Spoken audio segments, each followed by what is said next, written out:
remember the life jackets?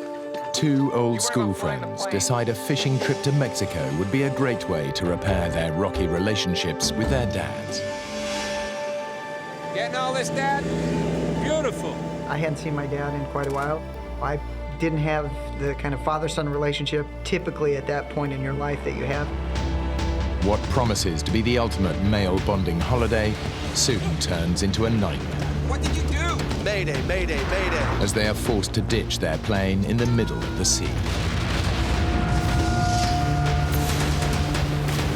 As the dads struggle to survive the heavy seas, one son decides to strike out alone in search of help. Jim, I'm gonna try and make it ashore. On my own. I just remember feeling almost in awe at his bravery. But behind this courageous act lies a deeply personal mission. My dad never saw me as being a strong person, and I was going to show him that I could do this.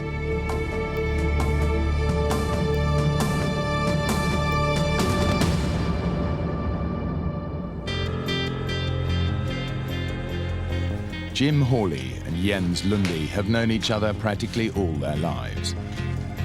He's more like, almost like a brother, you know, somebody I could never get rid of if I wanted to. You know, we'll always be friends. Hey, do you remember the life jackets? Yeah, I got him. You worry about flying the plane. We've always been really close friends. Here they come.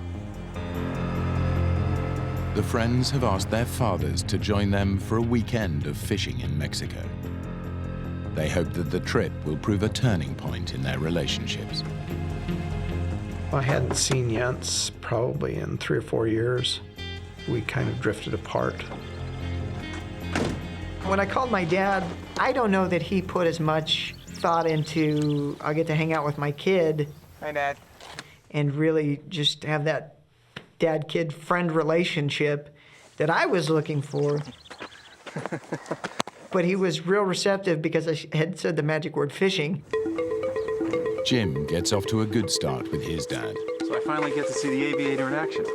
One of my first thoughts was how impressed I was with Jim at his meticulous checking of the aircraft. That's why I had no idea that it took so much work to get such a small plane off the ground. Well, once you're That wasn't the Jim that I knew as kind of a helter-skelter, do it quick, do it now kind of a person. Better to be safe than sorry, right? Yeah. But for Jens, getting to know his dad again is proving tough. Can I take the rod? No. Okay. Leave that now. I'm gonna take this up, okay? All right, here we go. All right.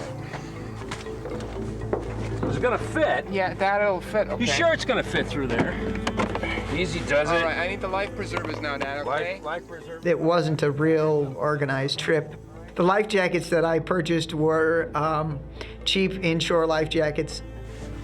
They were $4 a piece, and I thought, well, I'll bring these back if we don't use them. We really didn't have much as far as in the way of emergency preparedness. Jim continues to impress his dad with his aviation skills. Real smooth takeoff, Jim. Couldn't ask for a finer day, gentlemen.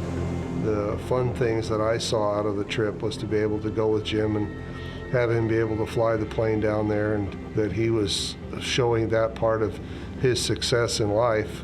But I was very happy with that, and I thought this will be an opportunity for us to spend some time together and talk about things maybe we haven't talked about before. I love flying, and I love the freedom that it gives. I also love the responsibility, and some would call it risk. Jim has been flying for 3 years and has clocked up over 200 hours in the air. From Arizona, it's a 3.5-hour hop to the small Mexican port of Loreto on the Baja California coast. To the south, the sparkling waters of the Sea of Cortez teem with marine life. There are tuna, marlin, and yellowtail. But it's also home to 150 different types of shark and a highly unpredictable giant Humboldt squid. Getting all this, Dad? Yeah. It's beautiful. Yeah, this flight was smooth. We could see the water was beautiful, and the sun was up. and clear skies.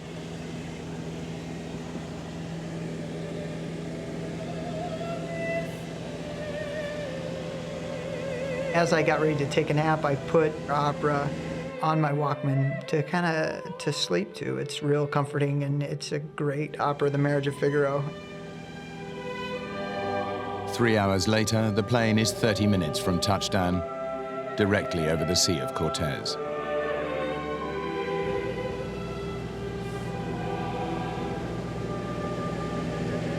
Hey, look at that cloud!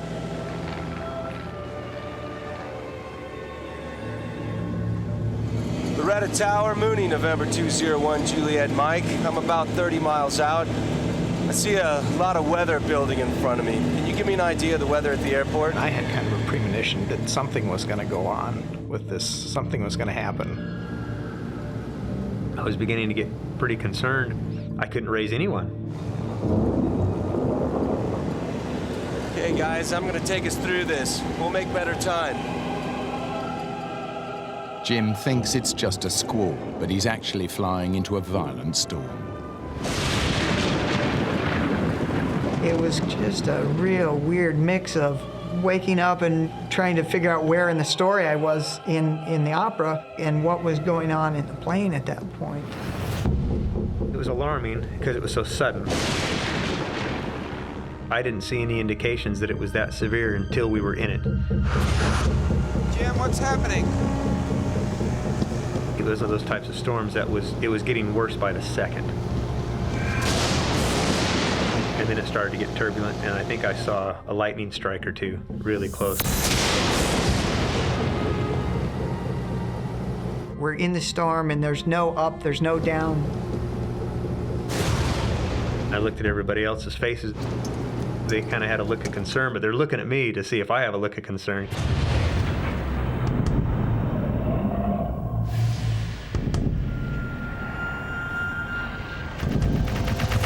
I'm gonna take us up.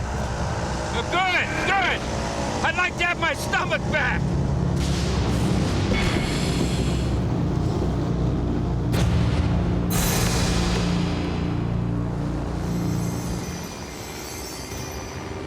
As soon as we were heading the other direction, the sky got blue, the turbulence stopped, the rain stopped.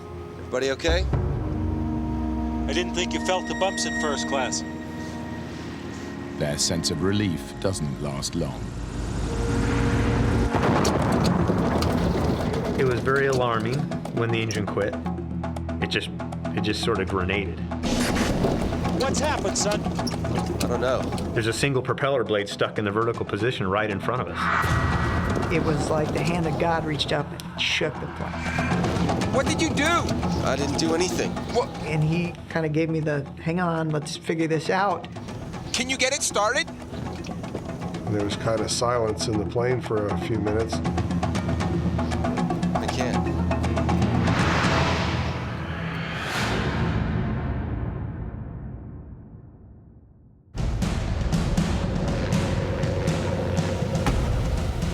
Jim and Jens's fishing trip to Mexico with their dads has gone terribly wrong. After flying through a violent storm, their aircraft's engine suddenly failed. Now they face the terrifying prospect of ditching in open sea. Mayday, mayday, mayday. Loretta Tower, Mooney, 201, Juliet Mike. This is unreal. This can't be happening. 25 miles northeast, engine failure. Mayday, mayday, mayday. I didn't know if my transmission, where I had told them where I was, had even been heard, because I didn't hear a response back. Sorry, guys, we're going in.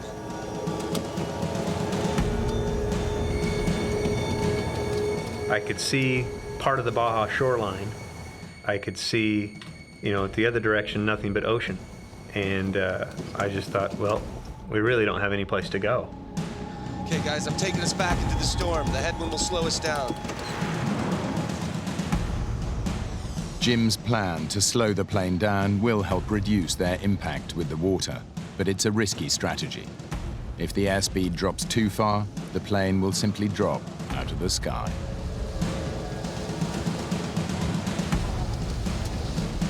When the airplane quits flying, that's bad. That's usually you get severely killed when that happens. I can see the water, and it was ugly. Huge waves, huge waves. Unlatch the door.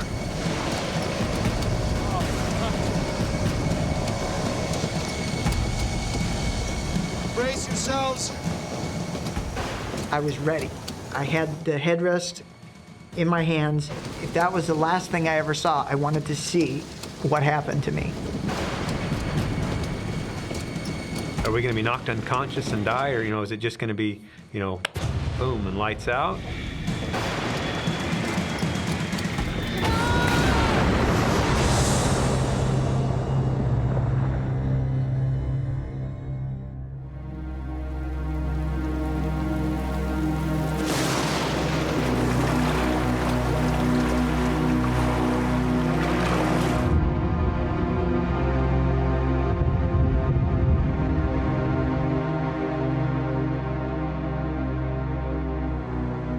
I realized that nothing had happened that I was expecting to happen. I was expecting the plane to cartwheel and come apart in pieces.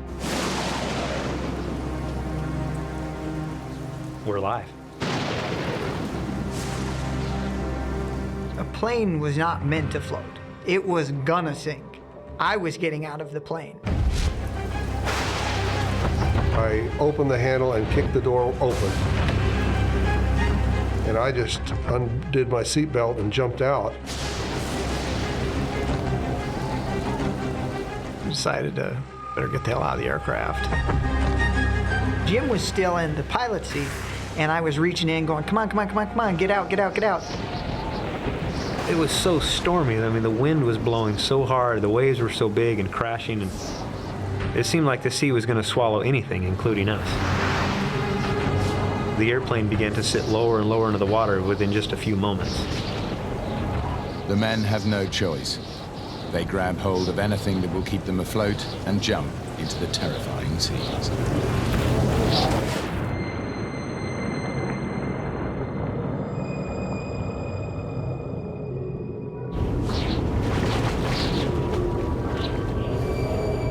I looked back at the airplane, it was hovering, just the tail sticking out of the water. The navigation lights on the plane were still on, and you could see it as it sank and got farther and farther away, and you kept seeing this strobe. You're there with 3 people, but you felt really alone. For just a soft moment, I thought, my God, how did those people feel when the Titanic went down? You're looking at it, and it's just our little aircraft, but it was the only thing we had.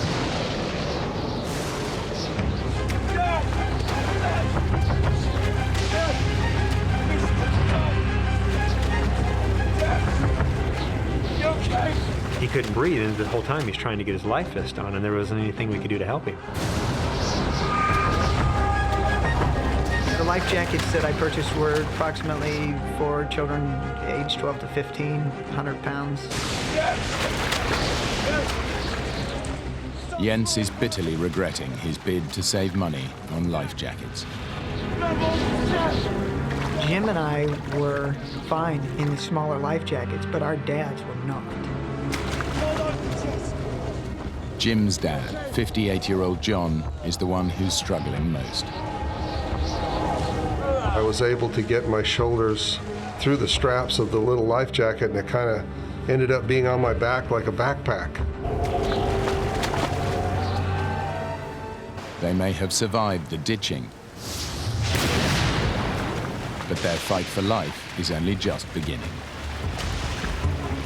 The Sea of Cortez is over 90,000 square miles of open water, with barely any boat traffic.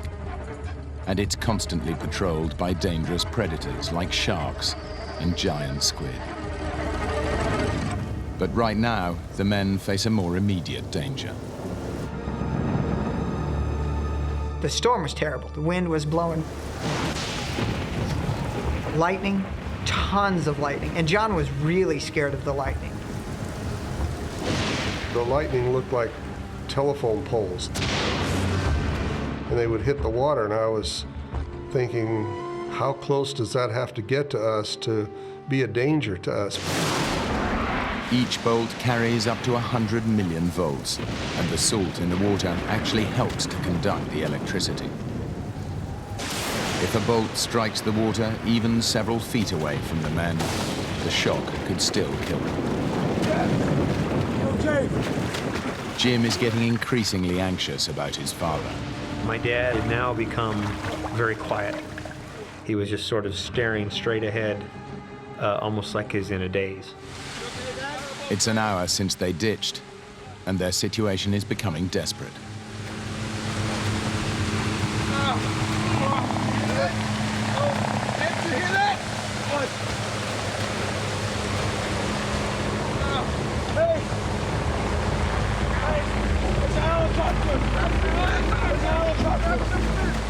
We heard the heavy drum beat, the sound of the helicopter. It was just, it was the most beautiful sound I'd ever heard. Jim's mayday call did get through after all. We had swim fins that were yellow or neon green. That was all we had.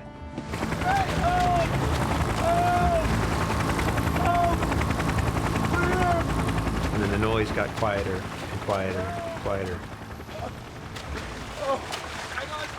And we realized he didn't see us. He's not coming back.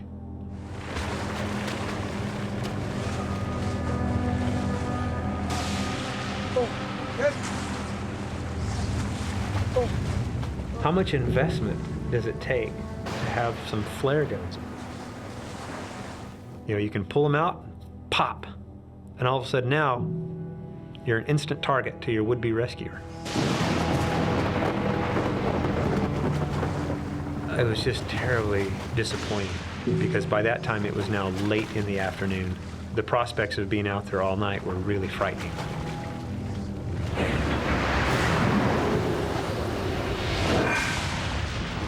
John is losing his fight to keep his head out of the water.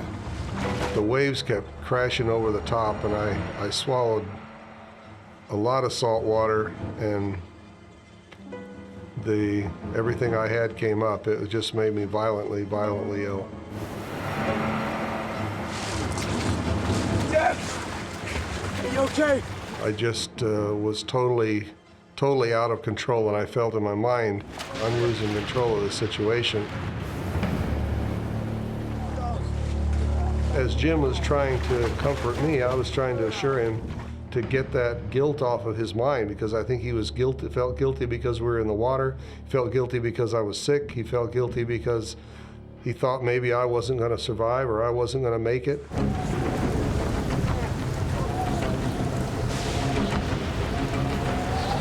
Stop swallowing, Mark!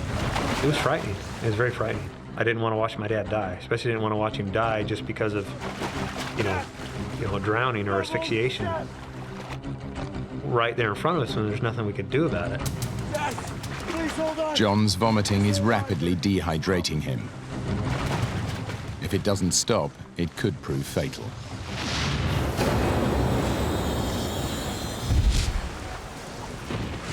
As his friend's father continues to deteriorate, Jens reaches a decision.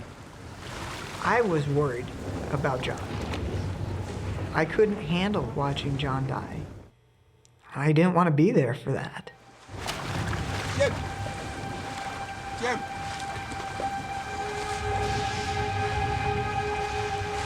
Jens and Jim separated from us for some reason.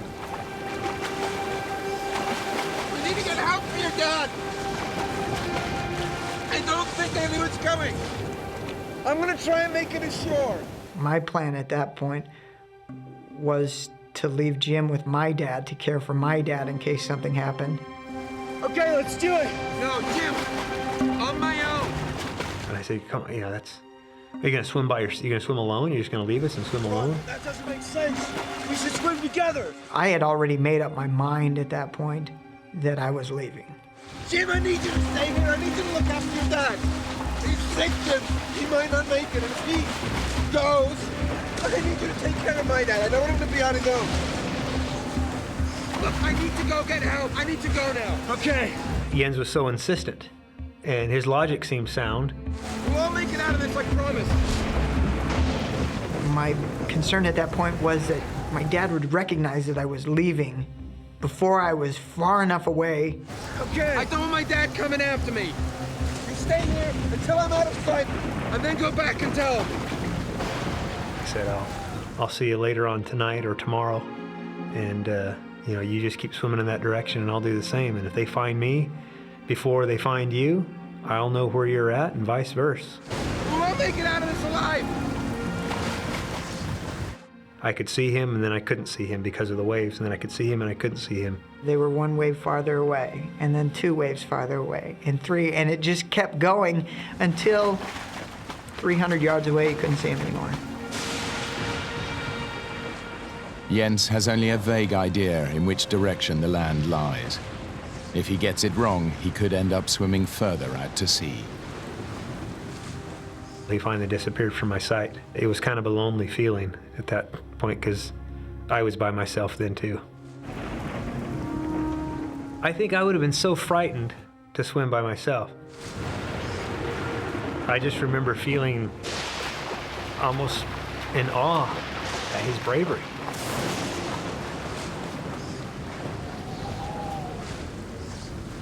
It was just a very brave thing to do.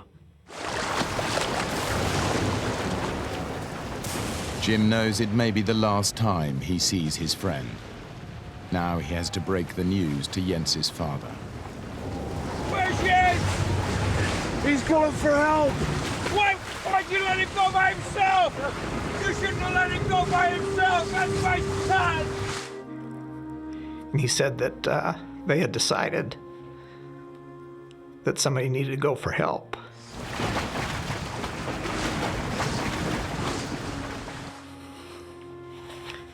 And since Jens is probably the strongest swimmer of all of us, he took the swim fins that Jim had on. My dad never saw me as being a strong person, and I was going to show him that I could do this, and he couldn't. It was that.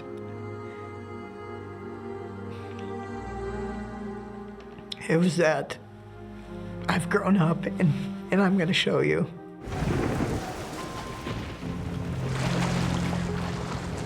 Jens is swimming in the right direction, but what he doesn't realize is that land is 10 miles away.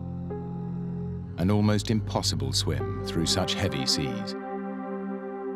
Even if he makes it, a treacherous reef blocks his route to shore. The men have now been in the water for 8 hours.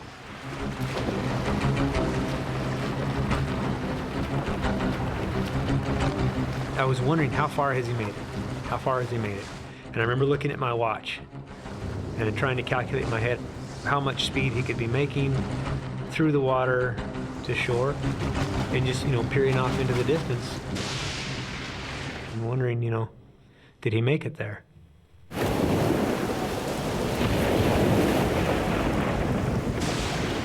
Jens is making slow progress.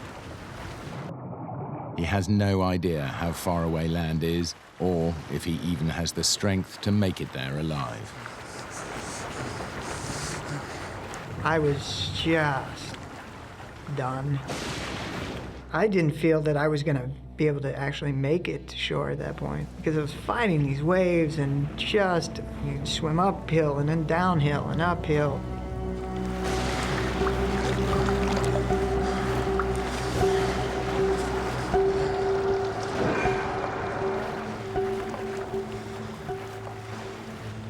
Jim's dad is now exhausted and seriously dehydrated. His condition is deteriorating by the hour. I felt very helpless because there's nothing I could do. I couldn't pick him up, I couldn't hold him, I couldn't drag him off in any direction to safety. There's a feeling of extreme helplessness.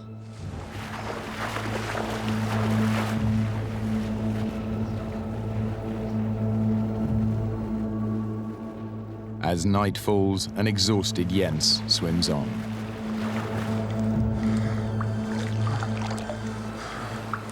the storm cleared up, and I could see stars. As I was swimming, I thought about what if John didn't make it.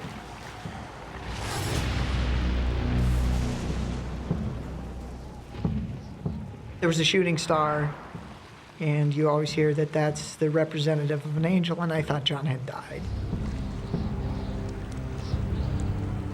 That was difficult. That was pretty hard. But I thought, I'm not going to let this beat me. With renewed determination to save his father and his friends, Jens pushes himself on.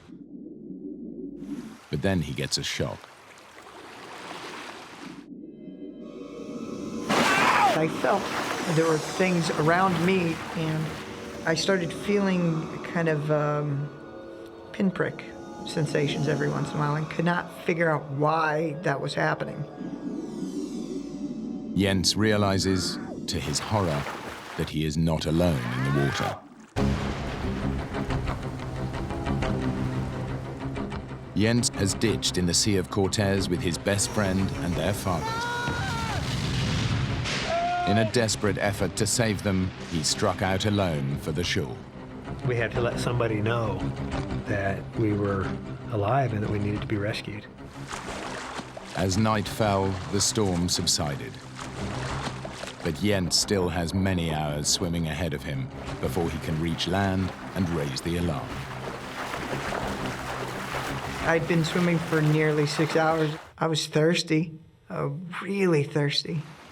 Exhausted, Jens faces a new ordeal. A swarm of stinging jellyfish. It felt like when your hand goes to sleep or your foot goes to sleep, just in little spots all over.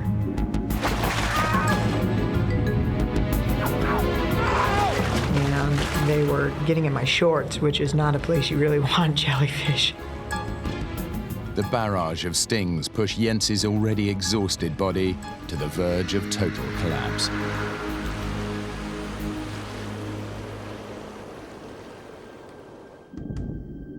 Out in open water, John, Jim, and Bill wait.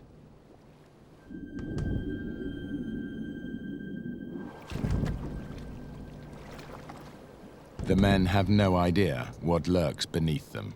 We didn't talk about what dangers in the water. We were in the water, there was no way to get out of it, so if I began worrying about it or talking about it or creating a situation in my mind, I thought, well, that's not going to be good.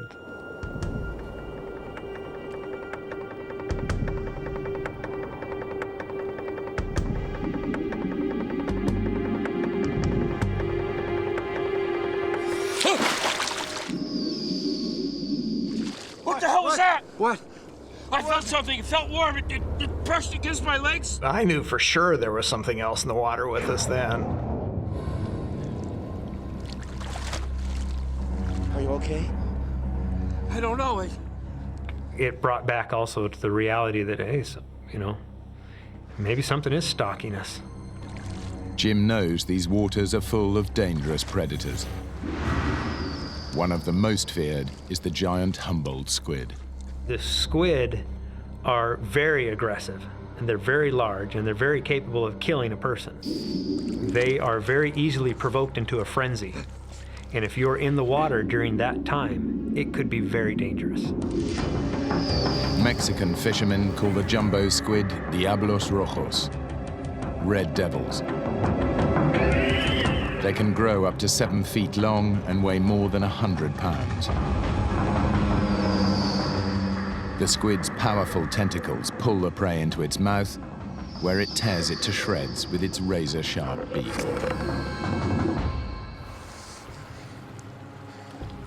Whatever was stalking the men has gone away for now. All they can do is pray it won't come back. Jens has been swimming for over 10 hours. He's almost no strength left and is close to despair. That's when I started hearing something. And couldn't really figure out at first what it was that I was hearing.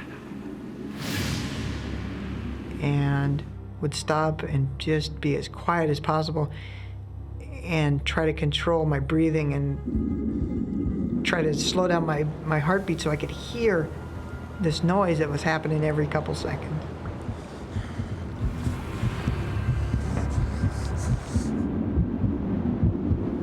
And finally came to the realization that I was hearing waves breaking on something.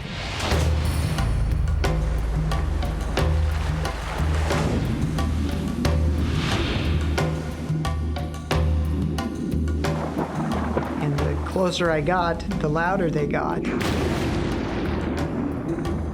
And still couldn't really guess or tell what I was swimming towards.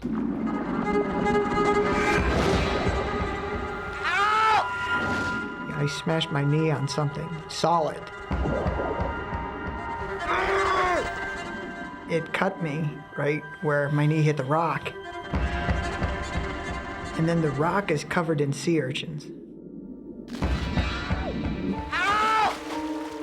And they went right through the swim fins, right into the bottoms of my feet. So now I'm kind of bleeding from my knee, bleeding from my feet, standing up on this rock. And that's the first solid piece of ground that I had stood on in over 12 hours. Jens realizes that after 2 hours swimming towards the crashing waves, he's still nowhere near dry land. Then started realizing that if I was on one rock, what I was hearing the waves breaking up was more rocks.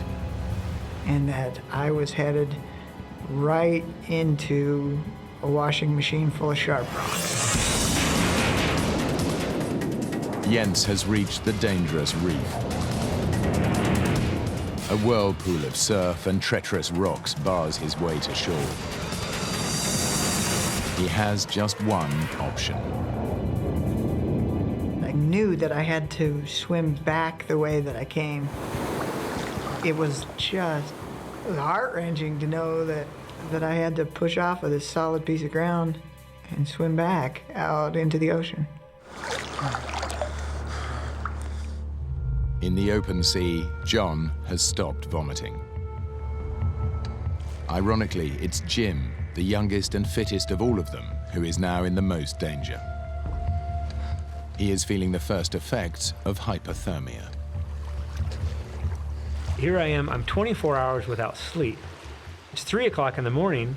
I'm very tired. I'm very thirsty. I've gone a long time without sleep, a long time without anything to drink or eat. Dad, are you cold? No, I'm okay. Bill? No, I don't think so. Are you all right? I can't stop shivering. You'll be fine. I'd have to rest my head on my dad's shoulder because I didn't have anything to support my head, and I began to get kind of fearful. I'm so sorry, Dad. I got us in such a mess. It's not your fault, Jim. We landed the plane, and we're alive. I had way too much to live for, you know? All I wanted to do was make sure I got back to my beautiful wife and my child. I could hear my wife's voice of encouragement. Just hang in there. You can get through this. I'm fighting off the cold. I'm fighting off the chills by using more energy to keep myself warm. And I remember thinking, how long can I keep that up? How long until the body finally just gives out? And will I be aware of that happening, or will I just sort of, all of a sudden, you know, there's a light and there's Grandma and Elvis and, you know. It's now over 12 hours since their plane was forced to ditch in the sea, and all 3 men are beginning to lose hope. They don't know if they can make it till daylight. Their only glimmer of hope is Jens making it to shore, but they have no idea if he is still alive.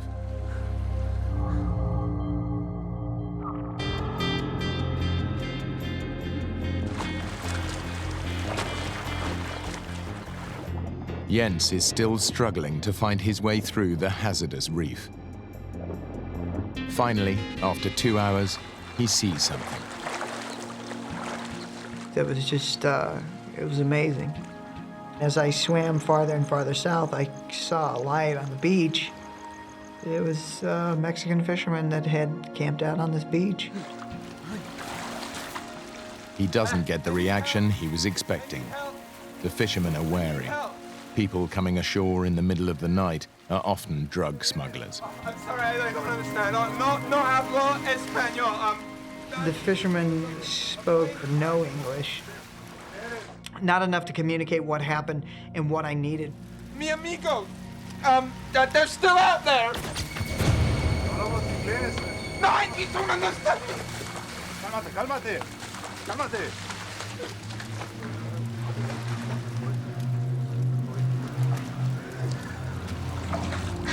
And when I finally realized that we weren't going anywhere, I was just done.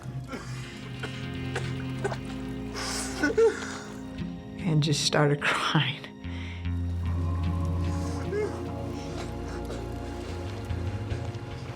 Jim's condition is deteriorating. All they can do is hang on to the hope that Jens has made it ashore. Jens has made it, but any hope of rescue is still a long way off.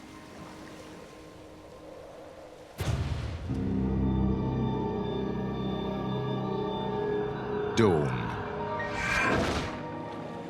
The warmth of the sun brings some relief to the 3 men still lost at sea. They are lucky to be alive, but their situation is still bleak. As the sun got up higher and higher and we could see better, there was a very ugly reality of really how far offshore we were. They're beginning to suspect the worst, that Jens never made it to shore and no rescuers are coming. I'm thinking, we ought to hear something, we ought to see something, but there was nothing. They're not looking for us. Jim faces a dilemma. His dad and Bill may not survive an arduous swim, but the longer they wait, the weaker they will get. And predators are still an ever-present fear. He decides they must swim west and hope to hit the Baja coast. I realized by letting go of the ice chest, we could make so much faster time. We could reach shore so much faster. But the older men are fearful. They're thirsty, dehydrated, and very tired from their long ordeal.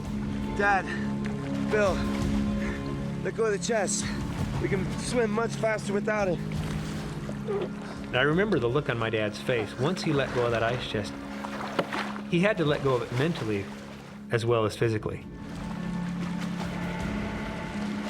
And I'm thinking, well, I can make twice the time when we're off that ice chest as I can without it. Bill, let go of the chest. Bill did not want to let go of the ice chest, and it wasn't long before we were 50, maybe 100 feet apart. And it became apparent to Bill that he was a stationary object. But the shore is a long way away. After more than 18 hours in the sea, the strength of all 3 men is nearly spent. Jens is led away by the fishermen. He has no idea where they're taking him, but he's given up trying to make himself understood. It was horribly frustrating to not be able to tell them, look, we need to go back out there and find these other people. They are in danger. And instead of heading out to look for the others, they started taking me south. What Jens doesn't know is that the fishermen are taking him to the port of Loreto. There, he can at last alert the authorities to mount a rescue mission. Now, he faces an agonizing wait for news.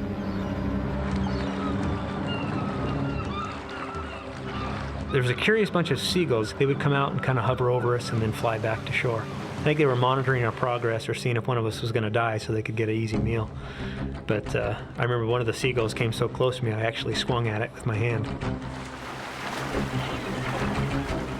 The 3 men have been swimming for hours, and now Jim worries that his dad is pushing himself too hard.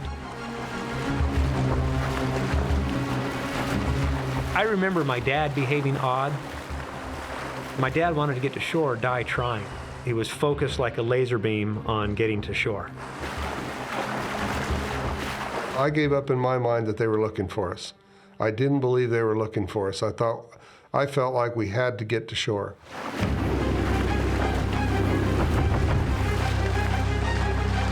I could see something appear on the horizon. Dad, hey, it's a helicopter. It was coming our way, but my dad didn't stop swimming. Help! Hey! Hey! Here! Not here! Help! Stop swimming!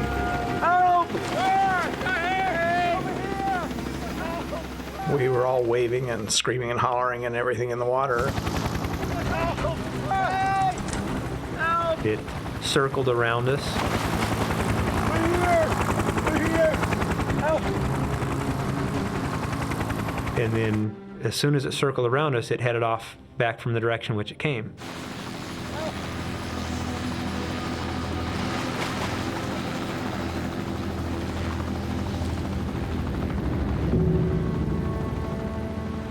And as it turned away from us, I thought, why aren't they coming over us and just hovering, waving, throw us a candy bar, something, do something to let us know that they've seen us, that they found us.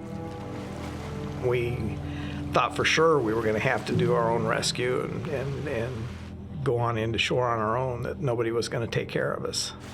The exhilaration of seeing them was very high. It felt like you'd just jump out of the water and run on the water. And yet the letdown was even stronger when it turned and went away. For the second time in 24 hours, the men feel alone and abandoned.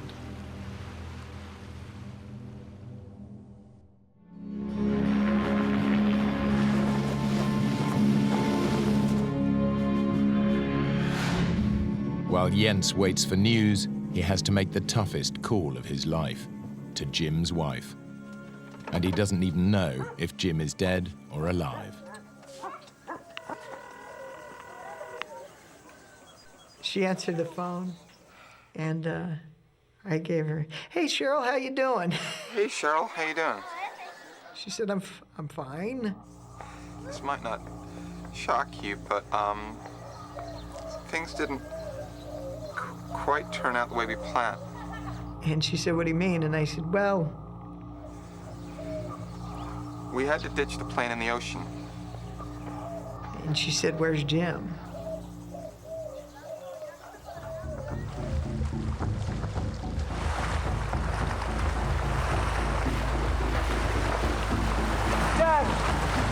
Dad, stop swimming! Dad, you gotta keep swimming! Dad! They're here! Keep swimming, Dad! Look, they're here! Help! Dad, look! Help! Help! They're here! The Mexican Navy, alerted by the helicopter search crew, are on their way.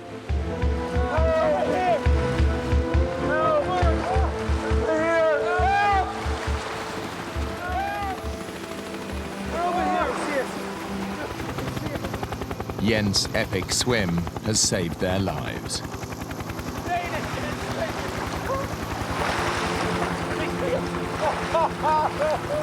We could see on the deck of the boat a large party of sailors. They were so happy to see us in the water and see us alive. I think they were happier than we were. And a lot of their missions, all they found was bodies. And some of the young sailors were crying. There was a great feeling of relief, but there was also a fearful moment. Even though now we were rescued, the thought recurred to me, what about Jens?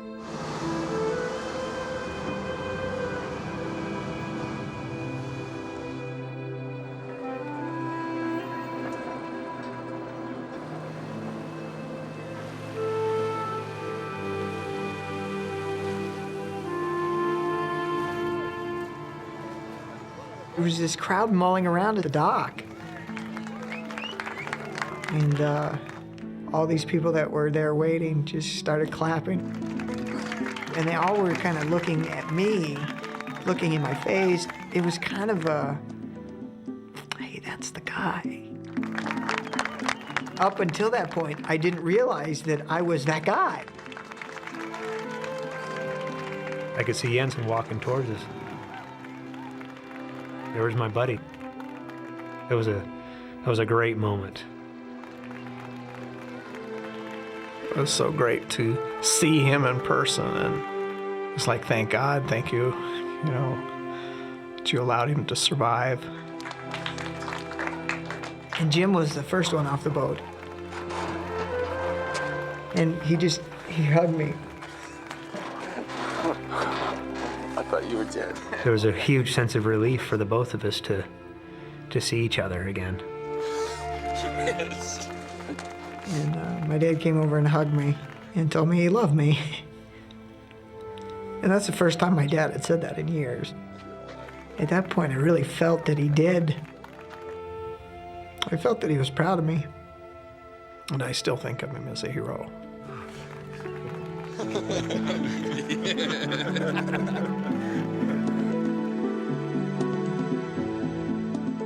Jim and his father have since been back to Mexico to go fishing. And Jens and his father now stay in regular contact.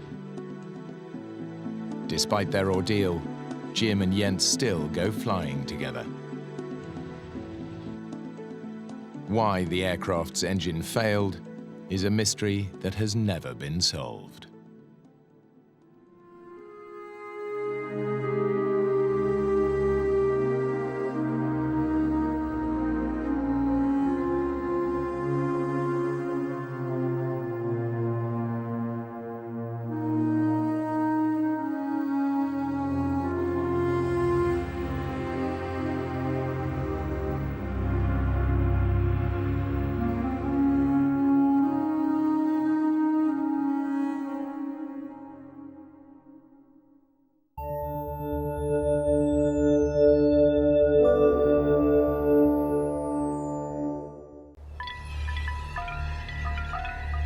The Amazon rainforest covers an area the size of Australia. It is host to half of all species of life on Earth, many of them lethal. It is no place to be lost alone. In the jungle, there are countless ways to die.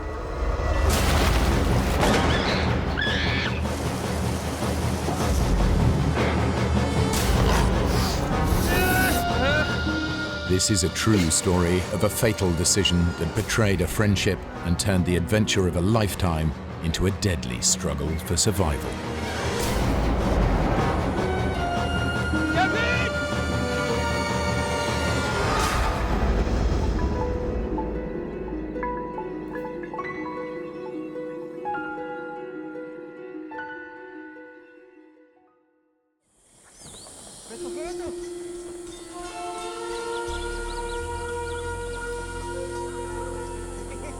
Bolivia, South America. In November 1981, 3 backpackers traveled to the remote outpost of Azriamis in the Amazonian jungle. Yossi Ginsberg is a 22-year-old from Israel, fresh out of national service with the Israeli Navy. The reason why I came to South America was one reason. It was very clear to me. I wanted an adventure. I was very, very naive, bright-eyed, open to the world. Everything is possible. With Yossi is Kevin Gale, an experienced traveler. He's a 29-year-old photographer from Oregon. I was traveling, I had an agent in New York, and I was sending my shots to him. So I had motivation to try to have some shots published. And of course I was thinking maybe I'll publish some in National Geographic, but it was primarily for myself that I was doing this. With Kevin and Yossi is Markus Stamm, a 29-year-old school teacher from Switzerland. Marcos and I had been great friends. We'd been traveling off and on together for 8 months. He was going through a crisis. A relationship had just broken up and he was falling apart. And he just wanted to escape. The 3 friends have spent months backpacking around South America. But now, a charismatic Austrian, Karl Ruprechter, has drawn them to Azriamis with the promise of a real adventure. he will take them into the uncharted rainforest to meet a lost tribe of Indians, never before seen by Western eyes. Oh, lousy map. No detail, the whole of Bolivia on one map. Look, I marked a few. See that? That's where we are now. We cross the Tuichi River. We cut the trail for 4 days, and we end up at the village. And then you see the real Indians. There was an X with a pen. Carl said, the Indians are there. We had no reason not to believe him. He told us that he was a geologist, that he had been in South America for 15 years, that he'd been in the jungle numerous times. He was an expert in the jungle. So I had no reason to doubt his word. Listen, it's gonna be tough, but we'll go in together and we'll come out together. Agreed? Yeah. Okay. Good. Let's do it.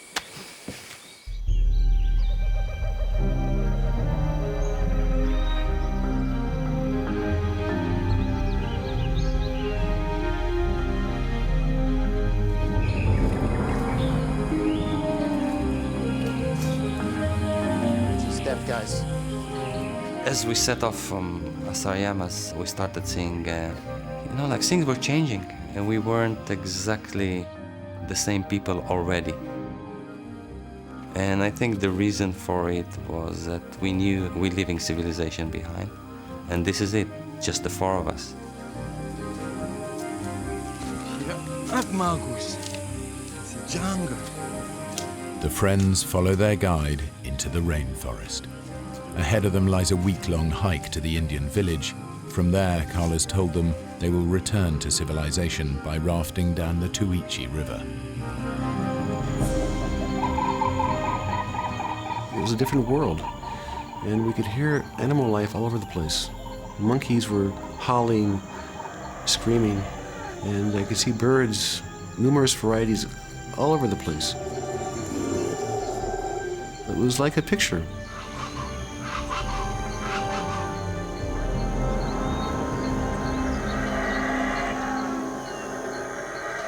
We don't have food because Carl sensibly is saying we wouldn't carry, like tins and stuff. There's lots of game, so we'll hunt. That's what you do in the jungle. All we have is rice, beans, and salt. That's all. The rest comes from the jungle. But what we kill is not so pleasant.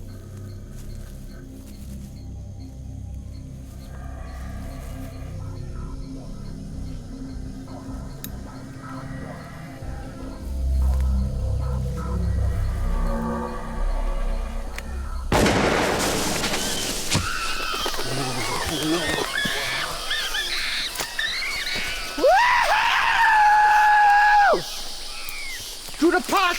To the pot! It's gruesome. And Carl waves it in the end and screaming, and you see the wilderness in his eyes. He's at his element. He loves it. You've killed it. You've murdered it. You can't do that. What? There's no law here. This is Bolivia. You take care of him. We're gonna eat well tonight, Kevin. Hey, Marcus, pick up my gun. Marcus wouldn't bring himself to eat. We're killing to eat. Marcus thinks, can we save that monkey? It didn't make any sense, because we were in the jungle, we were in this environment, and those things happen. And he was just oversensitive about everything. You know, Carl is not so tough.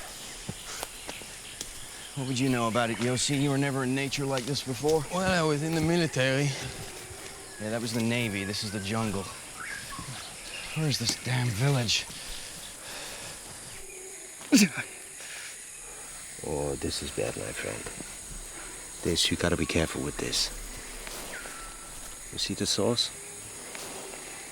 They will all open up together in the end, then you got no skin left. And your feet are kaput. Guys, I'm sorry. He said it's tremendous pain. We didn't believe him, because it was part of it. Okay, now he's complaining. He's always complaining. He's always finding a reason to complain. Marcus should rest. One of you could go now with me to make contact with the village and then come back for Marcus. The village. You said 3 or 4 days max to get there. It's been more than a week now. Marcus could be here for days. Hey, you don't believe me? You think I don't know where it is, huh? Nobody's leaving anybody behind. So, what do we do, huh? It wasn't fair to Marcos to continue. I wanted to continue. If Marcos hadn't been there, I would have continued. It wouldn't. There's no question about that. We should go back down to the river. We should build the raft now. Marcus can take it easy on the raft. What do you know about the river? I know the river is back that way. Ah, screw it. It's your choice.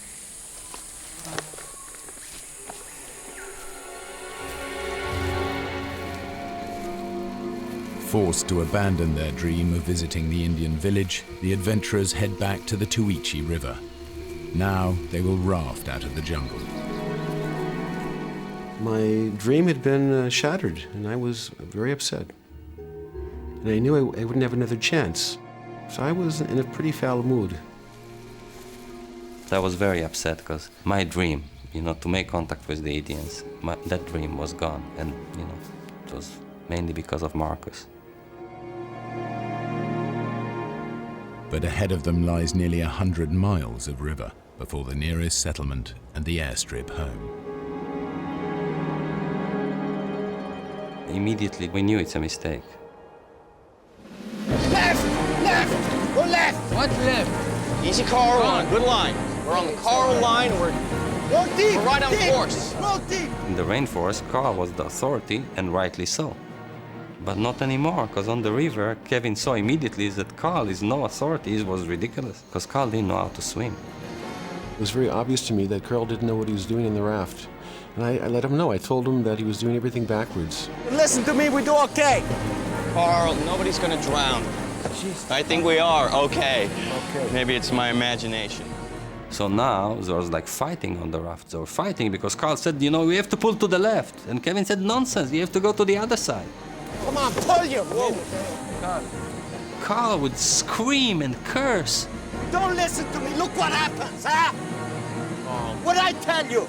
Crazy on a river like that, like no cooperation, no friendship. It was hell.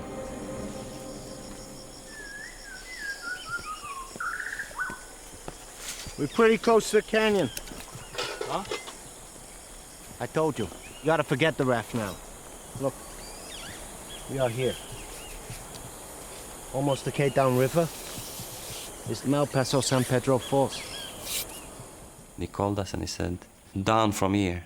It's a canyon, and there's no way, if you're going in, you're dying. There's no way out of it. So 2 days on the river and you've had enough, huh? You don't believe me. We gotta walk now. You understand me, Kevin? Look, we walk around the canyon. We stay close to the river. A few K further on, there's a small mining village, Curiplaya. Curiplaya is halfway to San Jose. We get to San Jose, you're as good as home. Carl said, if you want to live, let's walk. We wanted out. This was a misadventure. It wasn't fun for me either. And Kevin was the only one that was not happy at all. I wanted to continue. The worst comes to worst, we'll bounce off the rocks and continue. And we'll just continue with our plan. We'll stop before the San Pedro Falls, hike around the falls with our equipment, build a new raft, and then we continue. We can't let Carl take the river away from us, Yossi. Think about it. Why did we come on this trip in the first place? Carl promised us an Indian village, which was supposed to be the highlight of the whole thing. We never saw it. Was it ever there? All we have left now is rafting on the river, and how long have we had on it? Less than 2 whole days. And no way is Marcus coming. He'll drag us down.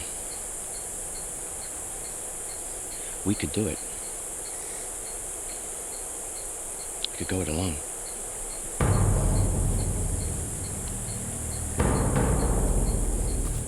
It was a moment I just didn't know what to do. In my guts, I wanted to go with Carl and Marcus. But I already had this relationship with Kevin, Kevin was my hero. Kevin, I chose Kevin, In that split, I chose Kevin. He was my man. So I stuck with him. I said, okay, you know, I'm coming with you. I felt Marcos was in a very bad place, bad spot. I certainly didn't want to hurt him. I didn't want him to make him feel worse, but I couldn't help the guy. I mean, my best buddy, and I couldn't help him. We had this wall between us. But you promised we'd go in together and we'd come out together. This is different. Don't you get it? I don't want you to come. You're not coming.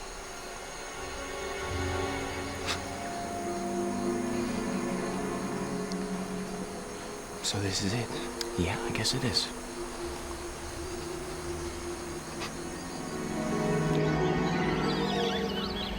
In retrospective, how did we do that? How can you split in such an environment, you know?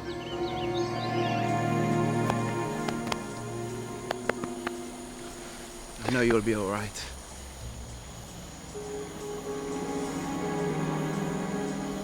Let's get moving. See you soon, Marcus, huh? I see you soon, Carl. Ah, you'll see. The Aventura. Still haven't had enough, huh? You're full of it, Kevin. You're gonna be fish food, the pair of you.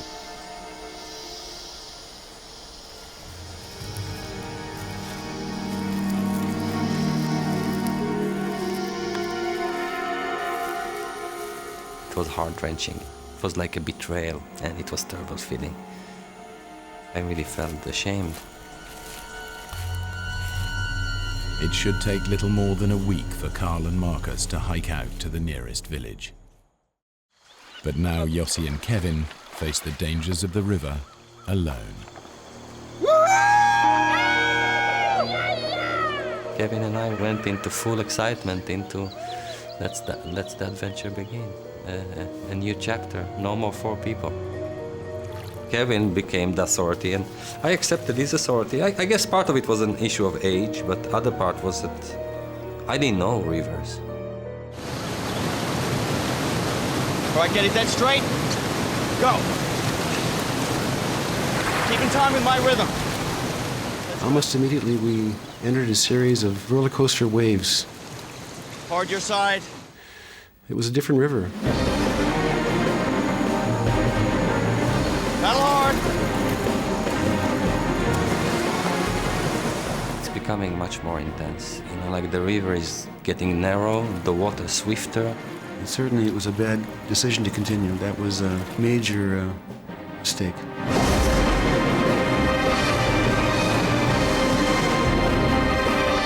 We're just shooting straight into white water. Both of us were lying on the raft. That was the only thing we could do. Suddenly, it was clear to me that nothing that can prevent us from colliding with this huge rock that was approaching.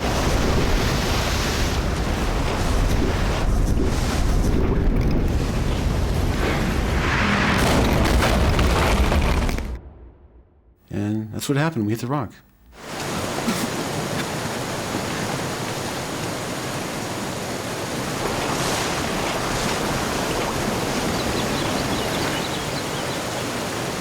All right, Yossi. I want you to listen to me now, okay? We can't stay here. All right? So I'm gonna jump, okay? I'm gonna swim to the shore, and I'm gonna throw you a line. I don't want him to jump. He tells me why he's jumping, and his plan is completely suicidal. But in that stage, I think not only that it's suicidal, he kills me. Hit me now! Hit me in!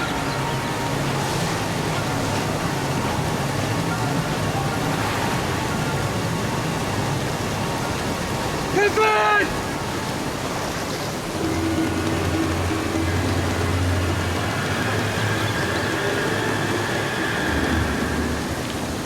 Captain, don't leave me! All right, Yossi, throw me the shoes and the machete! I saw the raft teetering back and forth on the rock. And then at the same time, the raft moves, and I hear that terrible screech. The mass of water just...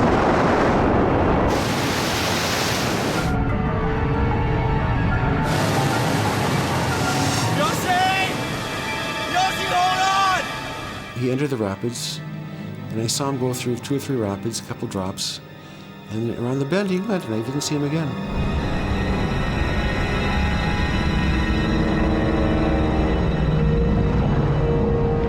It's like huge pressure on my chest, and I can feel that, you know, like the power of the river. I'm shooting at such a high speed and deep under the waters. It's like the pressure surmounts. I cannot breathe. I feel this is it. I'm exploding. I'm dying.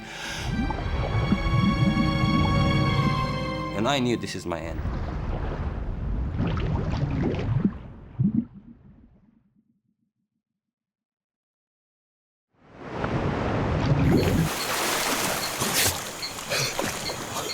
After a long time in the river, I was spat again into the surface. And that terrible canyons behind me. How did I pass it? I just don't know. I just have no understanding of it, but I was on the other side. By a miracle, Yossi has survived. But now, as night falls, he is separated from Kevin by more than 2 miles of river and impassable canyon.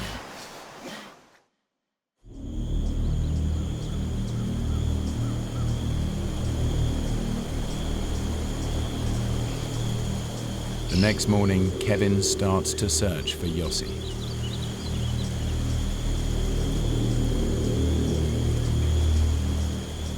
I decided to go downriver and look for Yossi. Yossi! I was responsible for him being there, and I didn't know if he was alive, if he drowned, or if he was hurt. As Kevin works his way downriver, Yossi struggles back up the canyon towards him. Kevin, I'm walking up the right bank!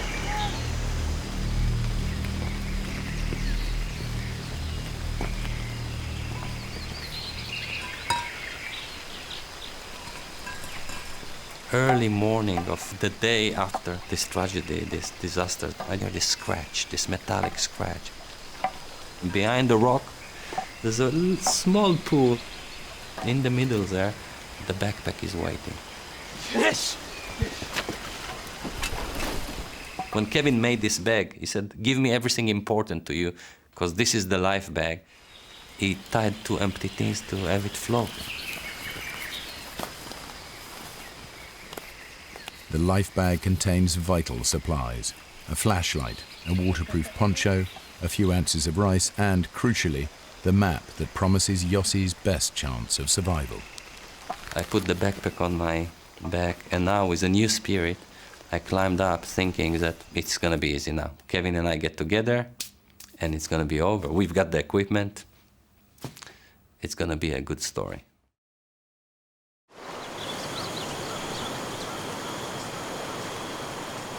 After another day of searching, Kevin is less than a mile away from Yossi when he comes up against the canyon walls. He has no choice but to turn away from the river and climb up into the jungle. I knew that the San Pedro Falls was before me, and I wasn't about to swim through that. So I decided to leave the water and hike into the jungle.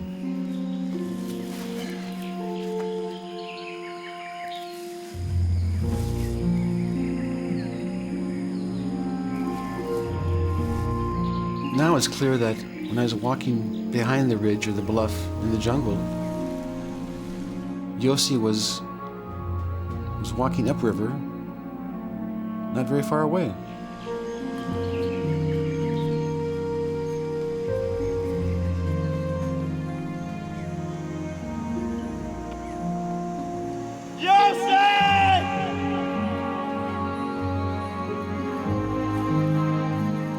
The friends continue to look for each other for days, surviving on little food and almost no sleep.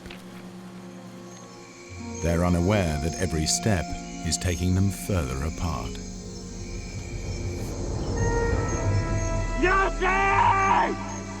The only thing that kind of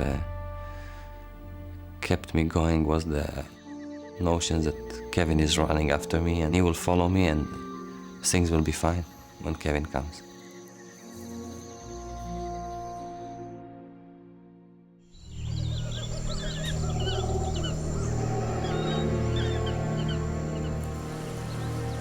Kevin has finally worked his way back to the river, but he is now miles downstream from the canyon and Yossi. After 5 days alone with no food or equipment to help him survive, he is exhausted and starving. By this point, I realized my chances were very minimal. I mean, I thought I was going to die. So I had one shot. That was to make it to San Jose. Kevin's only hope is that the current will carry him down to San Jose. I was no longer thinking about Yossi. I was thinking about my life. I didn't have anything left. So now I was trying to save my life. And that's what I did.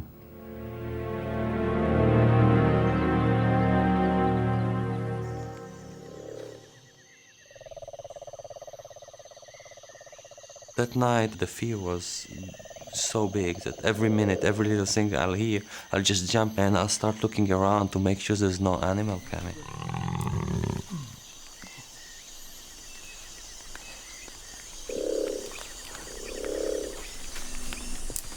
I just clearly heard some branch breaking. Something is moving. I knew I'm not imagining that something is moving near me.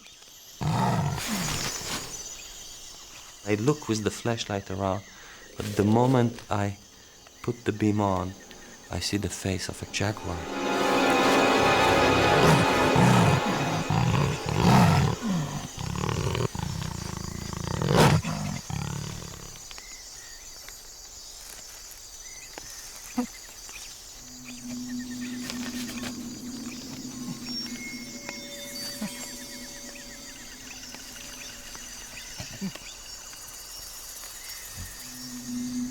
I had a cigarette lighter and I had a can of repellent. And I remember that I saw that in a movie that you can actually set the repellent on fire.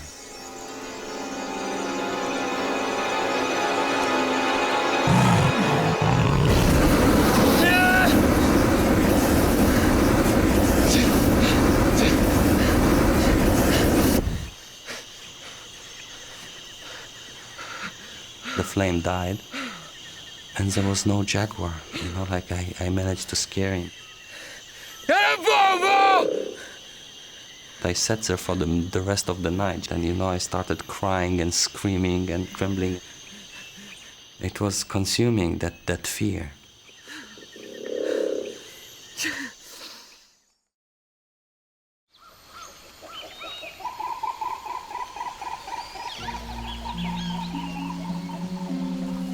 I just realized, I knew it, Kevin. Something happened to Kevin. Something happened to Kevin and he probably died. I took the map out and I started studying it. Suddenly, I remember Carl told us about some camp, the gold mining camp, about 4 days away, upriver.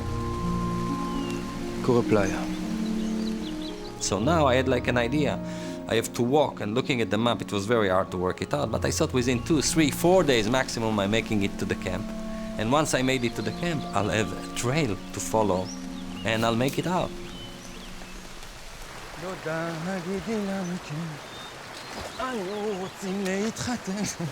Yossi heads for the mining camp at Playa. From there, he will pick up the trail to the village of San Jose and safety.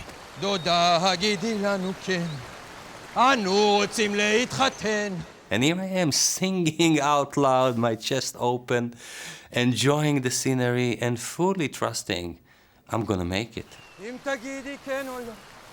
Then I suddenly discover a tree, and I saw clearly it was actually cut with a machete. Kevin? And then it all makes sense to me. Actually, Kevin was doing the same thing. That was, he knew I would be trying to go to Playa. So I'm sure Kevin is there before me.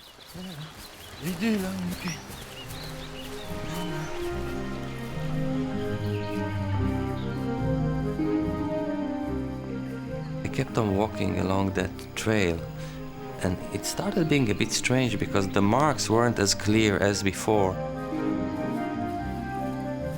Deep in the bush, I had no sense of direction, and now I was stuck with this little trail and hoping that it will lead me back to the river and to the camp. And then after hours where I'm already despaired because, you know, it took me away from the river, I see this footprint. It's not an old footprint. I see that footprint in the mud, and I realize this is a hiking boot, and there's only one person in the world that could have left that footprint. It's Kevin.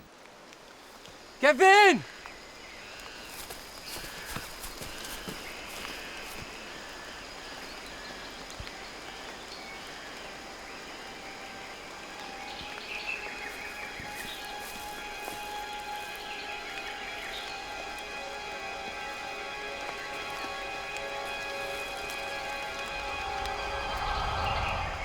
This footprints wasn't Kevin's, it was mine. You know, all these hours, half a day that I walked, I actually walked in a circle. This trail didn't lead me anywhere.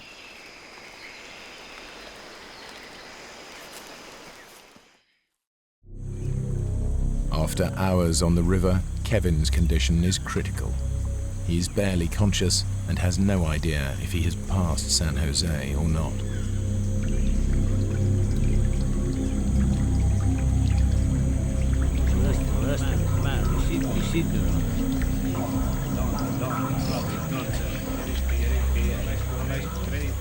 All of a sudden, I see a canoe.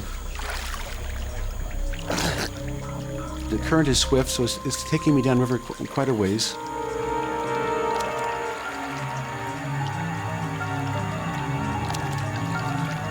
And then finally, they turned their heads and they began waving their arms. Like this, like downriver, downriver. So I let go of the branch I'd been holding on to, and I began swimming towards the shore. When they approached me, they asked two questions. They asked me if I was lost, then they asked me if I was hungry. It was kind of funny. They told me that they went hunting in this area twice a year. I mean, it's literally 1 in a million. It was just pure luck. I had been saved, but I didn't know if Yossi was alive. But I just had this feeling that Yossi wouldn't give up.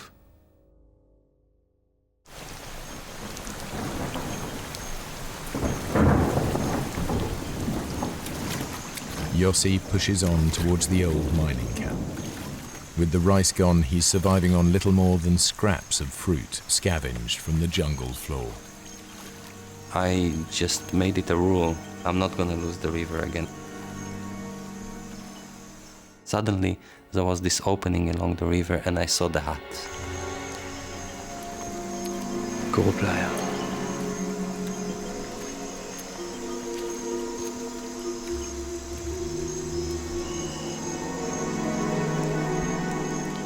Kevin!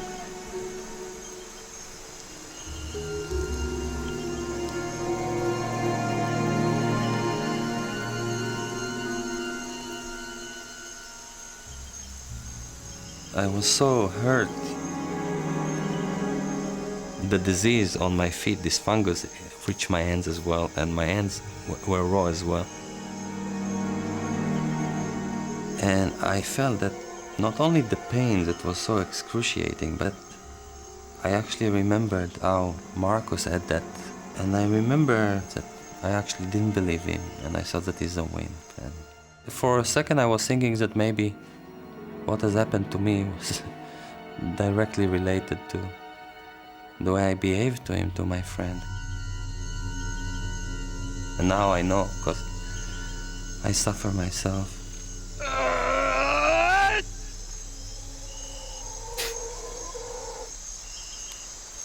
Yossi has no choice but to press on and hope he can make it to San Jose.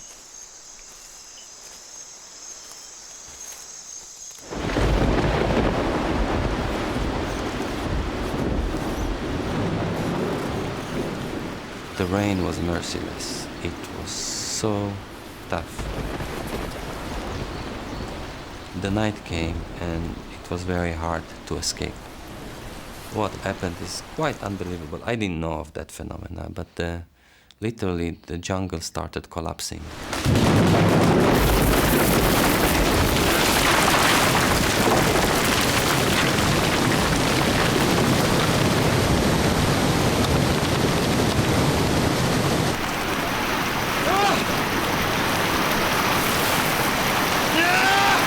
It took me seconds to understand, but by the time I understood, it was too late. It was a flood, and the river rose. No, no, no! No!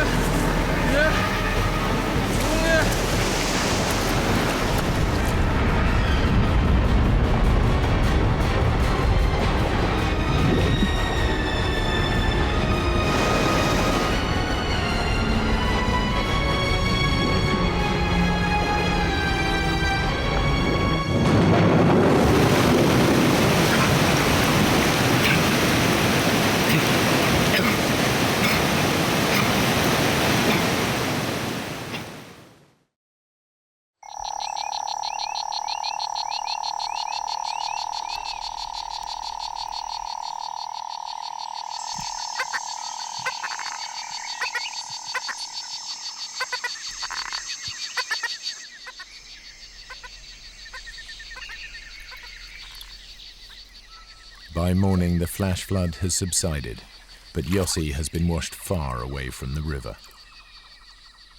By that time, I was really in bad situation. It was the 15th day of my solitude. I couldn't start a fire, there was no sun to dry, and no food, and the rain, and wet. But things were clear. I just had to stand on my feet and keep on walking. Because I knew now there's one thing, find the river. Just days after being rescued, Kevin has made his way to a Bolivian army airbase to try and convince them to mount a search. I went to the office of the commander and I spoke to him. And he said if a gringo, a traveler, was lost in the jungle, that he didn't have a chance. Si él fuera tu hijo, o tu hermano. ¿Por qué no te regresas a los Estados Unidos, donde tu familia? A pasar las fiestas navideñas. Pero hay una persona perdida en la selva.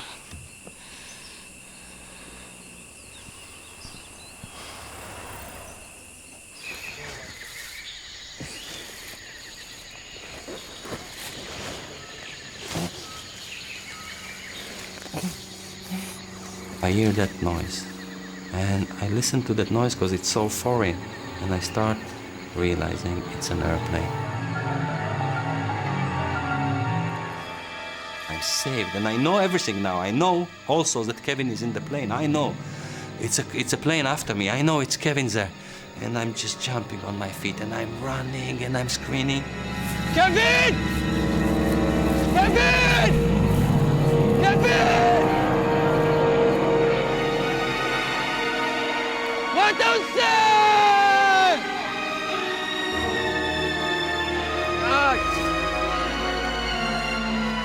What don't say?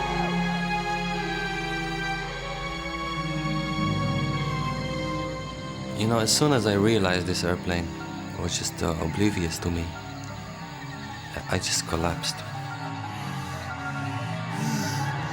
For the first time, I was defeated. You know, I felt defeated. I knew that so much hope, and they didn't see me, and there's no way they could see me.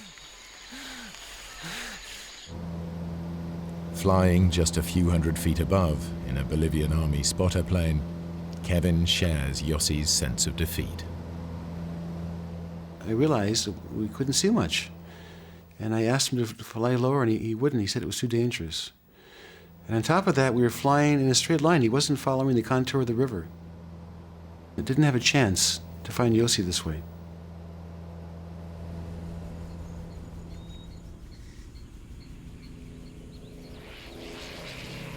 I was going crazy. It was very, very frustrating. Like, every day was very important. Time was the key element. And every day that passed, I knew it was another day that Yossi's chances were diminished. They were getting smaller and smaller.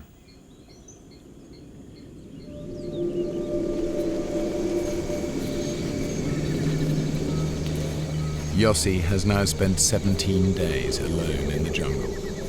Since the floods, he's found nothing but rotten fruit to eat. He is feverish and weak with starvation.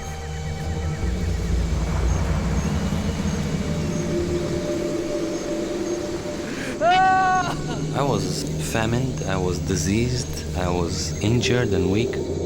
I started realizing that I don't know what's going on anymore. Maybe I'm becoming insane.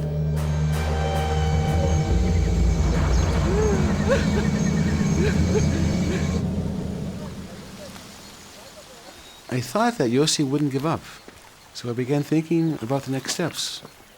And I found a fellow named Tico, and I asked him if he could take me up the Tuichi. And he told me that he can, but he has to be back within 3 days. So it's better than nothing, so I said, fine.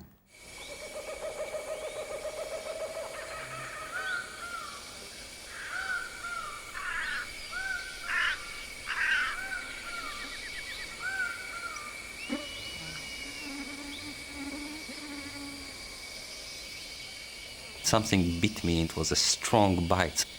And I can feel it's like a termite, an ant. And then another bite, and then another bite. And then I attracted a nest of termites.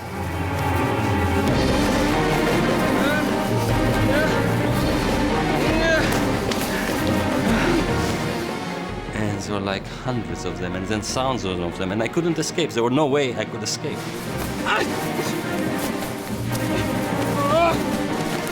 But the worst horror was the ray of light hitting a red carpet, you know, like everything around me. 5-6 meters around me, everywhere. It was all red and moving.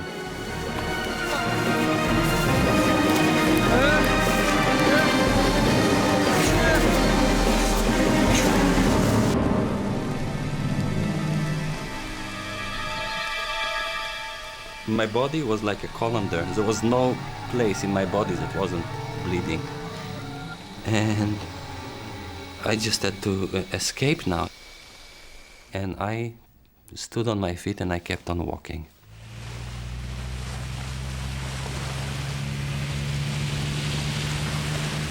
I told him that I want to go as high as possible, up the river as much as possible. Just kept going up and up and up. I didn't want to stop.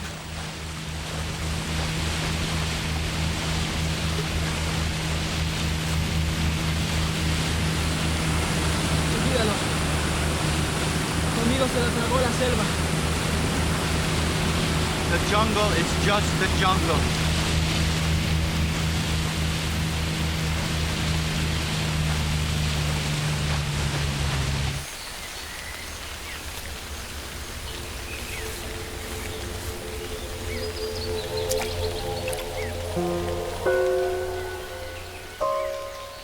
On my knees, on my elbows, I'm crawling.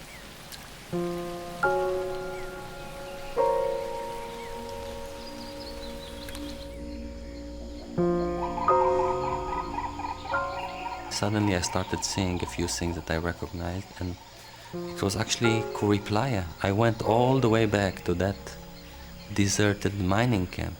But the mining camp wasn't there anymore. The flood took everything.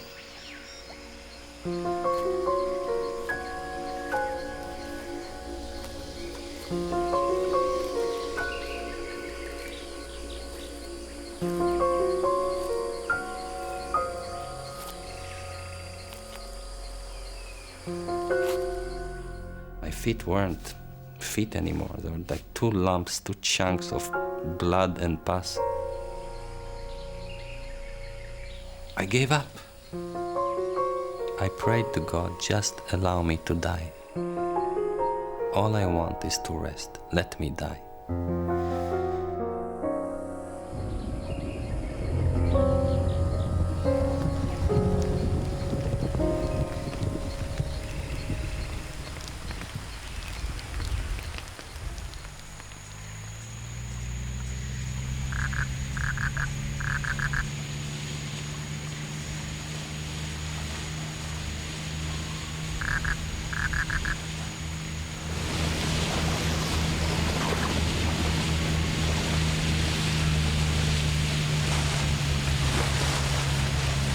No podemos seguir.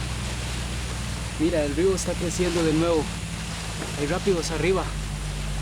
Sienta. No podemos seguir.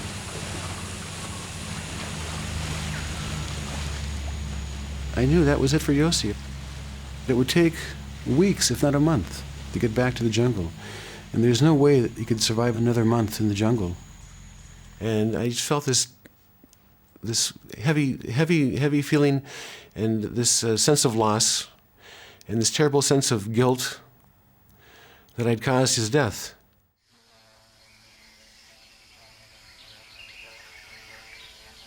I clearly heard a buzz, like a bee or a wasp, and it's like coming closer, and I can start hearing it circulating my head. So, you know, I'm already in like the zone of like delirium. I'm just trying to get rid of that wasp, and it's so strong, that noise. In a certain point, I think maybe it's trapped inside the mosquito nets, and I raise my head and I just try to get rid of that wasp, and the buzz is in my ears. And as I raise my head, and I don't see the wasp, but when I turn my head right there on the beach, I see shades and people.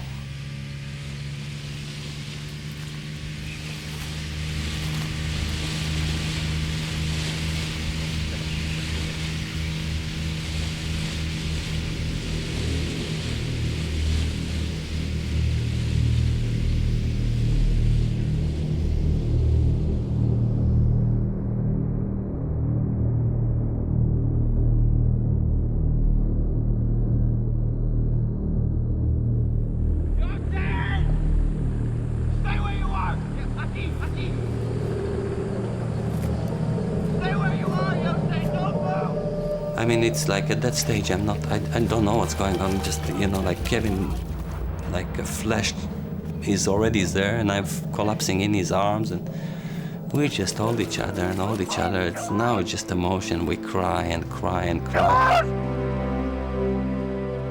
I couldn't believe it that we'd found him. If he would have been upstream, just 100 yards away, he wouldn't have heard us. We wouldn't have seen him. I mean, it's literally 1 in a million.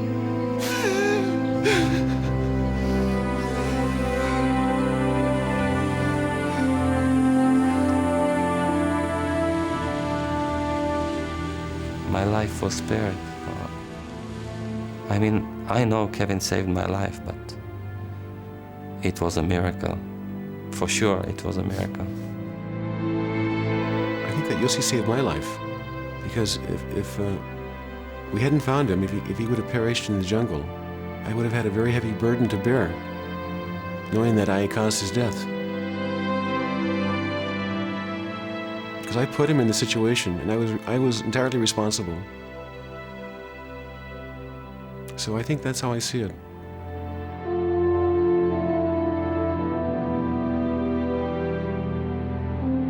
Yossi and Kevin were safe, but they had yet to find out what had happened to Marcus and Carl, who they'd left to walk out of the jungle 20 days before. It was a shock to us to discover that there was no trace of Marcus or Carl. Of course, when I realized that Marcus was lost in the jungle, it was a very heavy feeling. Kevin went back into the rainforest immediately to search for them, and he couldn't find anything, any sign, any track. It just evaporated. The Bolivian army also mounted a search and discovered that the Indian village that Carl had marked on the map did not exist. They told me that Carl had a history of taking people into the jungle and leaving them. It happened more than once. They were very, very familiar with Carl, and they said he's a troublemaker, and he found refuge here in Bolivia. And I was shocked. Over the following years, both Kevin and Yossi mounted searches for Marcus, but no sign of him was ever found. I don't feel guilt about not taking Marcus with us. Then and even now, I feel that it was the right decision not to allow him to come. But I always thought then, and I probably do occasionally now, that if I would have gone back with Carl and Marcos, if we would have gone back together, that it would have ended differently. It was a life and death issue, and we decided for him that he should go out Yeah, we did think, both Kevin and I, we were thinking that what we are doing is more dangerous. If this is an excuse, we were thinking that. Still, we made that decision for him and he never came back. Kevin Gale is now a fitness instructor and photographer living in Israel. He is married to Orna, an Israeli he met while searching for Marcus and Carl. Yossi Ginsberg is now a writer and a motivational speaker and has done much to preserve the Amazonian jungle. He lives in New South Wales, Australia.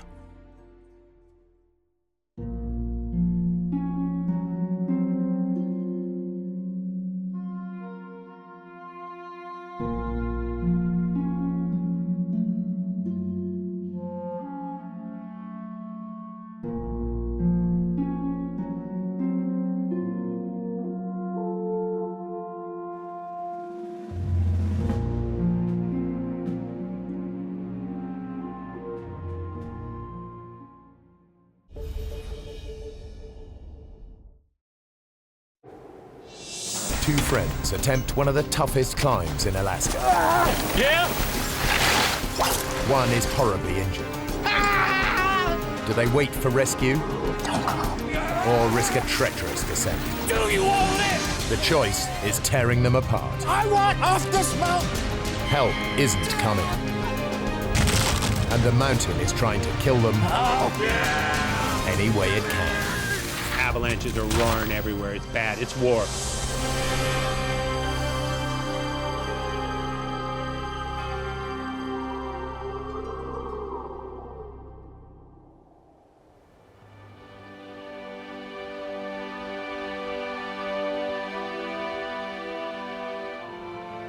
Denali National Park, Alaska. 6 million acres of wilderness, dotted with spectacular glaciers and rugged mountain peaks.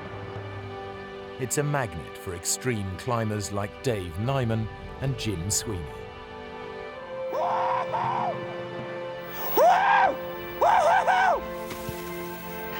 Man, you should see the view from here! This is an area as big as England. We were the only climbers in the whole Alaska range that we knew of. Jim Sweeney's idea of heaven is taking on a treacherous rock face with his good friend Dave Nyman, the man who taught him to climb. We've had great times in the mountains, thousands of hours, and we've taught each other a lot. Hey, come on, Nimo! Come on, keep up, slow coach! Great, Jim! Jim is a better climber overall than me. Dave and Jim are attempting a route up Mount Johnson that no one has conquered before, though many have tried. It's called the Elevator Shaft, a 2,000-foot ice climb in a wall of granite. I was looking for something steep and hard to do. I'm a fighter, you know. I grew up as a boxer. I fought every kid in town. Because a climb is not just the act of climbing, it's also how you interact with your partner, what kind of trust, what kind of knowledge you have of what your partner would do if something happens.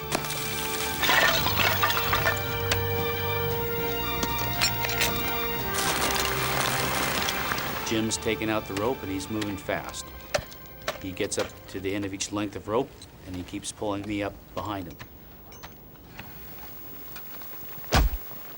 You just forget what's going on when you're going up. I'm climbing. I'm not thinking about anything else. I want to go up.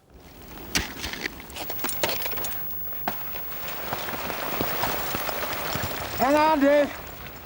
We gotta get past this snowballs. After 2 hours of fast climbing, Jim reaches a bulge of snow above him. I'm looking for ice. I'm looking for something hard to get some purchase in. Hello! I was just kind of hunkering down, trying to keep snow from hitting me as he was fussing around up there. You're thrashing me, Jim! He's hollering at me, you know, and it's just constantly the snow's going down. Have you hit anything yet? This is nowhere, Dave. If I can't find some rock and ice to cling onto, I'll come down.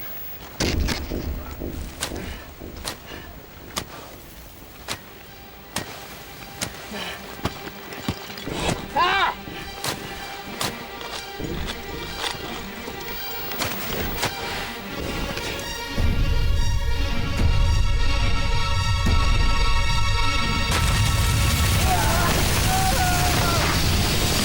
Cold wave of snow in a kind of a hissing roar that just whooshes by.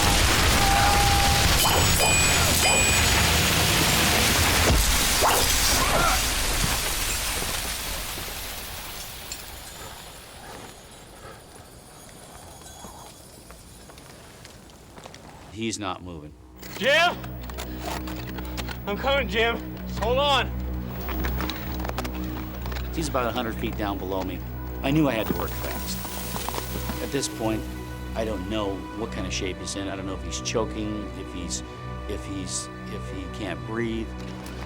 At that point, I know I have to move really quickly to get to him.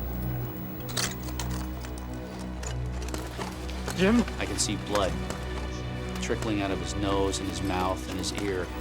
Jim? I touch him, and immediately he comes to life. Out of the house! Jim, stay with me. Jim! I'm gonna get you down. Jim? Stay with me! I had to transition from being more or less the follower to being the leader. I knew everything was up to me from now on.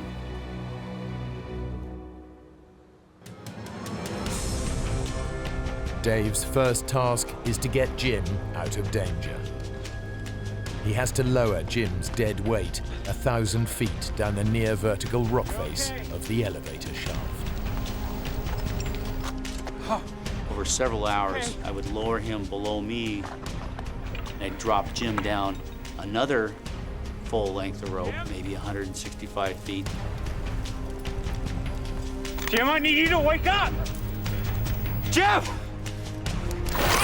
Oh.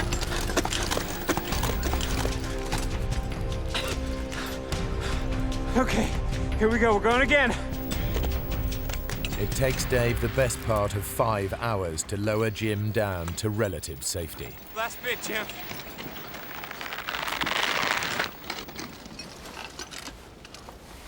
Jim. Damn it, Jim. Stay with me. Stay with me, Jim.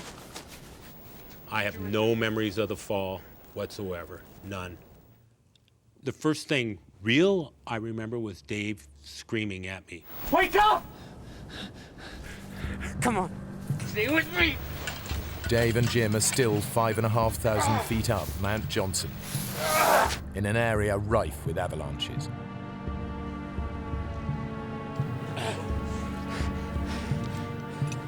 Battling deep snow and fading light, Dave drags Jim back to where they'd stashed their equipment. Jim has dislocated his hip. He drifts in and out of consciousness. Now Dave has to find a way of surviving the night. I dig straight into the hillside and move the snow from this 45-degree face. He digs a snow hole. The snow will insulate them from the plummeting temperatures of the oncoming night.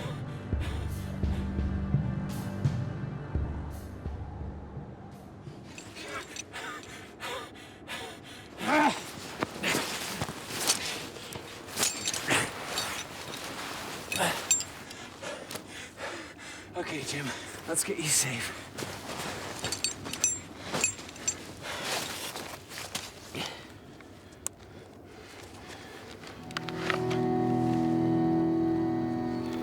Jim's helmet's virtually shattered, and he's not moving.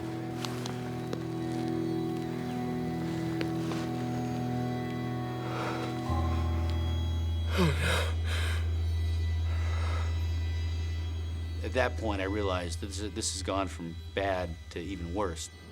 I know with a head injury, you know, if your brain starts to swell, fluids build up, that can pretty much be the end of you. There's all these different things going through your mind. If the weather turns and I don't get word out, we're gonna be in a world of hurt. If I go travel alone on the glacier, am I just gonna fall in a hole and Jim's left by himself anyway? You don't know what the right answer is.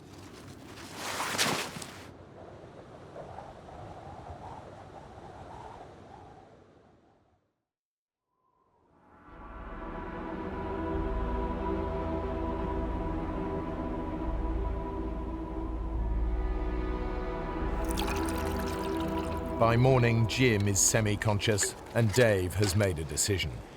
He's going for help. Do you think you can light the stove? Don't go. Next thing I remember was in the morning, Dave's talking to me. He's telling me he's gonna leave. I told him, I don't want you to leave me. Don't leave me. I gotta go, Jim. I'm going for help. There's a ski hut up the gorge. Maybe there's people there.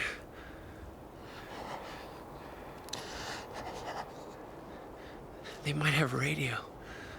We'll get a plane and be out of here in no time. I'll be back in a few hours, okay?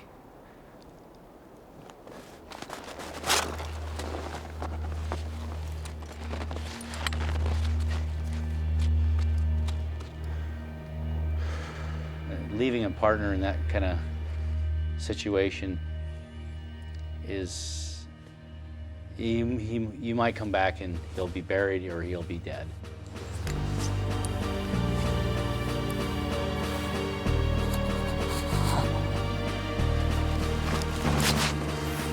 First, Dave skis a mile down Mount Johnson to the glacier, which runs like a motorway through the mountains.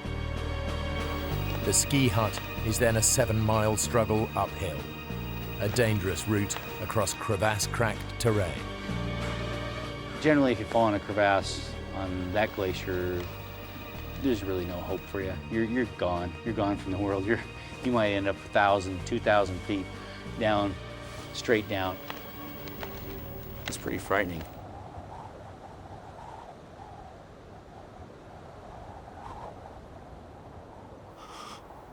I don't know who I am. I'm freezing. My forehead's on fire, my body's cold. I'm laying there, I'm pounding, my heart's just going boom, boom, boom. The whole body's just going boom, boom, boom.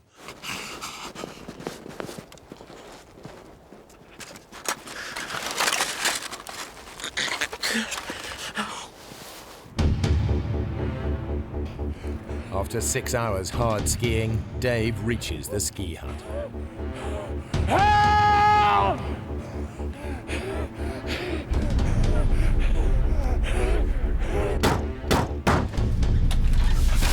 Yeah, radio! Radio! No! Oh, great. That means there's no cavalry coming today, and we can't just pick up the radio and call a plane passing overhead. Come and sit down. The group of skiers are on vacation. One of them is a paramedic. He agrees to go look for Jim. I'm greatly heartened by this, but I am shot. Just stay here and rest up. We'll see what we can do. And I told the 2 skiers leaving, if they don't get to him tonight, they'll probably freeze. You're clear about where he is. You sure you can find him? We'll just follow your tracks. It's okay. Hey, be careful with him.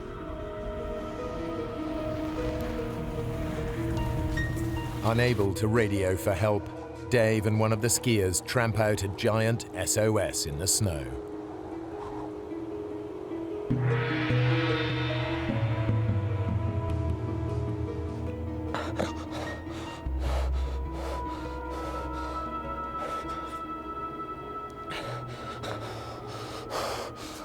I can remember my fevered brow in the snow and still being warm, but my body freezing. You know, I can remember that feeling.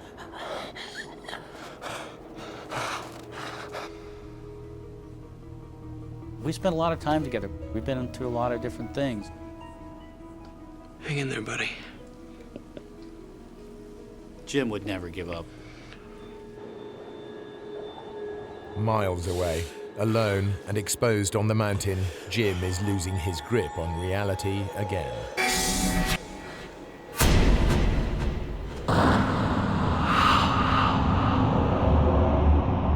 Black dreams, just as black as can be, you know.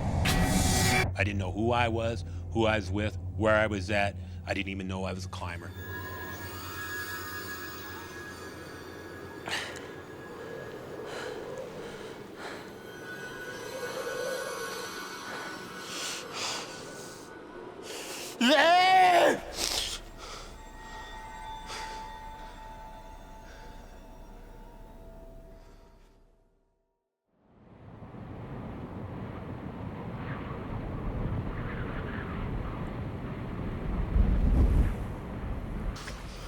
The next morning, Dave heads out to try and find the rescue party. They're already on their way up the glacier. They're towing a sled. My heart leaps. Oh, great, great. They're coming back. They've rescued Jim. And then I think there's no way they can ski as fast as they're skiing towing Jim. Then my heart just drops. Where's Jim? Didn't you find him? Look, we skied all the way over to the base of that shaft thing. That's a hell of a climb. He explains to me that they looked up and they saw a few avalanches coming down and they decided that they didn't have the proper equipment. It's too dangerous. Getting more people killed won't help anyone. I'm trying not to be angry. I can't believe what I'm hearing here. Will somebody come with me? I'm taking that sleeping bag. You go up there, and you're gonna die. I could feel them looking at me when I was skiing because I was putting any anger I had right into my plan to save Jim. At that time, the clock was ticking. Every second I felt counted.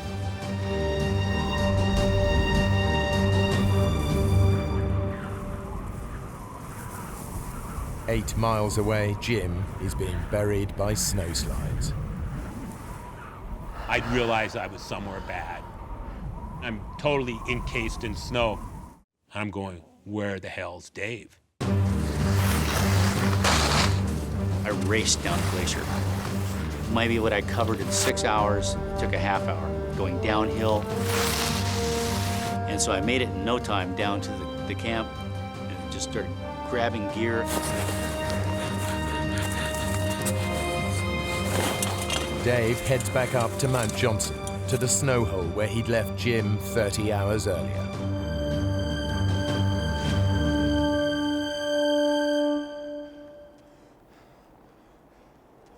Jim!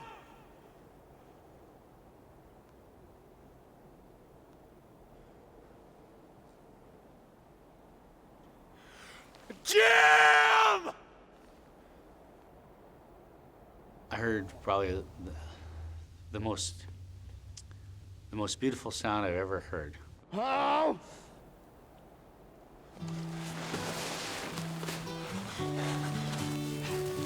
Oh!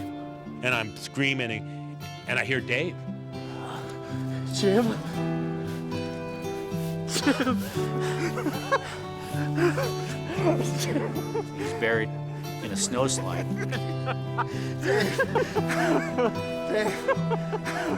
But he was smiling, just dumb and as happy as you would expect a person in his predicament to be. I'm crying, I'm back to the helplessness, crying, fighting, I can do both. Feel sorry for myself and fight.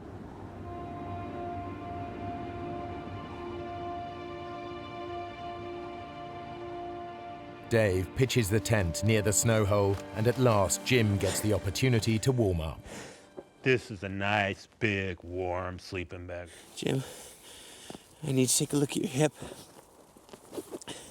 I think it might be broken. I know my hip's busted, you moron. I can take care of my hip. I'll stay in the bag, and you can pull me out of here. I don't believe that I have the the ability to move Jim out of this area. Skiing off by myself, that's one thing, but I can't drag you out of here. I can't do that, Jim. Listen, there are people at the ski hut. They know we're here. Let's just hunker down and wait for help to come. Hey? Positively, 100%, he was waiting to get rescued. Dave's waiting for the rescue to come.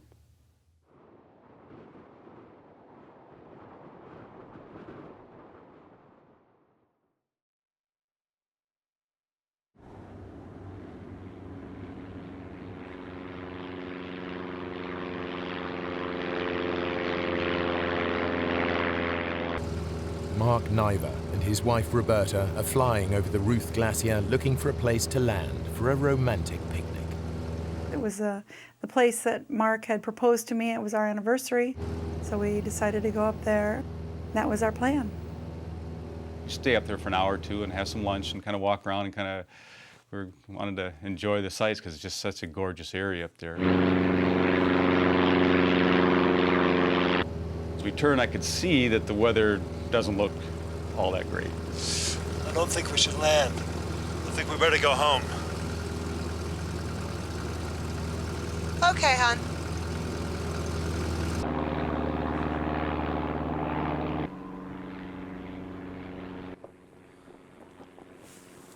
Jim, do you hear that?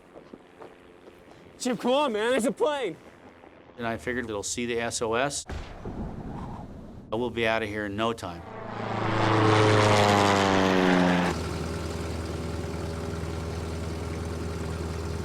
Roberta, look, SOS! We gotta go in. No, we don't, Mark. Roberta doesn't want to risk landing. She's 7.5 months pregnant.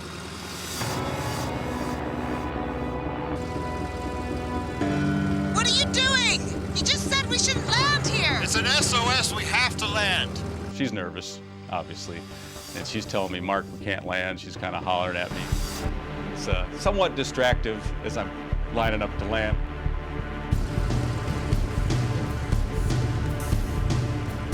In the poor light, Mark can't tell if it's 3 feet or 30 feet down to the snow. He tries to abort the landing. That elevation, you know, the air is pretty thin. The engine doesn't perform at all like it should.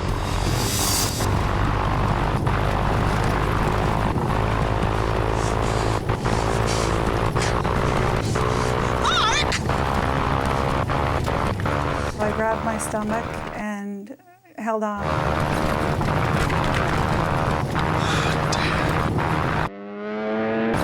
And all of a sudden, we just fell out of the sky.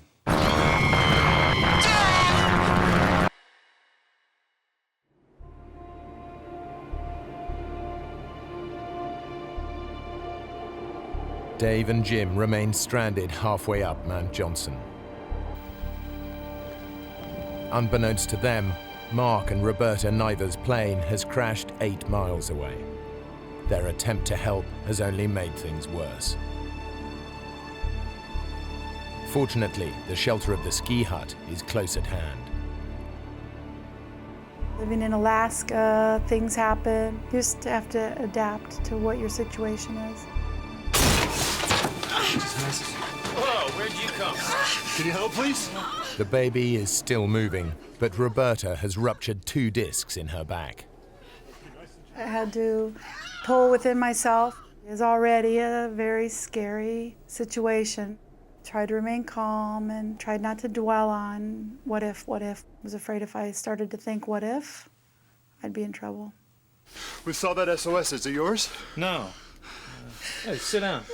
It's a long story. Mark gets all the details of Jim's climbing accident and Dave's determination to rescue him.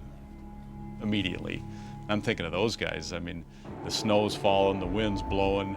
They're on some side of a mountain someplace, and who knows what condition. With hope of rescue dwindling, Dave and Jim resign themselves to spending another night on the mountain. As it gets darker, I can hear the snowflakes hitting the tent. They're huge. We're in no man's land.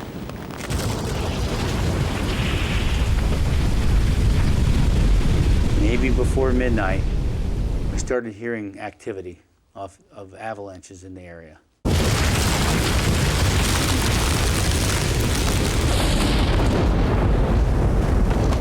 Dave! Wake up! Wake up, Dave! I'm screaming at Dave as loud as I can. Wait up! All of a sudden, it sounds like jets are coming. It's, you know, it's like sitting right under a 747, just this roaring noise. The winds pushed ahead of an avalanche can reach hurricane force. Jim and Dave are in the crossfire. It's louder than a Pink Floyd concert. It's louder than anything, any noise I've ever heard, and it's right above us. We just started praying. I don't know who else to turn to. It's in the tent. It's around you. It's inside my sleeping bag. We really thought this was it. We thought this was the end.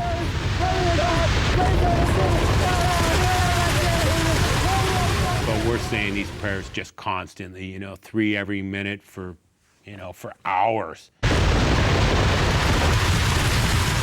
Numerous times we were hit by 100-mile-an-hour wind blasts and just pelted with snow, but the big one didn't come.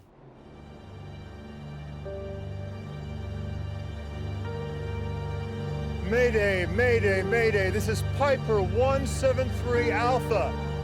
Mark's attempts to get a call out are hampered by the surrounding mountains that block the radio signal. Only a plane flying directly overhead will hear his call. We've crashed on Ruth Glacier. Do you read me? Over.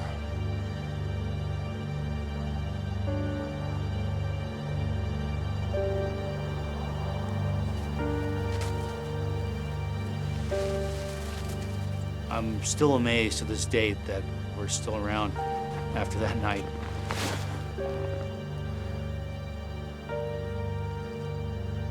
Dave? Jim has no intention of spending another night on the mountain. Okay, Dave.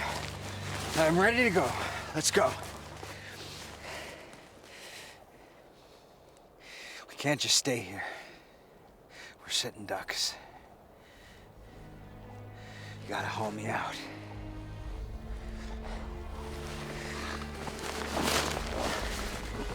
We can make it down to the glacier. Someone will see us there, man. No one will see us here. Jim, would you look? It's too steep. I didn't think I could do it. Even if we cut across, we could start an avalanche. I'm pissed because we're going nowhere. What are you doing, Dave? I'm looking for a safe spot. Come off it. There is no safe spot in this whole valley. We just gotta get out of here. We're moving over there. That won't make any difference. He puts me in the bivy sack to haul me over there. I don't like anything to do with this. I set up the tent in this new location, and I feel pretty good about it. I said, Jim, your worries are over, buddy. We're good here until rescue comes. You're dreaming. You know, just cut the bull. Quit acting all mellow. There's nothing mellow about this. You are always trying to swim upstream. What are you talking about? He's not fighting it. He's just kind of, you know, letting it take him for a ride. No, I wish I could stand up and walk off this thing. You know, we would be down in an hour if I could stand up, you know. We gotta fight. What the heck are you talking about? Man against nature. What a bunch of crock of BS. I want to go down, Dave. Do you want to live? Do you want to live? Then do what I tell you to for once.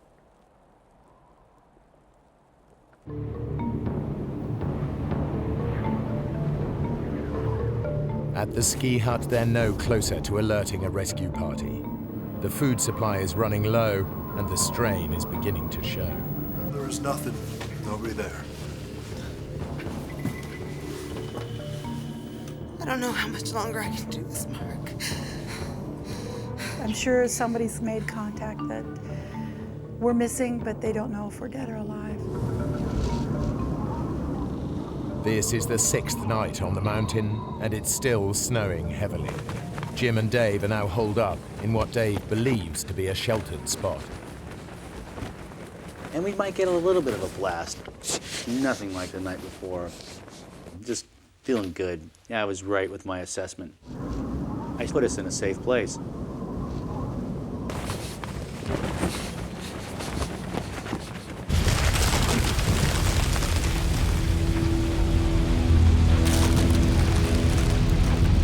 Well, early in the morning, maybe 2 a.m., we heard a roar. Oh, what the hell is that, Dave? Wake up! It was a sickening, cracking rumble, explosions, boom.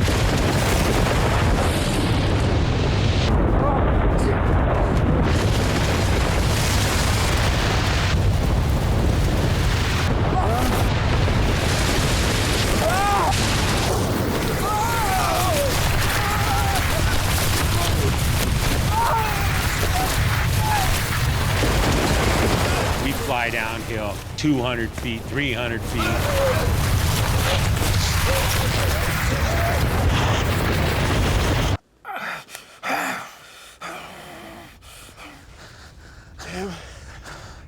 Jim, are you okay? We're completely buried, 100% encased in snow. And my hips just screaming.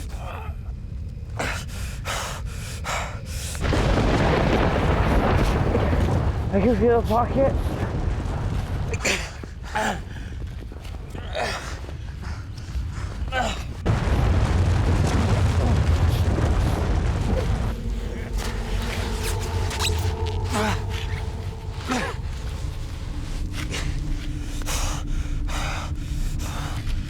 And he pulled me out of the snow.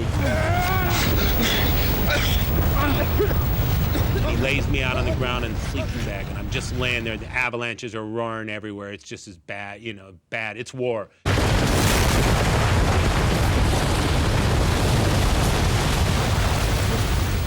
We're just laying out there with nothing. We can't find anything. There's nothing left, Dave! I was just scrambling like a madman. The shovel, it's the key survival tool you have in the mountains. Come on, man! Before another one comes! That's it! Come on, keep digging! Keep digging! Keep digging!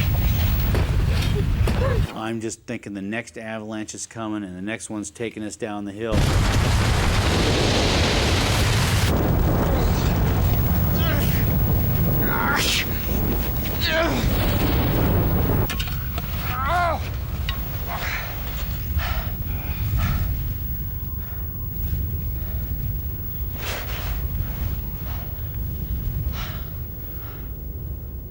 You really could care less about the other person. Sure, you love the guy, but hey, at a certain level, you think about yourself first.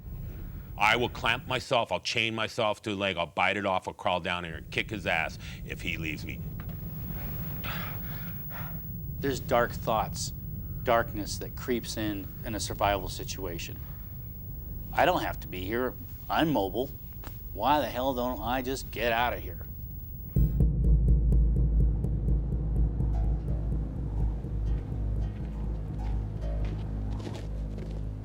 Eight miles up the glacier, Mark Niver is clinging to one hope. This morning, the jet that takes him to work on the Alaskan oil fields will be flying directly overhead. It's their best, maybe their only chance to let people know where they are. My dad flies that plane. I know the whole crew. I know that they'll be tuned in. Mayday, mayday, mayday. This is Piper 173 Alpha. Over. Hello, Mark. Is that you? Over. How are you doing? Who is this? Over. Mark, we don't read you. Please reply. Over. Hello, do you read me? Over. The pilot can't hear Mark. Repeat, where are you? Over. Mayday. But he can hear the clicks on his radio. So it's one click yes, two clicks no. After 7 days, the word is out. Understood. But rescue is impossible until the weather breaks. And no one knows if Jim and Dave are dead or alive.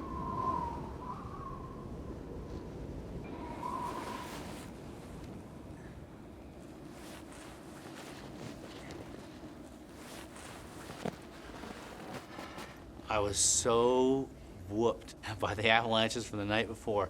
It was like someone pointing a gun at your head, clicking the trigger, shooting it, and just missing your head. And it was like that for hours. When you looked at him, you just looked at the sagging face, uninspired, totally whooped man. Hey, Dave. Stop snowing, right?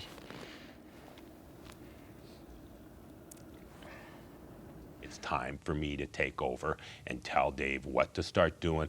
This is a tricky situation for me. I'm pissed, but I can't give him a bad time. I want to go down. I have to work with Dave. What do you want to do? You want to go back to the base camp? Get some more food? More equipment? I wanted to go, but I knew if I left, I would not come back. I had a chance to look myself in the eye and say, what's really important to you? And is your life worth more than this person's?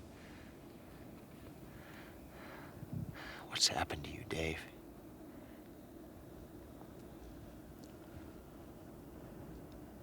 I'll tell you what. You get me off this mountain, I will buy you the biggest, juiciest steak you've ever seen in your life at the Double Muskie. What do you say?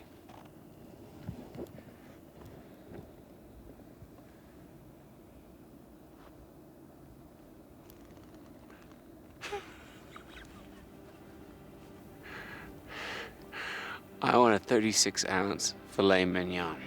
There's no such thing. That's what I want. Well, then that's what you're gonna get. That was a huge, huge turning point for me, having that opportunity to leave and then just really deciding with 100% certainty that we were gonna make it together, that I'm not gonna leave him. So begins a back-breaking ordeal to drag Jim down the mountain. Start to shovel the trail, pack it down, then it'd go back and pull Jim.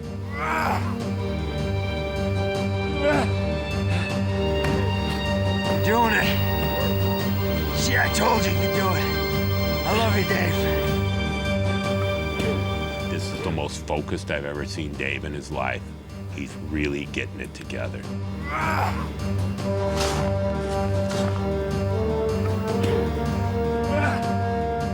Inch by inch, foot by foot, we're moving down the valley.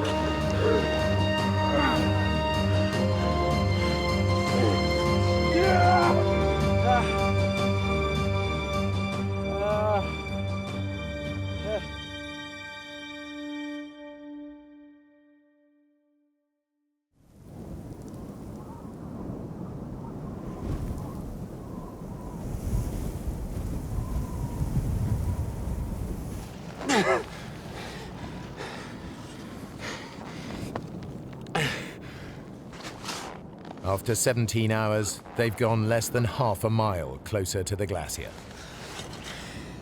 Dave? Dave? You're doing it, man. You're doing it.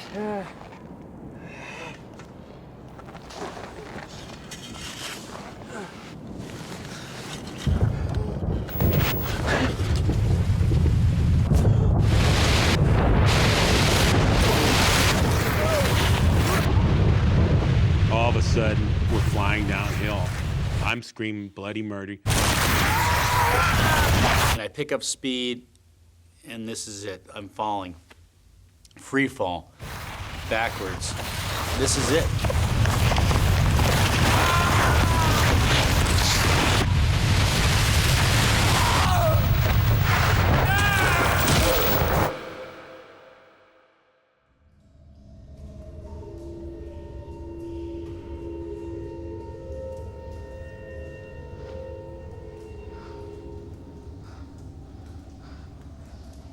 Jim's luck has held.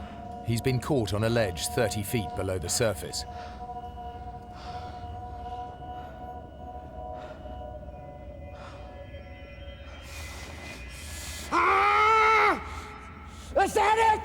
Is that all you got? I start screaming at God, you know. I'm telling him, I can take more. I can take more. Come on! I can take more!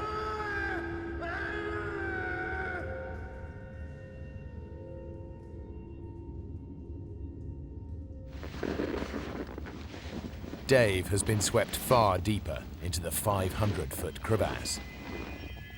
I just barely avoided going down to the bottom. You could kind of see 300-400 feet down it.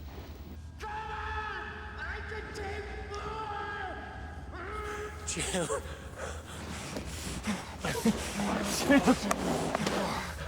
Jim. Oh, Jim. There's a ramp. And he says, Jim. He goes, there's a way out. We can make that, Jim. We can make that. Ramp must have been about 70 degrees. It was just ridiculous. Okay, Jim. On the count of 3. Okay. 1, 2. Ah! And again. 1, 2. Yeah! That's the stuff. That's the stuff. Good, Jim. You're helping me. I'm looking right up at Dave. He's looking right down at me. This is going to be a lot of work. Hold yourself there. I'm holding it. I'm holding it. Come on, man. 1, 2, 3.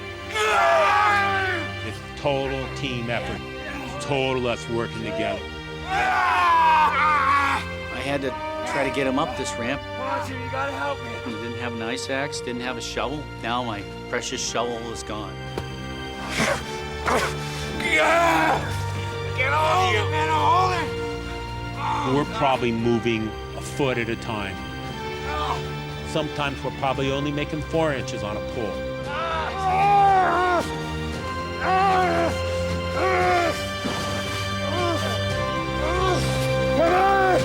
Come on, Jim. You're nearly there.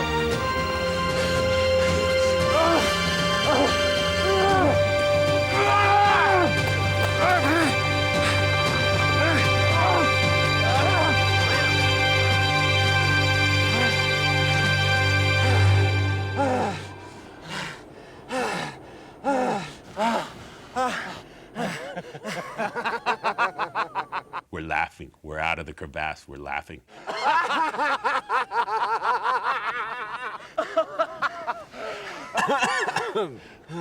Dave, there's the glacier. Let's just go for it. Let's toboggan down right now. No. No way. It's too steep. It's full of crevasses. I'm feeling invincible. I can slide over crevasses. Nothing's gonna kill me.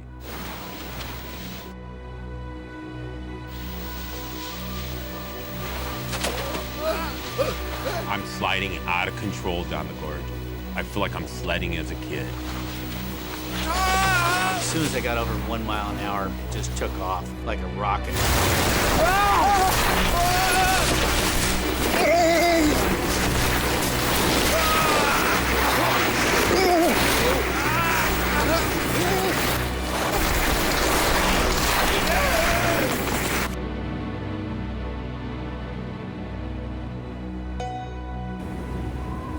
It doesn't look like we're going to be able to get in today at all. Visibility is too bad. Over. So I go back up to the mountain hut, and everybody's got this hopeful look on their face. Looks like they're not gonna be able to come in today. That's great. When I think back, it's amazing I remained as calm as possible until I started crying. I just started losing it.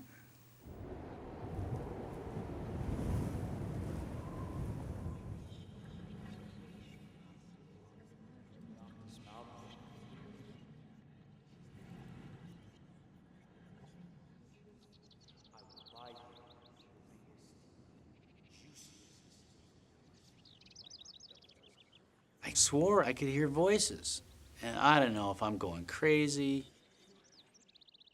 I could hear birds chirping, seemingly miles away. I could hear the tinkle of the snowflakes as it hit the snow. My senses became very acute.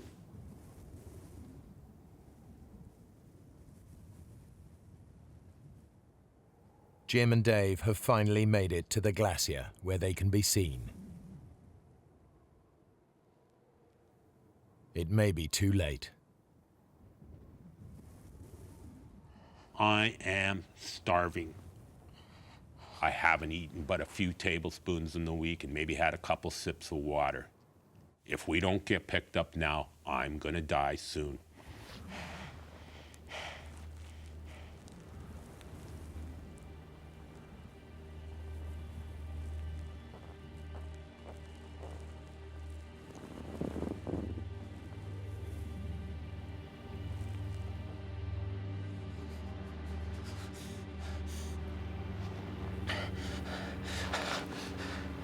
And I hear an airplane.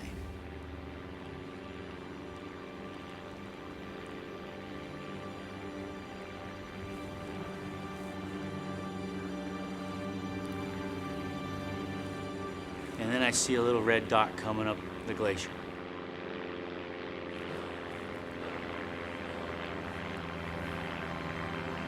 A brief and almost miraculous break in the clouds has made rescue possible. That was a great moment. It was really hard. Hard for me to, of course, I broke down and cried at that point. And, You did it, Dave. You did it. It's the best sound I've ever heard in my life.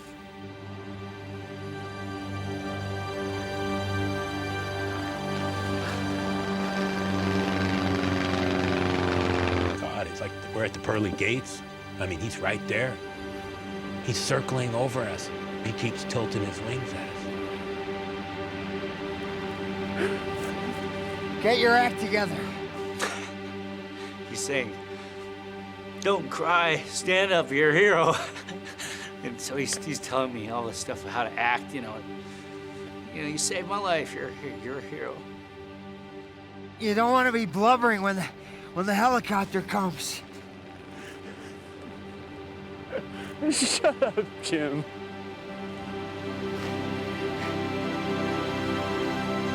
Alerted by Mark's radio, planes have been flying above the clouds searching until the weather suddenly cleared. Those few minutes of sunlight have saved them all.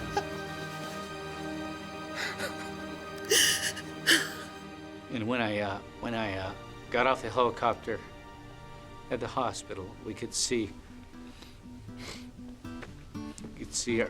our friends all lined up on the fence. It was great. Of course, my mom was happy to see I was the one that was walking. I smoke dope the whole time I'm in the hospital. My buddies show up with a bunch of beer. It's like a party every day in my room.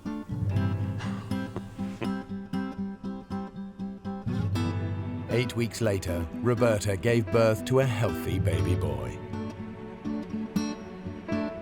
Though Jim never fully recovered from his hip injury, it didn't stop him climbing.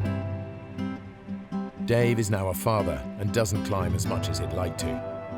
For his efforts to save Jim, Dave was awarded the Carnegie Medal for bravery.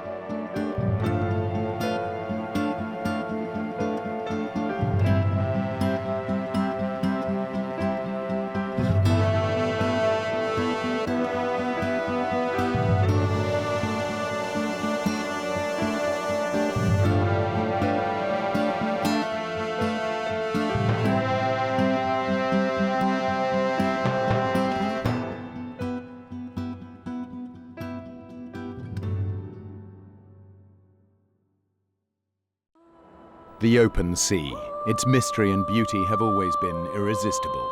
But when the ocean turns, it shows no mercy. Mayday! Mayday! This is the true story of 5 sailors shipwrecked in the Atlantic with no food and no water. We're gonna die! Every choice they make is life or death in these shark-infested seas.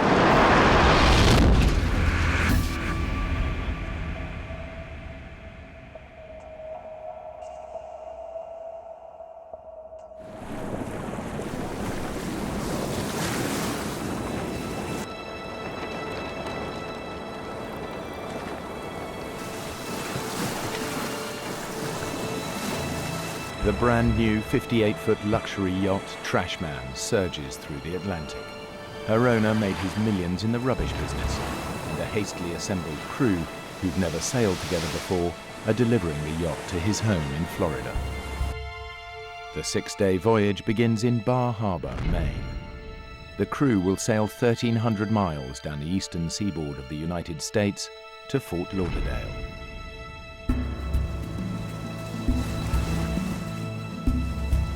The most experienced sailor is Deborah Scaling Kiley. She's the first American woman to have completed the grueling Whitbread Around the World race. I love to sail because you're working with nature. There's another force, and you become one with that force. And I'm a junkie for it. I'm an adrenaline junkie. Debbie has been hired for the run by the yacht's skipper, John Lipoff. He was sort of that scraggly sailor look. It's running nicely now.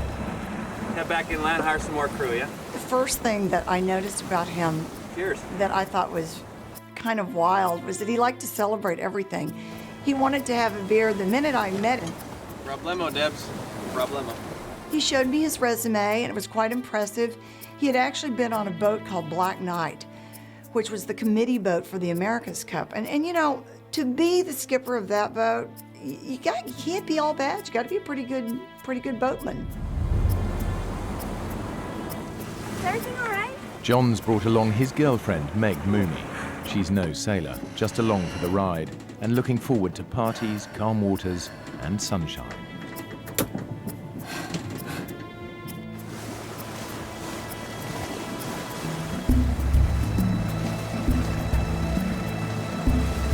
Weatherfax says clear sailing all the way.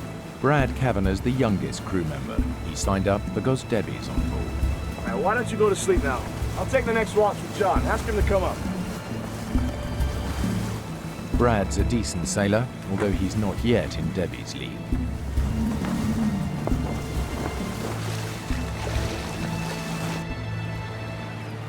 The Trashman heads inshore to Annapolis, Maryland, to pick up the final member of the 5-man crew, an English sailor who's a friend of Brad's. Debbie, this is Mark Adams. Hi. Debbie here did the last Whitbread. Is that right? That's right. I'm betting that your job, boys. I didn't like his condescending, chauvinistic attitude.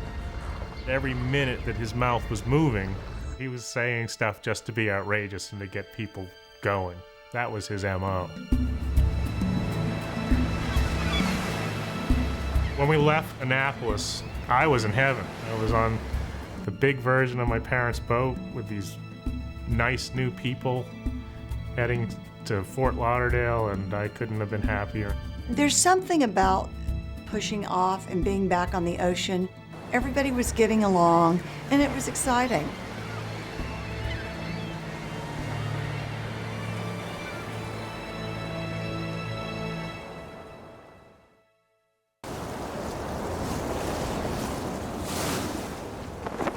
The first day is an easy sail. By nightfall, they're right on schedule. That night, the weather was beautiful. The boat was fun to steer. It really just didn't get much better than it was right then. But this calm doesn't last long. A storm is gathering, and it's moving quickly towards them. Debbie! Wake up! Debbie! That was 4 hours? It's blowing a gale out there. Meg's falling. She's hurt, and we're taking on water. John! She's hurt real bad. Can you come take a look at her?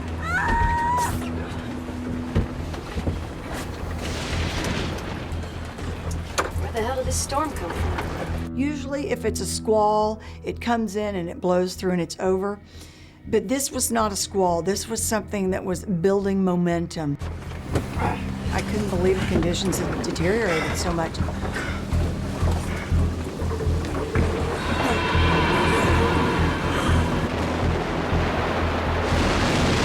Surfing down those waves, it was like a roller coaster. And it's like an elevator when it drops. This is why I got into sailing, Brad. Well, my mother sailed through a hurricane when I was in her belly, but I can honestly say that this kind of weather is not in my blood. Mark's up on deck, just woo, howling at the wind, and obviously he's been drinking. Come on!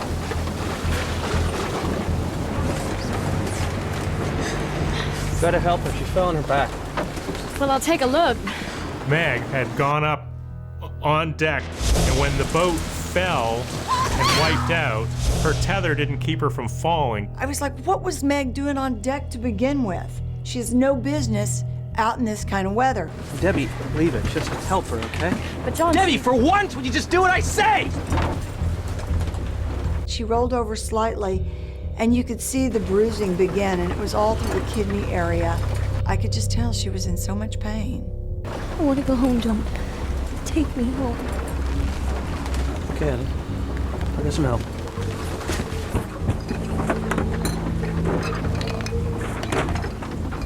John discovered that he didn't have any charts to take him into this part of the coast. It was just one more little omen that things weren't great. It was that he wasn't prepared. A sailing vessel trash man calling Coast Guard. We urgently need a compass heading so we can head inshore. We have no chart. Over. Brad and I went up on deck to take our next watch, and it was wildly out of control. The winds were gusting 50 miles per hour, and Mark's up on deck, and he is just wild. Are you out of your mind? We're in a gale and you're hammered! You're a bigger idiot than I thought! Good one! Still floating, isn't she?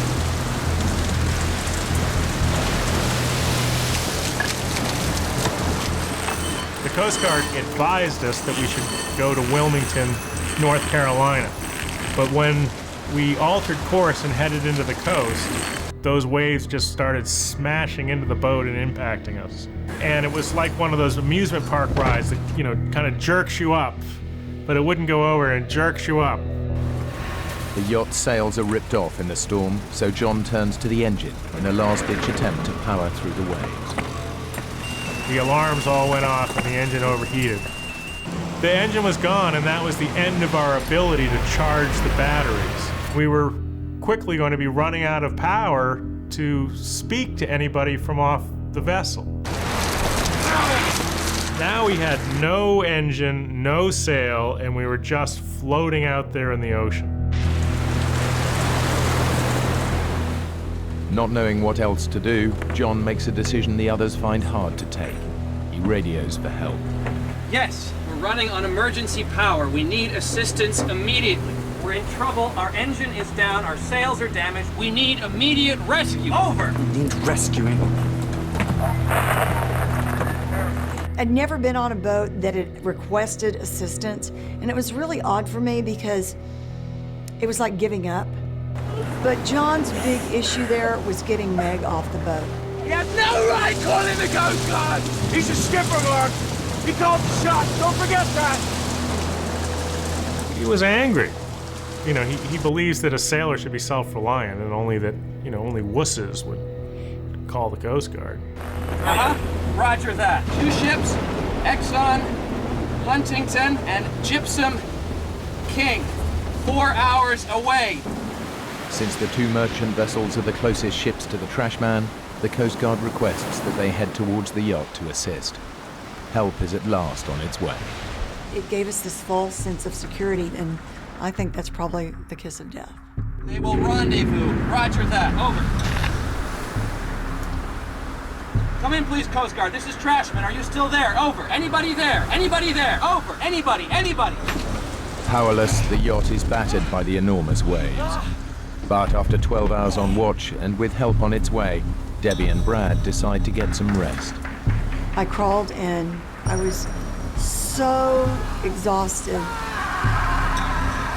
I can hear Mark whooping it up and howling at the wind. Woo! There was that brief moment. I thought, God, we ought to be on deck. And then I thought, you know what? It's not my problem now. I gotta get some sleep. But you really can't sleep in that situation. You can just try and rest, and having all that time on your hands, your mind can just take you all sorts of terrible, terrible places. I was lying there and feeling like the boat was going to break apart. Without sails or an engine, the yacht's almost impossible to steer. So Mark ties off the helm and heads down to sleep. Brad lies awake, ill at ease as the situation begins to get much worse. One of these times we got to the top of one of these waves and it crested and broke, like at the beach, like Hawaii 5-0. And the boat fell off the top. You know, we were in free fall. And then we impacted against the window. And the window just smashed out and the water just poured in. Jimmy! Jimmy! We gotta get out of here! Go, let's get out of here! Go! Here's the boat sinking, and we're scrambling to get to the deck, and I hear John over here going, Mayday! Anybody! Mayday! Mayday!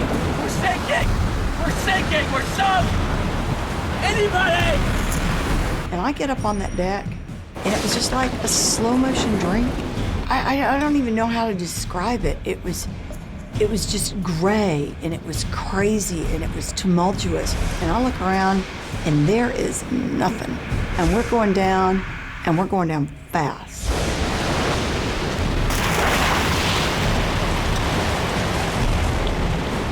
You don't think about dying. You don't think about drowning. You don't think about anything. You think about getting away from this boat that it's going under, and it's sinking in less than 2 minutes. It's just going down like a big rock.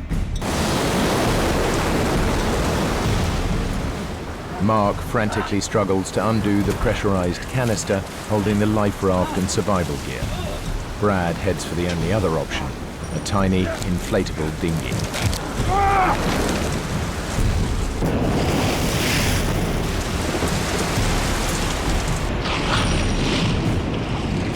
But I swam after the dinghy, kicking off my sea boots and my foul weather bottoms, thinking, my dad's gonna kill me. I've just let his boots sink. And then thoughts of my mother and how horrified she was gonna be and how sad that when she learned that I had died there in the ocean.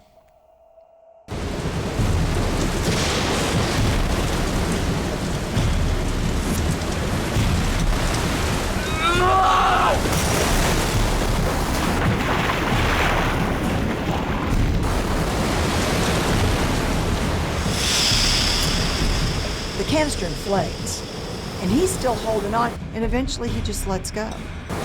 The life raft is blown away, and we weren't going to find it in the middle of the night. You managed to get anything from the yacht? Nothing!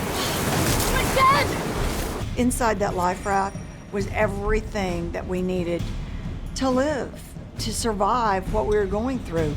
It had an emergency beaconing device, which a plane could have picked up on, had water makers to make fresh water from salt water. Food, fish hooks, mirrors, signaling devices. It had rations, flares, first aid equipment. Perhaps had a radio even with it. And in that rubber Zodiac dinghy, we had absolutely nothing.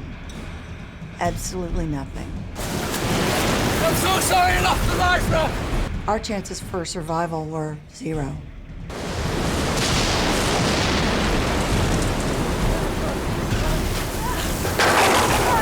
Where's Meg? As the boat sank, Meg was within the rigging. Get away from the yacht! And she just didn't have the sea savvy or the knowledge to, watch the waves, and then when the wave action was right, to swim out. So I knew if I didn't go back and get her, she'd die. Jimmy! Be careful!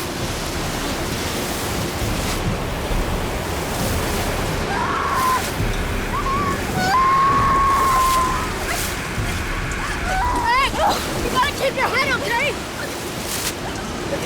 Now!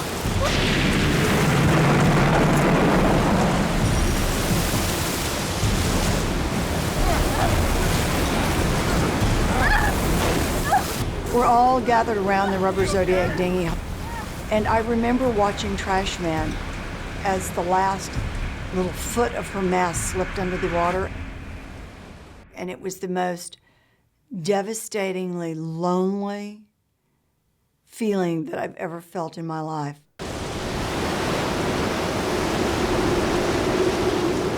The trash bin went down in less than a minute. We're all gonna die! By not contacting the Coast Guard. You know, we were now half an hour late for our radio call. They should have been on the way. Cavalry rushing in.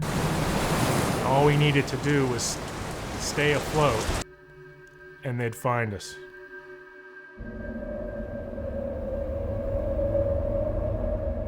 The next day, when the sun finally came up, the sky was overcast and gray.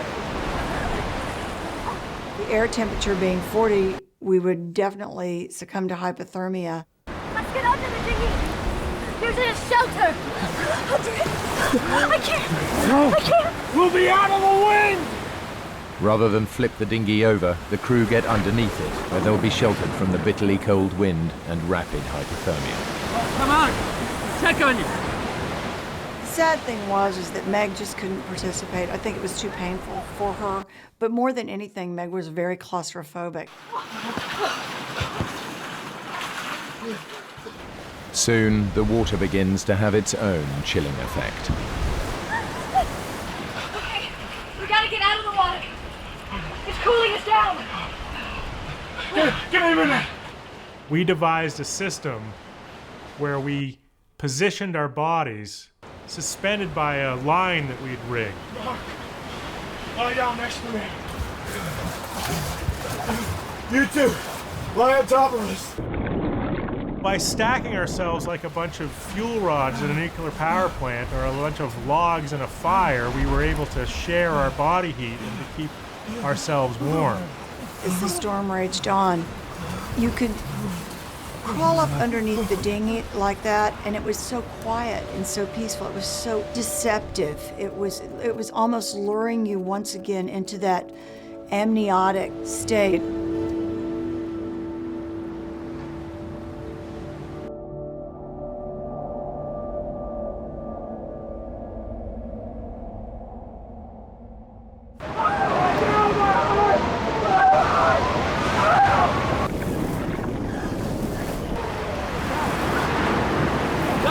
Help me! Help me! It's having a heart attack! Right! Call 911! When John started talking about his heart pains, I knew immediately he was probably just hyperventilating because the air would get very thick under the Zodiac dinghy. Please, get him into the dinghy! The wind was like 40 degrees and it was blowing like 90 knots. And we decided we would flip the Zodiac dinghy over and we lift Meg in.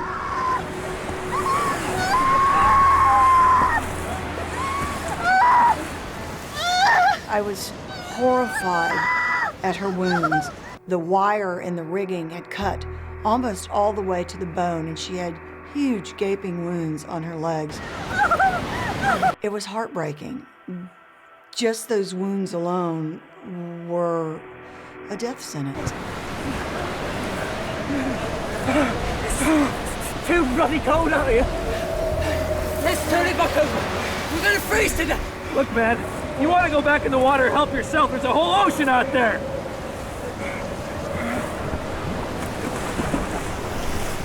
We hung there for a minute, and pretty soon he goes, "Quit kicking me." I'm not touching you. You did it again. Cut it out. What are you talking about? I'm not kicking you. Stop now. And I thought, you know what? I'm going to look in the water, and I'm going to see where his legs are, and I'm going to stay as far away from him as I can. And it was the most eerie sensation. And I noticed these like torpedo-shaped bodies, and I thought, fish.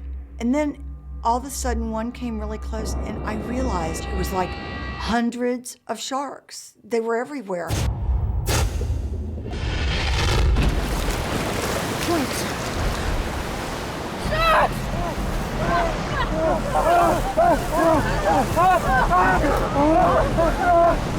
And just the minute we got in, fins just everywhere in the water. And I don't mean like 2 or 3, I mean 10, 20, they were everywhere.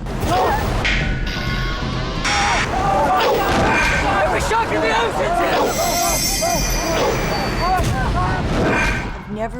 seen so many sharks in my life, not in my entire trip around the world. It was the most frightening feeling I've ever felt.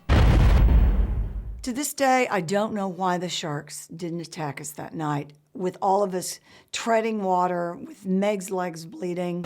Mark, I'm warning you! Do not hit a single shark with that! Are you out of your mind? What do you think? What? You're gonna calm them down? Give me that! Our biggest threat was not just the coal, but a wave breaking underneath us and flipping the Zodiac over and dumping us back into the shark-infested water. So what we had to do is devise a system to try to slow the little rubber Zodiac down. Hey, Debbie! Do you think maybe we can make a sea anchor out of this thing? Stabilize this tub?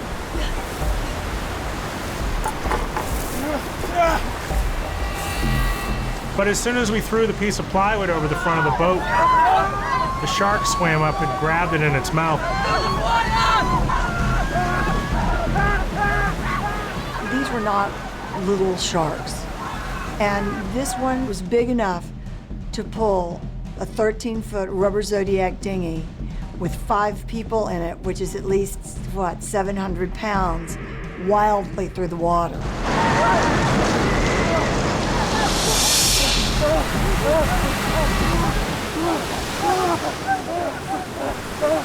By nightfall, the storms died down, but the sharks are still out there.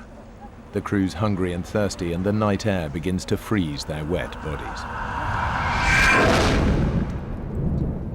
It's night 2, and with night comes just that threat of not being able to make it through the night again. A light! A light! A light! Oh God, it's close. Paddle! At first, when you see the light, you just are so excited you can't stand yourself. They're coming to rescue you. And then you realize the reality of the situation is it's pitch black. You're in the middle of the Atlantic Ocean, and nobody can see anything. If I can't make eye contact with someone on that ship, I'm not close enough, and I just think that paddling towards it is a huge waste of my energy, and I haven't eaten anything in 2 days, and I don't want to expend my energy when I'm freezing all the time to do this.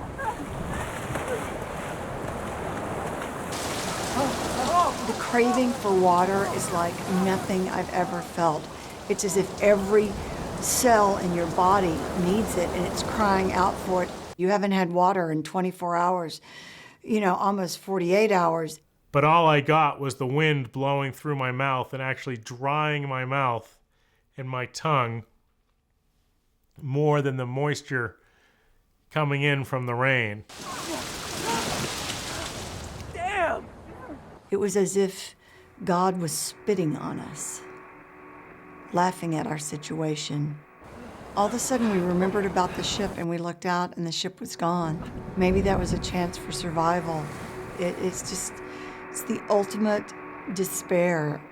And at that point, I just couldn't take it. I felt that I was being teased by the environment, by the powers that be. Oh, I stood up and I gave God the finger, started, saying, what are you doing to us? You're gonna make it rain, let it rain so we can get some water. The last thing you wanted to do is curse God, because that was about the only chance we had for survival. I don't want to die. The ship has gone, but some unwanted guests refuse to leave. There was always a fin somewhere. They were always bumping into the raft and pushing us around. Then they'd go away for a while, and just about the time you think that they'd gone away, they came back again. The situation was going from bad to worse to nightmarish. Day 3, and the crew of the Trashman are still adrift in the Atlantic, suffering from dehydration, infection, and the fear that they'll never be found. Well, we were starting to get very frustrated with the Coast Guard because without food and water, we were really starting to suffer.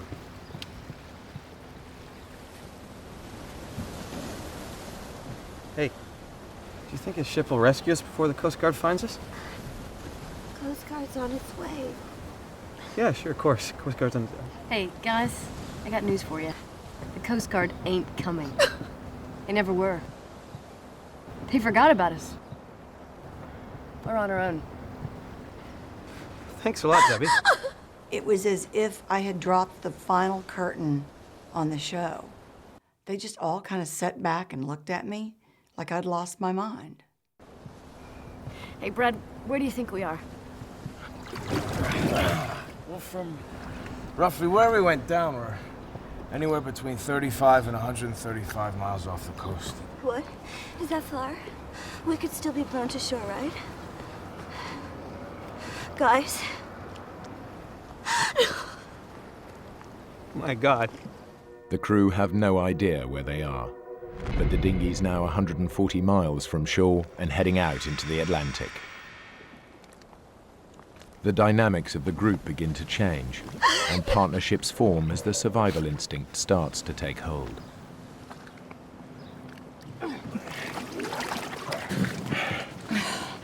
What are we gonna do? I don't know. I'm so sorry I cut you into this. If I didn't have you, if it was just me and those guys, I don't know. We just need to stick together. You and me. If we lose this bond, then we're lost. And it's what's going to keep both of us alive. So I'm going to watch out for you, and you watch out for me. I can hardly stay awake. Why don't you go to sleep? I'll watch you. Make sure you're okay. If it had come down to someone trying to hurt Brad or kill him, I would have done my best to take him out because Brad was my partner in survival. And I wasn't going to let him go. There was no way.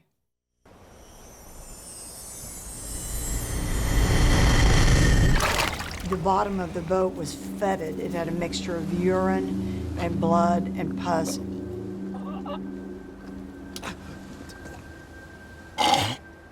We were in absolute agony because we were starting to get massive staph infections all over our bodies.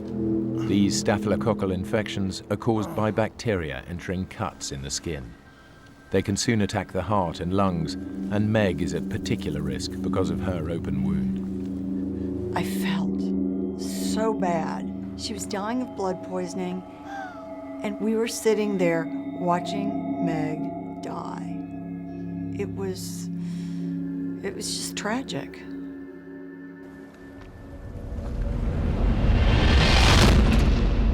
Night 3, with all the infection coming on, and the starvation setting in, we all were getting very delirious.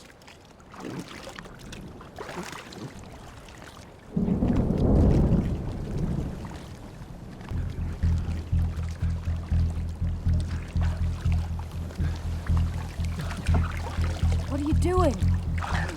That stuff will kill you! Here, Miss Whitbread. Help yourself.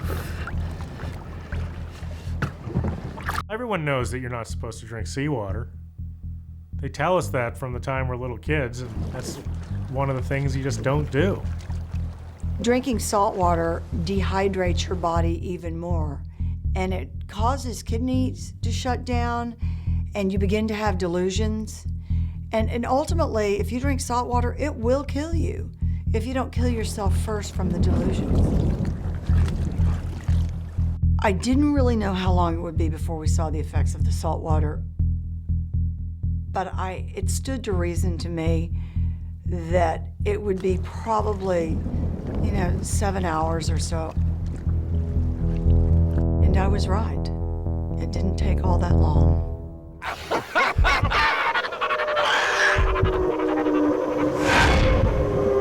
It's too hot.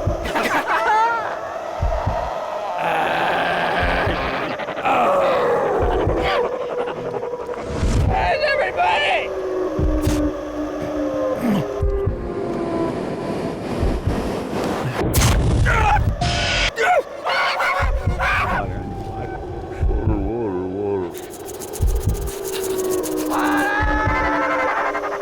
Come here. Come to Johnny.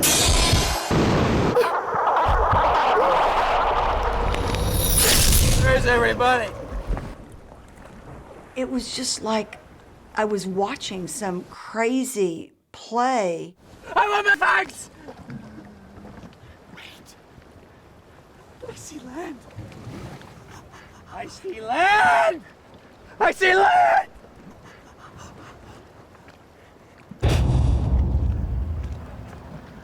It's right there, man. You see it? It's right there in front of us. We're just off Falmouth, Meg. We'll go to the hospital where my mom works. She'll take care of us. We're in the middle of the Atlantic Ocean. We're nowhere near Falmouth. That's total crap, man! It's over there. This went on all day long. Oh, I want my cigarettes. I need one now. The monotony of it was starting to drive me crazy. I'm just gonna get my car. We're in the middle of nowhere. You guys bring the boat in, and I'll go get the car. There is no car, John.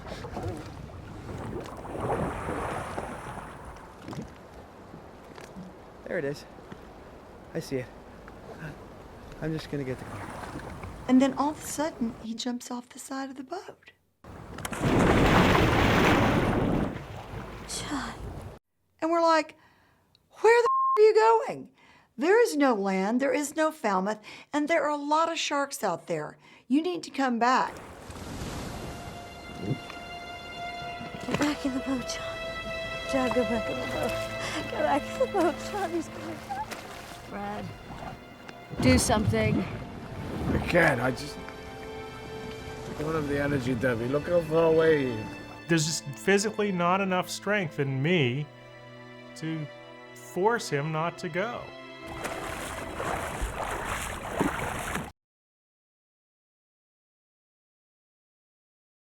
I can't see him.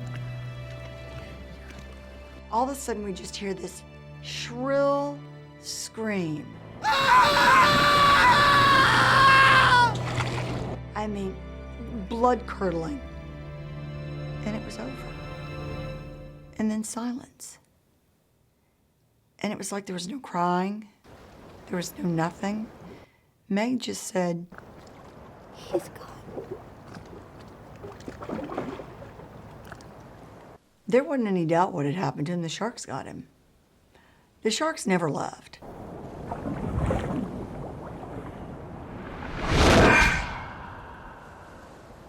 I was angry with him because I really felt that I would get a lot of credit for surviving and having everyone survive. I looked forward and relished the thought of being heroic. And there's nothing heroic in what I had done in this instance, which was stand by while John swam off to meet the shark.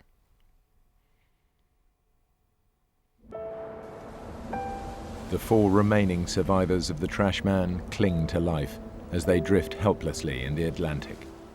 The sharks have just claimed their first victim, John, the captain. After John went over, we all just sort of sat back for a while. I think everyone was so shocked. And Meg was crying, but she wasn't sobbing. She was so sad. And she was so sick.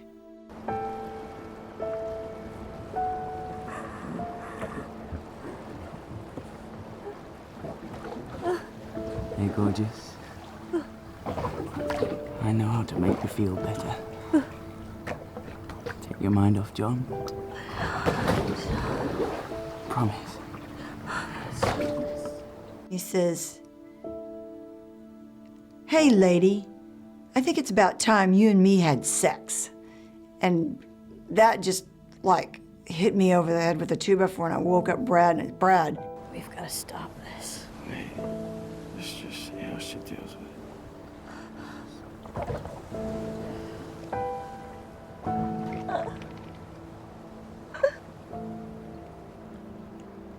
Right. I'm tired of playing games. I'm just going back to the 7-Eleven to get some more beer and cigarettes. Mark, you're not going to the 7-Eleven for anything. You know we're in this dinghy, don't you? I'm just going over for a minute. Just to stretch my legs. And get rid of the cramps. Just for a moment. Brad and I get up and we go, man, the sharks just ate John. No. I'm just stretching my legs. Getting right back in. And just about that time, we feel this. Bam! And then we feel a bam again. And all of a sudden we realize there's like this frenzied attack, and the sharks are eating Mark underneath the Zodiac. Oh, sharks. It was, without a doubt, the most horrifying moment of my entire life.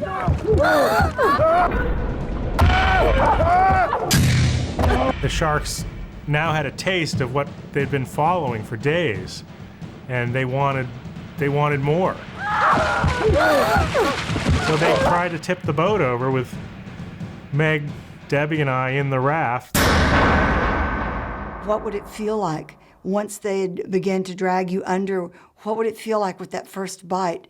And maybe it would be better if we jumped over and drowned ourselves so we would never have to feel it. And it lasted for what seemed like an eternity, like hours.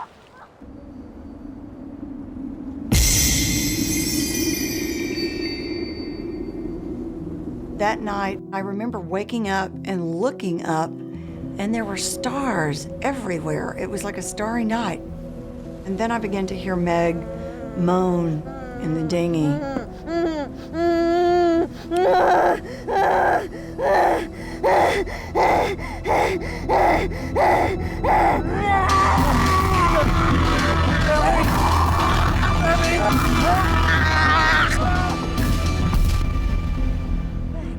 I think she was frustrated and she just wanted to strike out at somebody.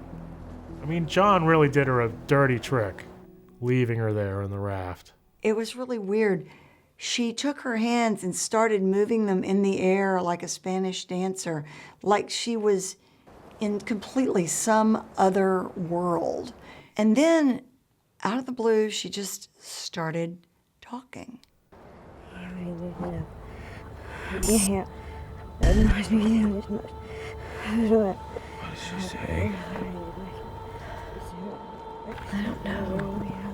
And it all of a sudden became very clear to me that Meg was speaking in tongues. She's dying, isn't she? She was dying. She was really close to death.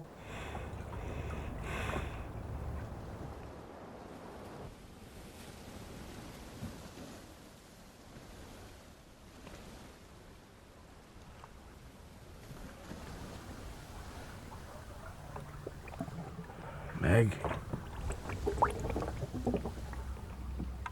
When we woke up, Meg was dead in the bottom of the dinghy.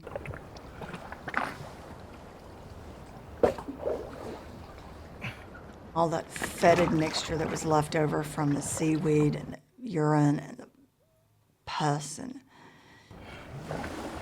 Debbie. Should we eat her? We were starving, and you've heard of cannibalism at sea, and are we gonna, nourish ourselves by somehow figuring it out how to butcher her and eat her, or what are we going to do? Ugh. She's too infected, Brad. We have to get rid of her. I'm so hungry. My stomach's twisting in pain. You're right.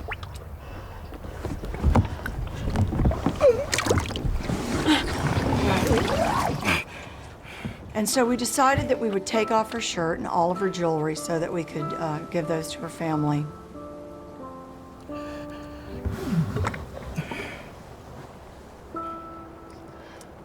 I got really mad at Brad because he was like, I can't get the ring off. I'm like, get it off. It's not like you're gonna hurt her. Just take it off and get it off.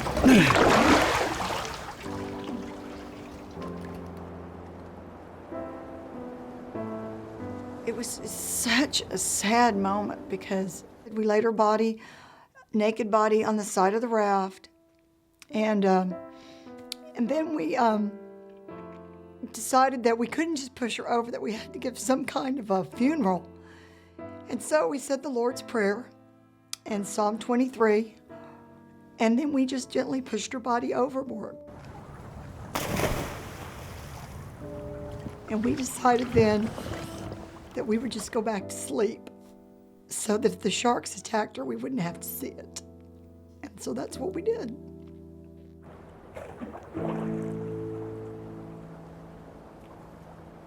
People can argue that it was a physical thing that killed Meg, but I think it was John abandoning her and making her despair that killed Meg.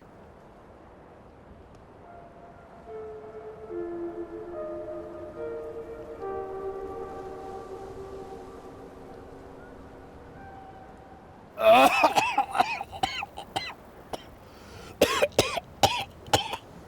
you okay? I don't know. I've been retching ever since I woke up. It's the water in the bottom. Meg's died in it. It's making you ill.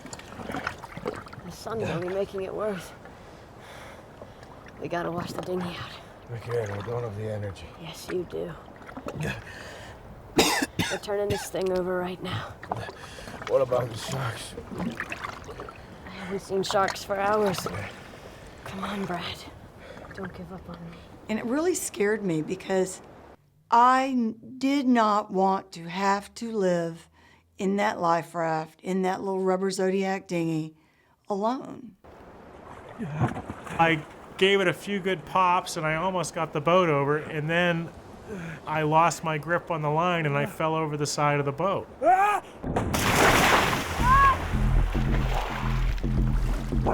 Debbie! You gotta be back here. And this time I don't have the strength to get myself back into the boat. For God's sake!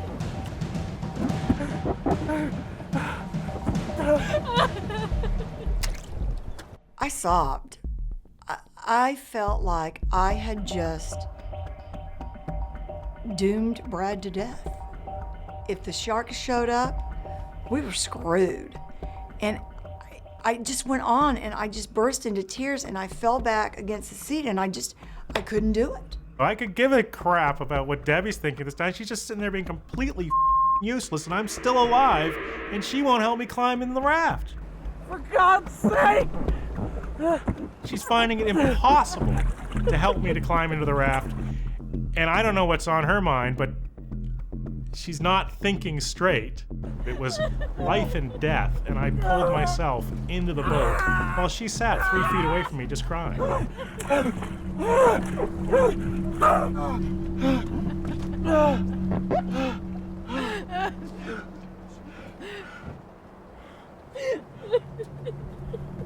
We were each at one end or the other of the raft. He wouldn't talk to me. He was so off at me. Bitch.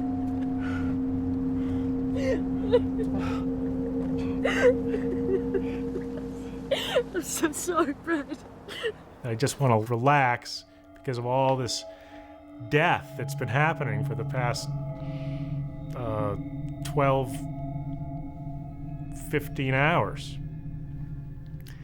And as soon as I take a break, I look at the horizon and there's a ship coming straight at us. Debbie. I'm gonna make it up to you. Let's catch fish. We're going to survive. Debbie! There's your ship. I had heard it was a ship so many times. I just didn't. Big deal. It's a ship. They're not going to see us. Turn around. Look how close it is. And I turned around, and it was amazing. And the ship came by, and it went by, and a guy walked out on the wing bridge and looked down at us, and I looked at him, and he looked at me, and I waved at him, and he waved at me, and next thing I knew, there wasn't just one person that came out, but there were like 5, 6 people. They were all coming out. They threw all their life-saving equipment out at us, and Debbie jumps off the boat, and I'm like, God damn it. you know, don't leave your friend Brad here all alone. What? No goodbyes? Nothing?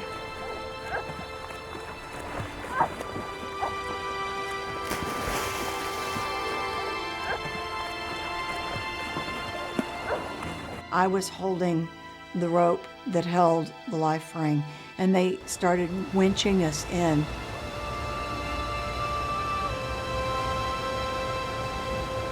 And then a big sailor picked us both up. And when they finally hand me off to the last guy, he just gently lays me on the deck, and I realized that they were Russian. And I didn't care. It was, I didn't care where I was going. I didn't care who these people were. I was lying there, and Brad was there, and we were alive.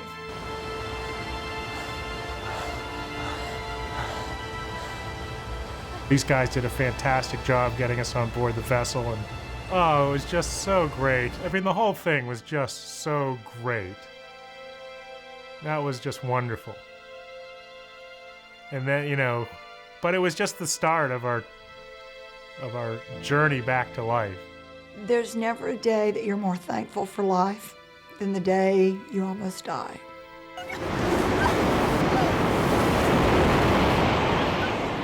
I'm here today, and I don't feel guilty about it, and I have no regrets. And every day I wake up, and it's a new day, and I'm happy. And I always try to find something good in the bad things that happen to me. It's not something you just turn off when it's over. You keep living in that survival mode. You know, I don't know if you're shell-shocked or what you are, but it's impossible to just turn it off and go back to being the way you were before.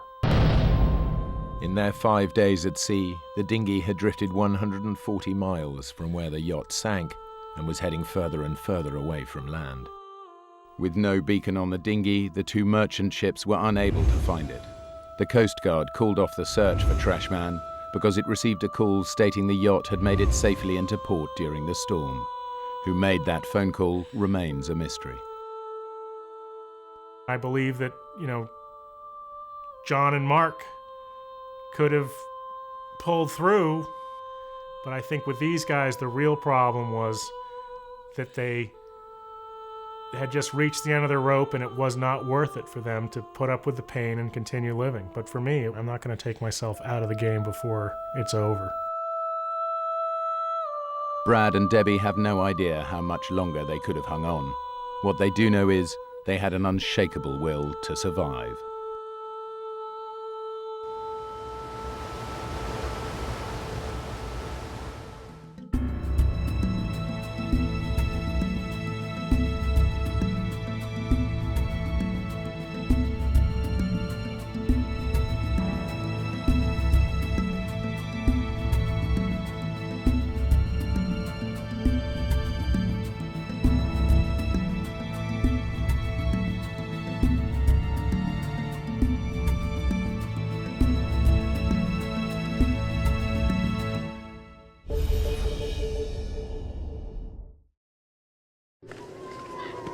A day on the ski slopes turns into every parent's nightmare. Come on, Matt.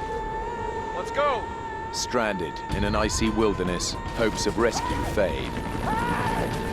A father faces a heartbreaking choice. I'm gonna die. To wait for rescue or go for help, leaving his young son alone in a frozen cave on the mountain. Hardest decision I've ever made, to leave a child of mine behind.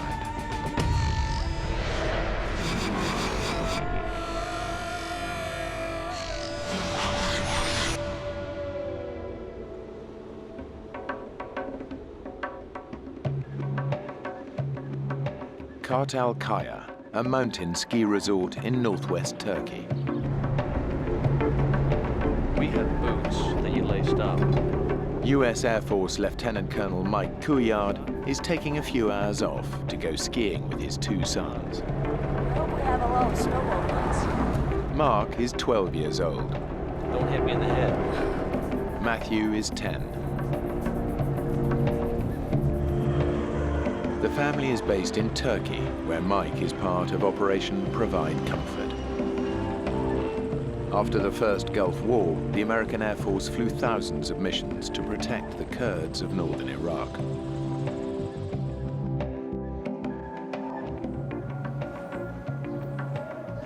While Mike takes the boys skiing, his wife Mary stays at home with daughter Marisa. A lot of people we know are going, but it's mostly dads and their sons. And I'll stay back and I'll keep Marisa. Got you all myself tonight. Mike and Matthew can hang out, and Mark can be with his friends, and it'll be a great father-son day. For Mike, today's a rare break from duty and an opportunity for a boys' day out.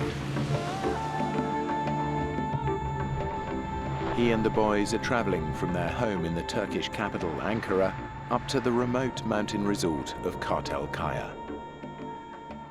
By American standards, Kartalkaya is not a real big mountain. It's about 6,000 feet. We'd been there once, and we hadn't really totally explored the mountain, but it was certainly a good place for us to go with the family.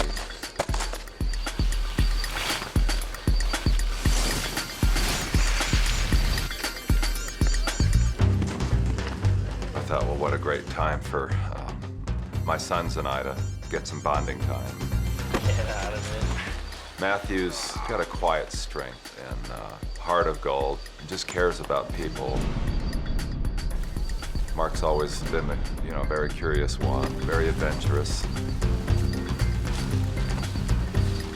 After lunch, Mike and Matthew head back up the mountain, while Mark stays behind to ski with his friends. Matthew and I were together, and Mark and his friends gonna go on their own for a while. He said that him and Matt were gonna ski together, and that was the last time I saw him that day. Tired? Are you?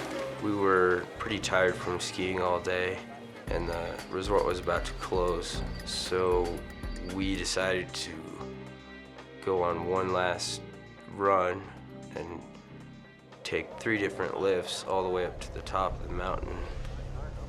We've been skiing in Colorado where you have a nice sunny day and then you see these wispy clouds rolling around the top of the mountain, and that's kind of what it was starting to look like. The weather at the top was much worse than at the bottom. The mountain of Kartalkaya is rarely welcoming. And by the time Mike and Matthew reach the top of the lift, a solid bank of fog has rolled in from the Black Sea. Locals call it the Mister. It produces a whiteout, and the ski slope back down to the resort is no longer visible. There's 2 different paths you could take, the left or the right.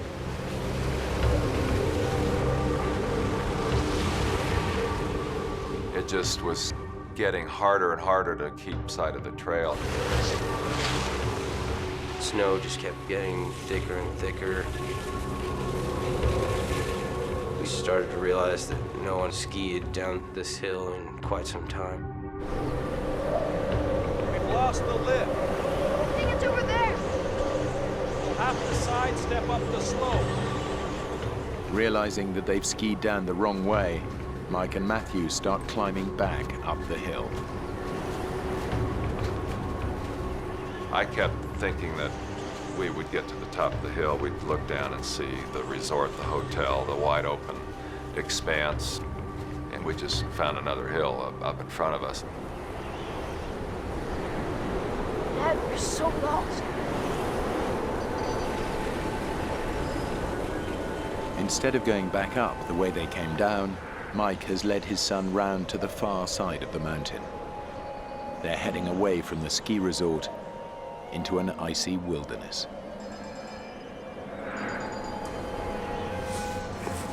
Probably by now it's between 3:30 and 4, and it's already starting to look like the sun's going down, and it's getting on towards twilight.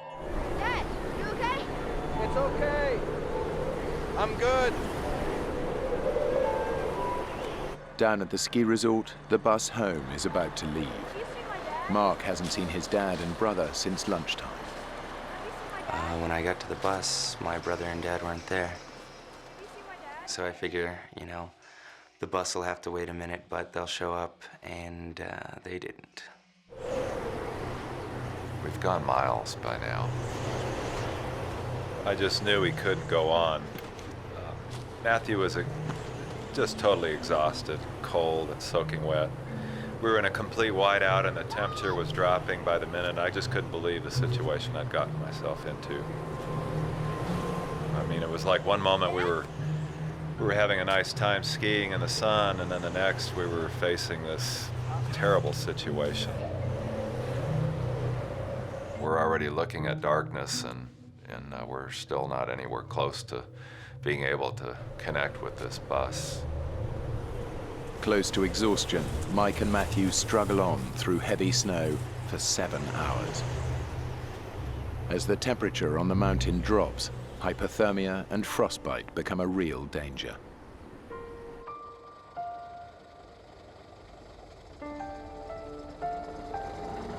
As the bus drove away, it was pretty much that moment when I knew that something was really wrong.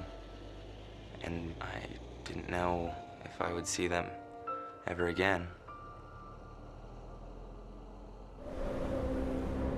The darkness on the mountain closes in as the blizzard rages on. Mike has no idea which way to go or whether to keep Matthew moving. We can't keep doing this. He's just done, and I can't carry him. I make this decision anyway. Let's stop.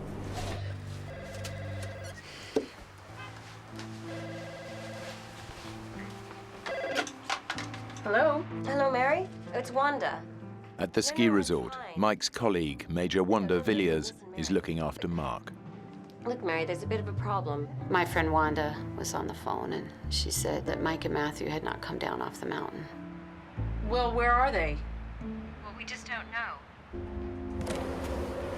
I'd had a lot of survival training. You know, I knew how to make a shelter. So I decided to go up the slope a bit and see if I can find a good tree to spend the night underneath. Just took my ski and wove it in between the branches, put our ski poles in there and branches off the surrounding trees and just wove those in, and it made kind of like a little roof. The lion's share of your body temperature can be soaked up by just laying on cold ground, so it's very important to get a layer of pine boughs underneath us. What comes from the back of my mind, like a ton of bricks, is the full weight of the situation. Hey, we're gonna be out here. Despite the conditions, a search and rescue team is sent onto the mountain. As I was looking out the window, kind of hoping I would see them coming down the mountain, I could hear the loudspeakers playing Turkish pop music on all the ski runs, hoping that my dad and brother would hear it and find the hotel. By now it's late into the night, and I'm just thinking, how is Mary gonna take this news that we haven't come back? As we're settling in, I'm formulating a plan. What am I gonna do tomorrow? Because tomorrow's got to go on, and we've got to get ourselves out of this mess. Mike and Matthew have passed a night on the mountain in a howling blizzard and freezing temperatures. Mike had decided they should stay put. As dawn breaks, their survival depends on being found soon.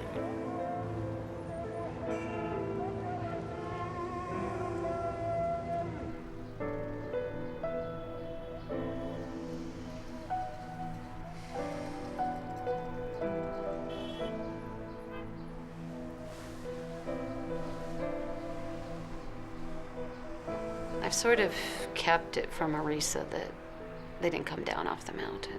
Where's Dad? Come and sit down here. But I know it's morning now and the phone hasn't rung in the middle of the night. So I have to tell her. With daylight, special forces from Mike's airbase swing into action. This time their job is not to protect the Kurds, but to look for one of their own. Turkish troops with their local knowledge join the operation. Mike's commanding officer is leading it.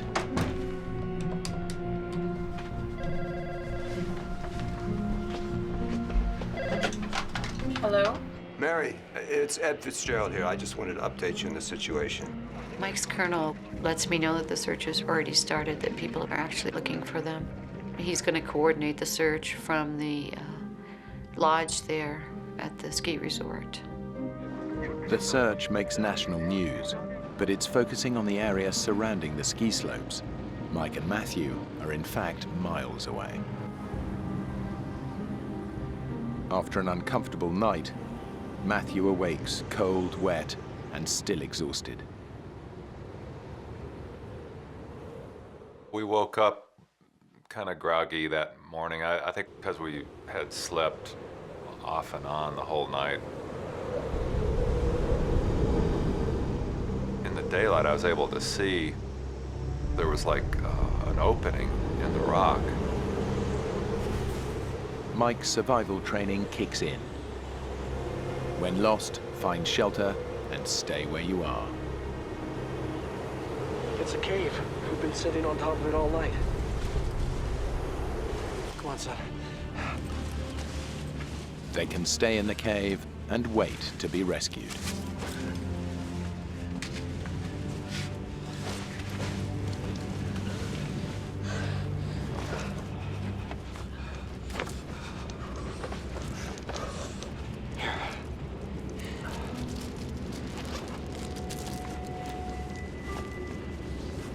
Dad, can I have another one?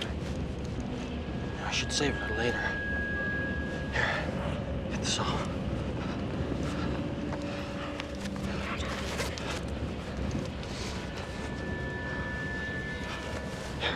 Wow, that's wet, huh? All right. Take mine.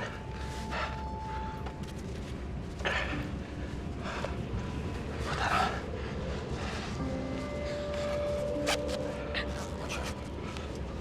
Dad, you know what? I don't think I can ski today. That's okay. Because we're staying here tonight. First rule of survival: give people a chance to find us. Yeah? They'll be looking for us right now. How will they find us? The snow will stop soon. They'll find us. I knew there were certain things that I could do to enhance our chances of being seen. Just took my skis and planted them as a big X, the international distress signal for skiers. I just hoped that there would be people come up and see those, and if they saw the skis, then they would be able to find us.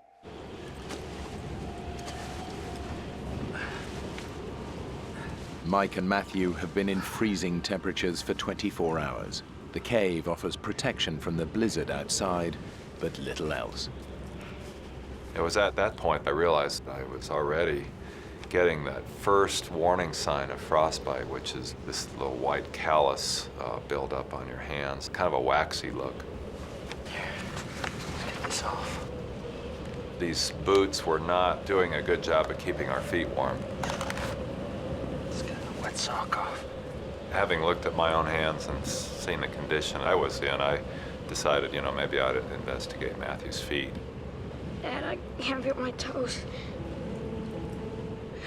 He was starting to experience some of the first stages of frostbite there on his feet, too. Wiggle your toes. Get the circulation going. That's it. I'm not gonna put your boots back on. Here, give me your scarf.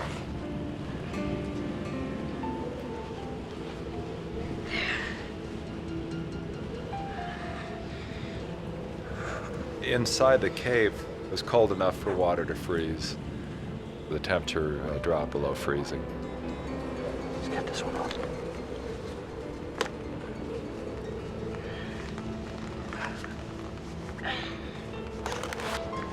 Here we are in this tiny cave, this little crack in the mountain, in a raging blizzard, and we're both in the early stages of frostbite.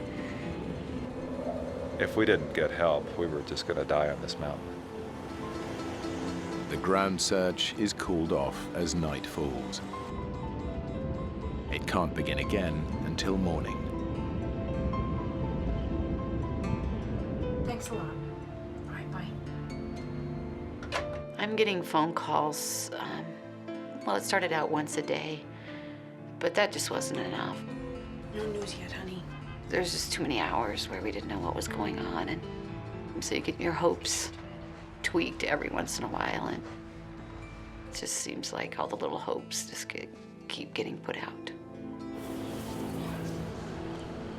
One of our immediate needs was just keeping ourselves hydrated. The bottom line was that you really shouldn't be eating snow. Better stop. Don't eat anymore. You gradually lower your body temperature to the point where you get hyperthermic, and you're making your situation worse by just trying to keep yourselves alive. What was that? Just a small animal, nothing to worry about. Remember when we were in the Mediterranean? All that Italian food? And you and Mark, you just wanted to eat burgers. Yeah. Dad, I thought they would have come for us by now. Yeah. I'm sure they'll find us tomorrow. Yeah. That was real fun. It was nice to just focus a little bit on those little stories of the day and get our mind off this terrible situation that we're in.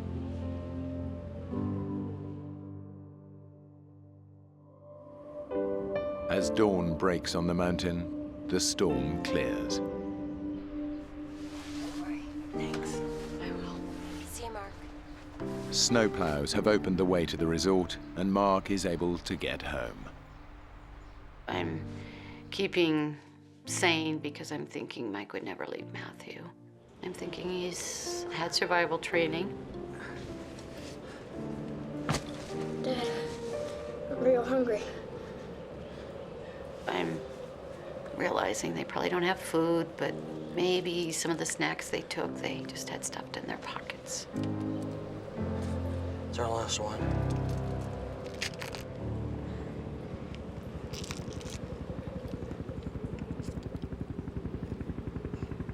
Do you hear that? What? Helicopter. Come on, Dad. Please go. And see us. All of a sudden, a shot of adrenaline took over, and all action again. Scrambled outside, and to my amazement, this helicopter just literally seemed like it was flying out of the mist. But as suddenly as this helicopter appeared out of the mist, it was gone. I knew it was almost a hopeless case. I just was too far down into this little valley to be seen. The good news was I knew they were looking, and I knew they would be back. The helicopters called in for the search were actually part of Operation Provide Comfort. Pretty sophisticated helicopters, and I was just so excited that they were able to get something besides people on the ground looking for them. Quick, Matt, they might come back.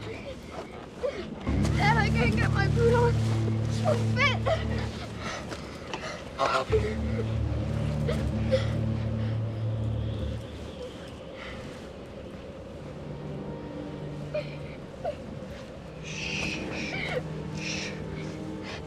Don't cry. I'm sorry, Dad. It was one of ours. It was a Black Hawk. No doubt. And next time, I'll make sure they see us. To see this Black Hawk was a solid sign that they were putting everything into the search. I knew that would be a challenge if they ever came back, that I'd have to figure out a better way to be spotted.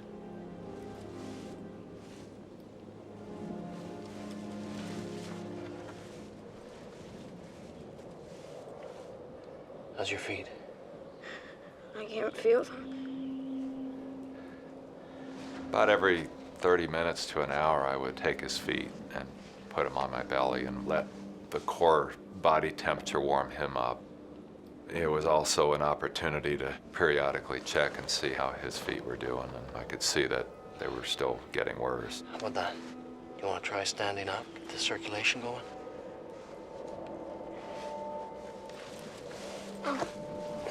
Dad, let's just stay here. Mike can't carry Matthew to safety. I'm gonna take your boot, okay?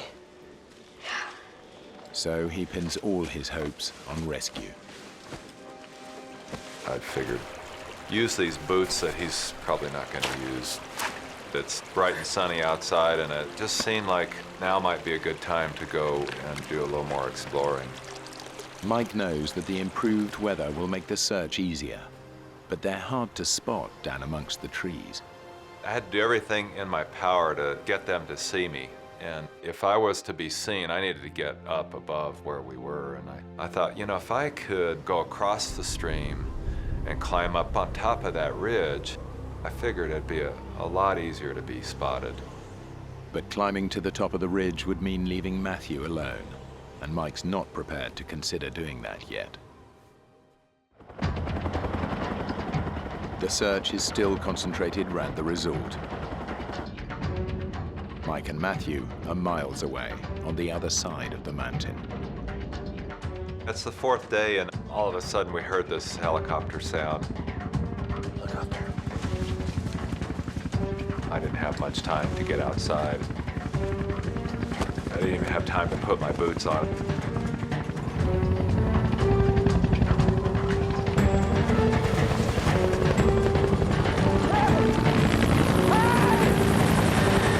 It came seemingly out of nowhere. I could even see the American flag painted on the side. It just flew right over the top of us and was gone. It never made 2 passes. Mike realizes that the helicopters aren't looking for them where they are. They're flying over on their way to a search grid on the other side of the mountain.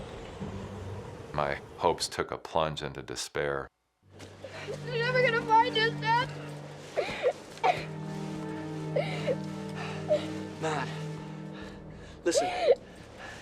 There's a ridge I'm gonna try and get to the top of. Maybe see a way out. What's the point? We gotta stay positive. Matt, snap out of it! Dad, you're wrong! We're never gonna get out of here! We're gonna die here! Mike now faces the unthinkable. Matthew can't move, Mike won't leave without him. But if they wait to be rescued, they may die together.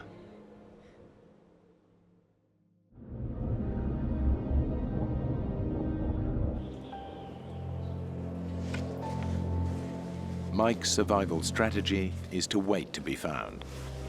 He thinks the ski resort, and therefore rescue, is close by and visible from the top of the ridge. But as the days pass, his and Matthew's conditions are deteriorating. I kind of did this morbid calculation that, you know, it'd be better to come back without my feet than not at all. I kept putting myself in that situation where I've left a family behind without a father. I just couldn't face the reality of that. I found myself looking at Matthew as he lay there sleeping, and he just looked so peaceful, almost like a little angel as he lay there sleeping, and I became aware of just how fragile he was. One of the new developments is the Office of Special Investigations is coming over. Well, they just wanted pictures, you know, and as current as I could get them. They're talking about putting things in the paper, and I'm wondering, are they trying to figure out if they've found the bodies, what they would look like or something?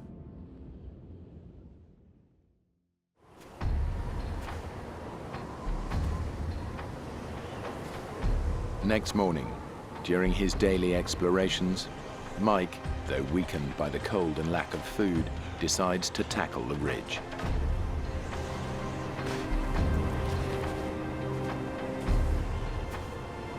We're hearing helicopter sounds for a long time. They've come by and they've flown directly overhead, but primarily they're over in this one area. That's probably where the ski resort is.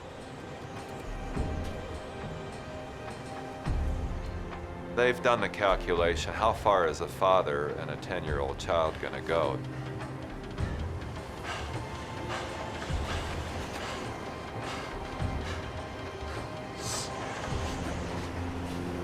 I tried it several times, and it seemed every time I did that, there were big boulders and trees falling, and I just could not get up on top of this ridge. Yeah, I understand. But we still have the Hueys, right? The search is winding down. The American military withdraws, leaving the Turkish soldiers to continue, using less sophisticated aircraft. Colonel Fitzgerald was telling me that they're going to change the type of helicopter that they're going to have out, and it's just going to map out the area where they think they are so that they can go back and find their bodies in the spring. Mike and Matthew's disappearance is still a major news story.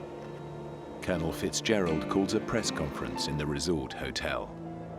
If we do not find any more information in the next 24 to 36 hours, then we may consider stopping the search and assume for this particular location that the bodies are underneath the snow. I'm just infuriated at that thought because I just don't think they're gone. I shouldn't give up. Can I get you a cup? Colonel Fitzgerald has come over to the house. They want to look at the options again, Mary. He's talking about, well, maybe they skied over a ridge and didn't even realize in the dark. This kind of snow coverage. He's got pictures of all this tons and tons of snow, and you can't even tell trees are trees. And of course, it is pretty bad looking. Mike wouldn't leave Matt. They're waiting for us to find them. Yes, I don't know, I just feel like I should have a sense, if they're gone, that I would know it.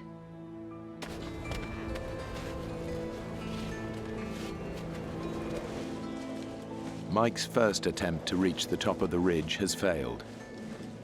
But he knows that getting there offers the one chance he has of saving Matthew.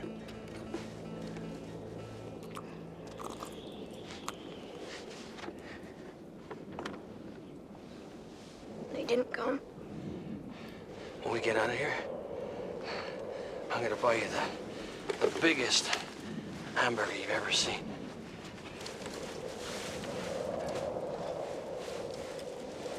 And a basket of fries. And a bucket of Coke. You know what, Dad? Really? What I want is a pizza.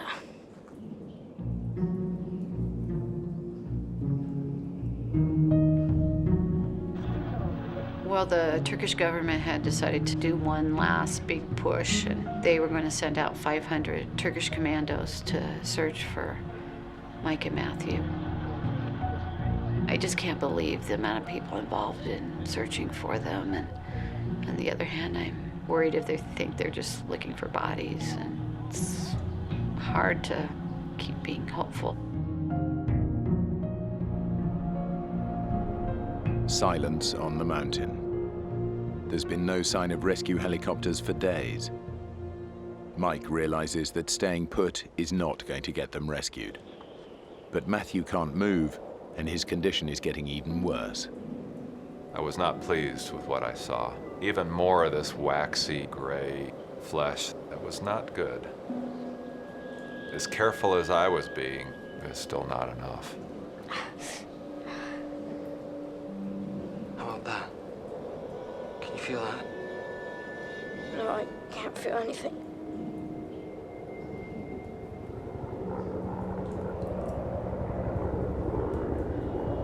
A helicopter! Dad! Sounds like a Huey. It's not worth it, son. It's too far away. The Turkish government's last search attempt has found no signs of Mike and Matthew. The rescue team doubts they could have survived for 7 days in these conditions. The search is called off. Dad? Uh-huh. Will I still be able to kick a ball? Your foot's gonna be fine, son. I've got another question. Go on. What's it like to, to die? I didn't want him going there. You're not gonna die. But I sort of had to deal with that. I felt like if this gets worse and worse and worse and we look at death, I need to prepare him for that.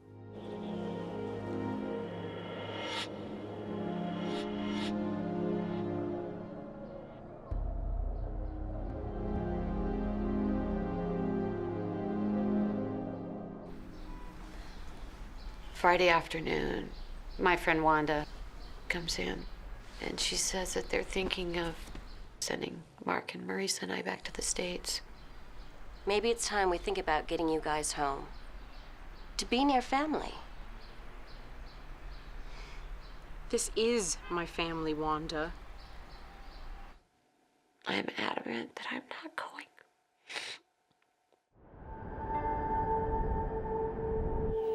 After 7 days, I began to wonder, well, how long will I even have the use of these hands? I decided to start writing a note to my family. It'd sure be nice to tell the people I love, like my wife and family, how I feel about them. Do you want me to write? Anything from you? Okay. Matthew has just got that tender heart. Tell Marissa I wish I hadn't fought with her so much. He's a real quiet kid, but he's deep too, and that love is coming out in his words. Tell Mom she's a good cook. Yeah, back to his family. He wanted me to put that in there. You know what? Just tell them I love them.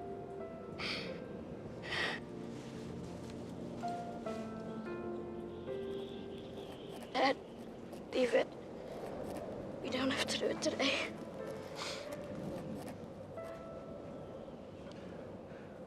What are you doing? I thought maybe you could warm my feet. Mike knows they cannot survive much longer. He also knows that it's up to him to find a way out.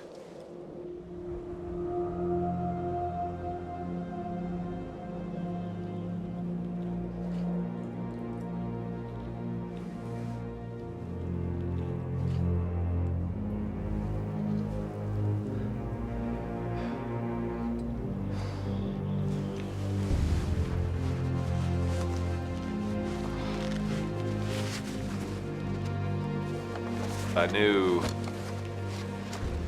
every time I put those boots back on, I was taking some already frostbitten tissue and aggravating it and doing damage.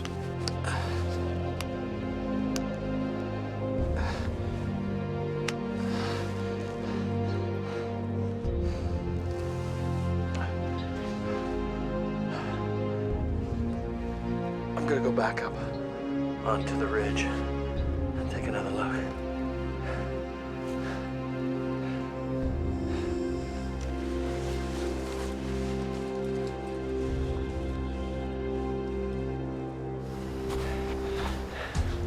Mike attempts once again to climb the ridge. I knew that at some point the search is going to be called off. I'd already tried several times, but maybe I can try one more time and get up on this ridge.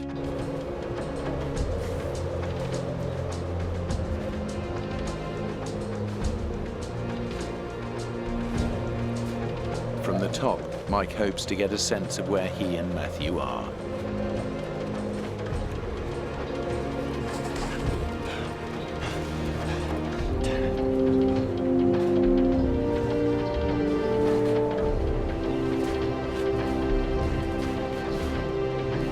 I don't know why I was successful, but this time I was able to get up. I was able to see a panorama.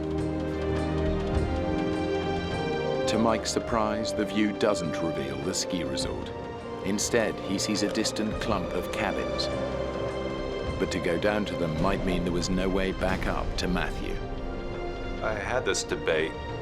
What if you go to these cabins and you get there and there's nobody there, and now you're in a worse position? And the other voice was saying, well, what if you don't go? What if you just stay here and die? I'm losing energy by the day. I'm getting weaker by the moment. I sort of calculated at some point I'm gonna maybe go for help. It was kind of a now or nothing thing. The only way to decide this is to put this to Matthew and see how he's with this.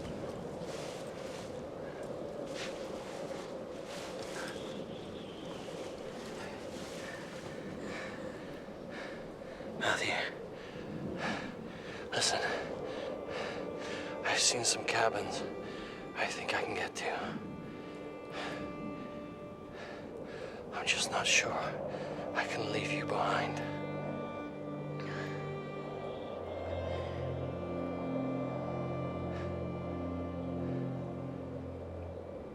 You know what, Dad? Maybe you should go. Because if we stay here, they'll just be finding our bodies. It was like he was giving me permission.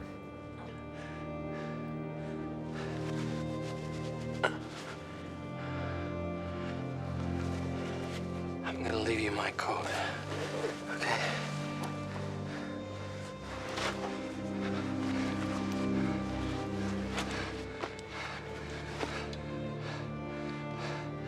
Don't try and leave the cave. I'll be back before nightfall.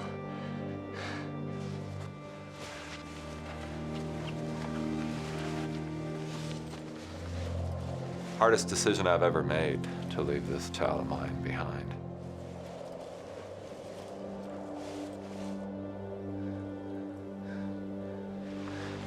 It's tearing my heart out to do that, even knowing that it was the logical best thing to do.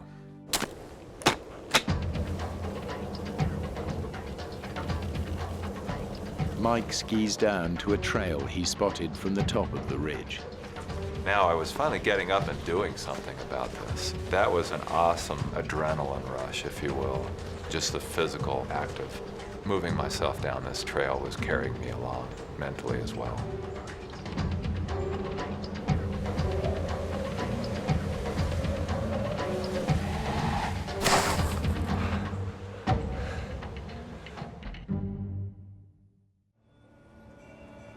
The idea comes up to have a service of hope on the Monday, 8 days after they're missing. Absolutely, it wasn't going to be anything like a funeral for us. It was going to be the last big push in the spiritual battle.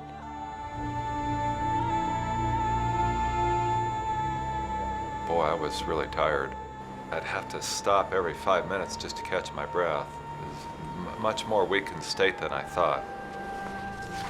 If I could just get there, there would be people there waiting for me to send help back to my son.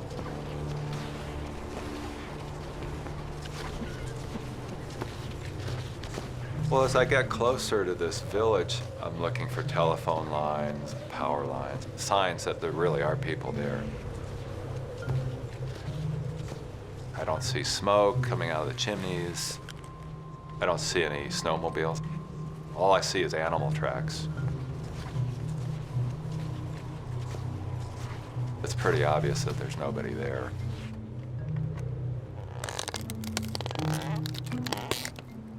If I can get a fire started, smoke comes out of this area that's clearly been abandoned, that'll be a sure sign to the searchers that they need to investigate.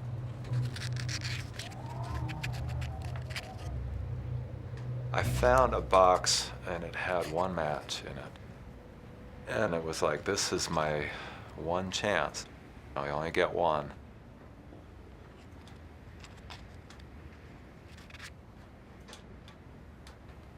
I decided to wait. And I thought, well, what's in the other cabins?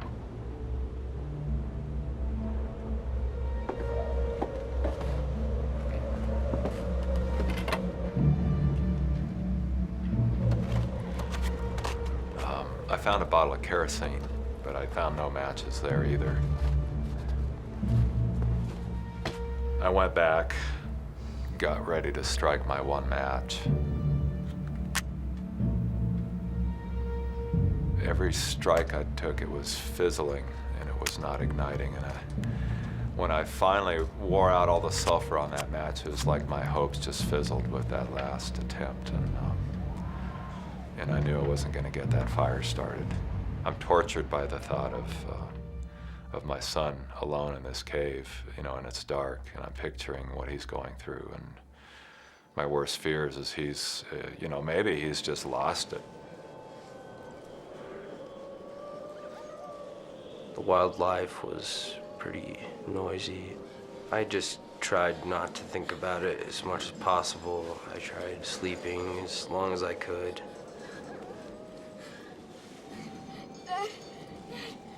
He wasn't there, and I was really scared. Off and on I was sleeping, and I was in just a torment, just knowing that he was in a worse place than me.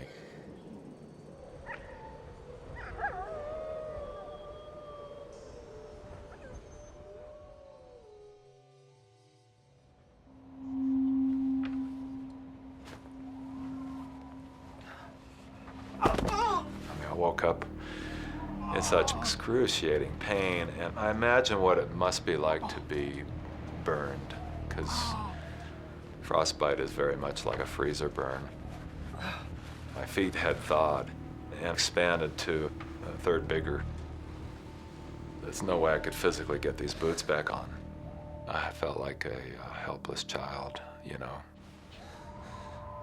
You know, I've lost control. Now I can't. Now there's no way I'm going to get back up to where Matthew is. There's no way I can get back.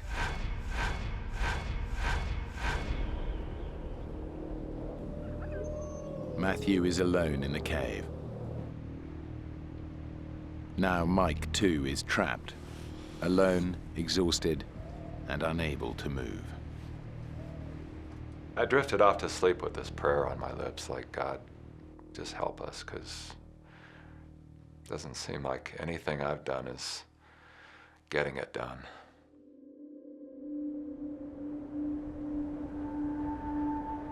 Two days had gone by, and I didn't know what kind of mental state he would be in, let alone his physical state. I had to let him go. I can't take care of him anymore. I just came to the thought that I don't know what I'd do if I had to go back and face Mary without Matthew with me. I'd run out of water. I grabbed a couple pots and pans and crawled my way to the front door to just scoop some snow off the steps.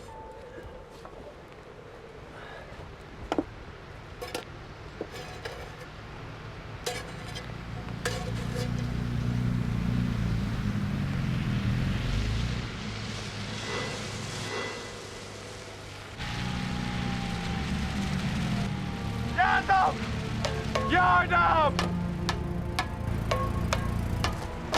A band of loggers has been clearing the trail of fallen branches brought down by the snow, and by pure chance, they stumbled on Mike.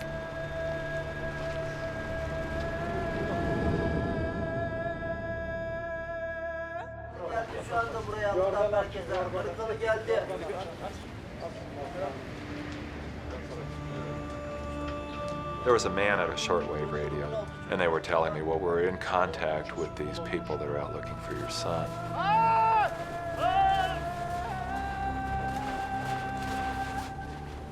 I knew that they were doing everything they could to go find him.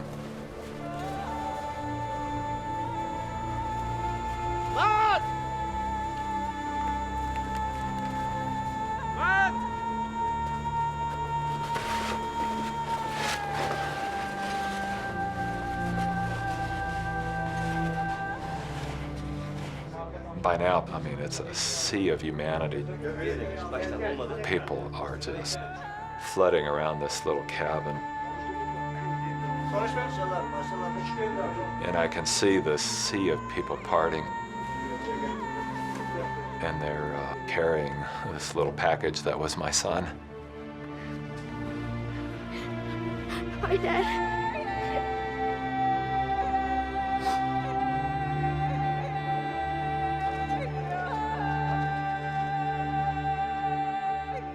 Things were happening pretty quick. You know, they were getting in touch with all the embassy folks. Finally, they put Mary on, and well, I said, hey, dear, we've been separated a little bit, Matthew and I, but we're okay.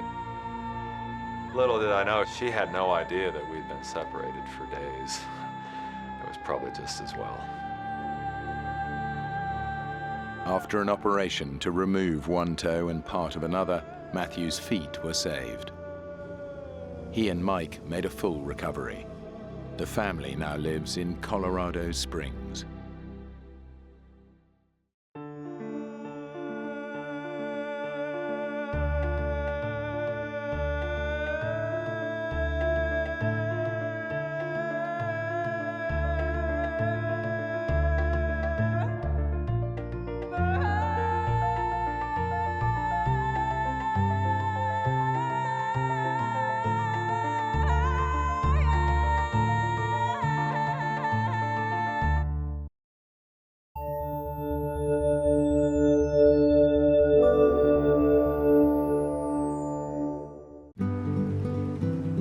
Two cousins enjoying the seas off the coast of Mexico when the jaunt turns serious.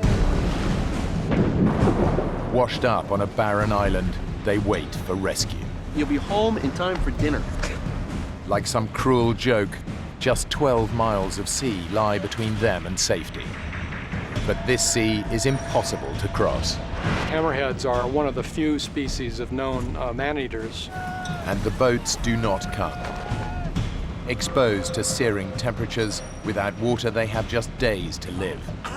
Their survival becomes a test of endurance. I realized that we could actually die on this island.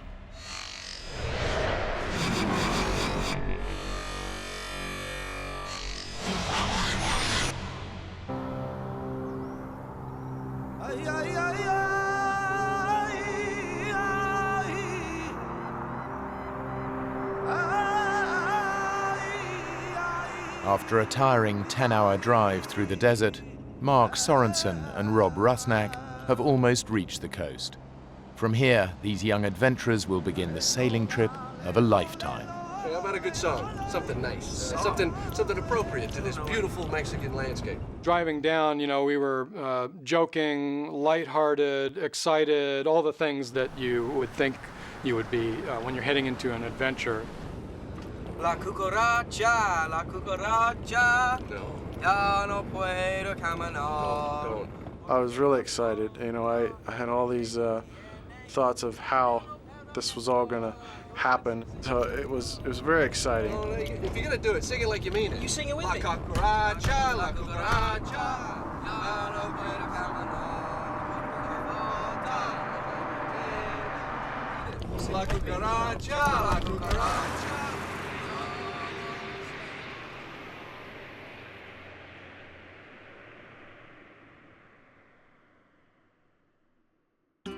Their long drive from San Diego will end at their launch point, Bahia de Los Angeles. It's on the eastern side of the Baja Peninsula and is part of Mexico. The cousins' plan is to sail round-trip across the Sea of Cortez on a 16-foot catamaran, a dangerous voyage at the best of times. Their nights will be spent camping on the myriad of islands across the sea. Until they finish the 160-mile round trip, no one is expecting to hear from them. Wow. Incredible. Beautiful. When you see this placid blue of the Sea of Cortez stretching out in front of you and these dramatic islands coming out of the sea, seeing that was fantastic. Wow, we're here, you know, this is what we were looking for. It's begun. Mark loved the idea of doing this crossing in such a small vessel because it was more challenging.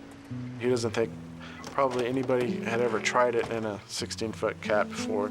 Mark's my cousin. I basically met him for the first time as a young teenager. He was about 14 years older than me, almost like a big brother, but we would get together to do a camping trip here and there. Right in the middle of the cat? Yeah. Oh, man. Rob was about 26 years old at the time. Not so much a little brother or a little cousin, but more a peer-to-peer partner. The kind of adventure that we're often looking for borders between Weekend Warrior and Death Wish, and that gray area between those things. Ready? Yes! Thank you. Is this baby gonna hold out? There's too much on it. Rob did see me as a mentor in terms of teaching him the basics of sailing. Doesn't sound good. I mean, you're the sailor, but too much weight on a boat. Boat sinks, right? Boat won't sink. Look, let's leave the wetsuits and the thick clothes. It'll be hot the whole time. Are you sure? Yeah. I'm gonna try and spread the weight out a bit, see if it helps. You give me a hand with this water? Heavy? About 80 pounds.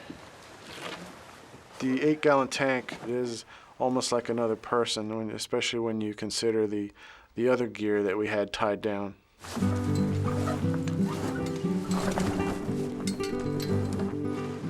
It's perfect sailing weather. But the winds across the Sea of Cortez are notoriously difficult to predict, adding a twisted thrill to the journey.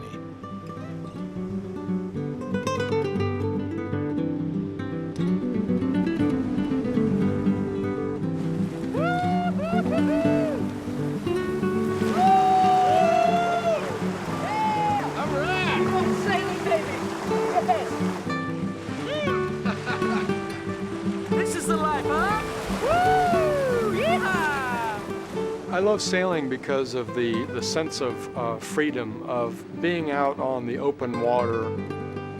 There's also an element of speed because once you get going on a catamaran, it's a feeling of like flying. Just enjoy the ride. Yeah! I'm gonna fly across the Cortez.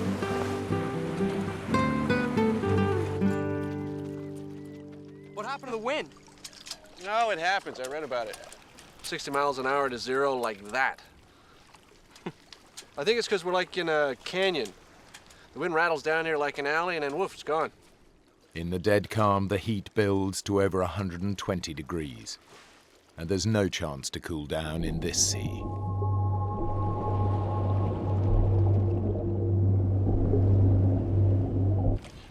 Watch out for hammerheads. You mentioned sharks, you didn't mention hammerheads. Weren't hammerheads like the psychopath of the shark world? Would you be at peace with yourself if you had a head shaped like that?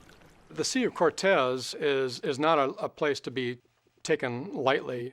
I had seen a documentary about hundreds of hammerhead sharks moving through this part of the Sea of Cortez.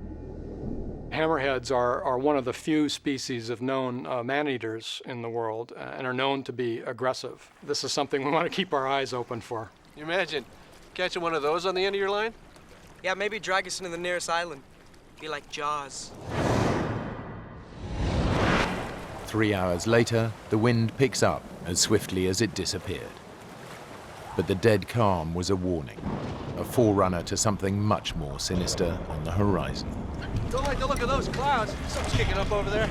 coming out of the north was some kind of a squall or weather front. So we were kind of worried that, wow, what if this is something big rolling through that was not expected and that's going to be here for a while. We might have to forget about the crossing and head back. What? We might have to. Look, small savage storms. Squalls. We get caught while we're sitting ducks. I'm sorry, Rob. I'm turning around. Look. I think we got water on the port side pontoon. A small crack has opened up in the pontoon as it pounds the waves. There's no way to bail, and the catamaran starts to become dangerously unstable in the squall.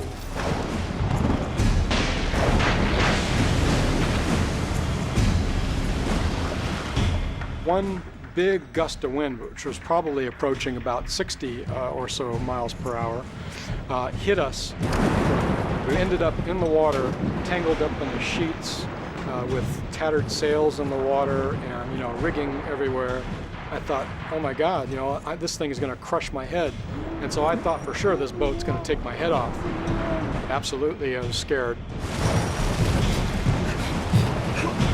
Is it me? Is it now really cold in here? Let's get the cat back up. We were both getting very cold, on the verge of hypothermia. I was shivering uncontrollably. I was very uncoordinated. With the shredded sails and stricken pontoon, the catamaran keeps capsizing as Rob and Mark battle with the waves, their gear and the water barrel drift away. Everything we're doing, everything we're trying is going wrong. And I said, well, what do we do now? Just die? And when he said that, that brought in basically a flood of emotion where you're going, this could be it. And what a ridiculous way to go. They're weak, and in this storm, a 12-mile swim to the mainland is out of the question. With no boat, the threat of being eaten by hammerheads is now all too real.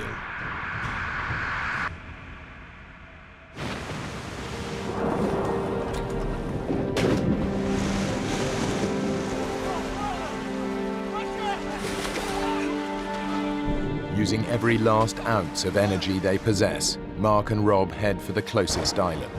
It's now their only hope of survival.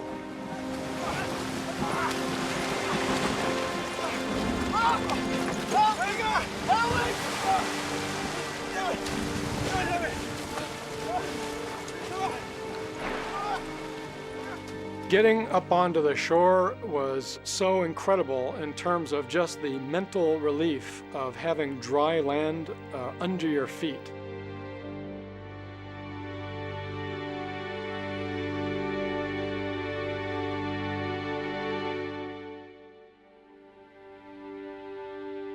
I think that it was a combination of just good luck and maybe somebody up there looking out for us.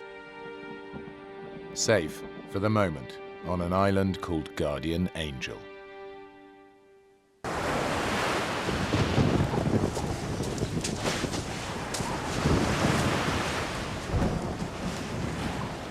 We were soaked to the core, and we stripped all of our clothes off and got in our sleeping bags and got into a fetal position to try to conserve warmth. We were probably in pretty advanced stages of hypothermia. You're still shivering like crazy, but you've got a little cocoon of what will eventually become warmth as your body heats up the damp parts of the sleeping bag. Rob, are you okay?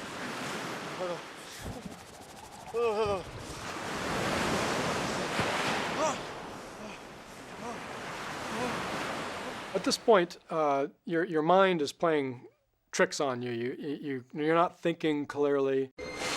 And I saw this very strange, light-colored thing that was jumping around on the ground. Rob, wake up. I'm awake. There's something over there. I'm not opening my eyes. Look. I assumed at that point that this was some kind of animal that was kind of circling us and checking out our campsite. I'm not opening my eyes. Because I'm thinking, here I am in my bed in San Diego. But if I open my eyes, I might actually be on a desert island freezing cold with no water. So I'm not opening my eyes. Looking at me. Open your eyes. I'm not opening Open your eyes. Look. It's a rock. You honestly think that's a rock? Now go to sleep.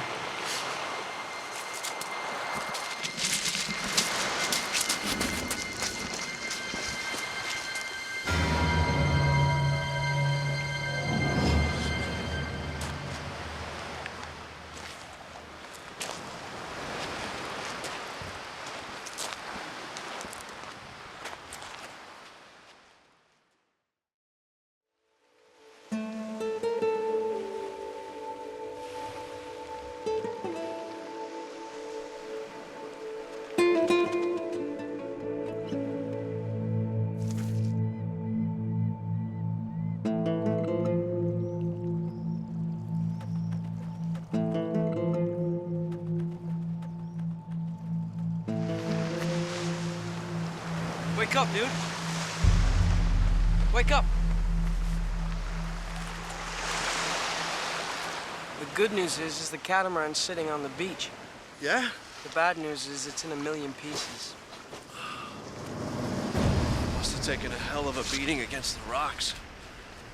At this point, we realized we're going to be on this hot, dry, no water, no food island and situation, and we're going to have to figure out how we're going to cope with this.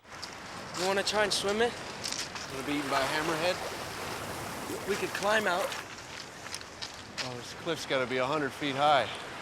You get to the top, there'll be a ridge, and then another cliff 100 feet high.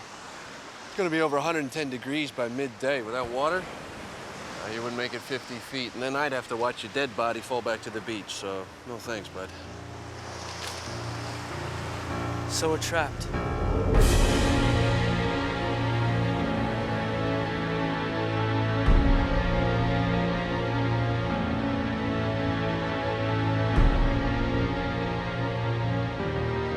Guardian Angel Island is a barren piece of volcanic rock, surrounded by shark-infested seas.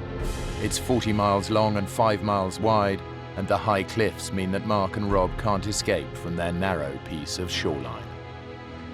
To get around those cliffs, you'd either have to go up over them or you'd have to swim around them. But at this point, thoughts of the hammerhead sharks, thoughts of how far that actually was, this was going to be a long swim in shark-infested waters and was not something that we would probably survive. The swim would be suicide.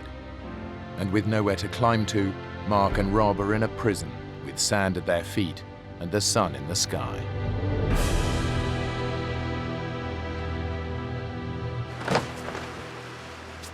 I think we could make it.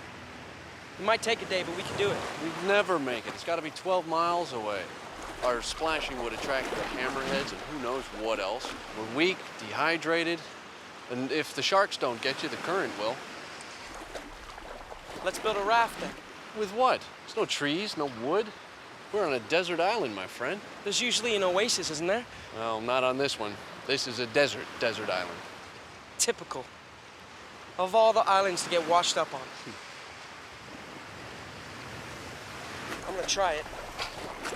There's nothing to seal the end of it with. I'm gonna try it. It won't float.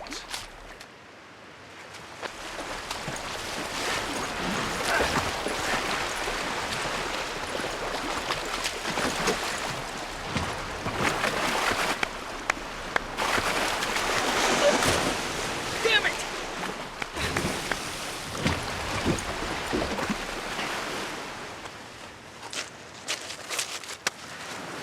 Look, it'll be fine. The fishing boat will be past soon. They'll pick us up, take us back to the car. You'll be home in time for dinner.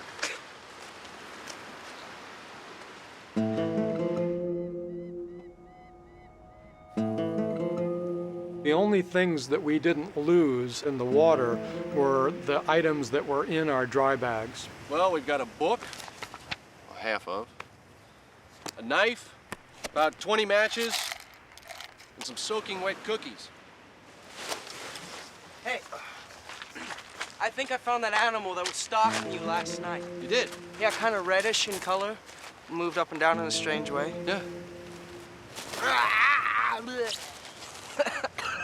Oh, no. What, are you afraid of balloons? Cinco de Mayo, the 5th of May. Huh? Must have blown over from the mainland. And?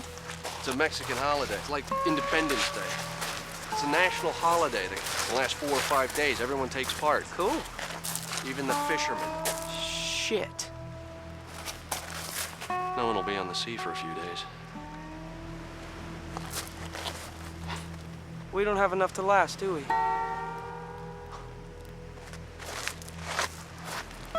Rob. Rob! After we saw that balloon, you know, our spirits basically dipped pretty low, at least mine did. We might be in for a pretty long wait before we saw anybody in our area. It was really starting to get to me.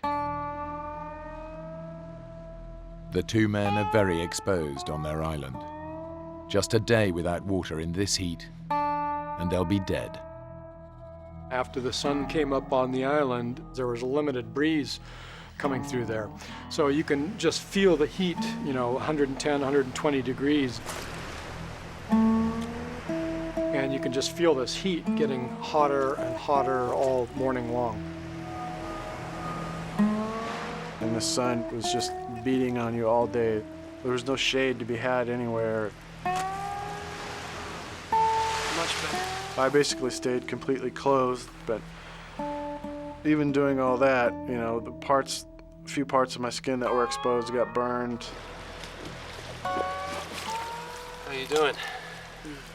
You didn't manage to find any sunblock on the salvage, did you? Starting to burn up. Certainly any kind of humor that we could come up with helped to break the tedium and just the sense of despair that starts to sink in. We have to find a few things, otherwise we're gonna be dead before morning in this heat. You know those guys in the movies in the desert going, water, water? Yeah. I know how they feel. There really is no way to drink seawater. And it'll destroy your kidneys and make you go mad. Yeah, okay. We'll leave that as a last resort. What else we got around here? We have to find shelter and food. Nothing. Wait a sec. Think John Wayne. I don't think he's gonna help us now. Well, you remember the westerns from the 40s and 50s? Don't Indians get water from cactus? Hey, wait. Aren't cactus like protected species? I can remember from being a little kid and watching things on TV, you can cut into a nice thick cactus and find fresh water. What if it's poisonous? Are cactus poisonous? I skipped that class in school.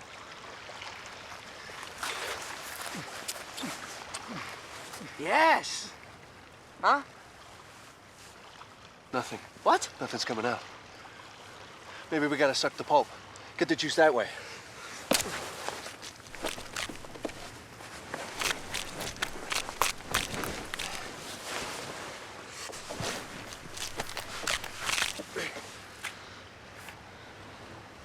After you. Well, let's not stand on ceremony.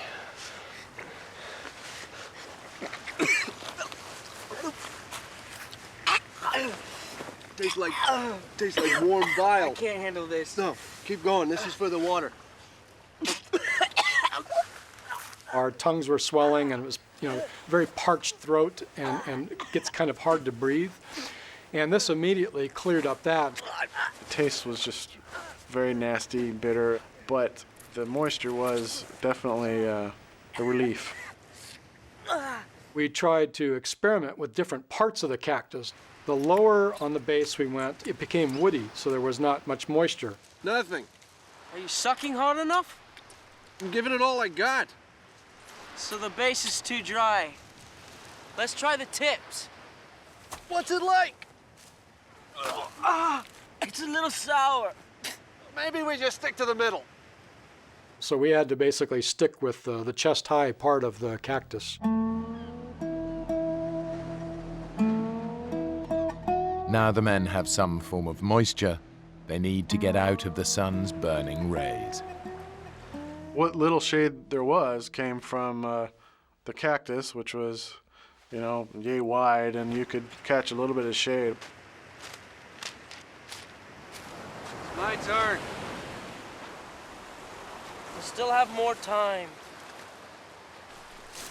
It's not true. Get off! More time. This is ridiculous. We have to find proper shelter.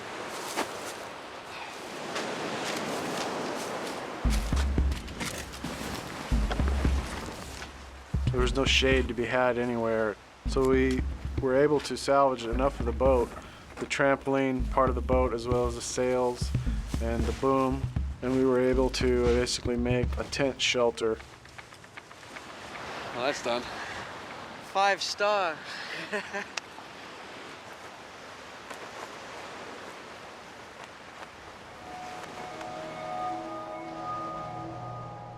And that made a reasonable shelter to get out of the sun, but it would become exceedingly hot during the day. It just became like an oven inside that shelter.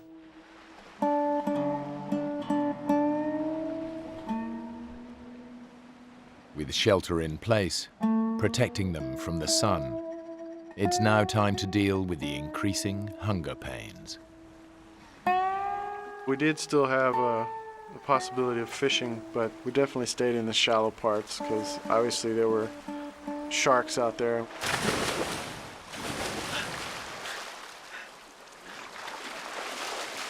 I'm now officially starving.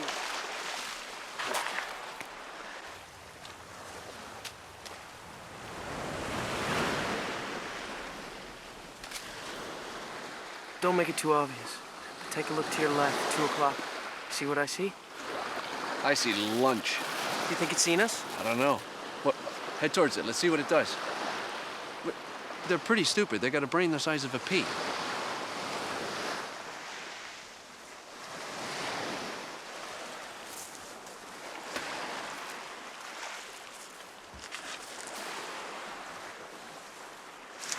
I think it's seen me. Move around a bit. Throw them off the scent. There was no way that you could actually sneak up on these things. Left, left, left. Go left. No, he's coming back. Get between him and the water. These things, you know, have eyes that are looking all directions, and no way could we get close.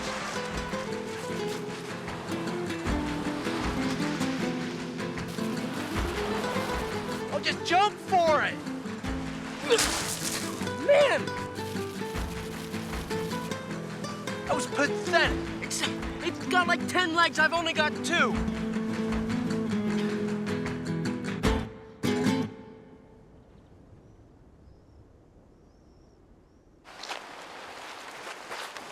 It's back. No, don't look!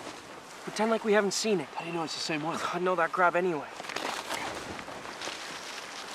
I'll go around the back and jump it. The classic pincer movement.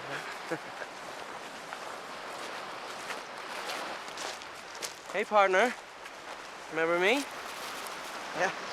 We're gonna eat you. Move. Yeah. Huh? He's feisty, be careful. Don't mess this up, I'm hungry. I know what I'm doing. You know, look this way.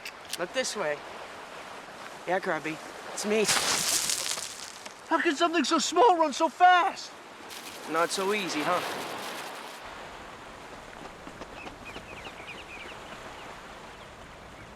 Stupid. It's short-sighted. They can't see us from back here.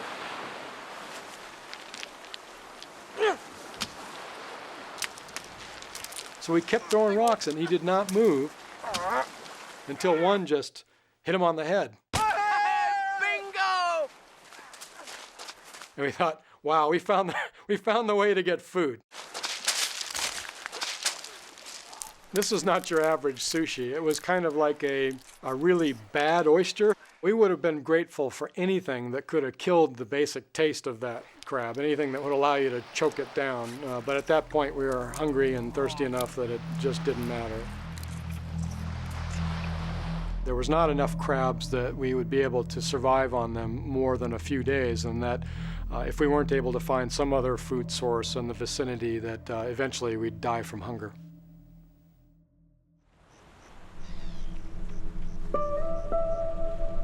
After a blistering day shipwrecked on the desert island of Guardian Angel, Mark and Rob are slowly wasting away. they're surviving on cactus juice and crabs. But the heat is a potentially lethal problem, even at night. Our spirits, I think, were not bad, but not seeing anybody, not seeing a boat, it was quite depressing. You think anyone will see the fire? Can't hurt. Oh. What I wouldn't give to be able to peel the top layer of my skin off. I'm burning up. My tongue is all swollen. Feels like a football. The stupid insects are driving me crazy. Ah! Another constant annoyance on the island were these sandflies. They were tiny little gnat-like things that had severe bites. Because you can't see them, there's nothing to swat. You know, these things somehow get on you and they're able to bite you, and you don't see them, you don't feel them until it's too late. I tried to stay in the sleeping bag to avoid the sandflies, but as soon as it got too hot, I'd open the bag and I'd start getting eaten alive by these sandflies. It was maddening to be too hot in the bag and get eaten alive outside the bag, so it was a constant back and forth.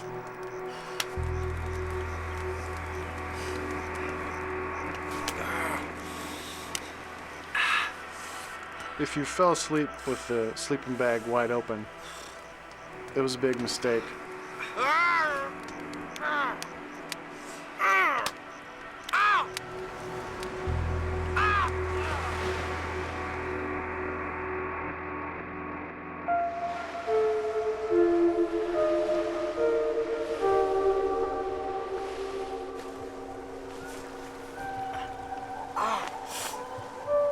I've been bit. I've been bit all over. Yeah, they got me too. The bites were all over our face, necks, ears, anywhere they could get to, they would bite you. Do you think they're poisonous? If they were, we'd be dead already. No, they're sandflies. They're like mosquitoes, but turbocharged. The itching will drive you crazy, but they're harmless. How do I look? Buddy, you look great. You could run your hand up and down your arm, and it was just all bumpy up and down. And the welts were, you know, turning red and a bit infected in places. Nothing seemed to be able to really stop them. Oh, no. What's wrong? My ring. My wedding ring. Look how loose it is. That's not good. I'd been married since I was 17, and you don't get any lighter as you get older generally, and my wedding ring had become quite tight in recent years. And when it slipped right off my finger, that was a new experience, and I realized it was because we were losing so much water weight from our bodies. How about a cookie to fill us up? They gotta have dried out by now. Don't do it. Why not? It's about 90% sea salt. Oh. How are they? They're a little salty. Yeah. Oh.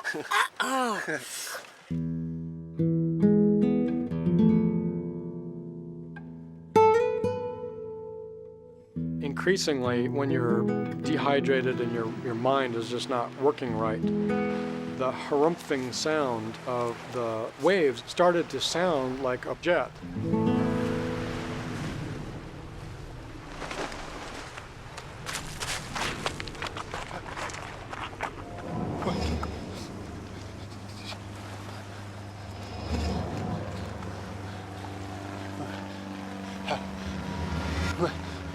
The sight of this plane going by, it drives you crazy.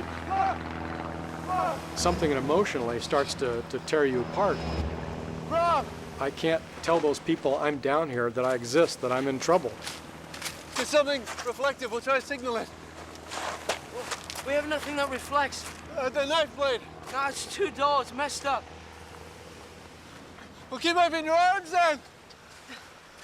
I remember trying to signal, even though I instinctively knew that they were too high, and I'm sure they couldn't see me. Look. Yeah. You think you saw us? I doubt it. I would have circled back around.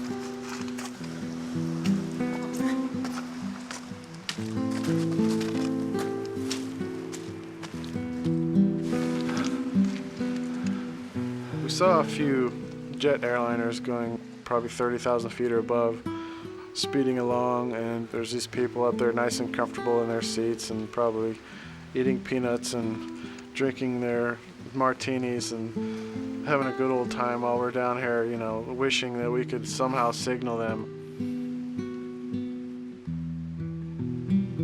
It was one of the many heartbreaking things that we experienced.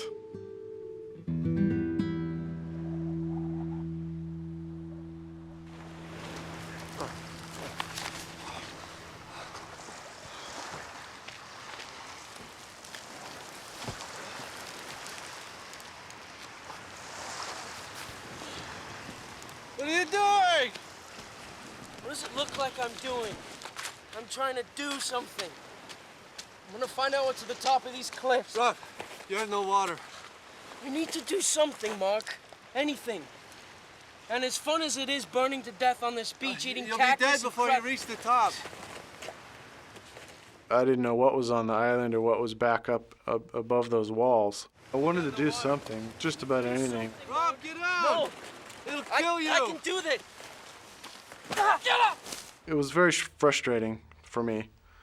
You know, it would have been pretty easy for me to climb up these cliffs, being a rock climber. Climb it! Come on! Get off! Come on! I can climb it! No. Get off of me! Come on! You gotta stay with me! I can climb it! Come on! Here, please! Please!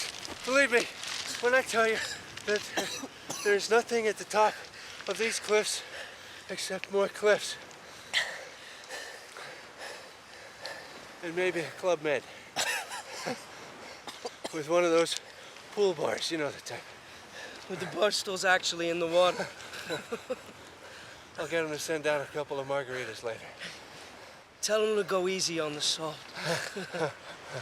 You know, I remember trying to make light of what you can, just to kind of keep things on the lighter side. I see something. Out on the water.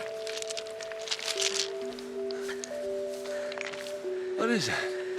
Is that a kayaker? Looks like.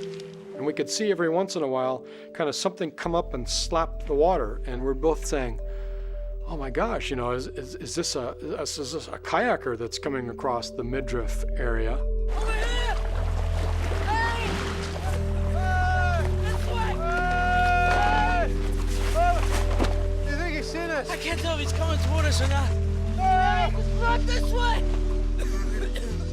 And as we're watching, this thing turns and starts flapping. Hey! It's a pelican. No, it's a kayaker. It's a guy in a kayak. Hey, look! It's got wings. It's a pelican. Pelicans don't go kayaking, Mark. It's a guy. It's a guy in a... Hey! It's a guy. It's a damn pelican.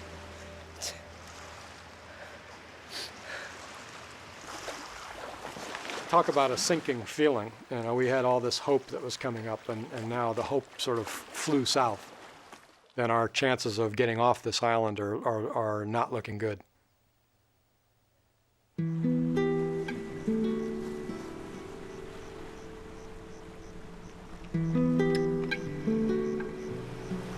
By Mark and Rob's third night on the island, both men are suffering from chronic dehydration, a desperate hunger, and scorching temperatures. They're slowly dying, and their families have no idea that anything's wrong. Out of all the ways my life could end, heart attack, car accident, plane crash, I ain't gonna die of thirst on a desert island. How ridiculous is that? The thoughts of death start to creep in, and for the first time, I realized that we could actually die on this island. Will it be Mark that goes first, or will it be me that goes first? Or are we gonna go so delirious and crazy that we kill each other? I keep picturing our bones lying on the ground like the iguana skeletons all around the canyon. You don't feel that? A couple of times I've imagined a policeman walking down the path to my house. He knocks on the door, and my wife answers. Next thing I see,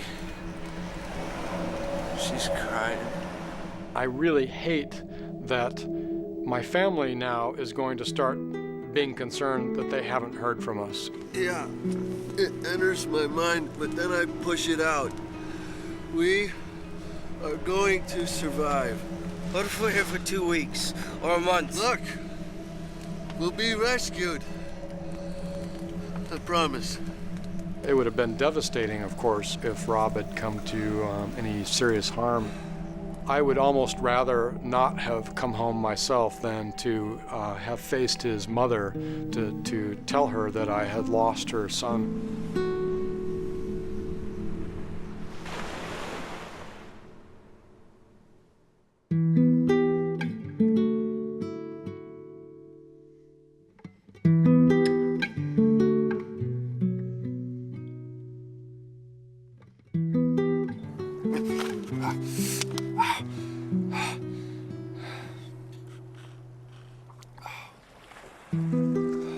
When I woke up the next morning, I reached down, as I typically do, kind of twist my wedding ring on my finger, and it was gone.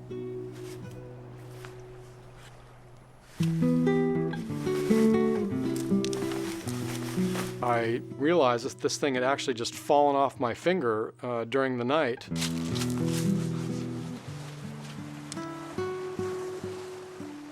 Rob, you seen my ring? No. I lost my wedding ring. Nice rocks.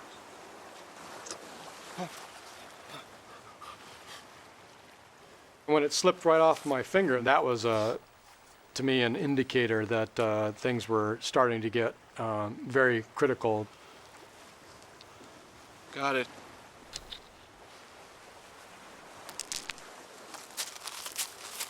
You okay, amigo? Sure. My mind and my vision and even my hearing were playing tricks on me.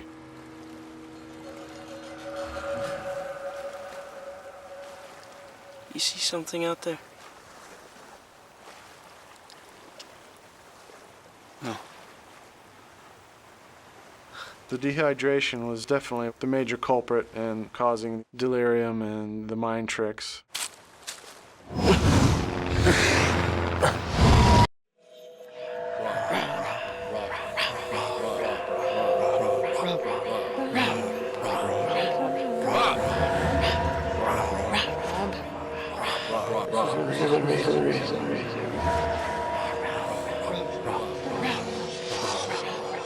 These ant colonies seemed to take on a life of their own. It was like I was one of the ants. Rob! Get in here. I'll be right in. I didn't know if I was going insane. I didn't know what was going on. It was bizarre and surreal at the time. It almost seems like a dream to me now. It was really starting to get to me. I was drained, I was quite delirious, and I was beginning to lose it. At this point, I knew that I could possibly die. Did you hear that? Rob. Sounds like a boat. Man, it's probably a wave. Or a pelican. Or the cactus talking to you or something. Rob, get up. There's definitely a boat out there. Hey! Hey! Hey! This way! Sure enough, there was a boat just a few hundred yards out. And we're thinking, oh my God, this thing is going to keep going. But it didn't. It stopped. And we're going, I think it stopped, you know? This thing is sitting there. The motor started revving again, and it started coming towards us. And we're going, oh my God, this thing's heading our way. An incredible sense of relief and adrenaline rushed over me that I never felt before. Are they Mexican fishermen?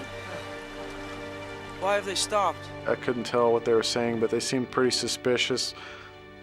Who knows what, who these two gringos could have been. Why aren't they coming to get us? I don't know. Hey! Let me deal with it. I am not fluent in Spanish, but I know enough to get along and was able to respond to them. Hey, ¿qué pasó? Estamos aquí por 3 días. Mira, mira, el barco choco con rocas. That would have been devastating had they been so suspicious that they would just leave us behind. My spirits would have just sank to beyond the depths. There's nothing that Mark and Rob can do. They are at the mercy of these fishermen who don't seem to believe their story of being shipwrecked on the island and living off cactus juice and crabs. Mark begs for their lives. Es verdad. 3 días, no agua.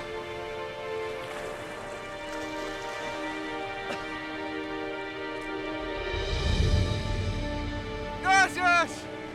Muchas gracias. They basically brought the boat around and I guess were convinced that we weren't, you know, crazies or something. Just stay cool, man, until we know who these guys are, okay? Muchas gracias. Gracias. Vamos, rápido. Muchas gracias. At that point, your mind is just so relieved that that you're now out of that predicament, and it looks like you're going to make it home. That it's just an overwhelming sense of relief.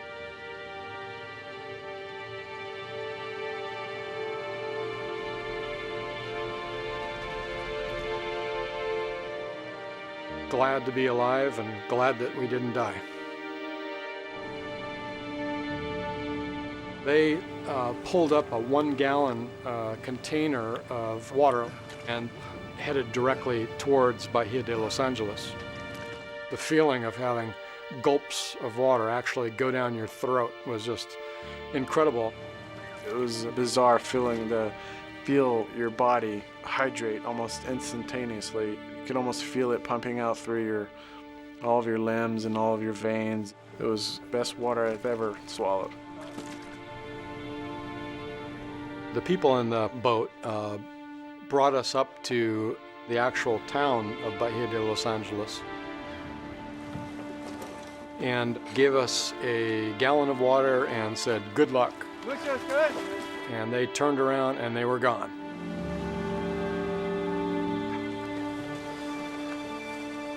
The first thing Mark does is make an emotional call to his wife, who has no idea what he's just been through. Yeah, I promise I'm fine. Just a little problem with the cat. I'll tell you about it later. We should be home early tomorrow morning. It's sort of embarrassing that you've put yourself into this, you know, life-threatening situation for, you know, basically an adventurous whim. Yeah, I love you too.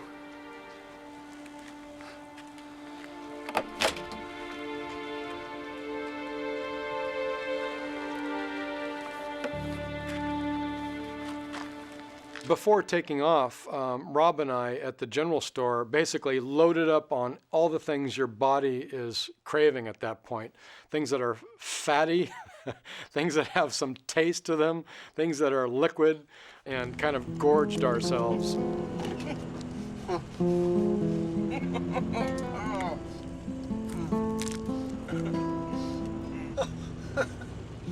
All of a sudden it's like, wow, we survived that. I feel lucky now that I made it through that, you know. A lot of people might not have made it.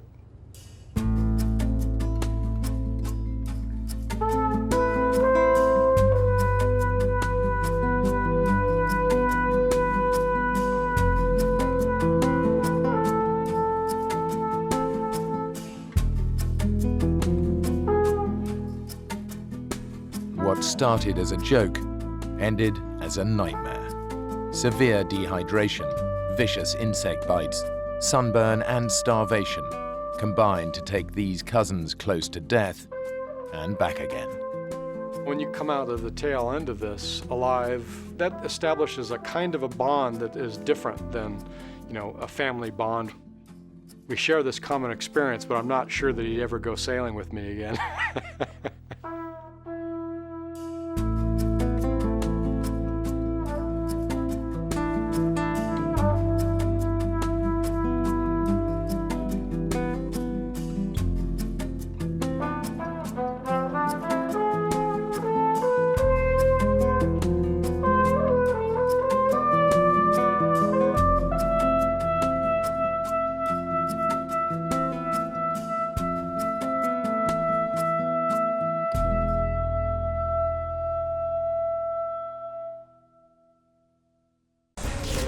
A Hollywood camera crew fly over a live volcano when they experience catastrophic engine failure.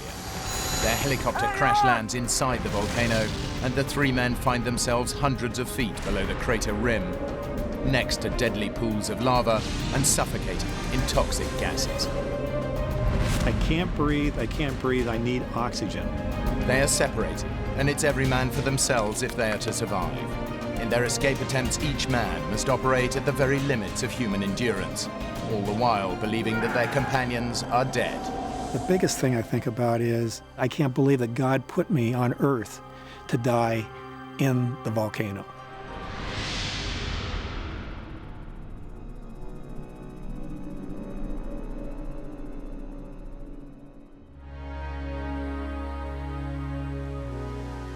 The Big Island of Hawaii is home to some of the most stunning scenery on Earth.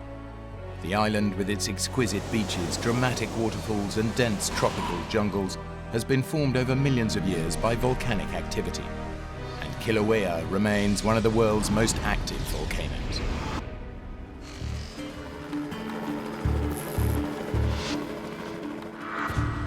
Hawaii's natural beauty has long made it a popular filming location, and cameraman Mike Benson is here to shoot the Pu'uo'o event of Kilauea.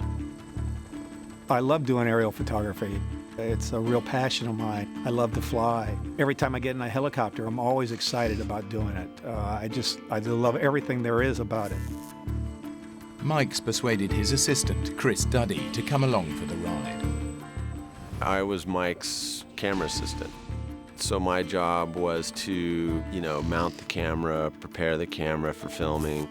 Chris and I had worked on 3 or 4 pictures. He had never really flown much in a helicopter, and it was kind of my doing to have him fly with us. In his quest to get the perfect shot, Mike's hired Craig Hosking, one of the most experienced pilots in Hollywood. I fly airplanes and helicopters, doing camera work and stunt work in the film business. Michael's helping me line up the shot. I'm helping him with what I see. It's a real synergy that works between me and the cameraman. We had worked 4 or 5 pictures together, so we were kind of like a little family. I mean, we knew each other. There was one moment we're flying along the coast.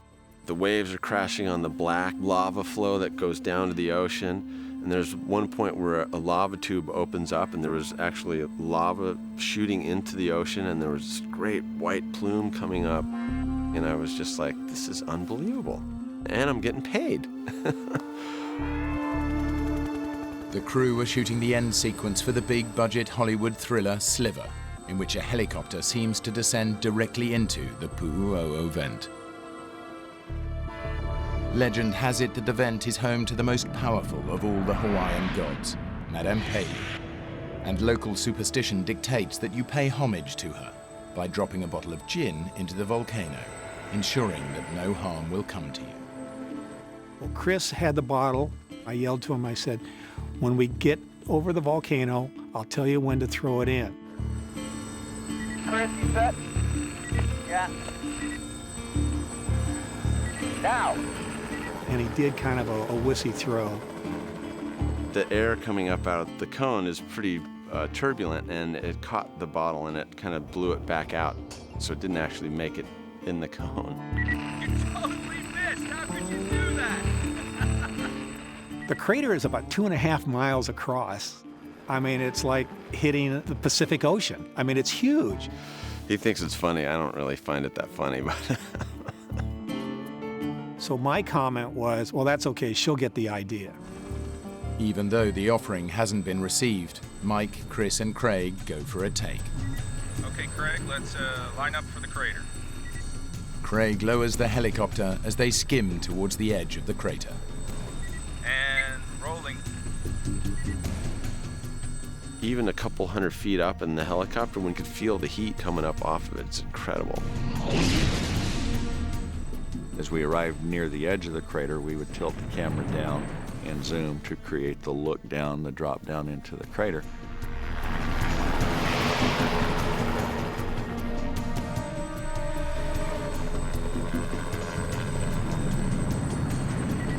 And cut. Okay, Craig, take us down and we'll review that. Let's have a look. Okay.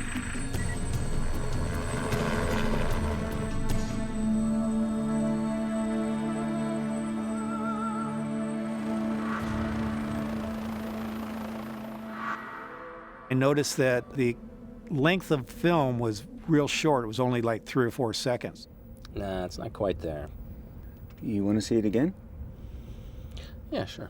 I thought it was a good take, but obviously when you're making a movie, we'd do a second or third take in case there's any problems with any of the other takes. It's the ego that we all have to make the perfect shot, to put something on film that nobody else has done before. Now, let's go try another one.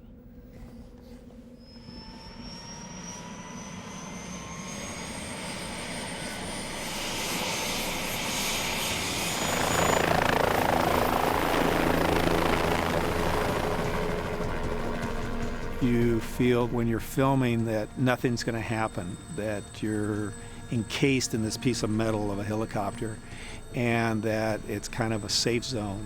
There is always the element of danger, but I've been doing it long enough that we never felt that we were putting ourselves out on a limb or anything.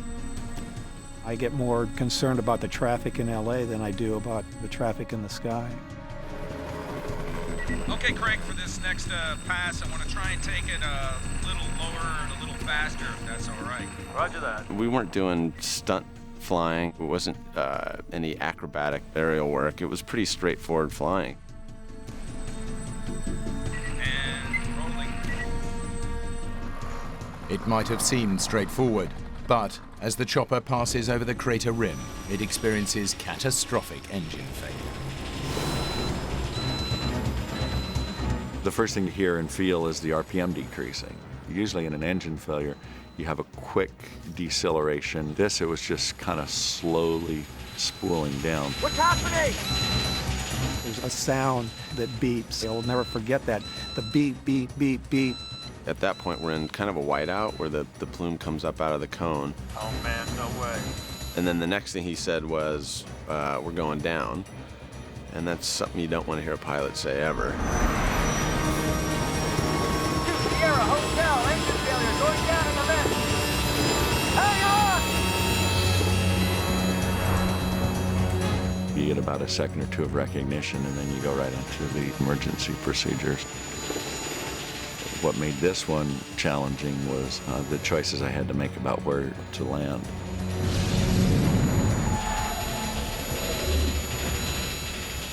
I really didn't understand totally the emergency procedures that he was conducting. I was just thinking, are we going to die?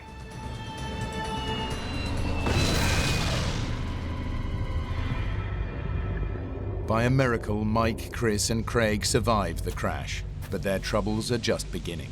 They're surrounded by deadly pools of lava and choking in toxic gases. I wasn't even really sure where we were. I didn't realize we were inside the cone, inside the crater.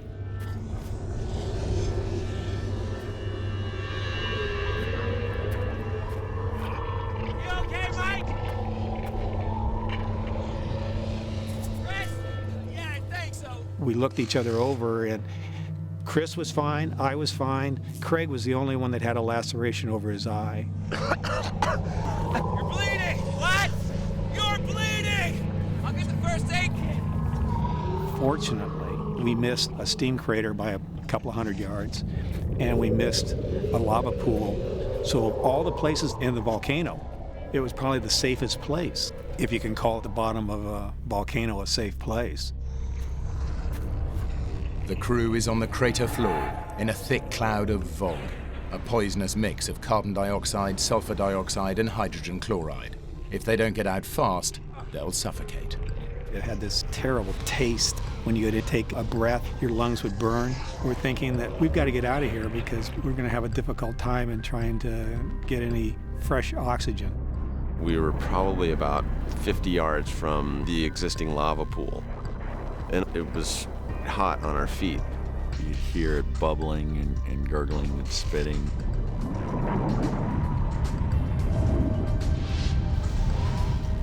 We realized when we're looking up, we're inside this crater. Oh my God, we got to get out of here. I'm gonna try the radio. Mayday, mayday, mayday. Mayday, mayday, mayday. Can't get a mayday out. There's no power. The helicopter's electrical system has been destroyed in the crash.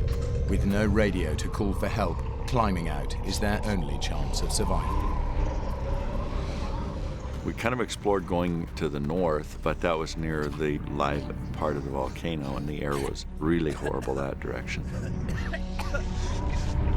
Hey, this isn't working. Let's try climbing up. All three of us were in excellent physical condition. We thought that we could scale out the 300 feet and make it to the top to get back to safety. The inside of the crater is like a bowl, so it's less steep at the bottom, and then as it goes to the top, it gets steeper and steeper until it's basically a 90-degree cliff. The first 100 feet or so were pretty easy. After that, it became deadly treacherous. Ah! If you've ever picked up a volcanic rock, they're just sharp like needles. As you pull up on it, it starts to crumble and break away.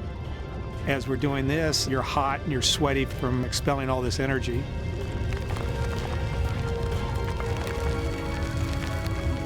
Chris manages to claw his way ahead of Mike and Craig, but he's now on a near vertical cliff face. There was a few times where I was grabbing, clawing at rocks, and I would knock some debris down. I just realized that I'd gotten to a point where it was so sheer and dangerous that I could easily grab onto something that gave way and I would fall. Don't come this way! I'm stuck! It was kind of like when you're a kid and you're climbing a tree and you get up and you can't go down, you can't go up, and so you just kind of hang on.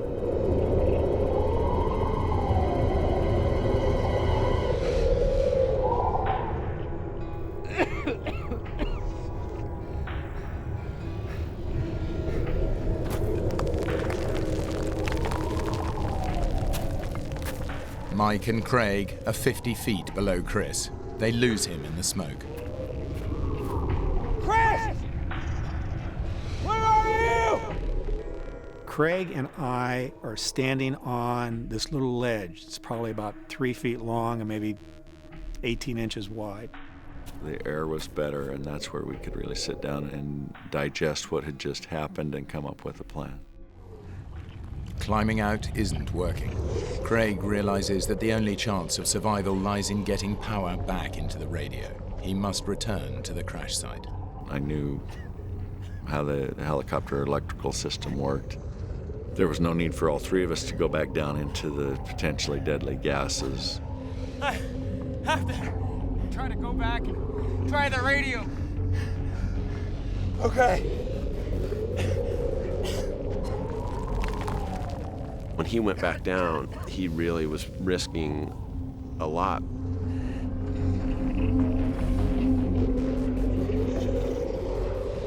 It's a long shot that Craig can get power back into the radio, but in desperation he starts to climb down into the dense, poisonous smoke. He disappears completely from Mike and Chris's view. And as Craig inspects the damage, he's overcome by poisonous fumes. He's got to get out. The bottom of the crater, the peril was horrific because of the air. I found this little cinder hill about 100 feet above the helicopter, and I could go there, and the air was almost breathable. It was still horrible, but the wind would blow just right, and I'd get a breath of air. There were several times where I would fall, and when you're suffering from lack of oxygen, you don't really know it or feel it, but all of a sudden you're stumbling, and obviously you're not thinking clearly.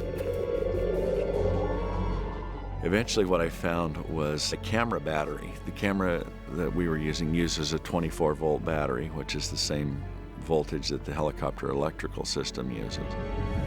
And I had just a pocket knife, but I was able to cut the end off of the battery cable, spread the wires, and strip them down, and using the camera battery, I set that inside of the helicopter and then used the normal plugs to wire into the overhead panel to get the electrical system to work the radio.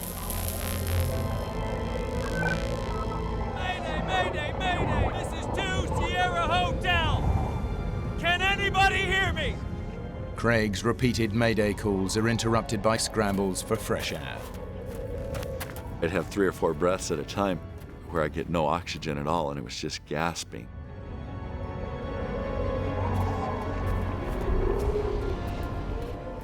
Finally, one of his mayday calls is picked up by a passing tourist helicopter who alerts the emergency services. It was just almost incomprehensible to the guy I got a hold of. He kept saying, "You're in the crater, you're alive." We're in need of urgent assistance, I repeat.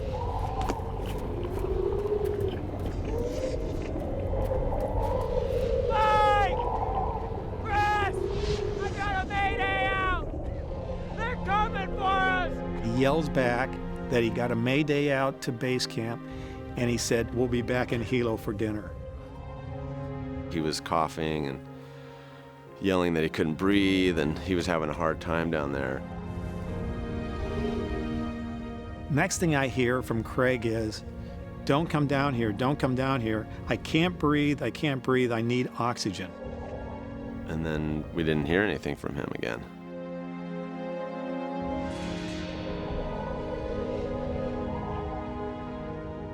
I thought that he died. Craig! Craig!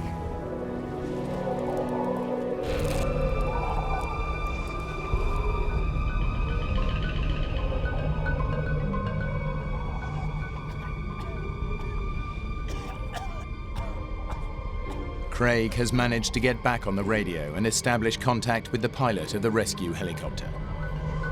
They're on the rock face! On the southeast corner! No, I can't see you!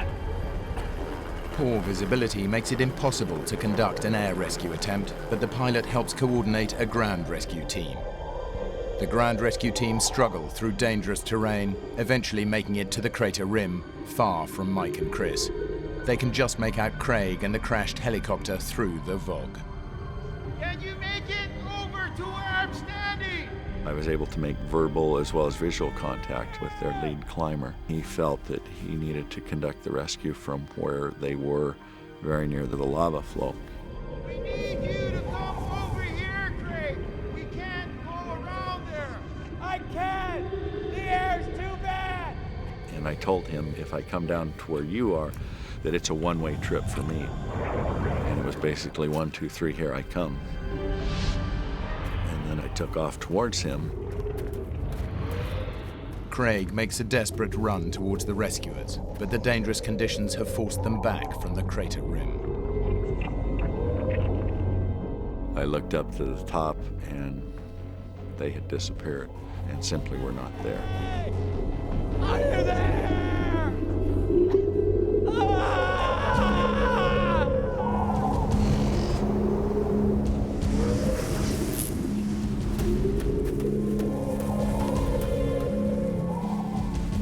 I think by a miracle, I was given the strength to get back to where I could breathe once again. Craig manages to get on the radio to speak to the rescue pilot, Don Shearer.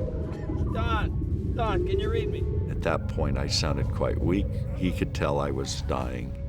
He said, "Craig, if I get to you, do you have the strength to get on this helicopter?" Yeah, I get it. And Don said, "Okay, I'm coming." Now that was the thing where Don, this always happens to me when I talk about Don.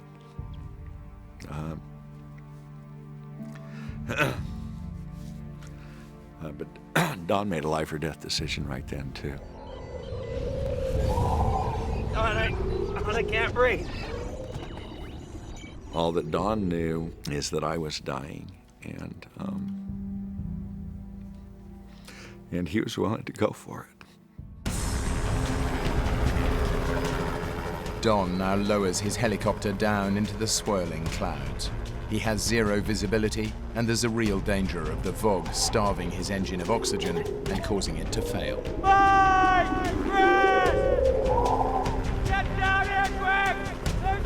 But Mike and Chris can't hear Craig over the helicopter noise. There was a helicopter that we could hear that was getting closer and closer and closer, but we couldn't tell because we couldn't see it.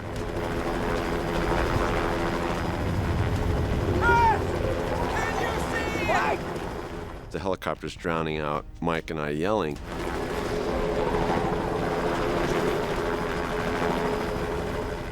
Don's now flying in visibility of maybe 5 or 10 feet. He can barely see the skid of the helicopter as he's picking his way to try and get to me. I think you gotta come north.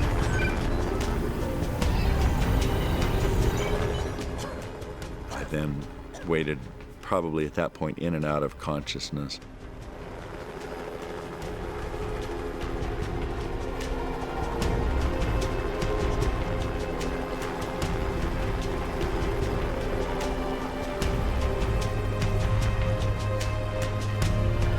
There, I see you.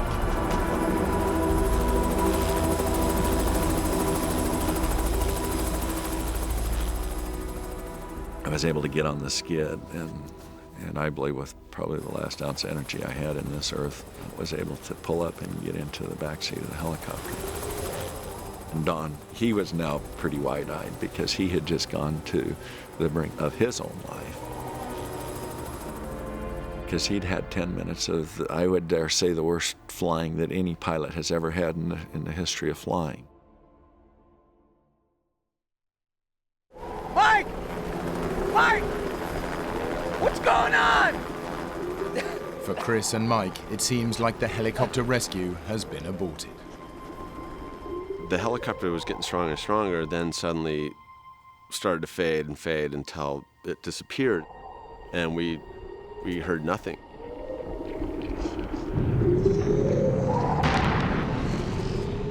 The temperature inside the volcano begins to plummet.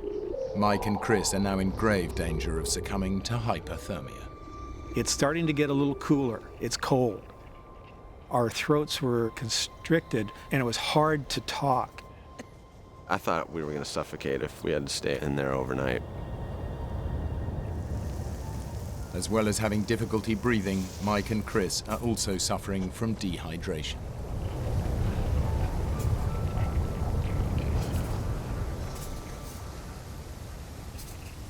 I would take my light meter and I'd turn it upside down and I would gather the moisture that was coming down.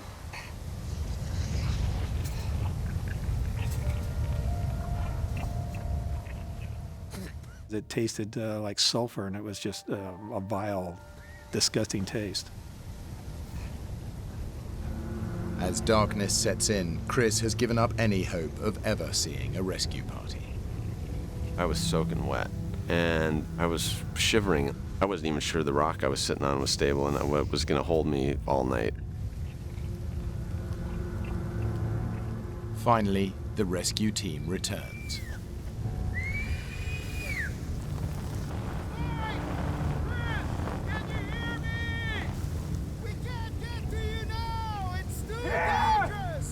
Over here! Stay nearby through the night! We'll come back for you in the morning! It's a crushing blow. Mike and Chris will have to spend a perilous night in the volcano. The feeling as the sun was going down was that was probably the last sunset I was ever going to see.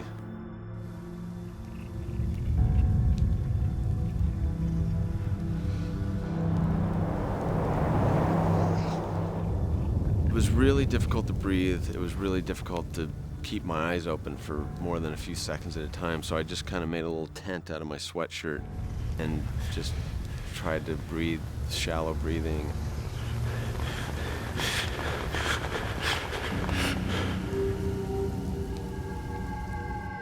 I'm just thinking to myself, what am I doing here? I'm running on a lot of adrenaline, and I couldn't sleep. I'd be sitting there, and I'd look down below, and I could see the lava having like a light show, different colors of reds and oranges flashing through the mist. It was like a movie set. You know, they're going to say cut and pull all the sets away, and we're sitting here in paradise someplace. I could yell to Chris occasionally, and he would hear me, and I would hear him. Other times, I couldn't hear him at all.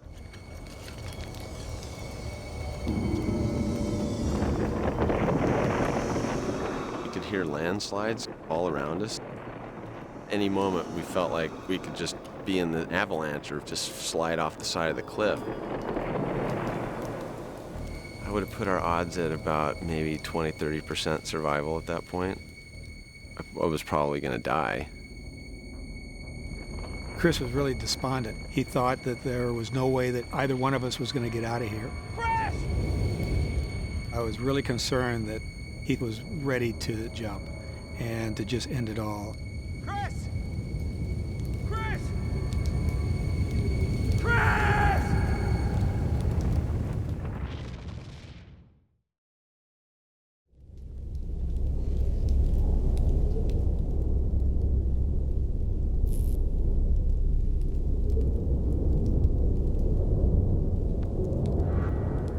Mike and Chris have survived a terrifying night inside the Puuo vent, clinging to the unstable crater wall. They are dehydrated, exhausted, and are suffocating in toxic gases. Their lives depend on the rescue team returning. Mike was the voice of encouragement. He kept saying, "Don't worry, everything's going to be fine. They're going to come get us." So I kind of relied on him for that kind of support.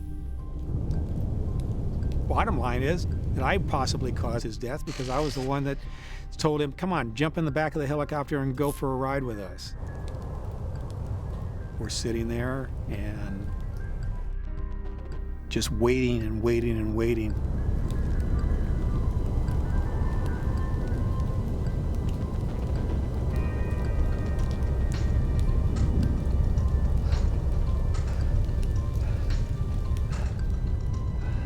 The rescue team is battling to get to Mike and Chris. But outside the microclimate of the cone, the weather is much more severe.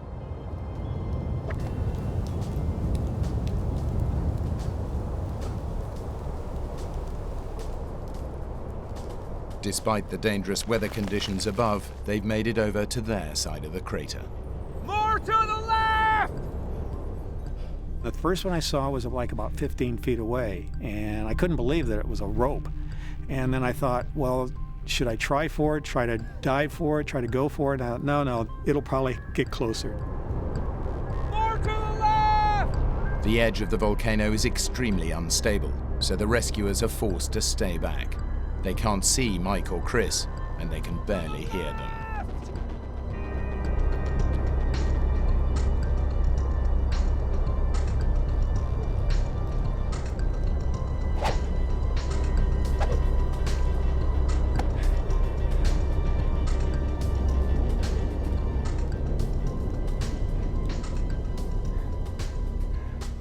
The second rope was probably 10 feet away from us. It was getting closer, but it wasn't close enough that I could actually grab onto it. If I would have jumped for the rope and missed, then it would have been all over for me. And I really thought that they were getting closer each time. Here! To the left! So I thought, maybe the third time it would be right there that we could grab onto the rope.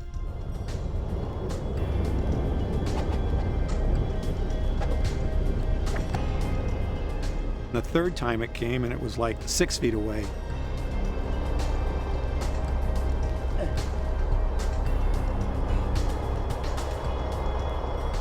And I decided, okay, maybe I should dive for it.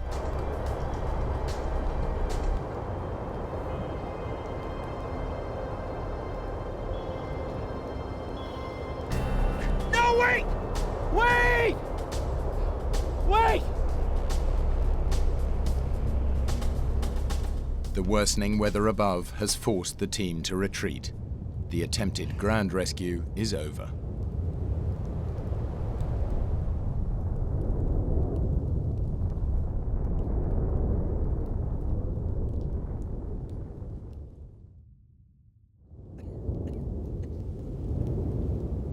I had been sitting there for about 28 hours at this point and not doing anything but waiting to be rescued. So I just had to do something. I couldn't sit there anymore.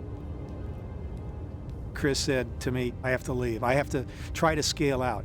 And I said, come on, Chris, just stay put. We know that there's rescue people that know where we're at. It's just a matter of time. I was resigned to the idea that I was going to die anyway. So if I died climbing, at least I was doing something. Before I stood up and decided I was going to go, I actually went through and said goodbye to everybody in my family. My sons were like 6 years old and 4. That was really hard for me to sit there and dwell on how would they be without their dad for their whole lives.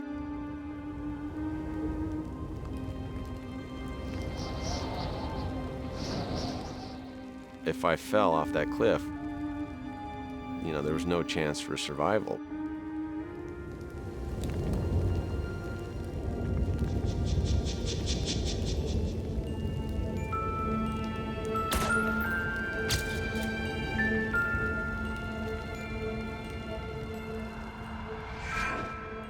I looked at the cliff again, and all of a sudden I see this path. It was the weirdest thing. I'm like, where has that been for the last 2 days?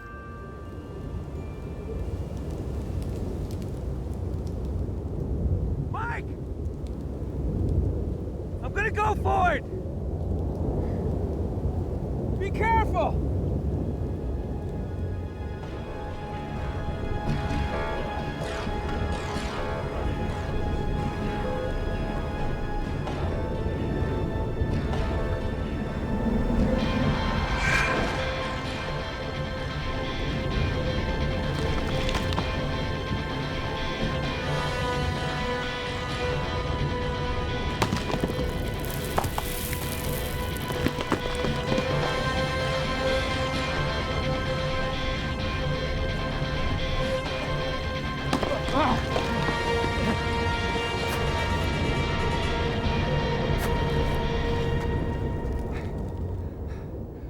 It was maybe 15, 20 minutes into his climb. And I said, how far are you? And he says, I'm about 5 feet from the top. And I yelled to him, I said, well, when you get to the top, yell back to me. And he said, yeah, I will.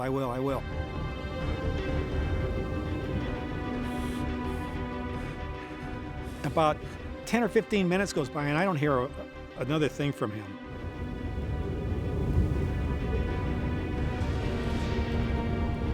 The top, like 3 feet of the cone, was just a layer of flat gravel.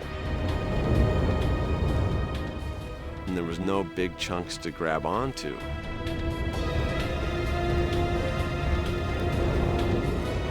At this point, I can't see anything. It's zero visibility. I'm yelling at the top of my lungs, whatever lungs I have left. I can't hear anything. I have no response. I'm up on this cliff, you know, just towing rocks and looking straight down. And I thought, oh my God, I made just a horrible mistake.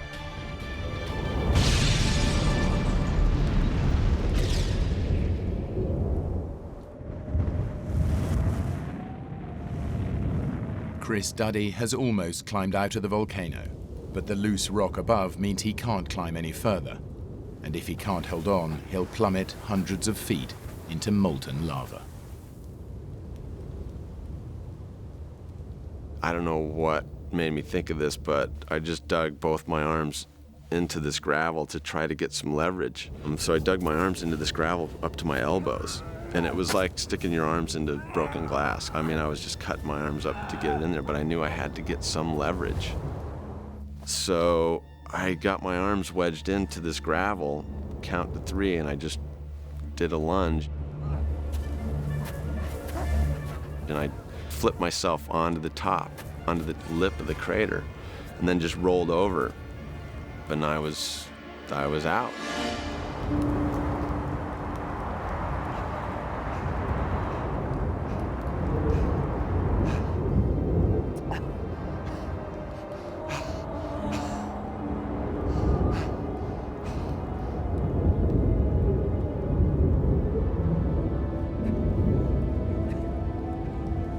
Mike! Mike, I made it! I'm out! I realized when I got up there that how bad the weather was, and you couldn't really hear anything. Mike! It seemed like my voice just took a turn. As soon as I yelled down, it didn't go down in there. Mike! Mike! I started down the side of the mountain, and I saw the rope there. I saw a rope. I remember I picked up the rope, and I'm gonna go get Mike. I'm gonna go throw the rope down because I know where he is. So I start back up the hill with this rope, and then I realized that I'm not strong enough to pull him out right now. I'm in shock, I'm all cut up, I'm in no condition to try to pull Mike out. I'd probably kill both of us trying to do that. So I just laid the rope down, kind of pointing in a line to where he is on the top.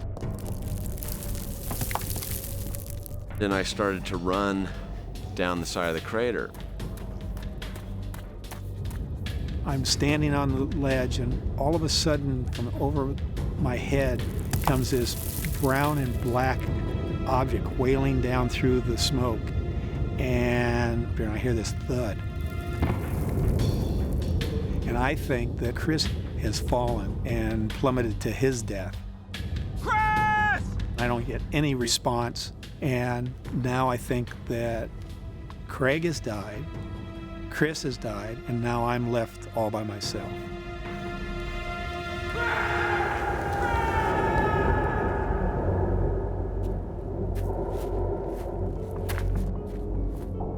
You know, the smoke was swirling around, and I was hyperventilating, and my adrenaline's flowing, and I wasn't sure where I was going, and I almost fell back into the crater.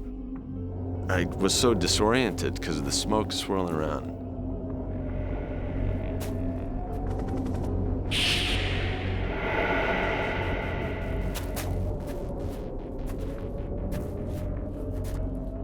The rescuers had left some cones in a trail, so I caught onto that.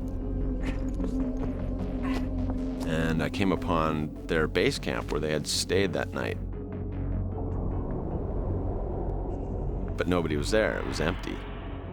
The unpredictable weather has not only stopped the rescue mission, it's forced the team completely off the volcano.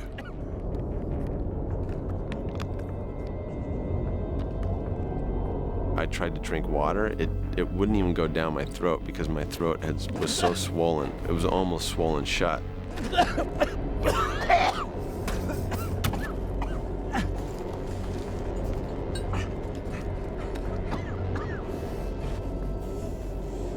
There were oxygen tanks with masks, so I immediately put a mask on, and I just figured I would hike until somebody found me or I'd find the highway or something. It's a 5-mile hike over desolate terrain, but Chris has an amazing stroke of luck when he's spotted by a passing helicopter. Hey! Over here!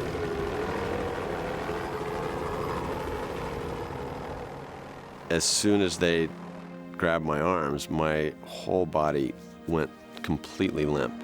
Like I almost fell over. They had to actually carry me from that point to the helicopter. My body just shut down.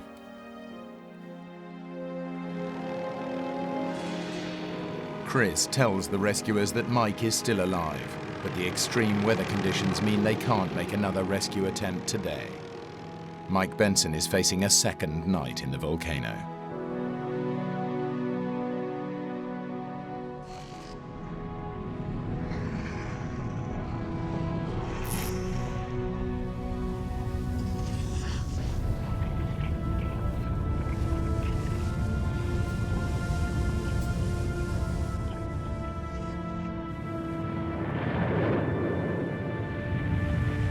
I was by myself thinking that I'm the last survivor of this horrendous ordeal in this volcano.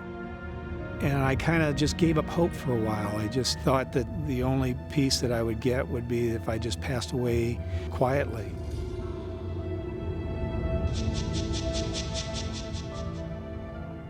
The biggest thing I think about is, why is my skinny little butt sitting here? I can't believe that God put me on Earth to die in the volcano. Is my ego that big that I have to go back and say that I have to do take two because I want take two to be perfect? But no, I've got to make it better. And with that, endangering myself and my comrades. I started to see Madame Pele, and it was in profile. It looked like she had long flowing hair.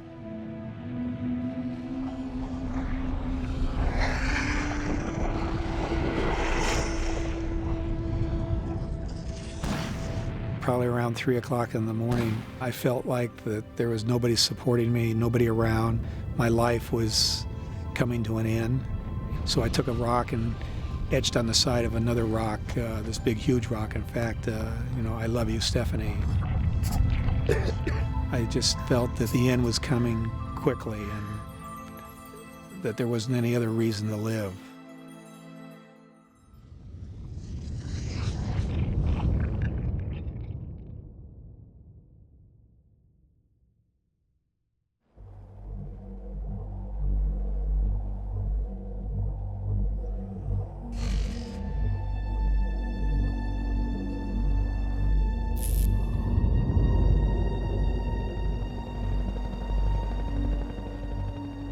Having survived a helicopter crash, Mike Benson has spent a second night in a live volcano. Both his colleagues have escaped, but Mike believes they're dead. 2 previous ground rescue attempts have failed, so Mike's film company hire another helicopter pilot to attempt another radically different aerial rescue.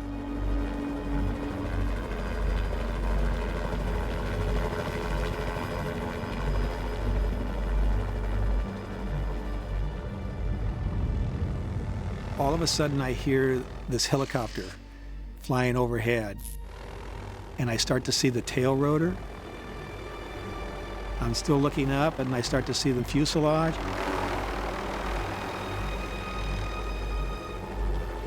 And then a head pops out of the left-hand side, and it's the pilot, and he has this old beat-up Vietnam helmet on, and he's waving to me, and I'm waving frantically back to him. Benson, don't do anything stupid. Don't do anything dumb. I'll be back in about 15 or 20 minutes. I'm going to go get a piece of equipment and come back, and we're going to get you out of here.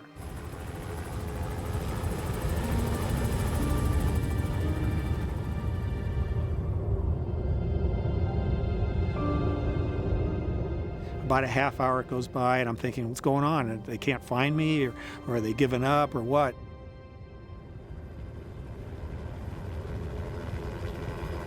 All of a sudden, I hear the helicopter, but this time I can't see anything. The visibility has gone to 0.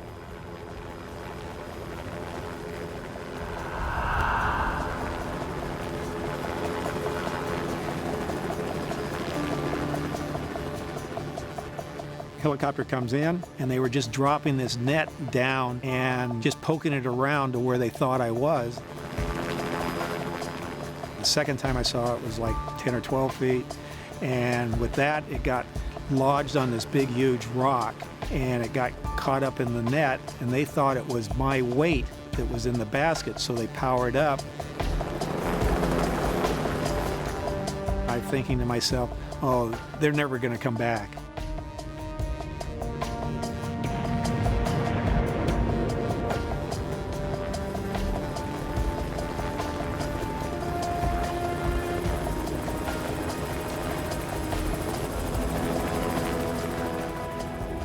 This time it's like about 10 feet, maybe 9 feet in front of me out in the middle of space.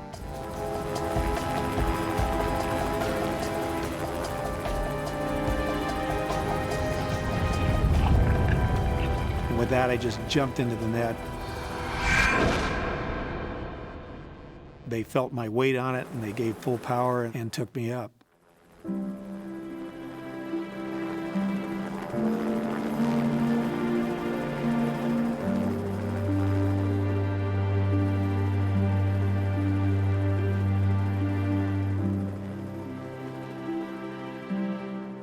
I could see blue sky above me, and I could see some edges of the volcano. And as we were going past, I remember yelling back to Madame Pele, "I won, you lost." Believing that he is the sole survivor of the crash in the volcano, Mike Benson is flown to the base camp to be reunited with his wife, Stephanie.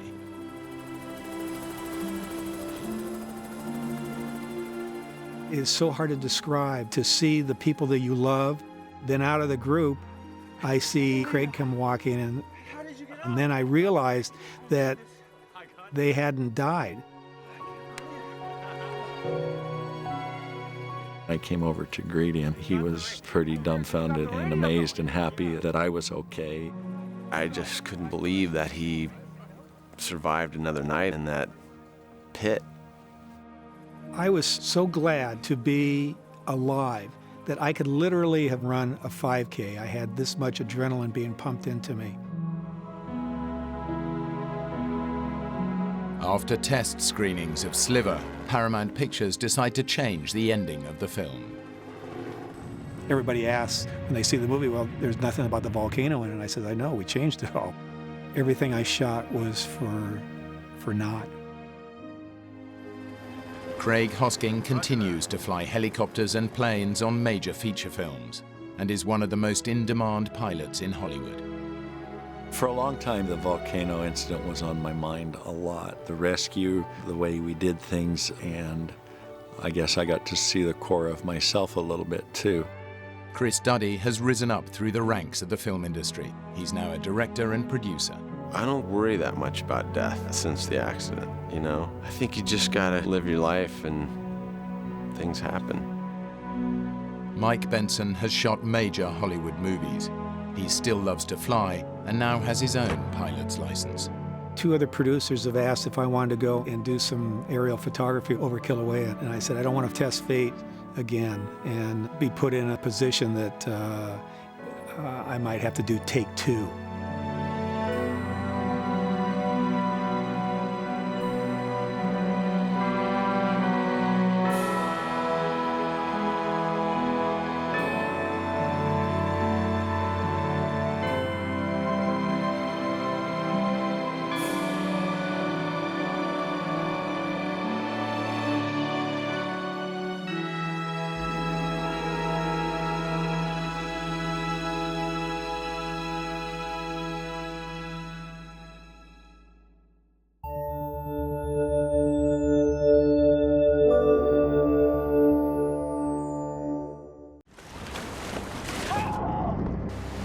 The ocean is no place to be abandoned alone.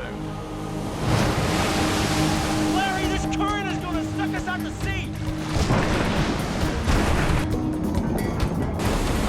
This is the true story of 2 friends whose island-hopping adventure becomes a fight for survival.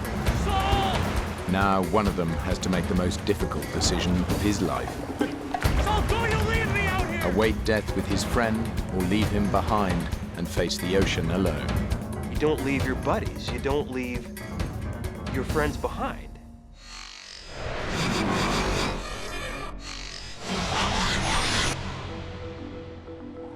The San Juan Islands in America's Pacific Northwest. It's a sea kayaking mecca. But every year, these waters claim the life of at least one sea kayaker. It's 3:45, folks, the end of a beautiful November day. A winter is on its way, so plan your weekend accordingly. The sea kayaking season is over, but endurance athlete Saul Kinderis wants to conquer the San Juans. Hey, Larry, it's Saul. Where are you, man? Get here. Saul and his track teammate from college, Larry Kaiser, are regular weekend warriors, but they've never kayaked together before. Plan is to hit Strawberry Island, and after that hit Doe Bay, a 60s resort. It's got 2 hot tubs, 1 cold tub, clothing optional, which generally speaking means nobody wears a stitch. The goal was to head there and take her clothes off and hit on women, basically. I mean, that was the goal.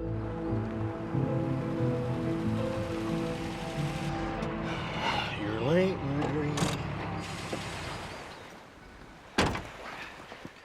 You're late, Larry. 4 hours. 4? 4 hours.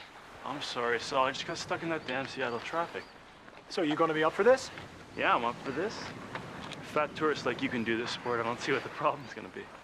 I'm up for any kind of challenge like that, any kind of physical challenge, especially if Saul throws that at me. If he can do it, I can do it. And not only if he can do it, I can do it, but I can do it better. Yeah, competitive would probably be a defining and describing characteristic. We tended to compete in almost anything. Chop, chop, Larry. It's that kind of relationship that kind of got us in trouble here in this situation. Hurry up, you slug. Get down here. Because Larry is late, they set out at night, something that even the most experienced kayaker wouldn't do, especially in winter. Women friends of mine would call it a severe case of testosterone poisoning. And, the brain quits working because you just want to go. Slide you out. You hit the water, put your weight on the paddle, okay? I'm gonna kick your butt, you know that. Put your weight on the paddle. It was unnerving setting out at night. People die every year kayaking in the San Juans. But that danger is exciting. It's a thrill. I'm thinking I'm invincible. We have a winner! Larry and Saul are paddling off the coast of America's Washington state into the heart of the 176 islands that make up the San Juans.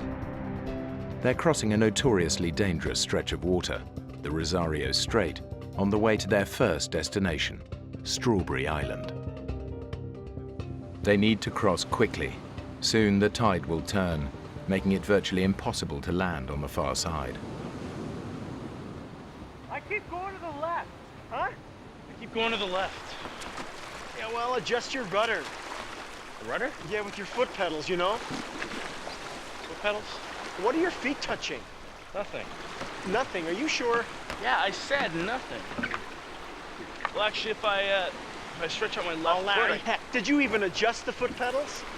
Everybody adjusts their foot pedals before setting off. Yeah, I did. They just must have come loose or something. I'm just kind of trying to fake it. And that's the first time I'd set my ass in a kayak. I'd never been in one before. It started to dawn on me that Larry is faking the expertise on the kayaking. That's when I started to figure, okay, we've gone from a trip to an adventure. Looking back, I'm thinking, what the hell was I doing? What was I thinking? What sane and reasonable person would cut across a channel at night the first time in a boat? So not only were we doing my first winter trip, we were doing a nighttime crossing, and we were enduring a storm. So anybody that would have known us would have known, that was really stupid.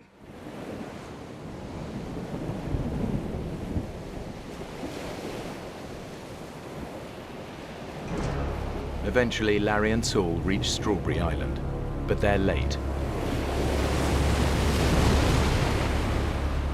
The only landing spot is a sandy beach surrounded by dangerous rocks. Now, in the darkness, they face the ferocious tidal currents swirling around the island, giving the area its nickname, the Witch's Cauldron.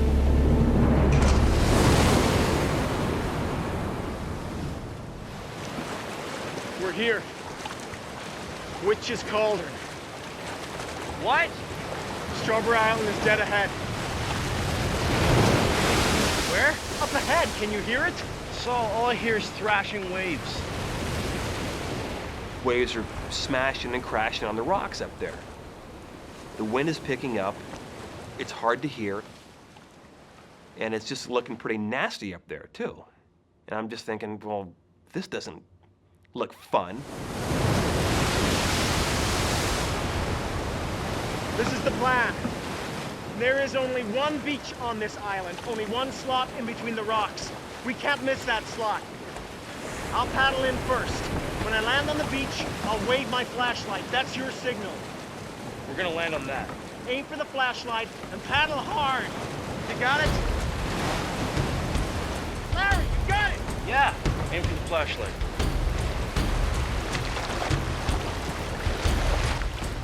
This was pushing my enjoyment factor. We were starting to get outside the area I enjoy.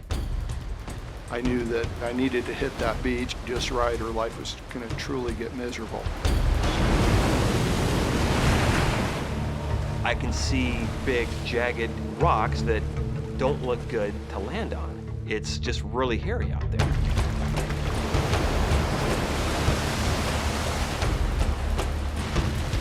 The flashlight I have, you know, it's just not that bright. I see the rocks in front of me, and all I'm thinking is, oh, shoot.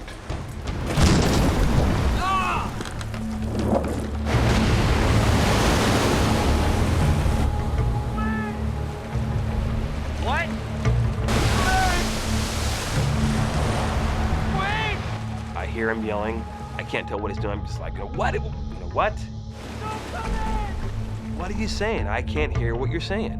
Do not come in! Larry sees my headlamp kind of waving around a little bit, and so he's figuring I must be waving him in. Larry! I could see him coming in. He's aiming for the flashlight, just like I told him to, and that flashlight's on my head.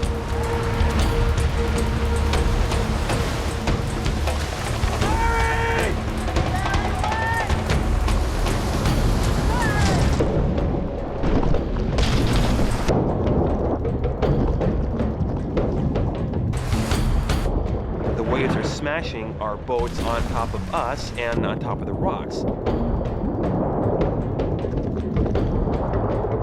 Very scary situation. Totally caught us off guard. It just happened in a split second. You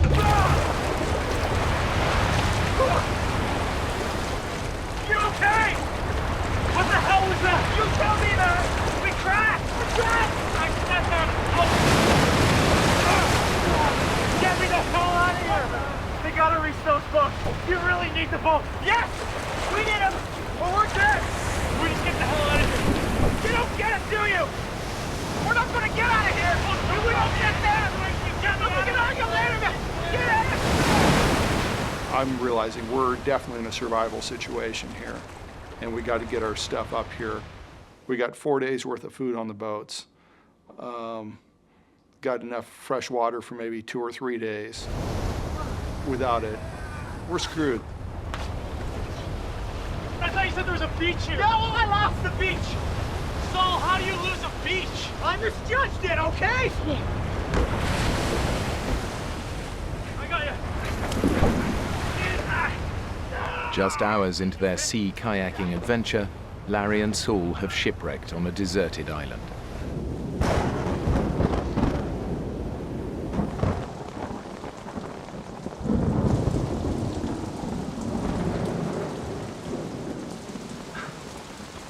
I'm looking forward to getting warm. We could have been killed, but we weren't. As much as Saul and I both seek out these fun, dangerous, athletic situations, we don't have a death wish.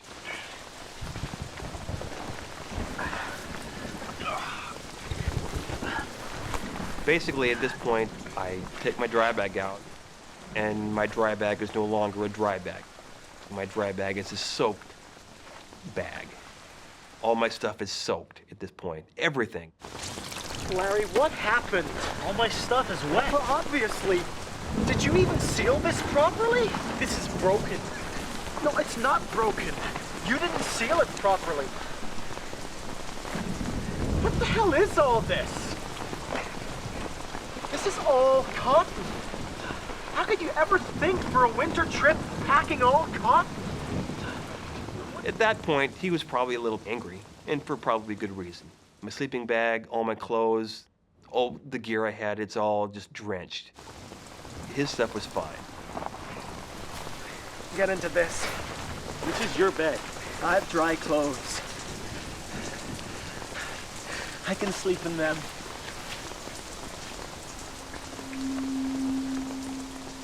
Saul knows that in the cold and the wet, Larry's cotton clothes and his sleeping bag will take days to dry. By that point, I truly realized that my assumptions weren't correct on his level of preparedness. I'm the guide on this trip, and Larry was going to more or less along for the trip. If I got in trouble, he wasn't going to be able to help me because we were so far out of his element. So then I'd snuggle up against the outside of his sleeping bag. Guys, especially in your 20s, you're going to go damn near hypothermic before you'll cuddle up with another guy. He kept trying to nuzzle up to me. He was cold. And I'd, get away, Saul. You know, what are you doing? You know, just keep... Throughout the night, he kept getting closer and closer, and I kept going farther and farther over this edge of the tent. I like Saul, but I don't like him that much. Larry, I am cold. You move one more time, I'm climbing in there with your naked butt. Got it?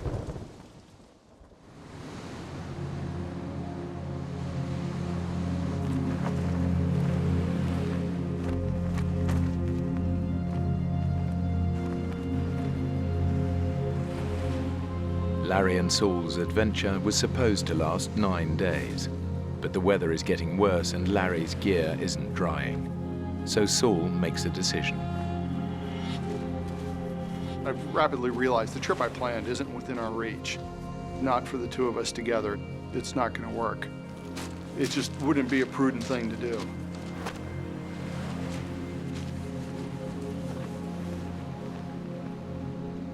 I just wanted to tell myself, you know, we still have time to have some fun and get this out of our system and use this as a small setback and just keep going.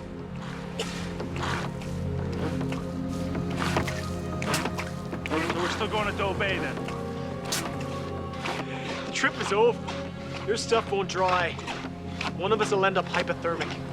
So the crash last night was totally my fault, had nothing to do with you.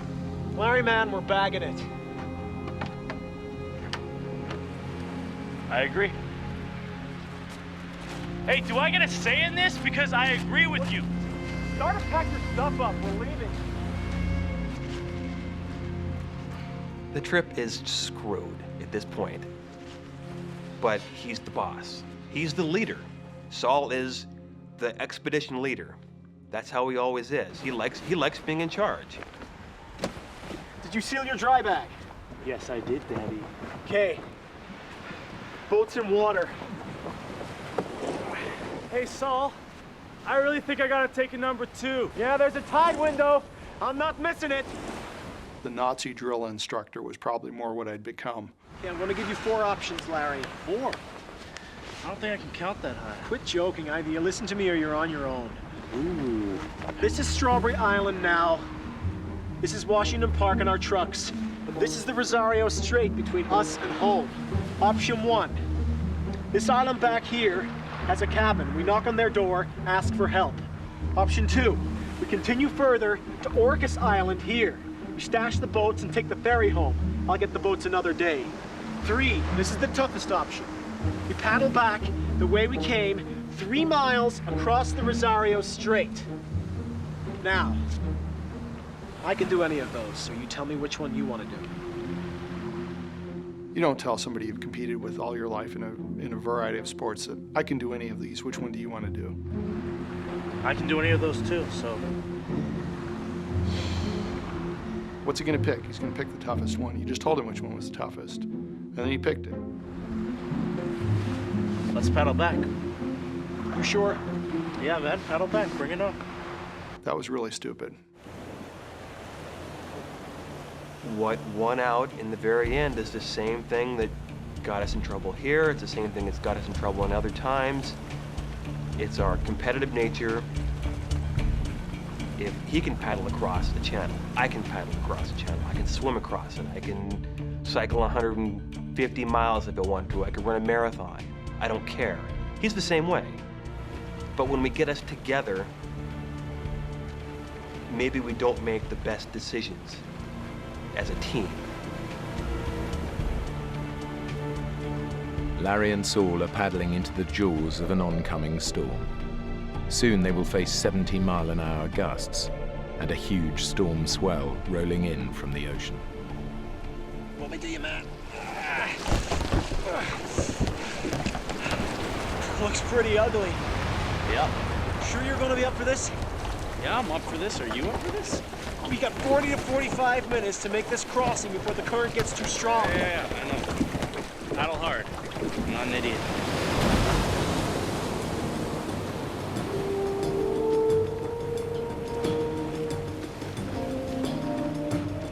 The conditions now are dangerous. But if they don't move quickly, Larry and Saul will face far worse. In less than an hour, the tide will turn and all the water in the channel will surge out to sea, taking them with it. Rosario Strait is 20 miles wide of water, with the water cranking through there at a peak faster than any of the rivers that we bother to measure, you know, the Mississippi, the Amazon, the Nile, any of those. So you just imagine the biggest river you've ever seen in your life and multiply it by 5 or 6 or 7. Hey, Saul! Hey, I'm taking on water here. There is a technique for paddling into waves that stops them splashing into the boat. Saul! But Larry doesn't know it. Hey, I'm still taking on water here. Normal? Look, Larry, are you watching me? Okay. I have been. Don't let the waves hit you side on. I'm not. You'll minimize the water that goes into your boat. And dig with your paddle. Dig. Don't puncture the wave head on. Everything I'm telling him is just blah, blah, blah, blah, blah. It's a bunch of words. He ain't listening. He's confident at this point. He knows what he needs to do. And he's probably thinking to himself, Saul's full of crap. Dig with your paddle. Dig. Dig. Hey, I'm still taking on splash here. Larry, do you understand anything I'm saying? Saul! Stabilizing strokes do you no good. Saul! I have never been in a kayak before, okay? You said that you had. No, I didn't. Yes, you did. No, I didn't. Well, that explains it. Explains what? You better learn and hurry. I am doing what I can. Yeah, well, quit. Just paddle like I tell you, okay? He's trying to get me to put my nose into the wave, pierce right through it, take on the least amount of water possible. Number one, I didn't have the skill to do that at the time because I still was learning how to kayak, essentially. But number two, the waves were coming all the time. The closer they get to the middle of the channel, the more their progress is slowed by wind and waves. And now the powerful tidal current is pushing them dangerously off course. Larry, this current is gonna suck us out to sea. Do you understand? Saul, I think I'm sinking. Jeez, you just I am, okay? I'm trying. We haven't moved 10 feet in the last 10 minutes, man. I could sense some panic in his voice. He knew that we had a limited amount of time to get across the channel. We hit a point where when it got really rough, just all our forward progress stopped. I mean, 20 minutes we were roughly halfway, 40 minutes we were roughly halfway, an hour we were roughly halfway. At this point, Larry's boat is so full of water, it weighs over a ton and is impossible to maneuver.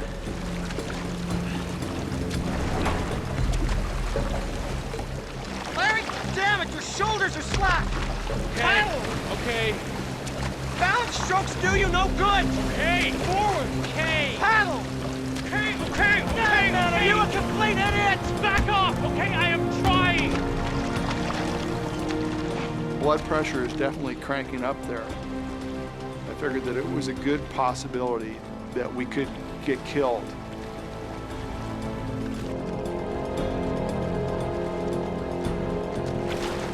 I was starting to have these doubts in my mind that we were going to be able to stick together. Your loyalty is to your friends, but then your first loyalty is to yourself. Saul, get the hell back here! You're slowly getting to this decision. It's not an easy decision to get to. So, wait up! The key for my survival and even his survival was that I make it to shore and get help.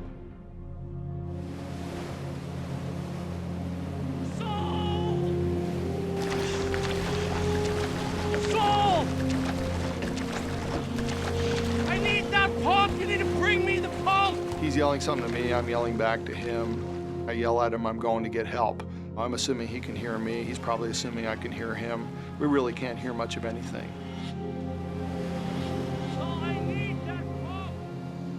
I mean, the time I was so focused on the pump, I wasn't focusing in on the fact that he essentially was abandoning me.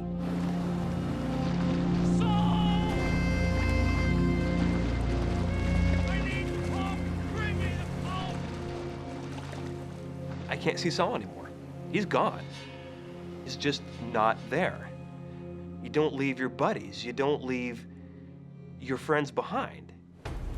I love the guy, but he left me.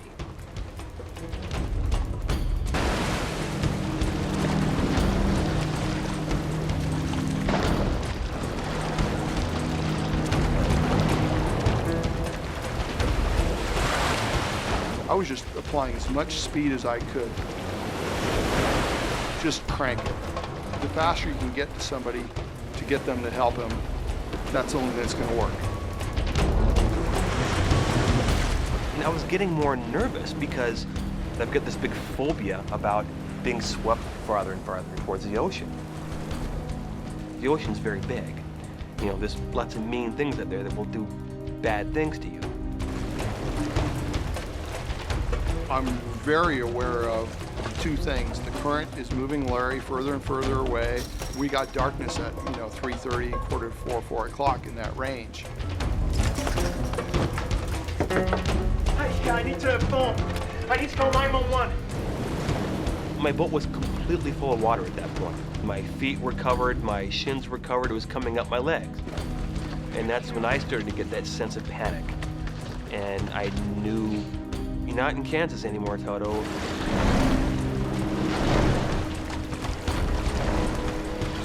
This big wave just cracks down and everything stopped.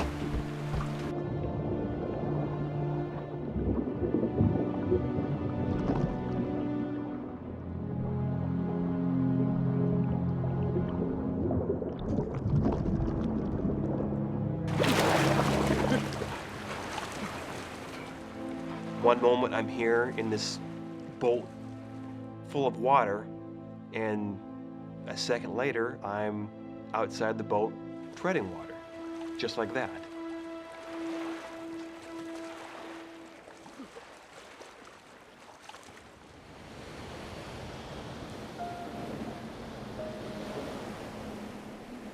Less than an hour before dark, Larry is in the middle of the 3-mile-wide Rosario Strait. The tidal current is sweeping him away from land and into open water.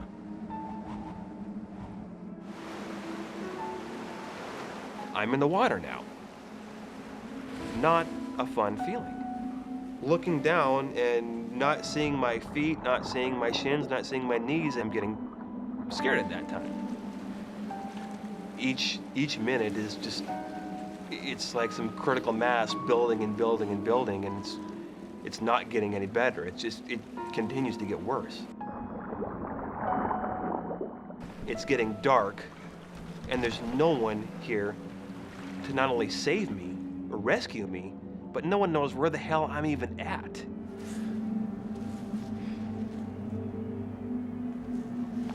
I'm starting to have some self-doubt. Did I make the right decision? Where is Larry? Is Larry alive? Did I just consign my friend to death? What do I do? I mean, what are my options at this point?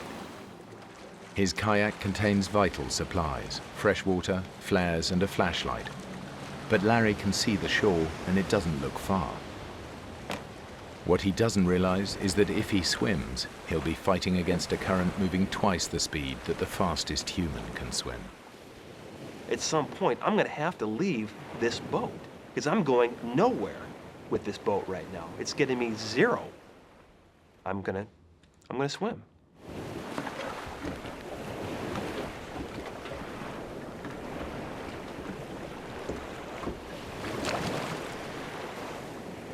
So I take off and leave the boat.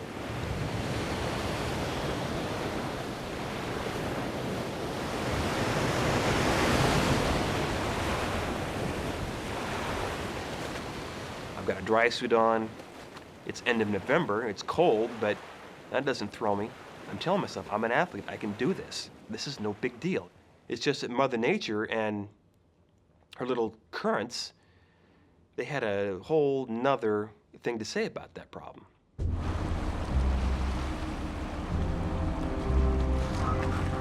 It's been an hour since Larry capsized.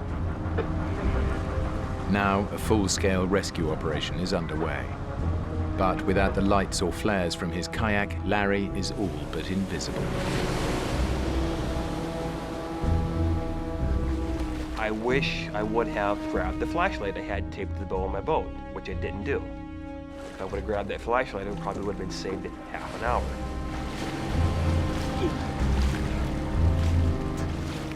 I'm looking around, and I can see kind of, boats out there. They're like crisscrossing back and forth.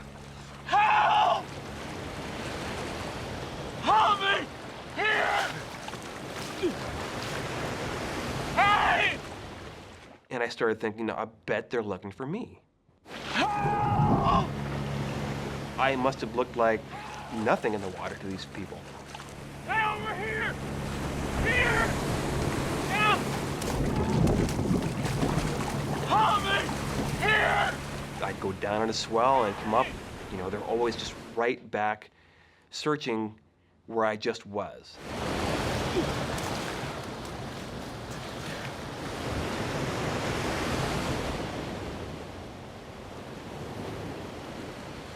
Not only was I a small person in a very big place, I was also a very vulnerable person in a very, very big place.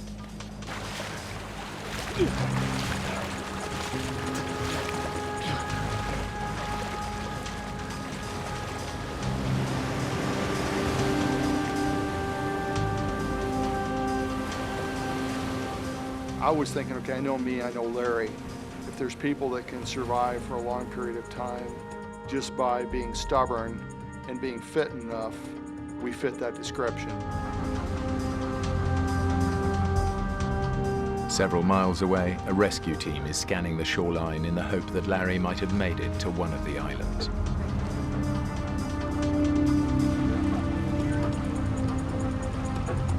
Bravo 6, we have a visual on a red kayak on Burroughs Island. As soon as I heard that they were, that they'd spotted the kayak, it was just happiness. It was like, oh, great, Larry's fine. He's there, he landed the boat.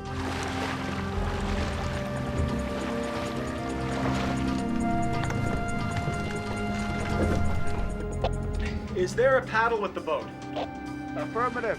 So he paddled it onto shore. Any gear with the boat? Negative, empty. No sleeping bag, dry bag, nothing. Correct, the boat's empty. Great. He's on that island somewhere. What more clues could you need? I mean, paddles with the boat, sleeping bag's gone, the guy's alive. He's somewhere here in the bushes, just gotta find him. Yes! You've never seen somebody so excited in his life at this point. I'm happy, I'm going, good, this is a good time to call his parents and let them know what's going on. Mr. Kaiser? Yes, it's Saul Canderas. I don't know how to tell you this, but Larry, he's gonna be okay. We think he's on an island somewhere, probably in the woods. The Coast Guard now concentrate on searching the island. But out to sea, Larry is still swimming hopelessly against the current. I'm in trouble. I'm being sucked with the current down a channel. I could head out to the Pacific here any time.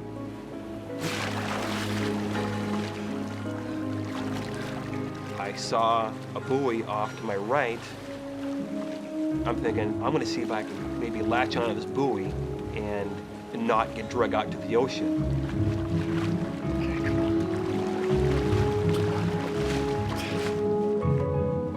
Kind of put my head down, I started swimming again. I started kind of cutting diagonally across to get to the buoy. Head down, swimming away.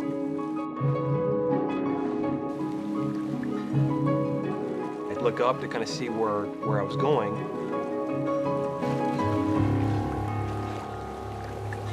I was already past the buoy. The current has got me by the balls here right now, and I'm being pulled this way. And that's when everything changed. It went from survival, you know, I'm big, strong swimmer, I'll get across, to, you know, I'm not gonna get out of this. 8 hours since he capsized, Larry is nearly 4 miles out to sea. But the Coast Guard is still searching the island where they found his boat. Because they found a paddle with it, they assume he must have paddled to shore. What they don't know is that Saul equipped the kayak with a spare paddle. Our best hope is that he'd be on the island right now. Yeah, he paddled here. He left a red paddle with his boat. Did you say red paddle? The red paddle's the storm paddle. It's tied to the boat. The boat with nobody in it would still have the red paddle. Did you say red paddle? Yes. No black and white paddle? No. Are you near the boat? Yes. How many holes are in the top of the boat? 2, 1 for each person. No, it's a one-man kayak. That's the storage hatch. Is there anything in there? Yes, there's gear in here. A dry bag with what feels like clothes and maybe a sleeping bag. He's not on the island. Damn it! At this point, I'm really going, man, we're in trouble. I really screwed up. He's dead and we're gonna find the body. You realize that somebody that you're fairly close to is no longer here, and you're the one that killed him. Just an incredible sense of no hope again. Just no, it's all over. It's all over. Why did I invite him on this trip without making sure that we're both ready for this trip?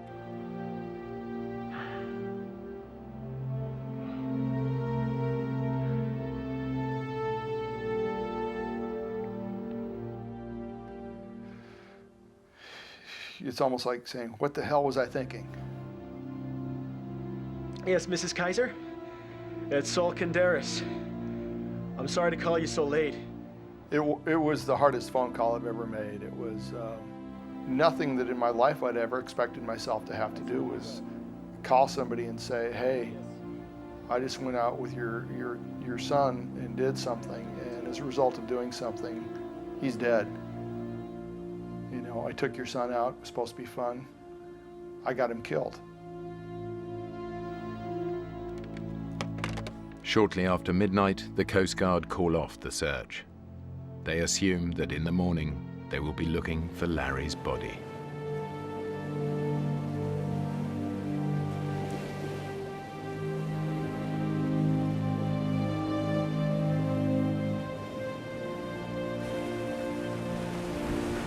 At that point, I was fully thinking, there's just no chance in hell I'm ever getting out of this water alive. Exhausted, Larry's body temperature is now so low, his life is in danger. If he doesn't start swimming again to get warm, he'll die.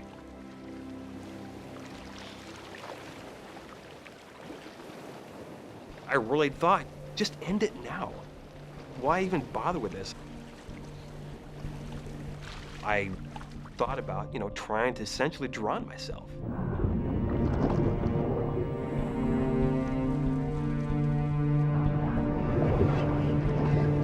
You think about weird stuff like that.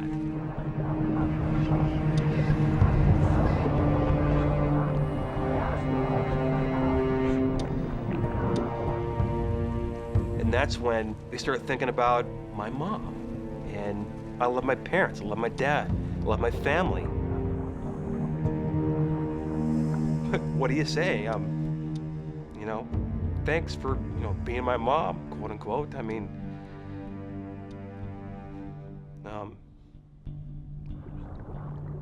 I was ready to die. It's not an issue. I didn't want them to feel that suffering and pain, though.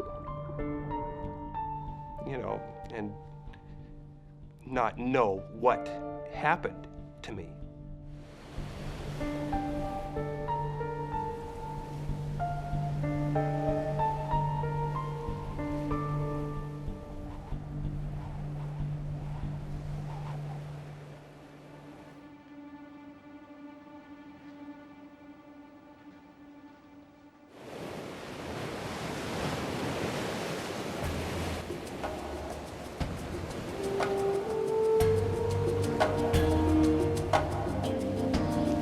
That's where I made that decision to try to save my own sorry butt. As I'm continuing down, I can see this lighthouse coming off to my right as I'm coming up on it. And it seemed like I'd gotten a little closer to land from where I was at. I was in the middle of the channel when I first started. And I kind of came to this lighthouse, and it looked closer. And I'm thinking, I could maybe get that. I can maybe swim for that. The tide is sweeping Larry towards the Pacific. But by sheer luck, a side current carries him within striking distance of the last available piece of dry land. I start swimming, and it's getting closer. And keep swimming, it's getting closer and closer. I'm like, I'm gonna make this.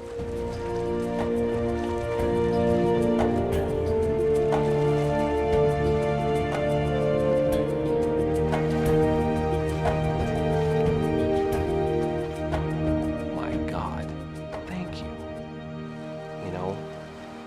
Thank you, Lord.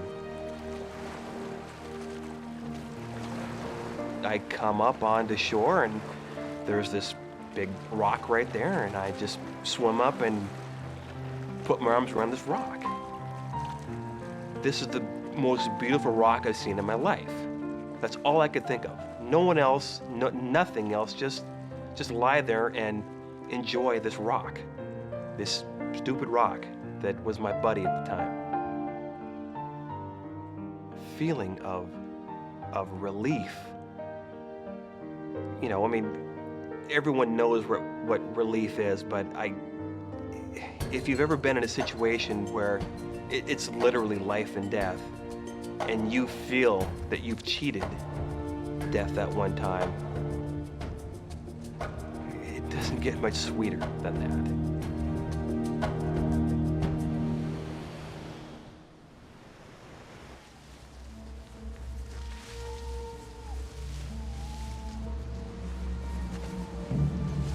Larry Kaiser has survived 9 hours in a freezing ocean.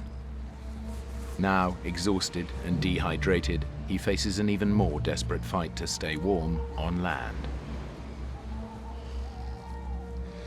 I'm cold. It's dark. I have no idea where I'm at.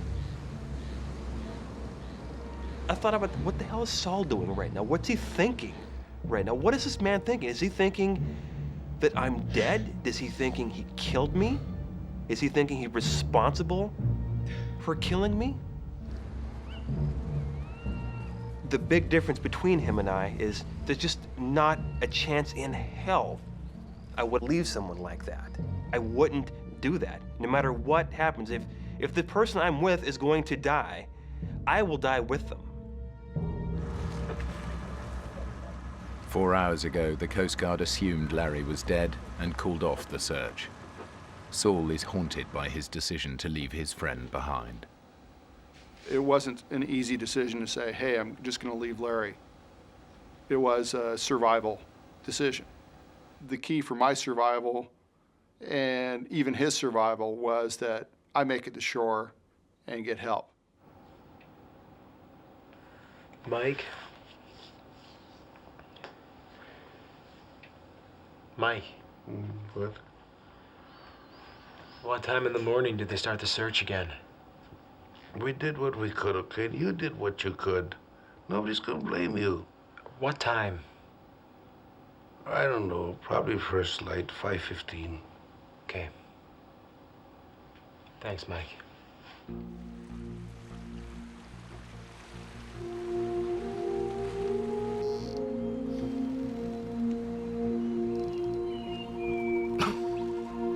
Larry assumes he's on the mainland. Now, in daylight, he thinks he can walk to the lighthouse he saw the night before and get help.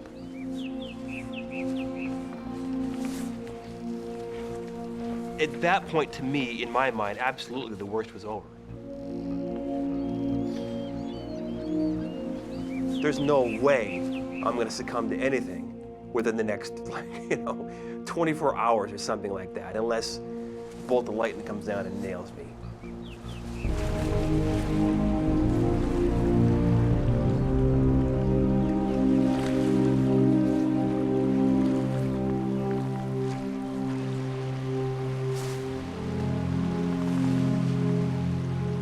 I'm thinking, what is this?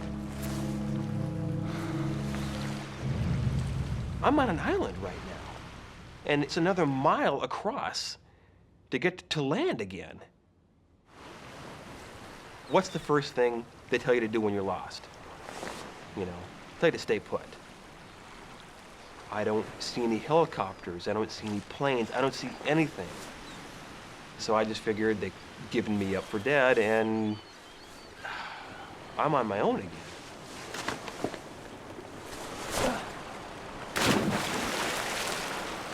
What am I gonna do? Just stand here at some stupid island and stand here the rest of my life?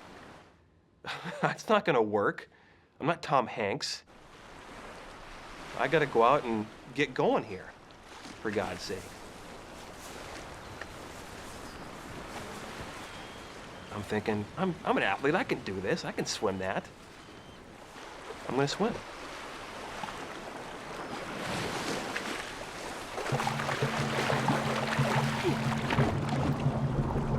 To reach the lighthouse, Larry faces another mile in freezing water. Already dehydrated and hypothermic, he will again be at the mercy of the area's lethal currents. I'm swimming across the water. I'm literally right in the middle. I stopped swimming. I turned around in the water, and there behind me, where I was standing for the previous hour, was this giant helicopter 50 feet up above the shore, right where I was standing. You've got to be kidding me. You have to be kidding me. This can't be happening.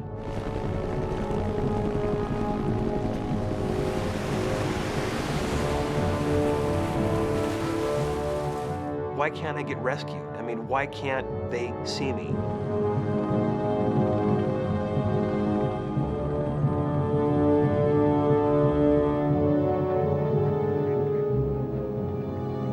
As time went by and we hadn't found Larry, I had more and more doubt as to whether or not I made the right decision.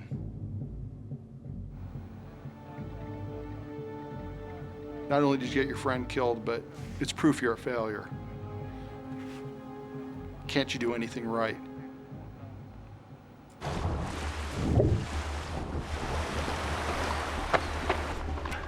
Is there anybody here? Hello? Is anybody there? The lighthouse.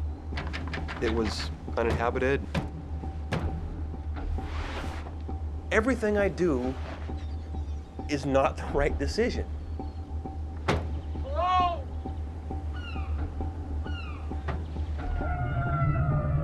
At that point, I felt like I was floating in a dream or a nightmare. Hope has been slowly draining away, and feeling really depressed. I got him killed. Nobody else got him killed, I did.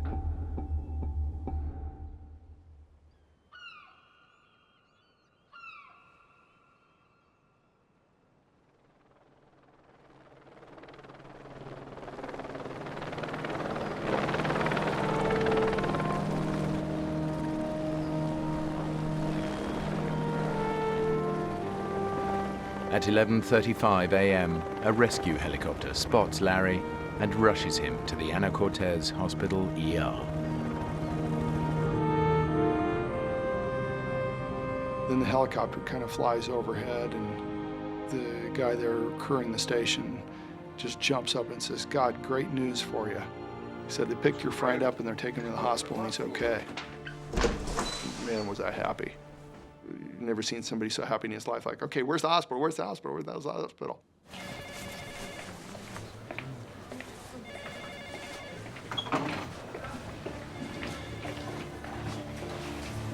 No. The zip's broken. I'm going to have to cut you. I remember seeing him walk into the room that I was at, and you could tell without him verbalizing his feeling. Yo, Larry. You okay? Lift. Hey, Saul. I felt good having Saul there, but you don't leave your buddy. It's not correct. It's just not right to leave someone like that. You must You left me.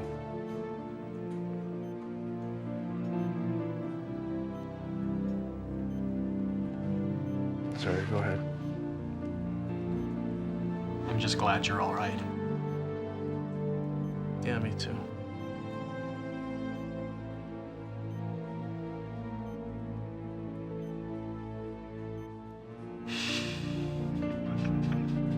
With who I am, I wanted him not to feel guilty. I wanted him to hopefully be relieved in the fact that I'm okay. Do I hold a grudge against him for doing that? No, I don't. It's just one of those things, you know, it's like, yeah. The main thing I remember is being so happy to see him. It was like better than any Christmas present is your buddy's still alive. 10 years after their misadventure, Saul and Larry remain friends and have even kayaked together in the San Juan Islands. But they never discuss what happened, nor can they agree if Saul's decision to leave his friend behind was the right thing to do.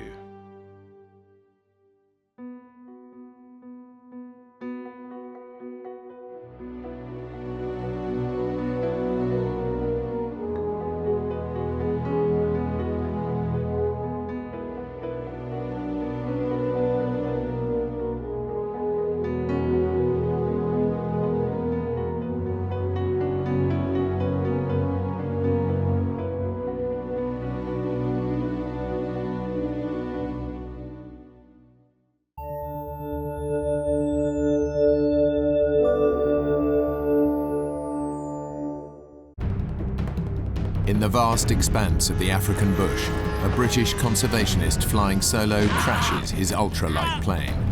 Severely injured and carrying no food or water in the wilds of Africa, his chances of survival are slim. His best friend desperately searches for him, knowing he may never find him. Staying alive takes all the cunning and guts one man can summon up.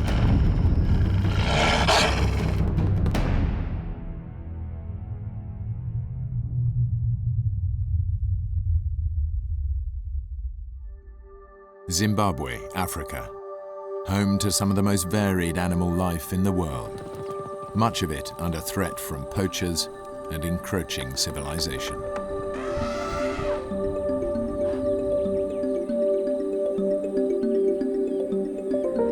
Greg Rasmussen was born in England but came to Africa as a young boy. For the past 12 years, he's dedicated himself to saving a rare species of African dog on the brink of extinction. I've always been passionate about wildlife from day one. I mean, even as a child, I love the bush, I love Africa. It holds an endless fascination. I mean, it's always changing, and there's just so much to learn. It's like a book that just never ends. Greg is one of the few pilots in the area, and even though he's busy with his own project, he's agreed to help a fellow conservationist search for a lost rhino. People very concerned about the rhino, and National Park said, would I assist? And I said, of course I will. If wildlife needs help, I'll help. Greg's a capable pilot, but flying a plane and tracking animals requires intense concentration, and he'll be flying over unfamiliar terrain. And I was aware of that, I was fully aware of that, but we had rhinos that needed locating. There were poachers out there. I mean, you can't turn your back. I can't turn my back on things like that.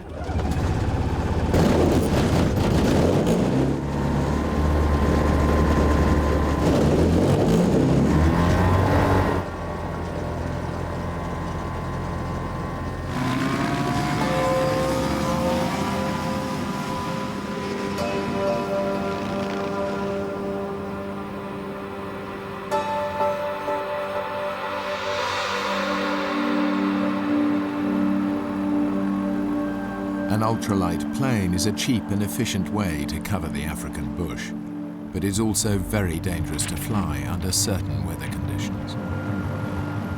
Temperatures in the day can be very, very hot. Tricky flying conditions for a light aircraft. Because, you know, it's hot, the air's thin. So it's quite hard keeping the plane up in the air.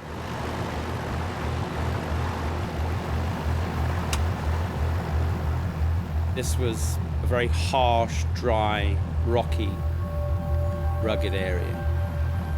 I'd never flown that area before, and I realized I was in a completely different territory. The Rhino is electronically tagged, and in no time, Greg's tracking device picks it up.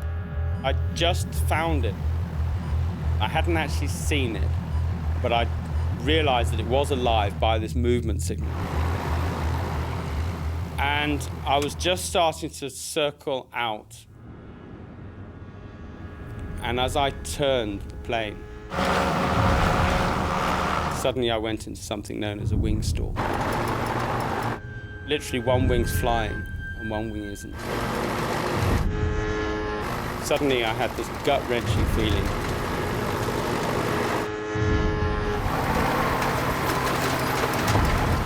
I put full power on the rudder. Pulling back on the stick, I was doing the right thing, and it wasn't working. And the plane started to go down in a spiral. And the ground was coming up pretty damn fast. And then there's a split second. You know you've passed the point of any return.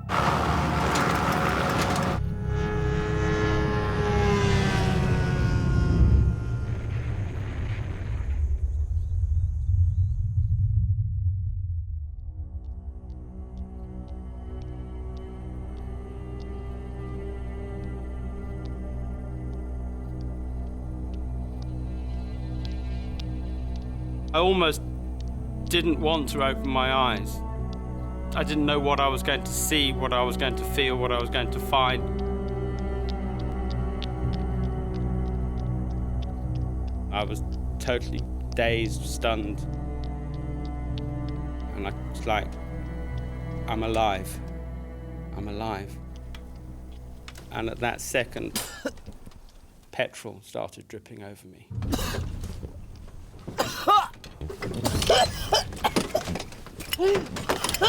And I just pulled myself out, literally almost fell out of the plane. As the petrol started to come down, I had these visions of this wall of fire.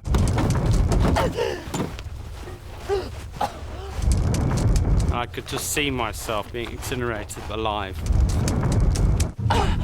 And I knew my legs were doing nothing.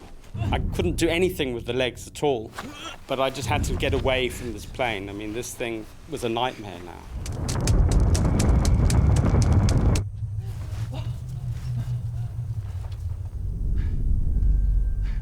And then I suddenly thought, Mayday. I've got to call Mayday. And I didn't want to go back to that plane. I didn't want to go near it. But I had to brave it, because I knew that that was my only means of survival. And I knew the quicker I got a message out, the better. Greg has to try and make a call. No one knows exactly where he is or that he has crashed. He has no survival gear with him, no food, no water, and he's severely injured. Mayday! Mayday! And the whole handset was hot. The crash had short-circuited all the batteries and had literally fried my only means of survival, the emergency radio.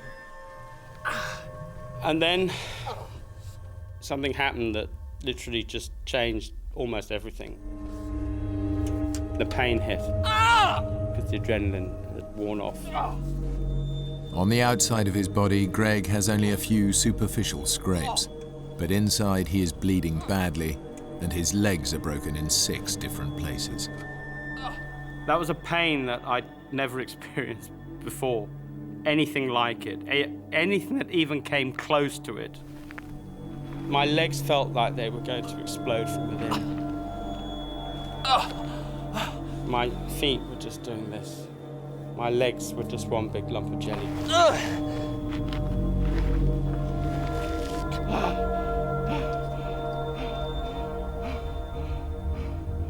And I realized I had to stay in control.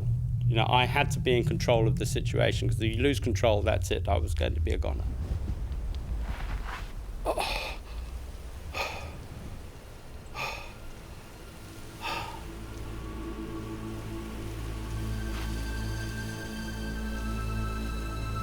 I started to try and take stock of the situation. And it was quite a harsh reality. I suddenly realized there was no 999. There was, you know, if I was going to get out of this, it was only going to be me and me alone. Greg is over 70 miles away from the nearest road. By the time anyone realizes he's in trouble, it may be too late. The brutal heat of the African sun will bake him alive. If he survives that, he will face worse horrors. As night approaches and hungry predators come out to feed. Unable to move, Greg is easy meat. But right now the pain from his smashed legs is all he can think of. There was this pain in my ankles. They felt like they were going to explode. Because I'd got these boots on. Yeah, and of course there was no space for the swelling to go. There was no way I could even get anywhere near my shoelaces. But I was thinking, if I don't get those boots off, there's going to be gangrene, and I'm going to lose my feet. I lose my legs. I managed to look back, and I thought, well, maybe if I can drag myself to this tree, I can tilt my body forward so that I can maybe get to my shoelaces somehow.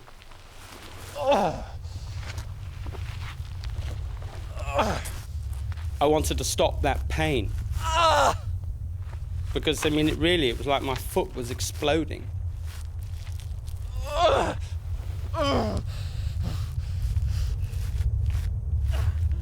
Fate is being cruel today. The closest tree to Greg is a thorn tree. But as its thorns dig deep into his back, Greg realizes they might be useful. And I managed to just break a twig off that was about a foot long, and it got a hooked thorn on the end of it. And I lay there and I could hardly focus. There was just so much pain. I started to pick the shoelace. I thought, well, this is all I've got.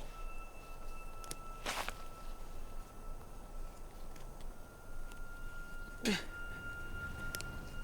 I remember I had a little flashback to childhood, because I was always absolutely useless with shoelaces. I then realized I had one chance. If I pull and the knot doesn't spill, then I've blown it. That's that foot gone.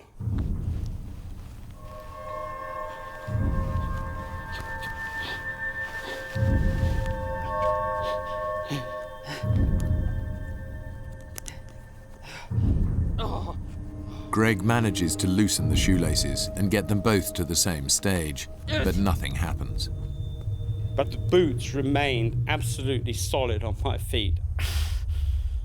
And I realized then I had to pick the shoelace eye by eye by eye, through every single eyelid.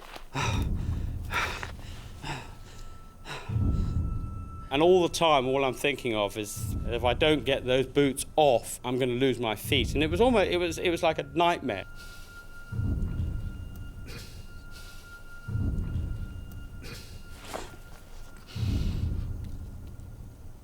Ah! I had to remain as focused as I could.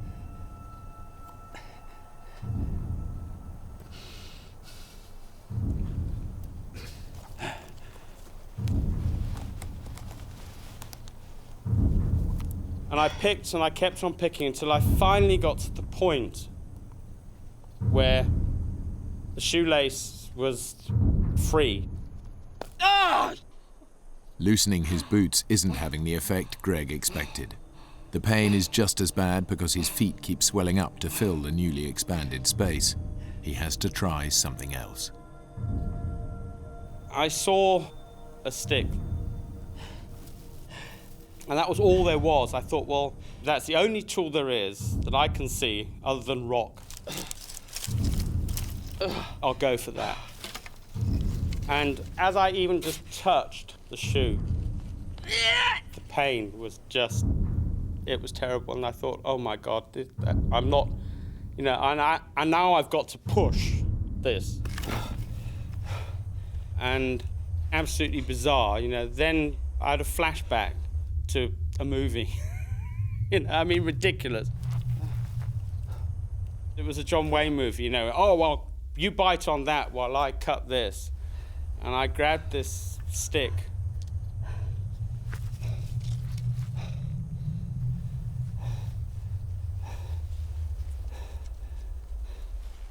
And as I pushed and I bit,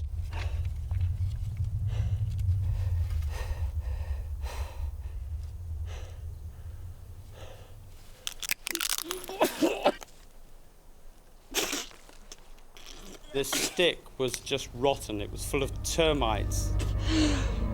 And my mouth was now even drier than before, and I went, but I pushed with such force. The shoe came off. And I just forced the other shoe off. And lay there.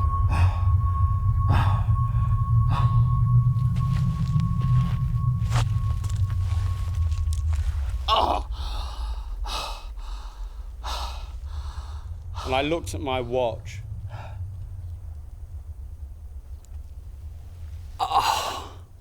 And it had taken me 2.5 hours.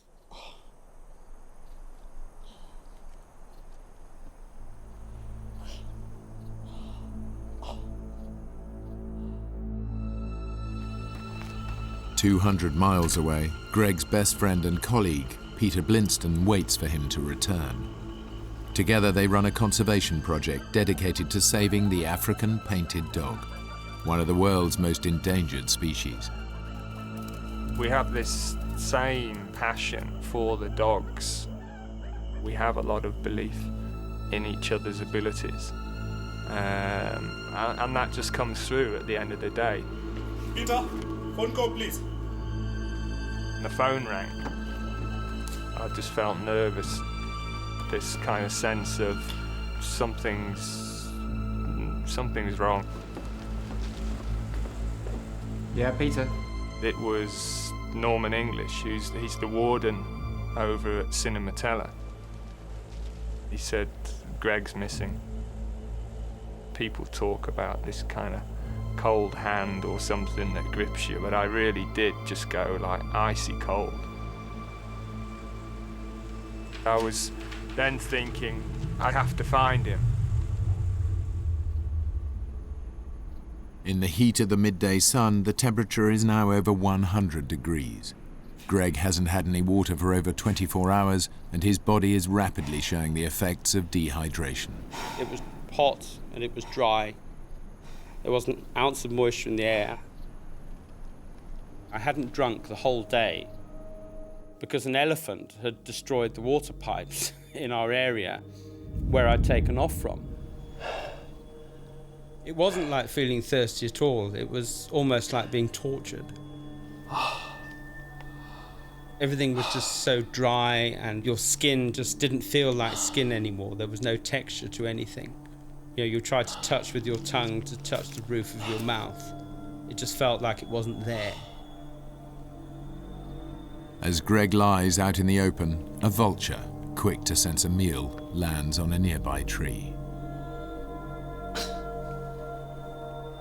And I thought, not yet. Yeah, I'm not ready for you, mate.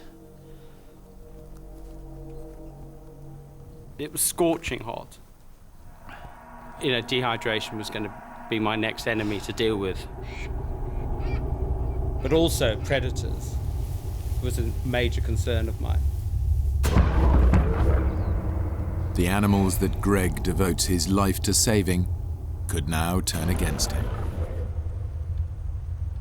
The landscape is alive with wild beasts looking for food.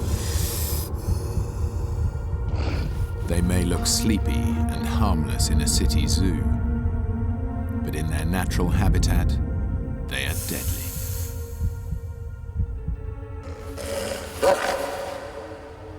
My fear wasn't the predators themselves, it was the fact that I couldn't run away.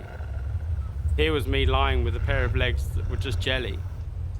Greg knows he has to find shelter, both from potential predators and the sun. His only option is the plane. Fire or no fire, I got to get back, and I got to face that plane again. Every single movement was terrible, but I realized that it was that or die. I tried to pull, and I had no more energy. I've come this far, and now I've got no power anymore to pull on my back. And I suddenly thought, I've got to roll over. Because he's a biologist, Greg knows that some species move more efficiently on their stomachs. I thought, how am I going to roll over? How? I had 2 shoelaces and a stick. I made a loop on the end of one shoelace and tied it onto the end of the stick. I hooked the stick underneath my leg. And I knew that this was going to be one very, very painful experience. And I had to just concentrate on what I was doing, because I knew what was coming. I almost had the fear of pain before it came.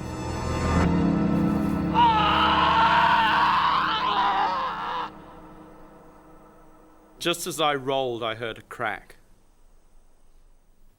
It wasn't the stick, it was my pelvis was broken. With the temperature now hovering at 110 degrees, Greg is literally frying in the sun. As he drags himself towards the shade of his downed aircraft, his thoughts turn to other dangers that threaten his life. Being in the bush for so many years, you get to know absolutely every single noise. You know every footfall.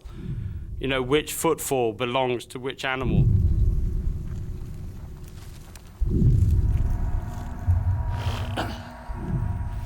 I was terrified that maybe something would come and sneak up on me. And I couldn't do anything, you know, I mean, I couldn't run.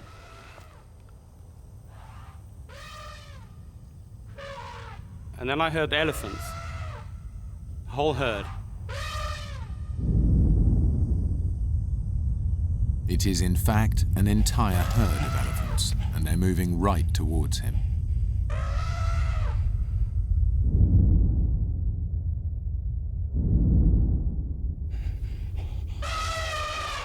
And I thought, they've got to sense that I'm here. If they detect you at the right moment, that's fine. If they detect you too late, that's the scary bit. Because then you're in their attack distance. And I thought, if the wind is wrong and they don't detect me until the very last minute, that's when I'm in trouble. And then suddenly there was this huge screech of... And I remember just thinking, oh no, please, just don't stampede. And I just had this absolute fear that I'm going to be trampled.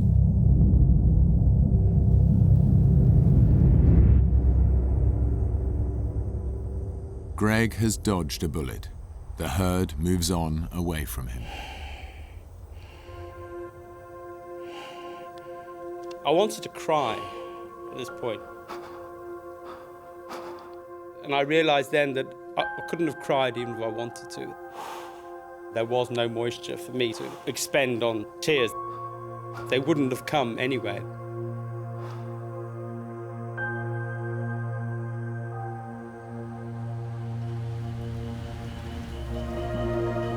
The head warden of Cinematella Wildlife Refuge, Norman English, organises a search and rescue party. The park is over 700 square miles. He and Greg's best friend, Peter, can only start looking for Greg where the rhino he was tracking was last sighted. Did he radio in at any point? Nah, no radio contact at all. But he was searching up near where the rhino were last sighted. The rhinos are tagged, right? If we find them, we find Greg. Greg took the only tracking device we have with him. Without a tracking device, Peter and Norman have no way of knowing where Greg's plane crashed. I was sure that he was alive, but you know that you've not got much time. Almost as each minute passes by, of course, you're becoming more and more concerned. What about an aerial search?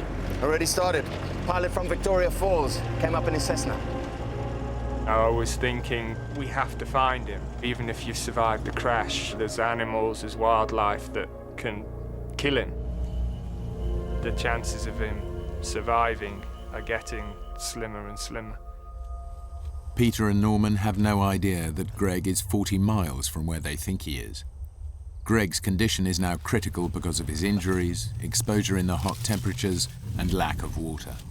I was so close to the plane, I could smell the petrol. I gave it all the energy I possibly could. And just as I got underneath it, something felt a bit sticky on my mouth. My lips had turned to rubber. They'd plasticized. And a piece of my lip came off. And it went to the back of my throat. You know, I suddenly came to this horrible realization. I just swallowed my lip.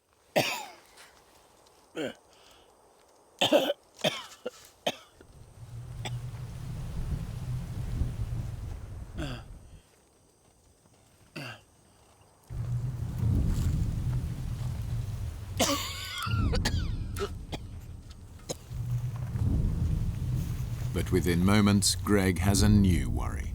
He hears the sound of an animal walking nearby. It was lion footfall. And I listened very, very carefully, and it was getting closer and closer. And then I heard this call. It was a lioness. And lionesses have a very distinctive call they use when they're calling cubs. And obviously, because she was a mother with cubs, that makes her far more dangerous. Greg knows that animals in the wild have a unique defense strategy. They make sharp, sudden noises to scare off their enemies.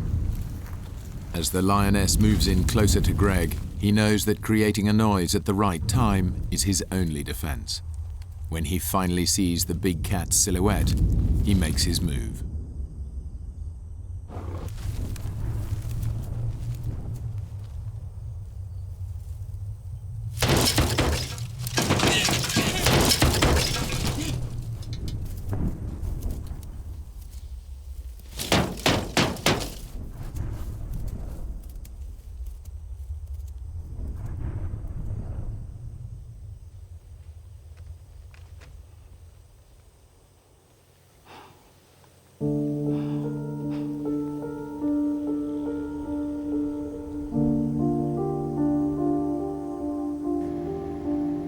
With daylight fading, the search pilot will soon have to return to base.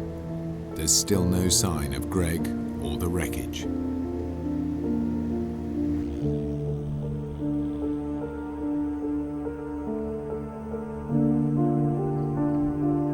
I heard the plane.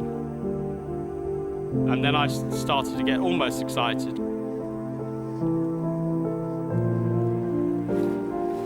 And then I thought, no, I'm still a needle in a haystack.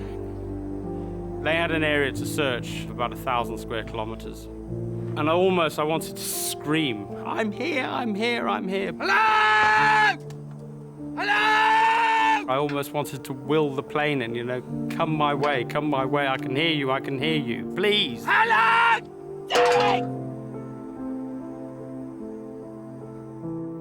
And then there was silence. I remember that silence now so well. It was killing.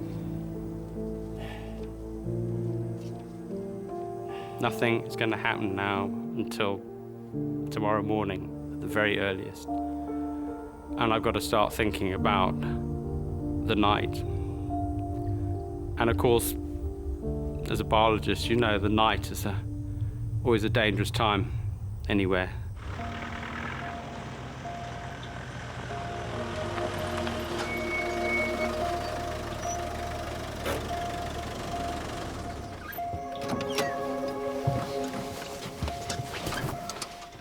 It probably won't help much. I'm just going to take the Land Rover out, see what I can find.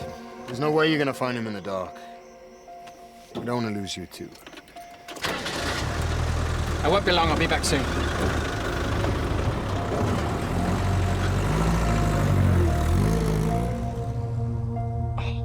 I suddenly came to the harsh realization that there's not much left of me. You know, I'm a mess.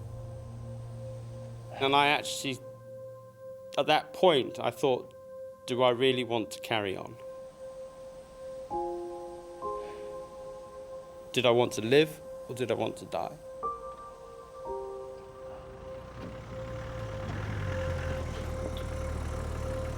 As the night closed in, it was an awful feeling. It was really awful.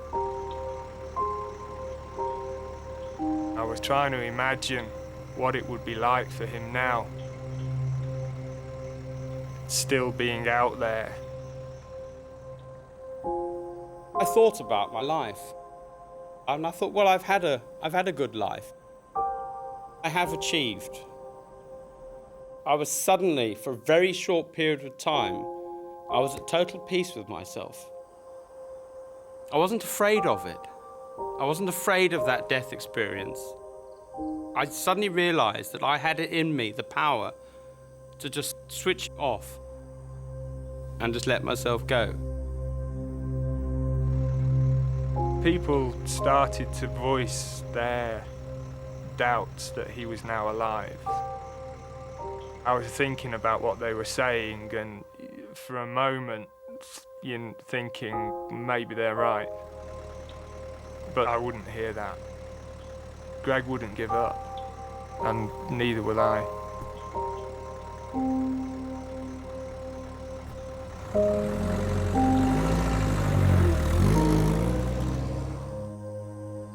And then I suddenly thought about the dogs, what amazing animal that had become my sort of whole raison d'etre. And I thought, but there's a hell of a lot more I can do.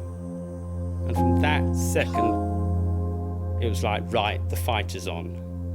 At that point, there was just such a kick in me that it was like, I'm going for it, and I'm gonna make it. And I'm not gonna, if I do die, I'm gonna die fighting this right to the bitter end.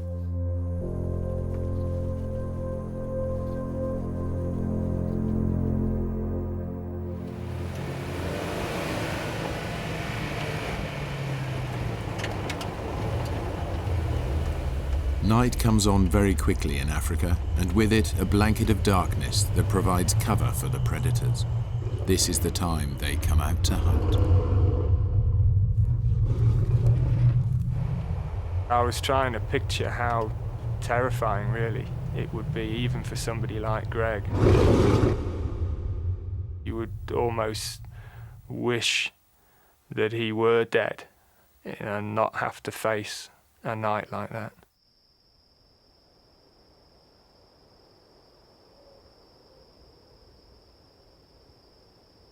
At that point, there was this total silence.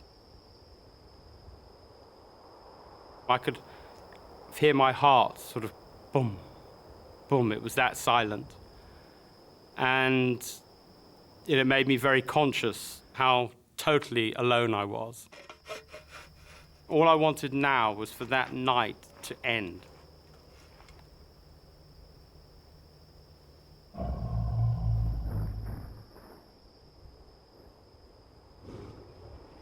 I had this nightmare that a hyena was going to come up behind me. I know what hyenas are capable of. Bone crushers, as they're also known. They've got the most powerful jaws of anything. I also know someone who was carted off by a hyena, and he was a fully able-bodied man, but he was sleeping and they dragged him away. That was the biggest scare of the lot, that a hyena might come up behind me.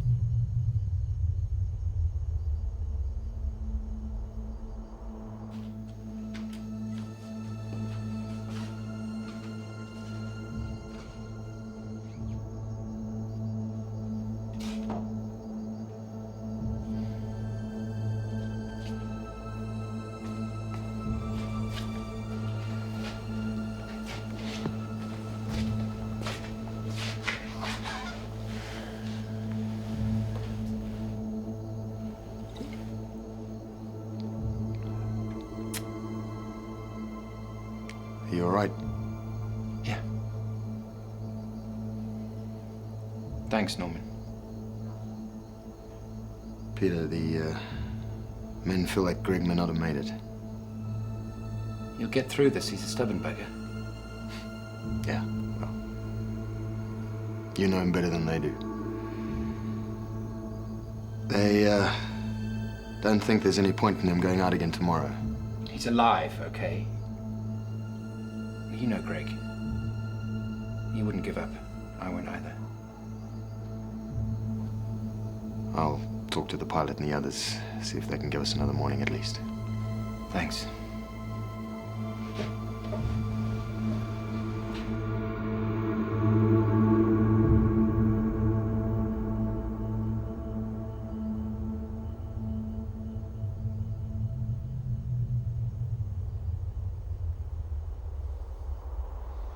I was terrified to even think about going to sleep because I knew that I wouldn't wake up again. That would be it.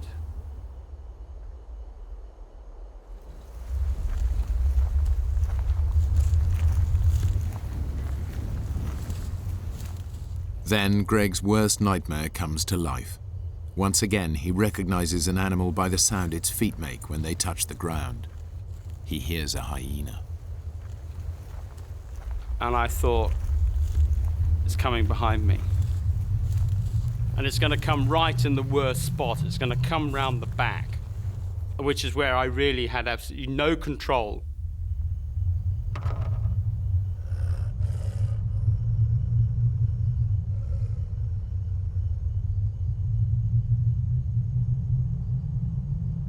Once again, Greg uses his knowledge of animal behavior. He grabs hold of his stick and gets ready to hit the plane with it and create a noise to startle the beast.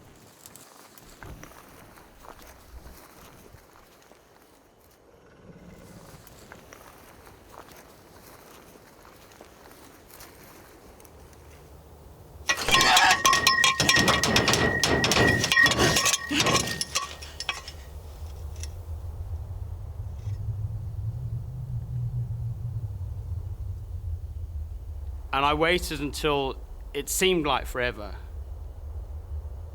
I knew if something came one step closer, then would have meant that I'd failed.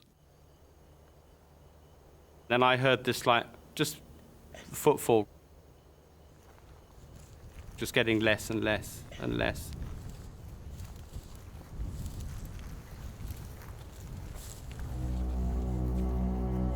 remember lying there at that particular point thinking, is there anything else that's going to be chucked at me? You know, what else is going to come? You know, what other brick's going to come down? Greg does his best to stay positive. In 1 hour, the sun will rise and he will have made it through the night. But it is one very long hour.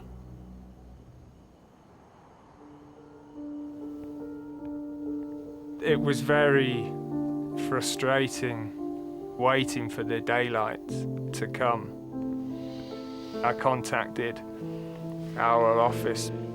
We had 15 people that could come over and help with the ground search so we could cover a wider area. And they were there. They came, ready and waiting to help with the search.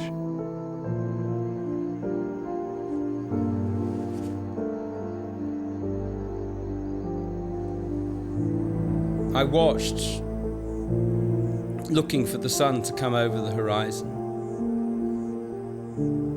And when it finally did, I felt these rays coming all the way towards me.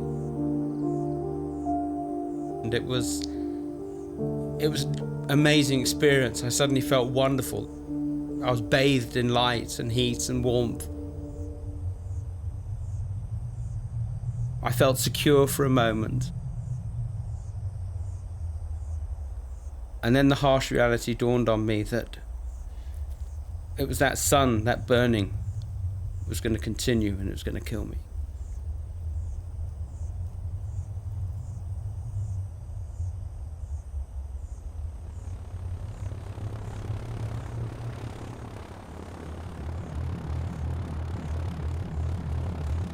At first light, the spotter plane sets out again.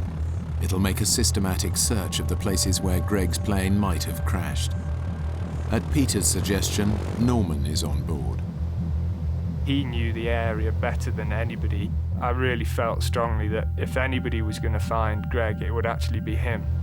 The additional members of the search team fan out, but they're still looking in the wrong area. It's been nearly 24 hours since Greg crashed, a deadly amount of time to be out in the African bush injured and unarmed. You know, I was beginning to doubt if he'd survived. Greg has a global positioning system, yet the technology is useless if he can't tell anybody else where he is. But every time he turns it on, it records the exact time.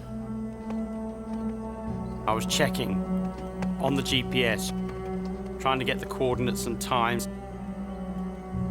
And then I suddenly had this horrible feeling that this GPS was almost acting like a record of when I was still alive and when I died. If I was dead when they arrived, Peter would pick up the GPS and he'd look at it and think, oh my God, he was alive at, I don't know, 11:40. And it's now 12 o'clock, and if only we'd... And he'd have been left with this eternal guilt. And I almost wanted to destroy the GPS at that point.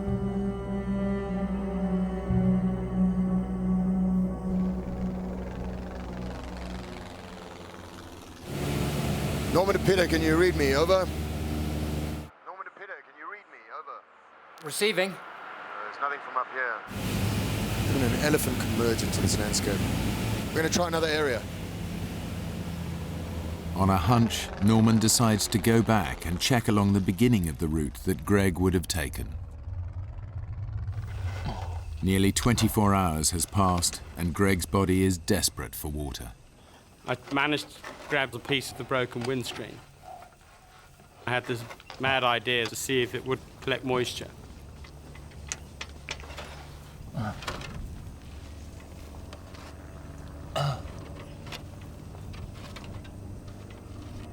And then I heard this plane.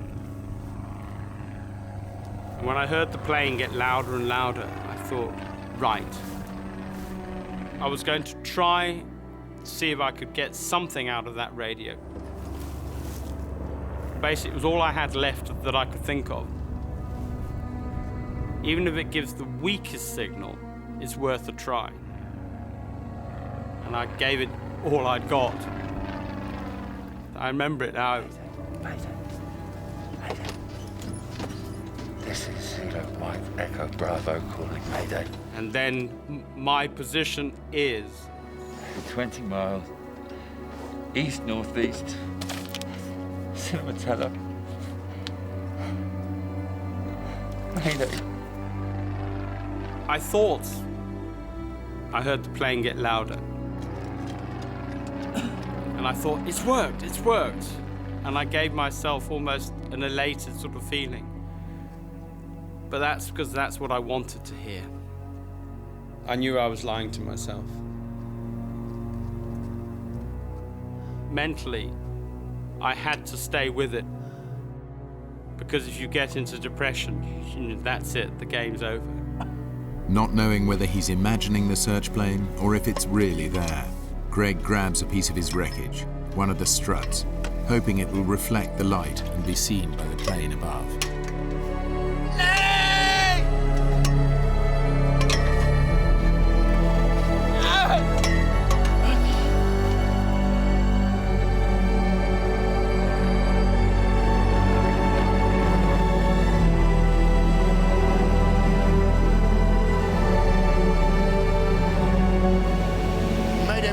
Search parties. We've located the wreckage 40 miles south of the main search area. No sign of Greg.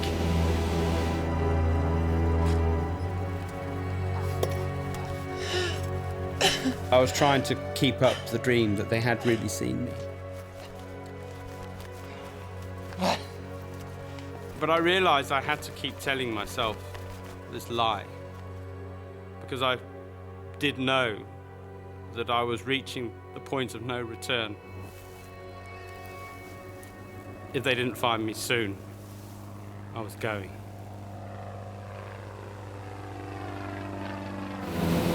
We can't land. I repeat, we can't land. We're going to have to go by road. Meet back at the base camp immediately. I repeat, meet back at the base camp immediately. I felt numb. I wanted to see, you know, what was there. I wanted to see Greg. I wanted to just get to the site.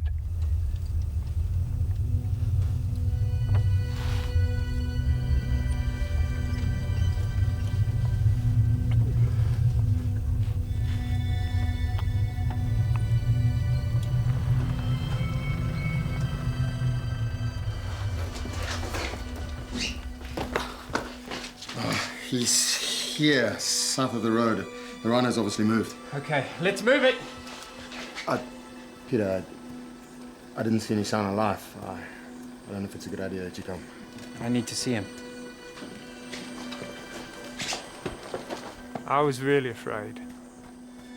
You're just thinking, okay, we found him, but we don't know what we found yet. And you imagining all sorts of horrors.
And then I heard these footfall.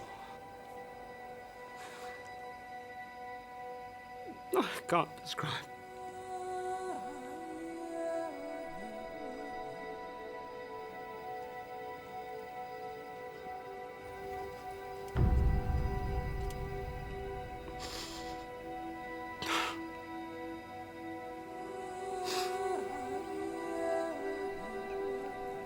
Of course, I knew what footfalls those were.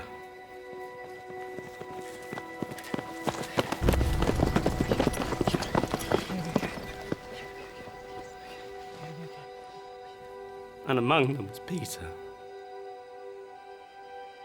And I suddenly looked, and I couldn't believe it. That was him. I couldn't even speak to anybody, and people were just saying, what happened? And I just had to say, wing, stall, and that's all I could say. It was really overwhelming. He'd survived. And it was sort of affirmation of my belief in him. The feeling that I wasn't going to die was just indescribable. I'd fought this and I'd won.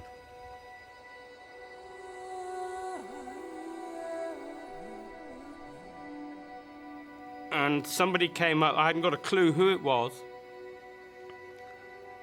Someone put their hand on my shoulder and said, "You're in safe hands now."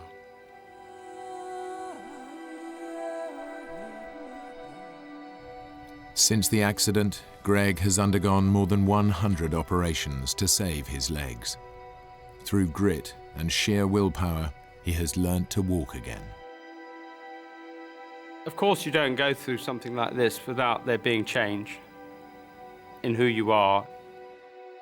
I always treated life every day as precious, but it's even more precious now.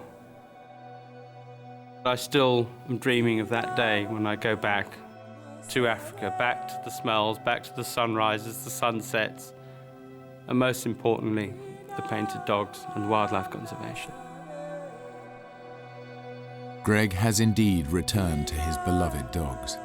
He continues his conservation work alongside Peter and has never flown an ultralight plane again.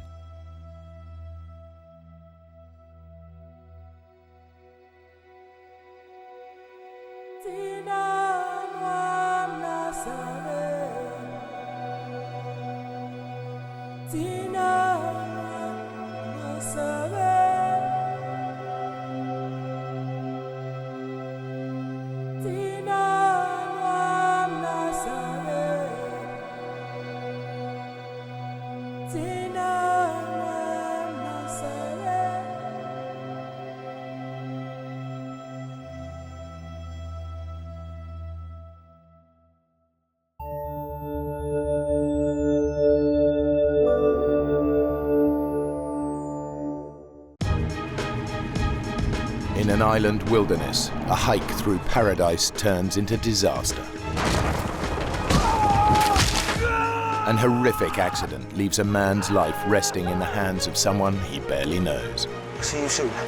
Days from help in the middle of a treacherous rainforest, the next 48 hours will change both their lives forever. It'll be the ultimate test of character, compassion, and the will to survive. I'd always said that there's some kind of glamour, if you like, in dying in a place that you love. And now I'm staring down the barrel of that, and it doesn't look that pretty.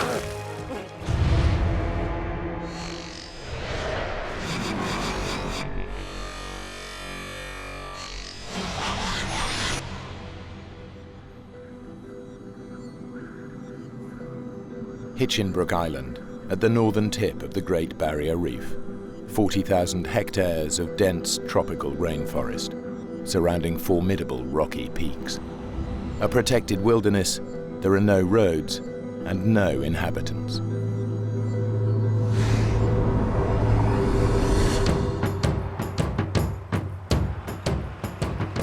It's exactly the sort of place that Warren MacDonald lives to explore. A seasoned hiker who's spent time as an environmental activist protecting endangered habitats, he's trekked some of the world's most extreme landscapes.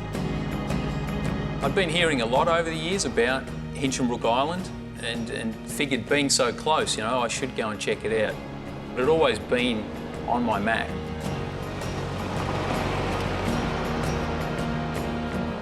Hinchinbrook is renowned in the hiking community as one of Australia's best kept secrets. Accessible only by a single ferry that makes the crossing once a day. When I go hiking, I don't go hiking usually to be with the crowd, so I took off on my own. It was a big sense of freedom, I suppose. I think the isolation is always a huge part of it for me. I'm always out to to try and get to those places where not everybody goes to.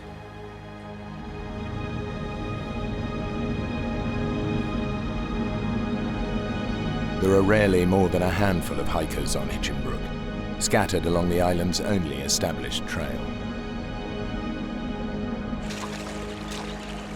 Geert van Heulen is a photographer and painter. He's travelled from his native Holland to walk the trails and paint the landscape of Hinchinbrook. I really like the physical exercise because I start not very well trained and basically walk myself fit. Hiking to me is one of the things I really basically live for, and also being able to sketch and paint and draw is very important to me. The opportunity that I got for that on Hinchinbrook was just awesome, fantastic.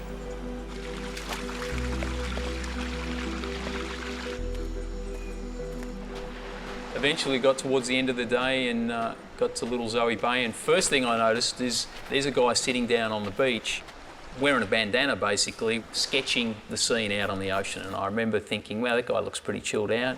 Hey, how you going? Hey. I'm Geert van Keulen from Holland. Or McDonald's. Hey, good to meet you. Good to see you. Straight away there was a connection.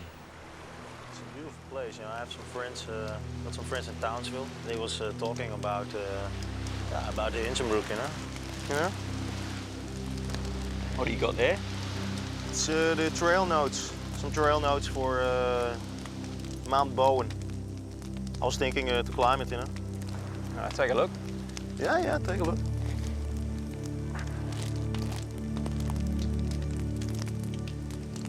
You know, that there's that book, 1,000 Things to Do Before You Die. Oh, yeah? Apparently the view from the top of Mount Bowen is in there twice. How long do you reckon it'll take to climb? If you're interested, then we can climb it together. I mean.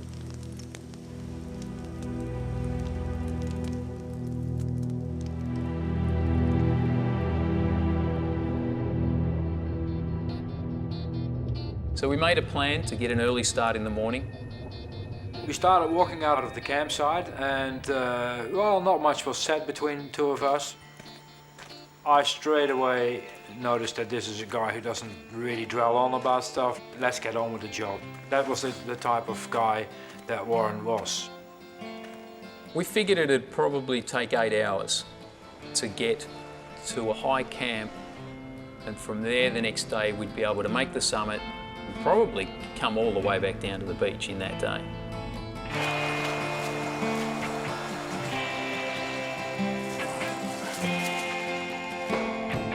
Mount Bowen is covered in almost impenetrable rainforest, but from its peak to its base run creek beds that cut through the dense undergrowth. Now, one of the things you come across in Queensland is this vine called lawyer vine. Pretty aptly named. When this stuff gets hold of you, it's not too keen to let you go. So we tried to spend as much time as we could in that creek bed. Geert and Warren plan to follow the creek to the mountain's summit.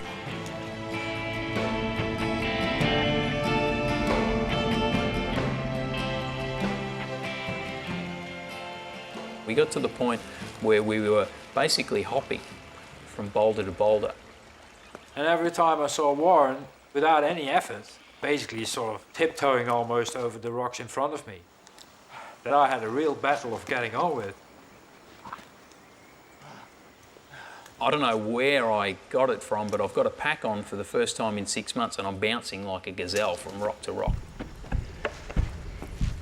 I remember thinking, what if I started here, you know? I mean, this is not a joke, this is serious walking. Jeez, you all right, kid?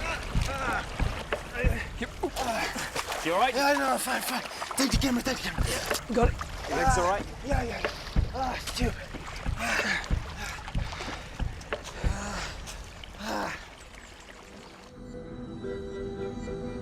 It came obvious to me that he was just fitter than I was. But at the same time, I was having a great time. And I like that sort of element in hiking very much. Why should it be easy? I might as well stay home. We'd probably been going for 5 hours or so when I started thinking, wow, you know, we don't look like we're anywhere near where we need to be. What do you reckon? I reckon we're in the wrong creek bed. I reckon you're right. I didn't feel like we were lost. I don't even know if I'd use the term geographically embarrassed. To me, it wasn't a huge deal. We're gonna lose the light, you know, soon. It's gonna get dark. We can't exactly camp here.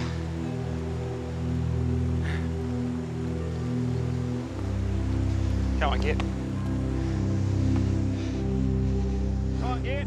We kept on going up and up, going from one boulder to the other. And as it just goes in the tropics, the dark sets in really quickly. And before you know it, you need a torch just to find your bearings. We realized we couldn't go any further. I was just glad to have stopped, and I think Warren was as well. And that's why we made our camp, and we had tea. So I need to take a leak, and the last thing that I want to do is do it in the creek. You remember, we're out there hiking. This is our drinking water. So the rule is you want to get at least 50 metres away from the creek. So I decided that I'd climb up this embankment and, you know, made my way across the creek, feeling my way with my feet, and got to the wall on the other side.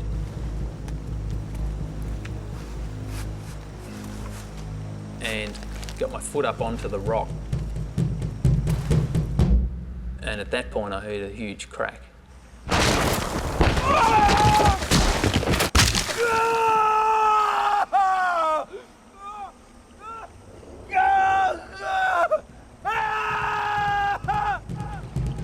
I didn't have a clue what had happened. Not a clue. Warren, you all right? Warren? Warren?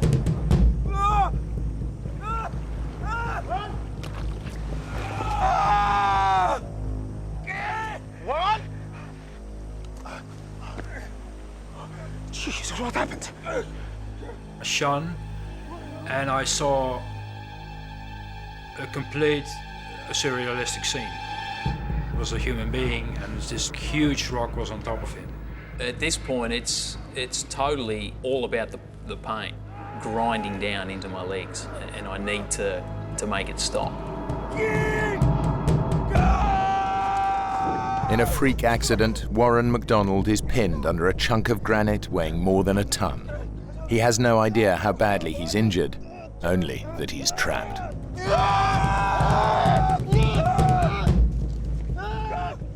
So we just keep pushing at this thing for a couple of minutes.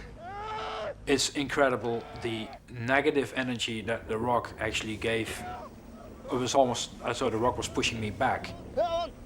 Nothing happened, and it's like trying to push a tank out of the way. I'm in a world of pain, but there's not a hell of a lot I can do about it. At some point, something kicks in, and I would almost describe it as some kind of primeval survival tactic. And at this point, I start directing Geert. Oh, my God, Geert, calm. Just stay calm. All we need to do, we need to build a lever. We've got to find a branch. There's something we need to get a big branch. A little branch. I will be as quick as I can. Go quickly, Geert.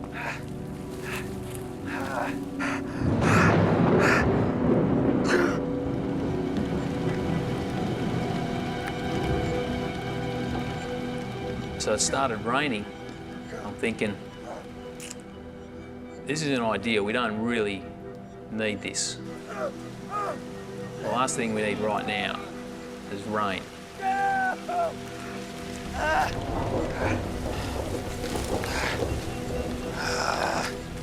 I can hear him downstream wrestling with trees and branches of trees, trying to break off something decent that we can use as a lever, and I can almost picture in my mind what he's doing.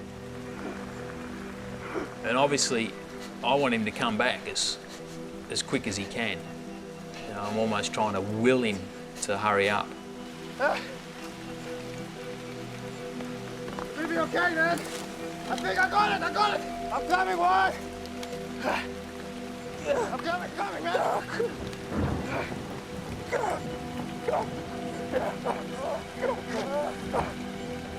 So Geert's beside me pushing. I'm pushing so hard now that I feel like I'm going to tear myself in half. And then all of a sudden it moves, maybe an inch. Again. God.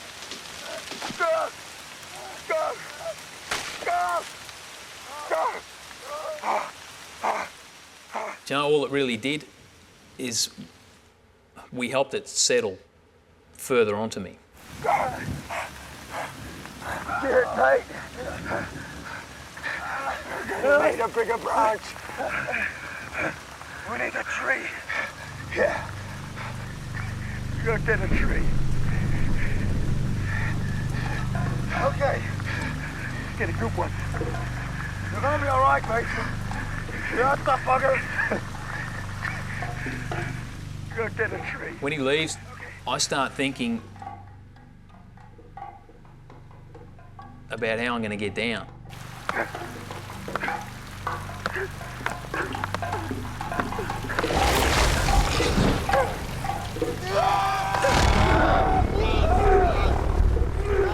I envisage crawling back down this creek bed and how long that's going to take me. I'm pretty sure that I got two pretty badly broken legs.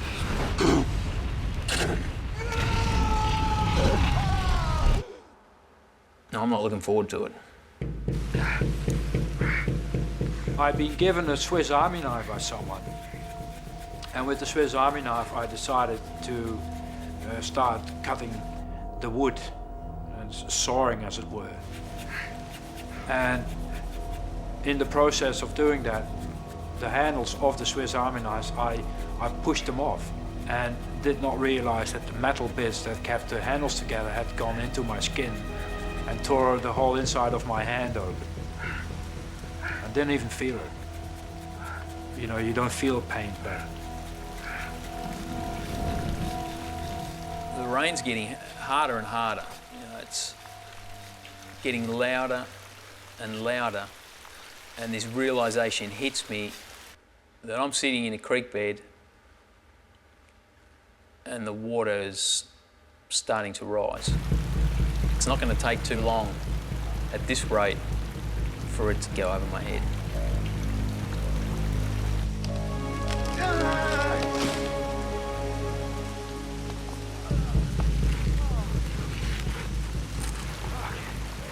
Okay, man. I got a good one. Where shall I put it? Okay, on my count, kid. 1, come on, 2, 3. Go! Come on! Go! I think we're both waiting for that miracle of the old lady that lifts the car up, you know, off somebody trapped under a car, and I think we're both hoping for that, and it's just not coming. God, come on, kid! God!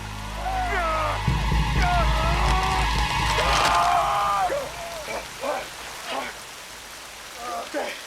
Yeah. Hearing that tree crack, it almost stopped me in my tracks. At this point now, I know that I'm in some serious trouble. That was a really bitter moment. I remember just looking into his eyes and he looking into my eyes, and you don't say a thing because that's the facts, you know. We had just broken what would probably be the strongest lever we're going to find. out here in a creek bed, and it had just cracked like that. And at that point, the fear factor definitely increased for me.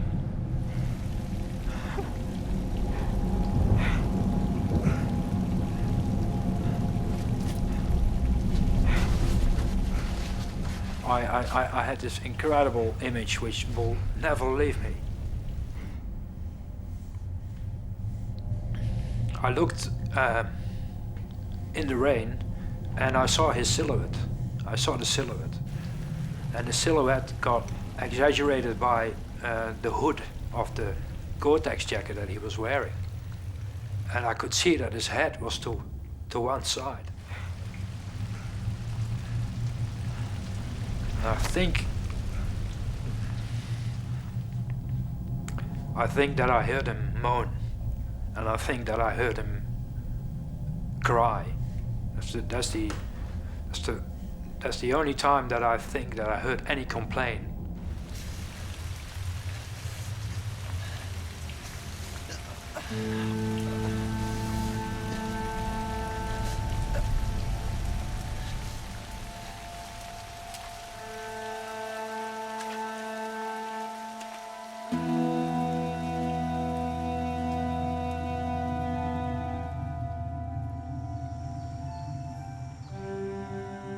We're both totally exhausted, and it kind of snuck up on me that the rain had backed off. Finally, a bit of luck. We got lots of luck. It's just all bad. Maybe it's gonna be okay. What do you think? I think I'd rather be in my sleeping bag. I'm sorry. I'm sorry. You don't be sorry about anything, mate. You did good. You did really good. I sat next to him, and I put my arm around his shoulder, and just comforted him. And he didn't say much. He just sat there. All along, I think both of us held out this hope that we were going to be able to do something, that something was going to work. Up until that point, nobody wants to even contemplate the idea of him hiking out and leaving me alone. You've got a long journey in front of you, mate. You're gonna have to go fast. Sort out a rescue? Yeah.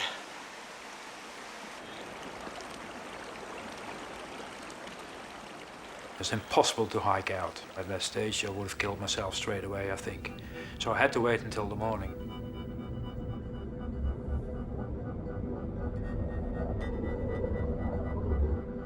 It's been more than 10 hours since the boulder fell on Warren.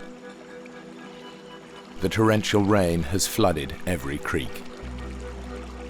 Geert's only choice, if he's to get help, is to find a route through the treacherous rainforest they put so much effort into avoiding on the way up. I had spent my whole life being self-sufficient. All of a sudden, I'm in a position where I'm totally reliant on this guy that I've met the day before. As I was looking around, I got a little bit scared because it looked really mean and spooky, and it was a very macabre setting. He looked pretty bad at this stage. He looked incredibly white, pale.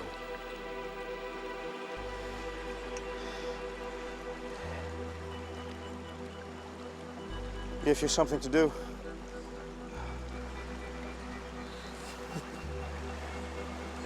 I borrowed your socks. Mine got washed away in the night. You go easy, mate. It's gonna be another night, you know, before I make it back to the ferry. I can do that. Another night I can do. I'm not consciously aware of it, but I might even have ignored eye contact for a few seconds there. He'd never looked around. It seemed like he was just looking in front of him all the time. Maybe he was already preparing himself for what was going to happen next. That he was going to be on his own.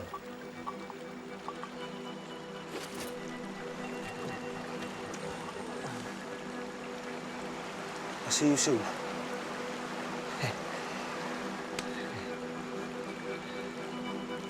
I had pretty mixed emotions watching Geert walk away.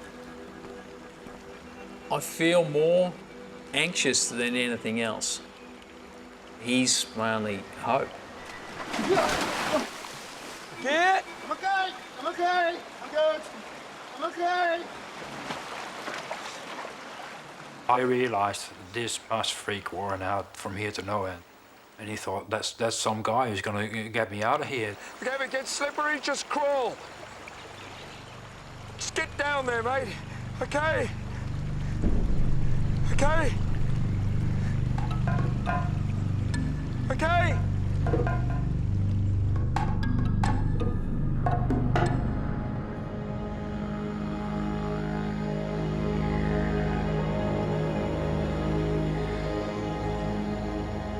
Everything is wet and high, and the incredible, enormous amount of vegetation.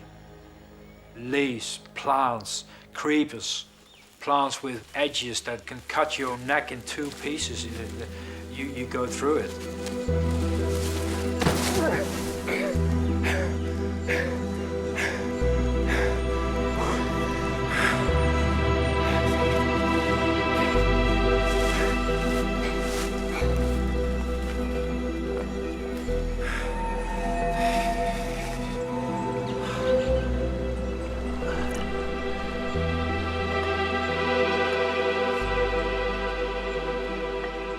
I'd always said that that there's some kind of glamour, if you like, in dying out in the bush, in a place that you love.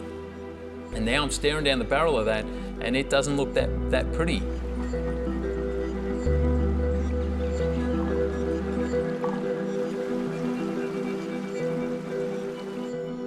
Don't relax. Keep sharp. Keep focused.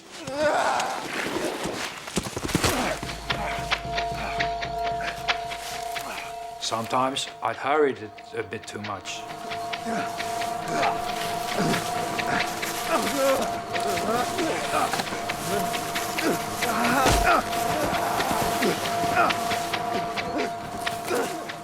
And went down way too quick.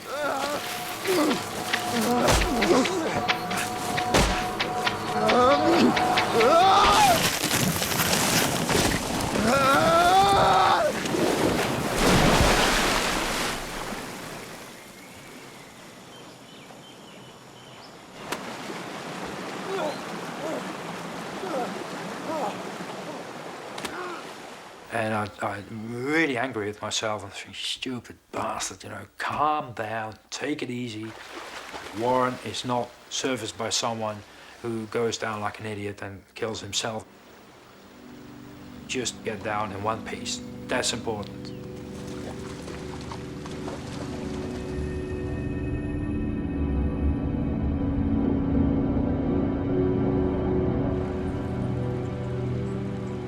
I found myself riding a roller coaster, is the best way to describe it, where at times I had to psych myself to such a point, it's just like, I'm getting through this. I can do it. I'm coming out the other side, to taking this nosedive down into the depths of despair, in that's it. This is it. They're going to find you dead out here in a couple of days. And I found that I rode that.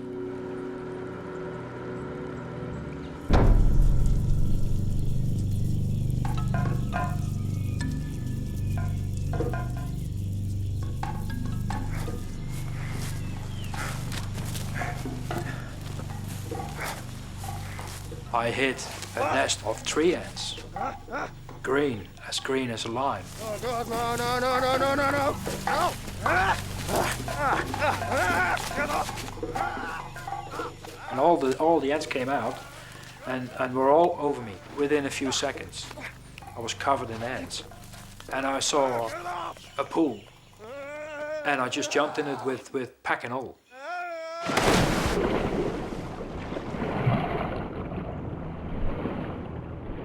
Green ants are just one of the hundreds of biting insects and stinging plants found in the Australian rainforest.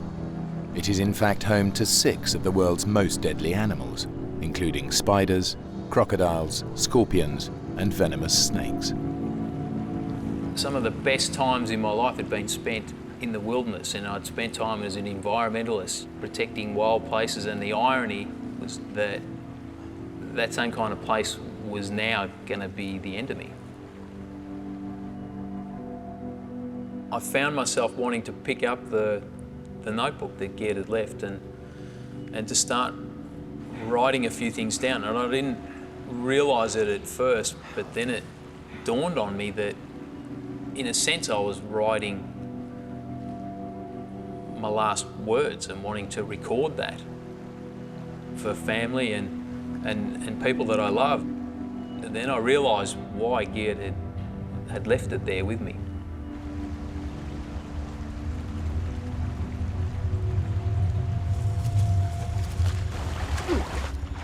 I kept on descending, falling down, slipping, sliding. I had to get down in one piece, and that was what I was concentrating on. And at about 6 o'clock, a new rain shower started. Once again, it rained like an idiot. And where I thought Warren was dark, black cloud.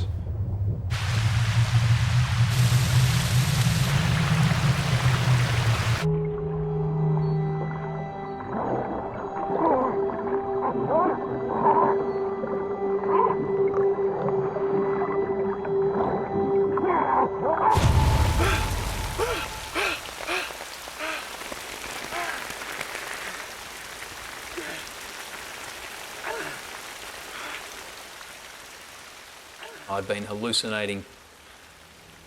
I felt nauseous, couldn't keep anything down, was probably hypothermic. And starting to feel sick like that was really a sign to me that I probably wouldn't last that much longer. Help! Yeah! Anybody? I didn't feel any anger towards that. I think I felt a sense of despair, if you like, that there wasn't anything else I could do, that it was all over. I didn't really know what that meant, but I didn't like it. I don't know about reincarnation and life after death and all the rest of it. Nobody has yet to convince me that, that this isn't it.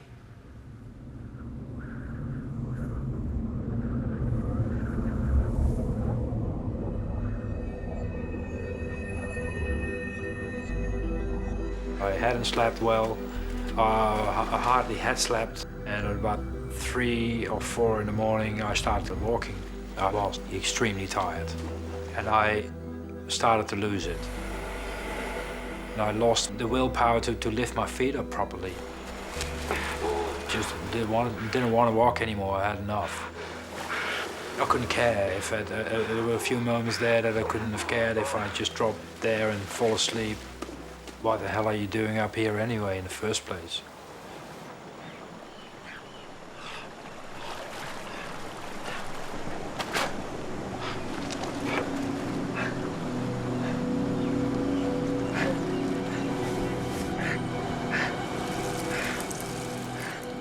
I looked down and saw Warren's socks.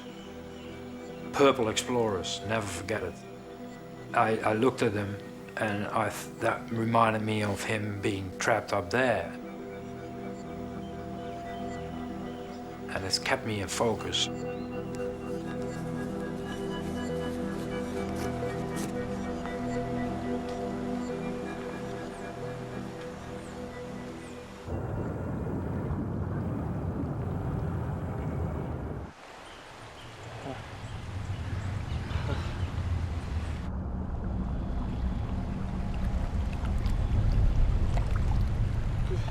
So it must be mid-morning that I notice in the pool of water around my right foot that there's this red cloud.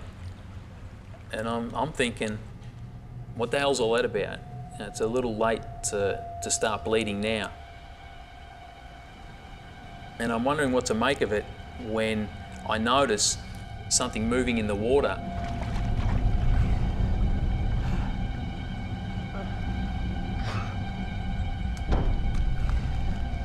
And realised with horror, it's a yabby, a freshwater crayfish. As if things hadn't been bizarre enough up to this point, this guy's nipping away at my foot. I feel like now I'm living in some kind of horror movie. But I grabbed a branch from behind me and just started spearing it, trying to take this guy out. God, get up. What made it even worse was that I couldn't feel anything, and that he could have been there for hours. He could have been there all day. It's been 35 hours since the boulder fell on Warren. Many miles away, Geert has reached the base of Mount Bowen, but he's been forced off course. He's only a few hours left to traverse almost 10 miles of rainforest if he's to make the single daily ferry and get help. Everything was sore, I was bleeding, wounds all over the place. That was just hell. I felt more tired by the second, by the minute.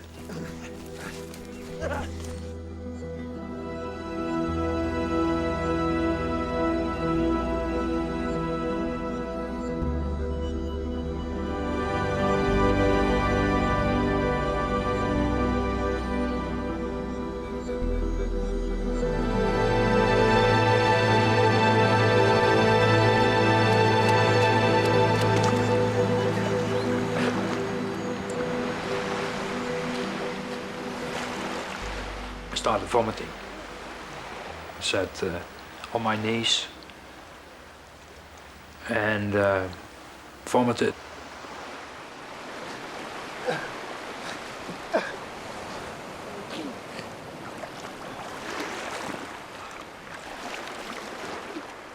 Straight away dawned on me to keep going and not to sit down and start thinking. There was still no time for that. The next task was to make it to where the ferry departs from.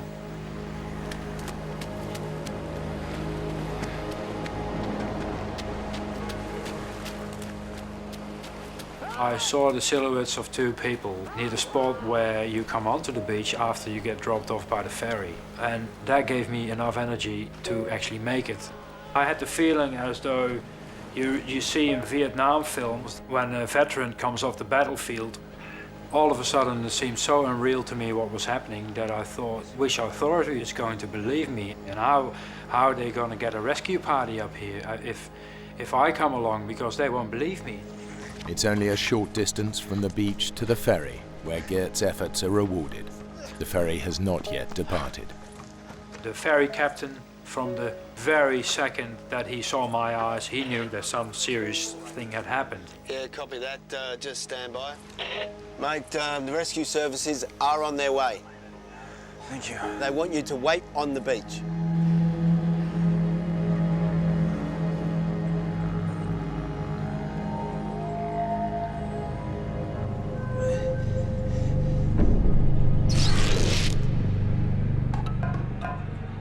I noticed spots on my right foot and knew that wasn't a good sign.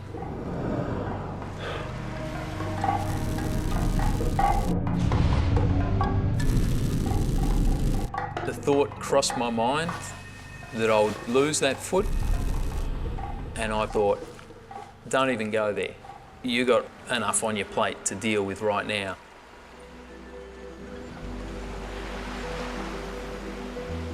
An hour passed. I looked to Mount Bowen and actually changed my position and went sit sideways so I could see it all the time. I just did not want to take my eyes off it anymore.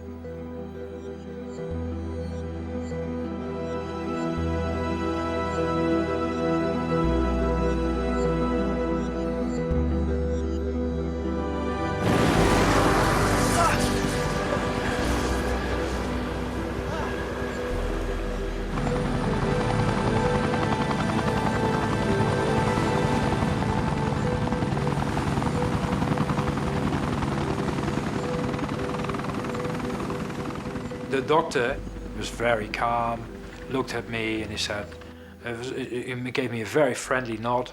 Hi, we go up now, and where do you think that we can find him? I asked Gert what position and what condition Warren had been in when he left. We had to make a guess that what we would take would be extrication equipment, that is something adequate to lift the boulder off, and perhaps material to do an amputation if we couldn't get the boulder up. We weren't sure where we were going, what we would find. Yeah, it was okay. Yeah? Yeah, no, actually it wasn't that good. I mean, really, it was not this morning. I mean, yesterday morning. Right about now, I've all but given up. You know, I'm convinced that something's happened to Geert, and I'm basically just waiting to die. Yeah, left there. To the left, go to the left. Copy that.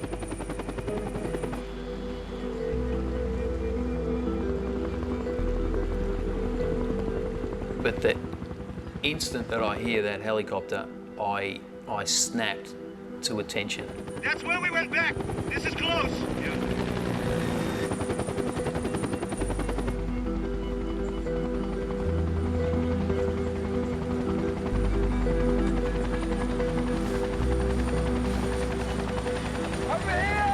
Something major has just changed in that I'm no longer alone. There! 10 o'clock, 300 meters! I don't see him, I don't see him! Helicopter's still one of my favourite sounds. I see his arm! I can see his arm, he's okay! We're gonna take you back to the beach. We're gonna drop you there, then we're gonna come get him. Okay? Okay. Right. And I felt really happy and warm. All my tiredness was gone for a few minutes. There is some kind of hope for me now. But I just felt so tired and so drained. I knew that I was nowhere near out of the danger zone yet.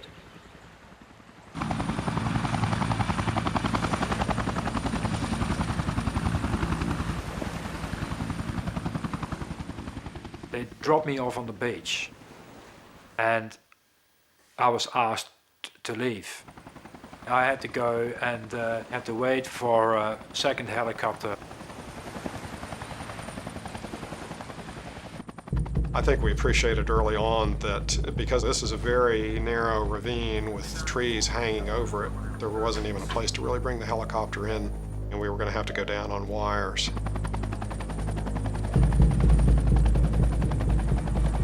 You know, even if you've had years of experience doing this, you don't approach a landing like that without fear and trepidation.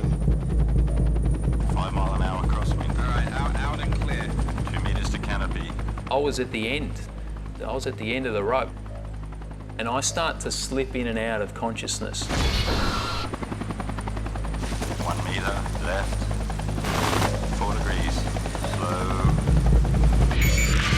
I'm spinning. Compensating. Steady it. Crosswind's picked up. Copy that. Easy. Easy. Steady it. Okay, all right. I'm down. Clearing line. Copy that. Well done. I had the clear impression he was dead when I approached him under the boulder. I thought that this is just a devastating injury. This is not survivable.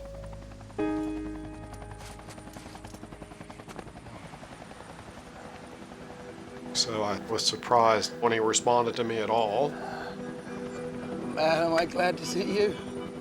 And, you know, then I knew we were there. I knew we were going to be able to do something. How long you been here? I don't know. I don't know. Now, are you allergic to any drugs? Like anything you can give me. Now, we got some equipment to take the boulder off, but it's going to be a slow process. You just hang in there, okay? Now, you hold this. Keep it under your arm, okay? Right, that's it. Keep the pressure on, otherwise you'll be losing fluid. I would say for the normal mortal man, I would have expected him to die, honestly. If not fairly immediately, perhaps when we were to remove the boulder,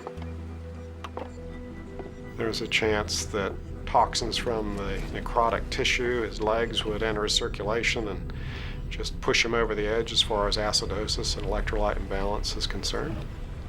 Quite the operation. It took about 2.5 hours for him to lift the rock off me. He could have died at any moment, I believe. 1, 2, 3. Get the hell off me! Get the hell off me! Stay with me, now breathe. Physically, he survived the rescue attempt, but, you know, from a physiologic point of view, the guy's still in profound shock. So his condition, quite obviously, was critical. The helicopter rose and flew over Mount Bowen, and it was of a stunning beauty. And I could really absorb the beauty, and I had that sense back.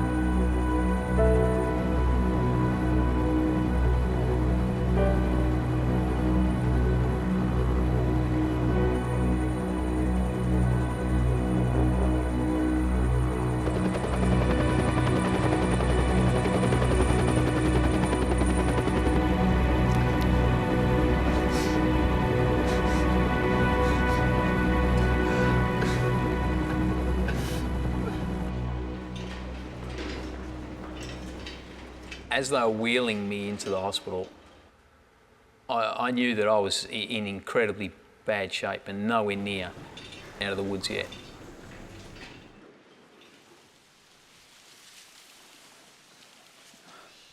I call the hospital in Cairns and I get a nurse.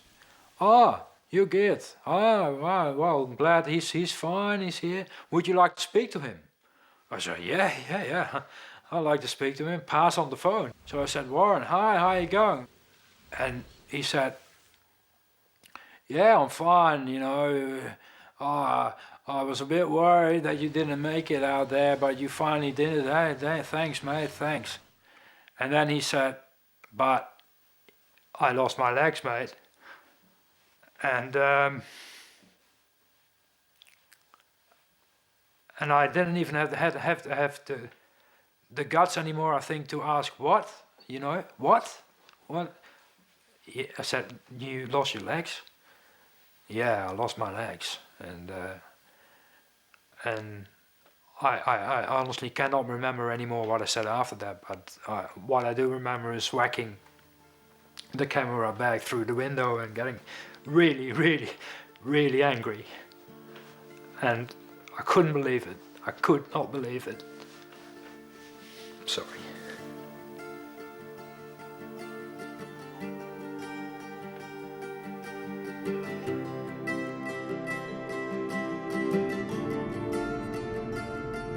I think the single biggest thing that helped me survive was that I had sort of spent a lifetime taking myself outside of my comfort zone.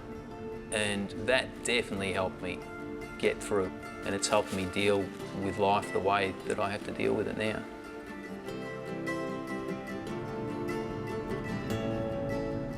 For the rest of my life, I will be tied to the Hinchinbrook story and certainly to him. And I'm pretty proud and happy that I have got to know this very inspirational man. You have asked me 5 years ago, of course I'd rather be running around on 2 legs. But I think it's changed me so much and allowed me to see things so differently. If I had a chance to change it again, I don't necessarily know that I would. Warren now works as a motivational speaker and is the first above-the-knee amputee to climb Mount Kilimanjaro.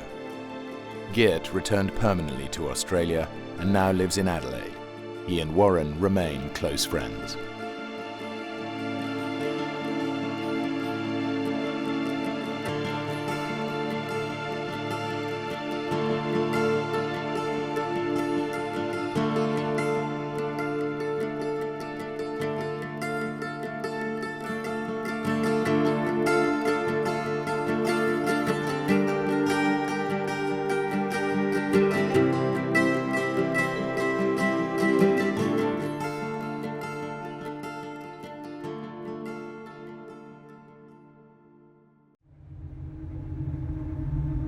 This is the true story of an ordinary journey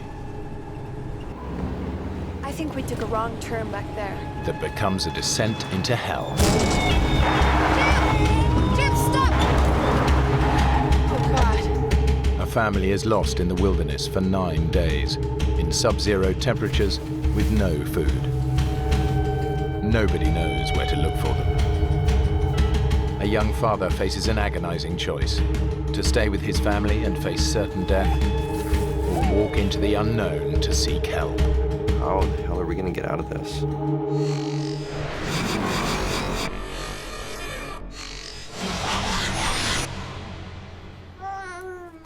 Okay, tiny bird. So, gonna go on a big, long trip. Can you grab that? Hello? 21-year-old Army Private Jim Stolper is planning to drive to his grandmother's funeral in Idaho with his 20-year-old wife Jennifer and their baby Clayton. Yeah, I miss her too. I was quite driven to get to this funeral. I was a very family-oriented person, and the loss of any member of the family was hard on me. Well, Kevin and me were thinking maybe you should just stay put for now. Well, it's nearly 1,000 miles, and the weather's going to get bad again. Jim's mother and stepfather are already in Idaho and growing concerned about the weather. Don't worry, Mom. I was getting a little nervous because it was snowy, blizzardy, and I really did not want him traveling because it was bad all across the area. Yes, of course, you're a great driver. Jim's mom told us not to come. No. She's like, don't risk the weather, just stay there.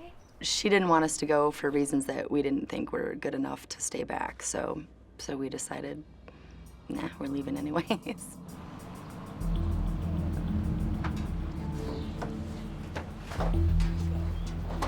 Poor Clay. He's gonna be stuck in this thing forever. What is it, like a 13-hour drive? He'll sleep right through. Isn't that right, little boy?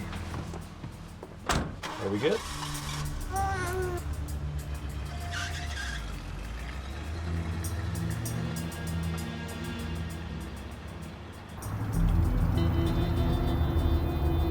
Severe blizzards are causing extensive road closures again today in California and Nevada. Jim and Jennifer set off.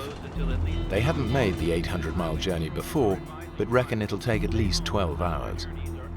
They head northeast from the San Francisco Bay towards Pocatello, Idaho. What they haven't bargained for are blizzards, which have already closed the main interstate highway, their most direct route. They were telling us the roads would be closed until the next morning, and we certainly didn't want to wait a whole nother day. So we thought we'd try to get a map and maybe see if there was an alternate route. We're just pretty determined by then, you know, this is, like, we're gonna do it. Thanks, sir. Have a good day now. And you?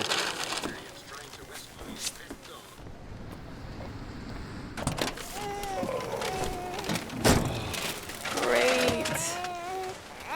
Okay, so blizzard's right here. The I-80's closed. Okay, let's go north and cut across east, which takes us onto the I-140 right here. All the way to Pocatello. We just thought, okay, here's where the roads are closed. This is the main part of the storm. Let's take this road that goes way up and around it to try to just go. That's what we thought we were doing, was going around the storm. Little did we know it had already been through there and dumped a lot of snow on the ground. We could see dark skies coming from the west. It was getting to be late, and there wasn't much traffic. At one point, the roads got a little snowy, and we were a little concerned, so we stopped at a service station, and this is where we had chains installed.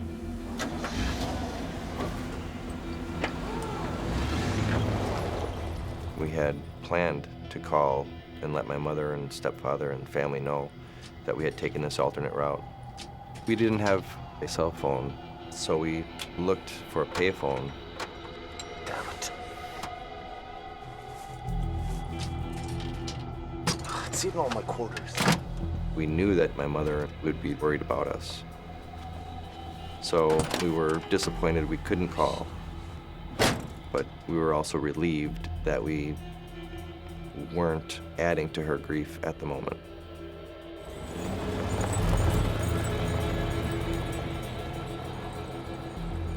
After a while, there wasn't any snow anymore. The road was pretty clean and bare. But when you have chains on your car, you can't make up any time. You just have to go so slow. I got out and I looked up and down the road and I didn't see snow on the road. I actually got down and felt it and it was dry. So we opted to take the chains off so we could make better time. You know, we were young, confident. We didn't know any better. We weren't experienced enough to know that things can get really bad really fast.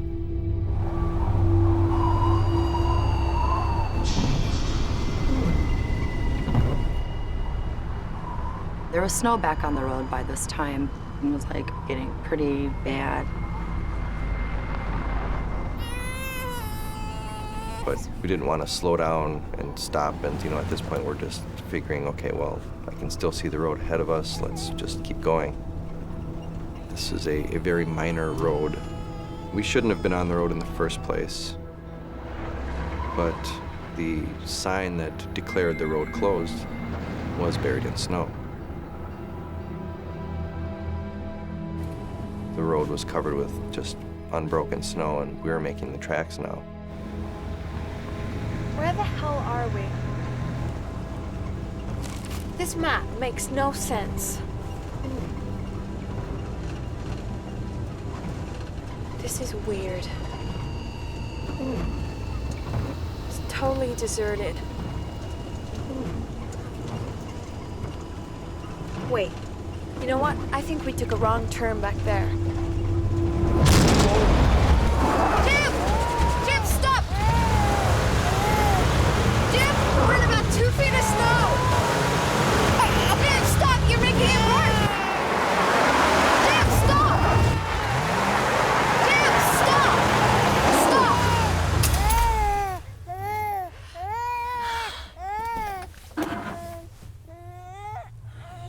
It's okay. Right there was when fear hit me, like, oh, God, wow, that's a lot of snow. That's pretty deep.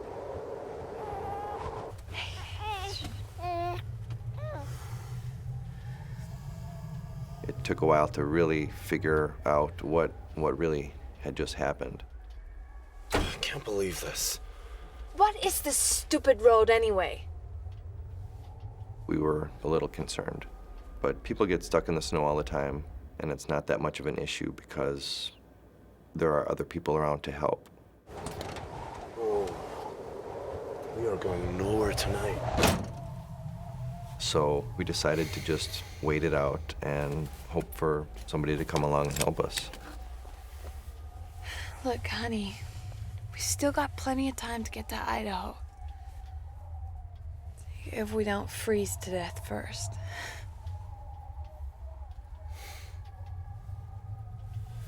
It's not the end of the world. We'll flag somebody down tomorrow and go get us a tow truck or something.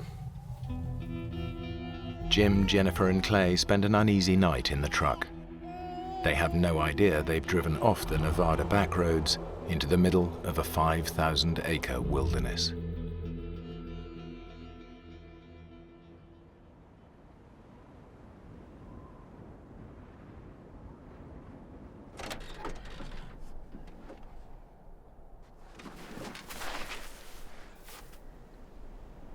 Oh, God.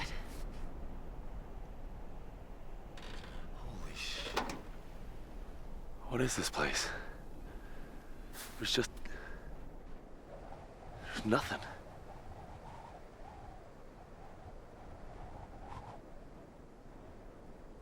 What have we done? When we saw how desolate the area was, it occurred to us that that road probably wasn't very well used. And I guess there was a little bit of anger at first. Gravel! Because it looked main enough to us at the time. This isn't even a paved road. How could we be so stupid? We didn't know really where we were. Look. But the last town we had passed through was well over 50 miles. The only place we can be is here. We must have left the 299 right about here. Let me look.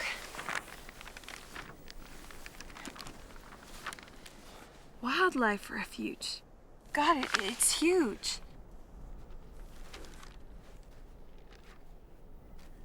How are we gonna get out of here? We'll never get those too tight, crappy chains back on without tools. To make us feel like we were doing something to help the situation, we decided to try to dig the truck out. So pretty much all day long, that's what we did. The wind was blowing. The snow was really dry, so as fast as we could shovel it out with our hands and cups, the wind was blowing it right back in our way. There was so much snow underneath the truck, in front of it, behind it. We really couldn't get it moved at all. This wasn't the answer. This isn't how we're going to get out of this. But we were still kind of hopeful that somebody would notice this truck in this location or drive by, or if a plane flew overhead or something. We decided to stay with the truck. We spent time getting cozy, using clothing and towels and whatever we could find to plug up any areas where cool air was getting in. Every now and then we would turn the truck on and get the heat going and listen on the radio for any news of a search for us, but we never heard anything. F for fries. Oh. No. Just decided to kill the time by playing hangman and 20 questions. M. No. Oh, man. The food issue was always right there. C for chocolate. Oh, God, chocolate. Hunger wasn't quite as bad as being as thirsty as we were. Okay. Surviving on very dry snow. D. A D. No, you are dead. Man. Ow.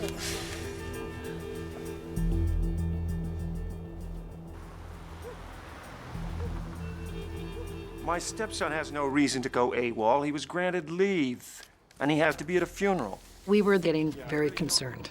We then started calling the highway patrols, and they said it's a New Year's weekend, and they had more important things that they were concerned about at that time with the road conditions the way they were than looking for a possible missing person. Okay, but how long does it take before someone is listed as a missing person? We were really worried, but they just couldn't help us in any way. Yeah, I'd like to thank you for your help, except you haven't been any. Kevin really wanted to leave, but we still had the funeral to go to.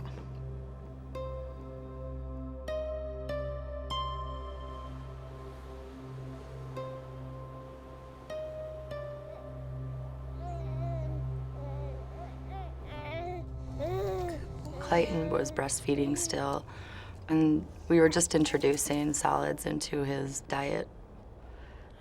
The little bits of baby food that we had left, we tried to ration to him in conjunction with breastfeeding as best we could. You want some fruitcake? You should eat, you know. We should have brought some real food. We had crumbs of this bag of chips and a fruitcake, which Jennifer didn't eat. She didn't like it and didn't want it. So I ate that, and that was all we had as far as food goes.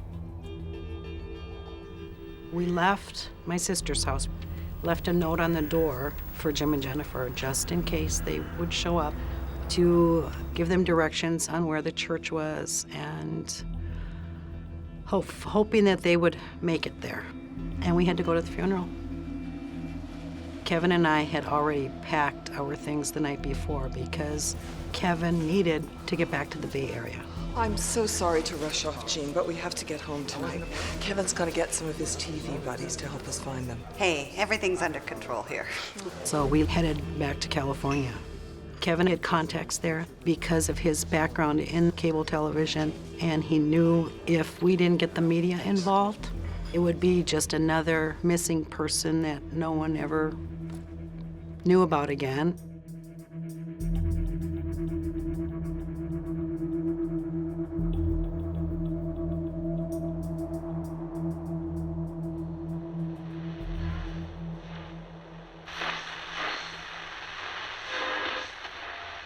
We should see sunny spells all across western Nevada. We knew that it's been days now and nobody's come, and we knew we were going to have to do something. And we had heard on the radio that the weather was supposed to clear up and get better on Saturday. Listen, I've been thinking. Nobody's coming, are they?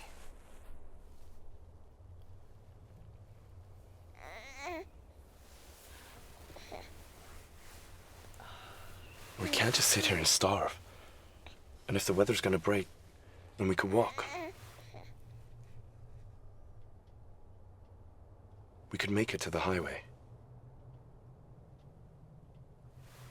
How far do you think, Jim? Well, there can't be anything for 50 miles back the way we came. But if we go this way, to the I-140, it's, I don't know, 20 miles? How long will it take? If we leave early tomorrow, we could be there by nightfall. If the weather guys are right.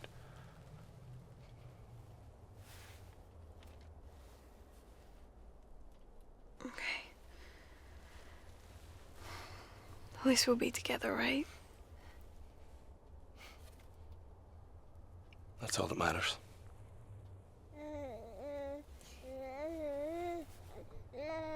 We should maybe write something. Just a note to whoever might...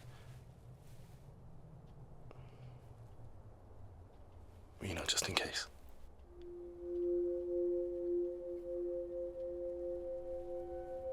We wrote a will that was for our family, you know, as a last kind of goodbye.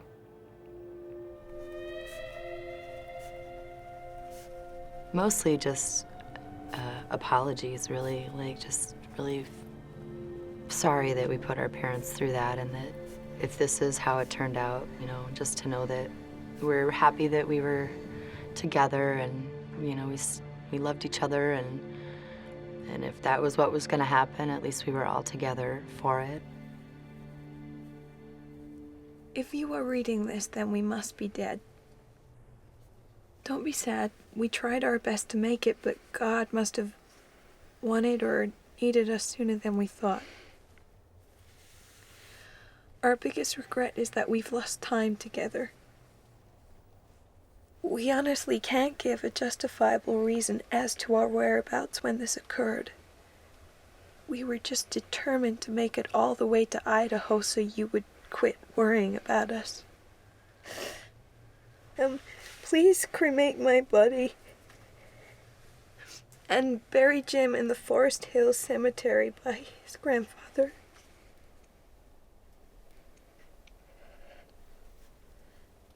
And Clay?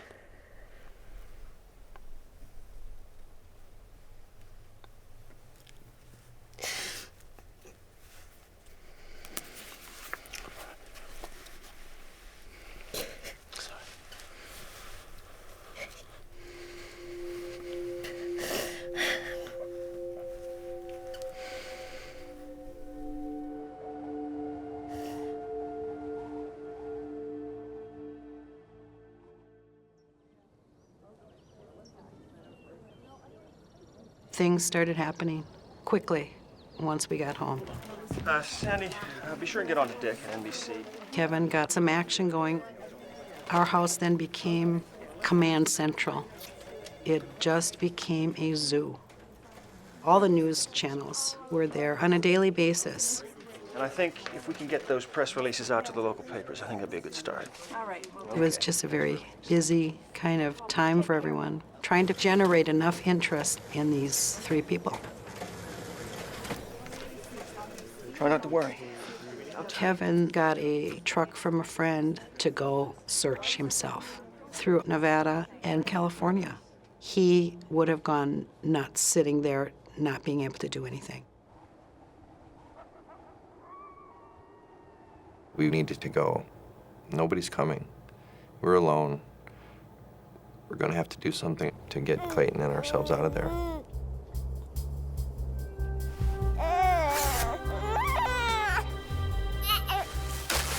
We knew our shoes weren't waterproof, so we each put on some pantyhose, a couple of layers of socks, and we took the plastic from the dry cleaner bags that clothes were in to hopefully keep out the moisture.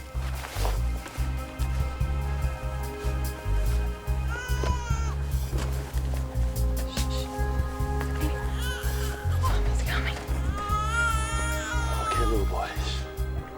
We had dress clothes to attend a funeral, tennis shoes, and comfortable clothes. We were not prepared at all for these conditions.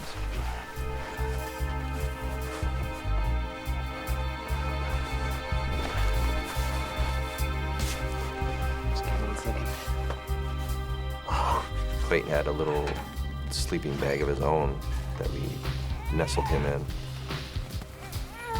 And then used the adult sleeping bag kind of as a cushion and put him inside this garment bag to keep him sealed up from the cold and the wind.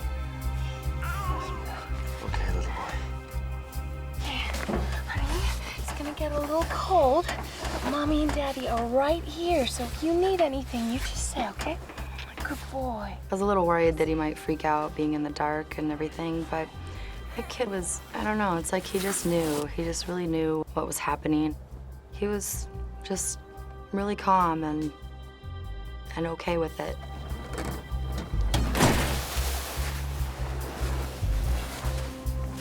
Okay? Yeah. So from then on, I was a horse and Clay was the carriage.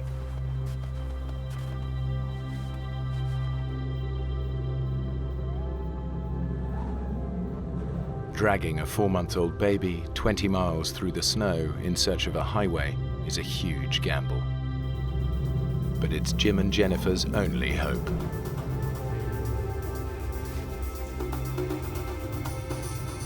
I would say on average, we were pretty much shin deep in snow. And within a couple of hours, our feet were numb already.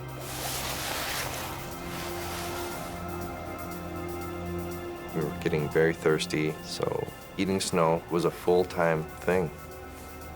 Our mouths were tired and cold because we would be chewing on a mouthful of snow, trying to suck it and melt it and drink the water from it.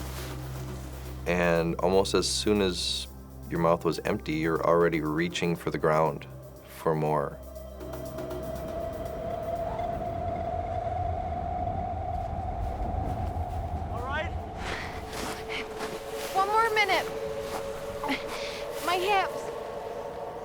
We never really had to stop because of Clayton. Mostly Jim would have to stop for me. My hips were really sore. It was hard walking in the snow.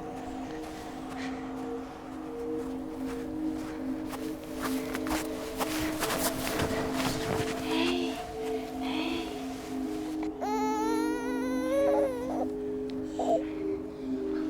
Okay, little man.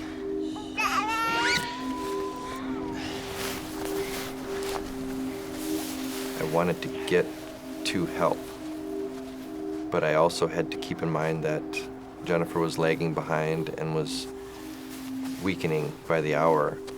So I had that on my mind, and dragging Clayton behind me was tiring me out. Finally, we saw there was a big hill, and that was a long, long walk to get up there. Just give us a second. We were both just exhausted. I was just over the hill now. Okay. We were so sure this highway we were looking for must be just beyond. At the very least, from the top of this hill, we'd be able to see it.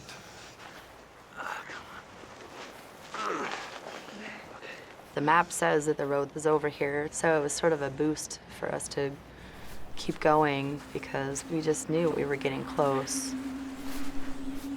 It's just taking us really long to get there.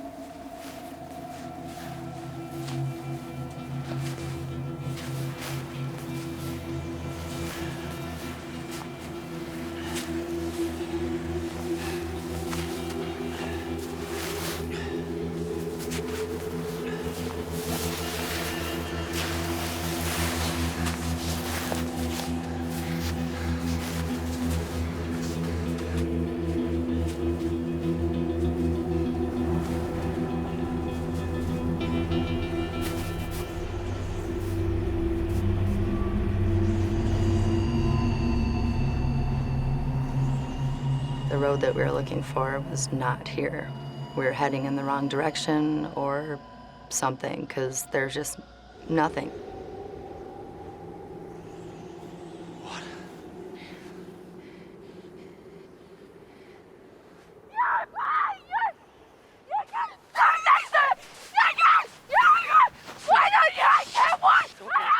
It's okay. It's all right.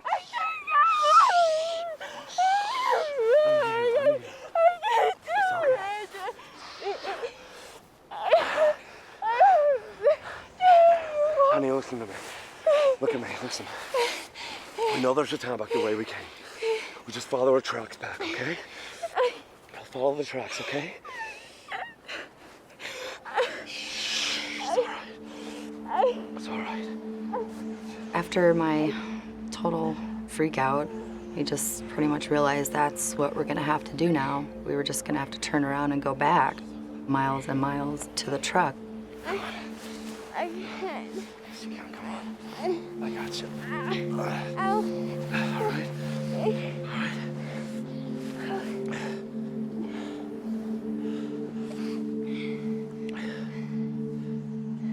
And it was then that we noticed Clay wasn't crying. Oh, God.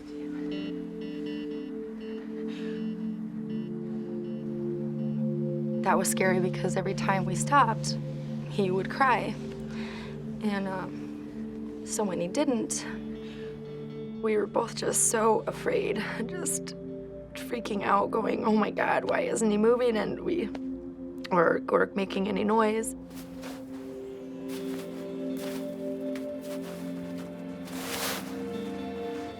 Neither one of us wanted to unzip it to see. And we just sort of just kept looking at each other going, oh God.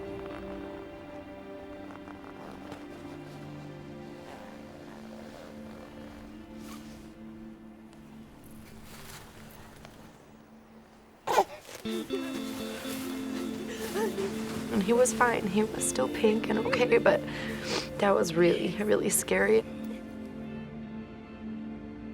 If Clayton wasn't with us at that point, I just would have stayed there. I just would have laid next to him and not even cared anymore.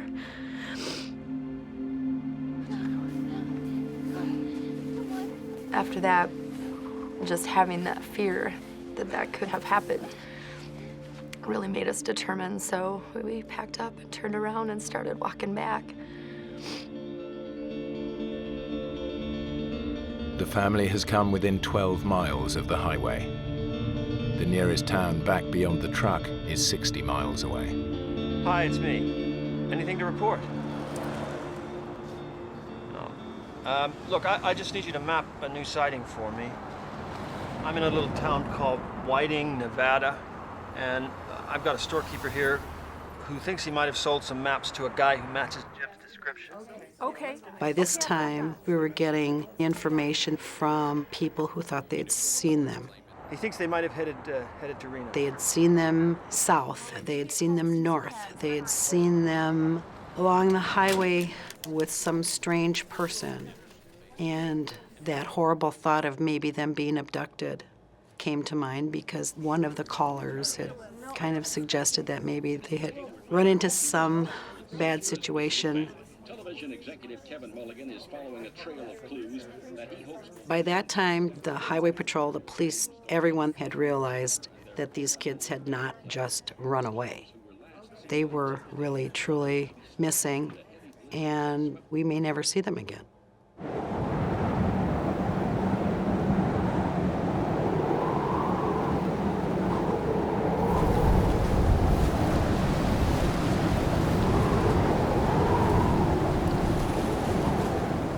Late that evening, we made it back to this big outcropping of rocks. Oh, it was so windy that it was blowing me over. It was just awful. We decided to try to find a little cove or just something to get out of the wind to protect ourselves.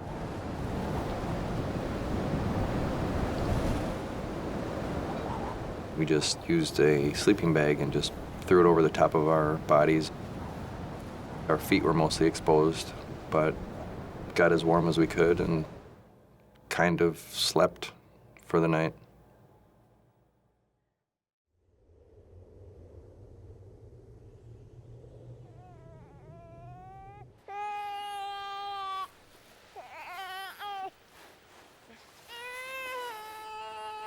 Jim? Can you hold Clay? Sure. There you go. Hey, little man. Okay.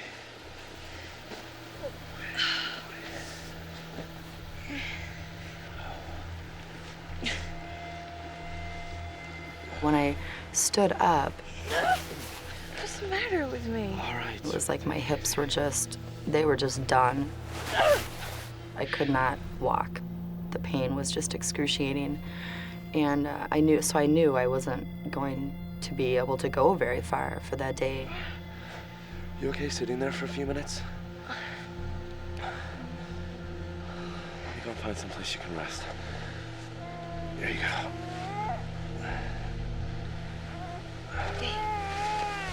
Okay. I knew I needed to walk, and I wanted to, but my body just wasn't gonna let me do it. So we looked around and found a little cave in the rocks. And I thought maybe we could all get warm and rest again. Are you okay in there? Sure. I was thinking, here we are in the middle of nowhere, now farther from the truck, no food. How the hell are we gonna get out of this? Come and see for yourself. Honey, I can't. I need to go on alone. You and Clay can stay in here out of the cold. We said we stay together no matter what. I need help, Jen. I have to keep going. Please. Please don't leave me alone. What if you don't come back? I told her of the plan for me to continue on, and she broke down crying, knowing that we were going to be separated now. I think deep down we both knew that it was the only thing we could really do.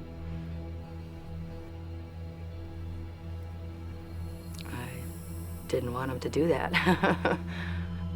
But I understood where he was coming from, but I didn't want him to go. I thought that separating would probably be the worst thing.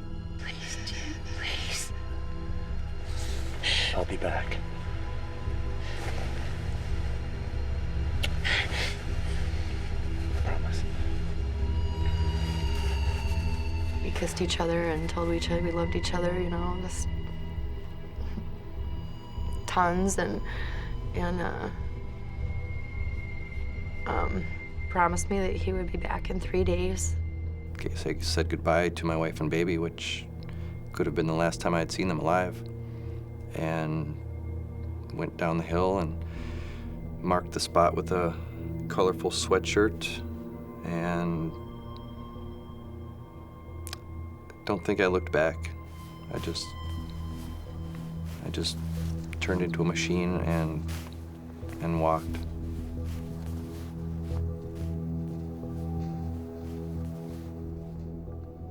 It was Very, very frightening to watch him walk away. Very. I don't know, just didn't know if I was ever gonna see him again or if I was just gonna die here in the cave with my son or what, you know?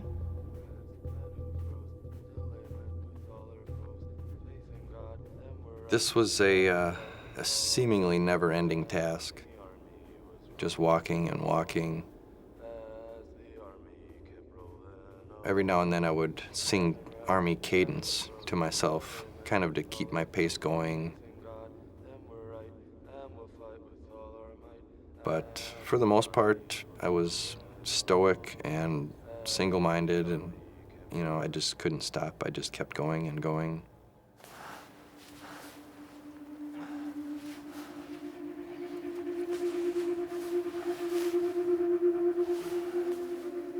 Periodically, if I found an area that I could get out of the wind, I would huddle down and maybe let my eyes close a few times and just try to relax a little bit.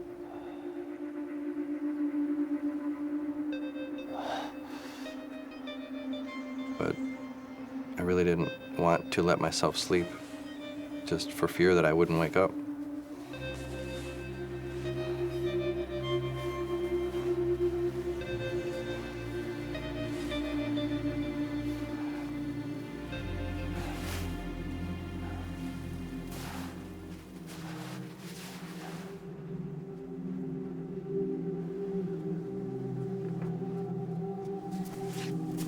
I did the best I could with keeping Clay hydrated.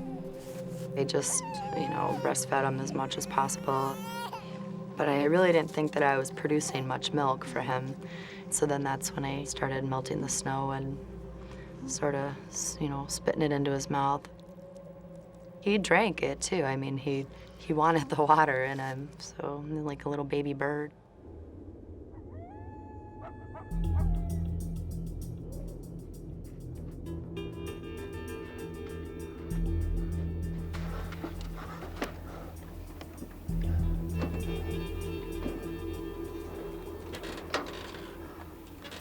I got back to the truck that night, thankful that I was going to be out of the wind, and hoping that I could start the truck and feel the warmth for the first time in a few days. But since the truck had sat untouched as long as it did, it wouldn't come to life anymore.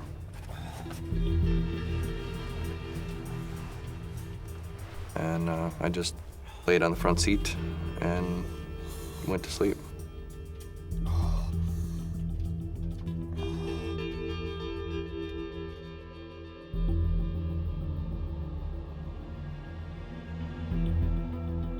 I woke very early, just started going again.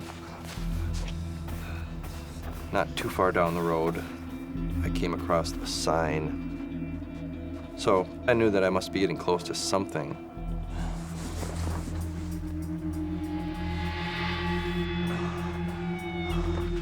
When I saw that it said 51 miles to the nearest town, that seemed almost impossible. I was thinking, you know, with no food, barely any water, no real rest, how am I gonna walk that far?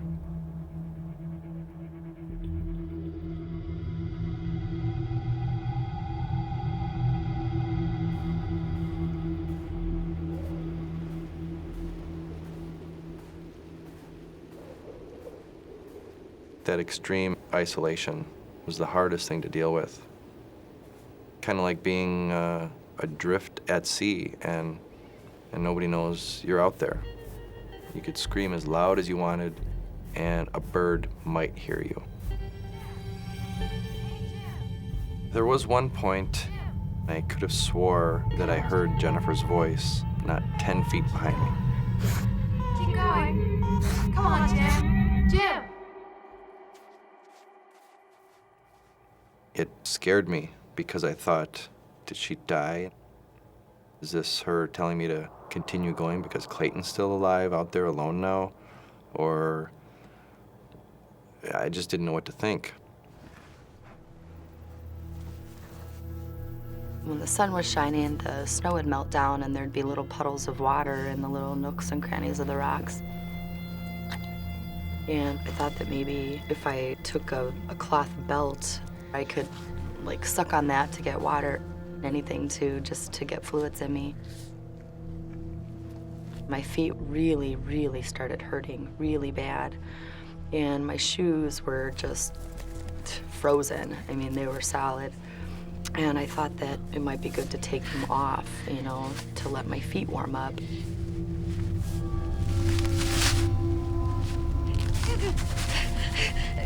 When I saw them, my feet were black and blue and really swollen, and I had never seen frostbite before, so I didn't really know that that's what it looked like. They started hurting really bad as they were thawing. I actually put them back in the snow to numb them back up again. I just wanted to make the pain go away, you know.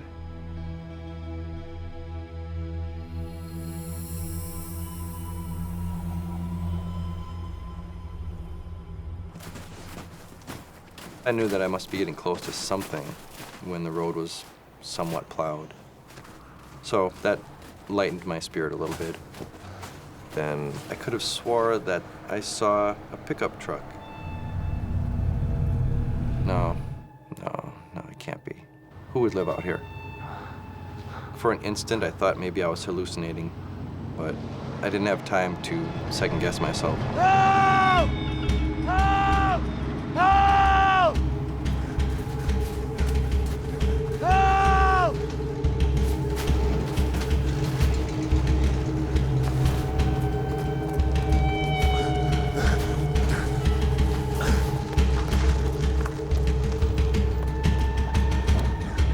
Listen, my wife and baby are out there.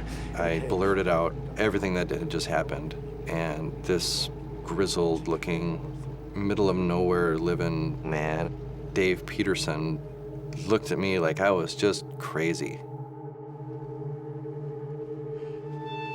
Hey, tiny bird. We're gonna fly away real soon. I would fall asleep and then wake up and check on Clay. That was hard. It was hard looking at his little face. He never cried once. It was almost like, I know, Mom, it's okay. But I didn't think it was okay at all because he wasn't really making any, he wasn't crying, it looked like he was slowly dying, is what it seemed like, because he just wasn't doing anything, just laying there.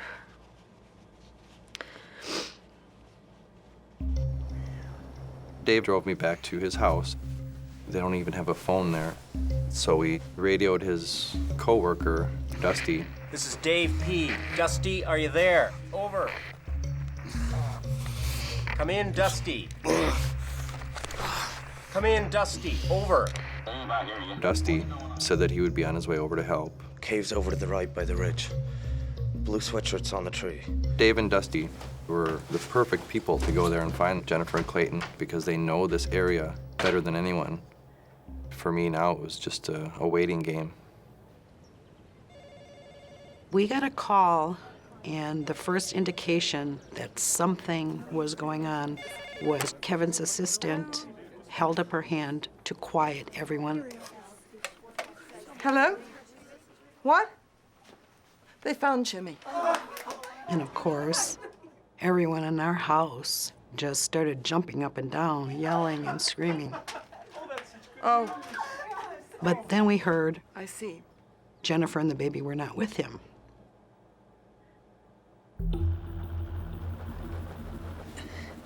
I had been sleeping. I woke up and I thought I had heard engine sounds. I didn't really know if I was still dreaming or if I was really hearing something. I sat there for a minute listening and I thought, okay, I think I really am hearing something here.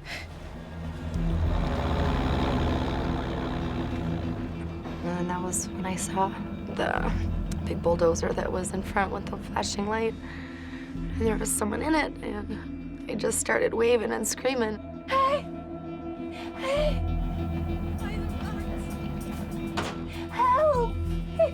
was really, it was amazing seeing those guys, you know, coming up there. And I've never been so happy to see two people, just strangers, in my entire life. I had Clayton in my arms already. I was just so anxious for them to come up there, and I just gave Dusty Clayton right away, and I knew he wasn't, you know, doing really well, but... Is Jim okay? They said, yeah, he's okay, or we wouldn't be here.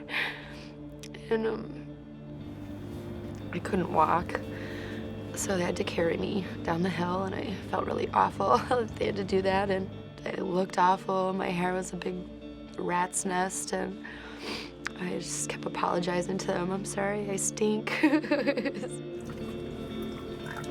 Oh, and I was just so thirsty. I just begged, just please, do one of you guys have something to drink? And Dusty had an orange in his lunch from work. Thank you. Oh, it just looked like heaven. I mean, it was like, oh, an orange flavor. I gave some to Clay, right? Just stuck the little wedge, like, right in his mouth. He just really started sucking on, nursing on it.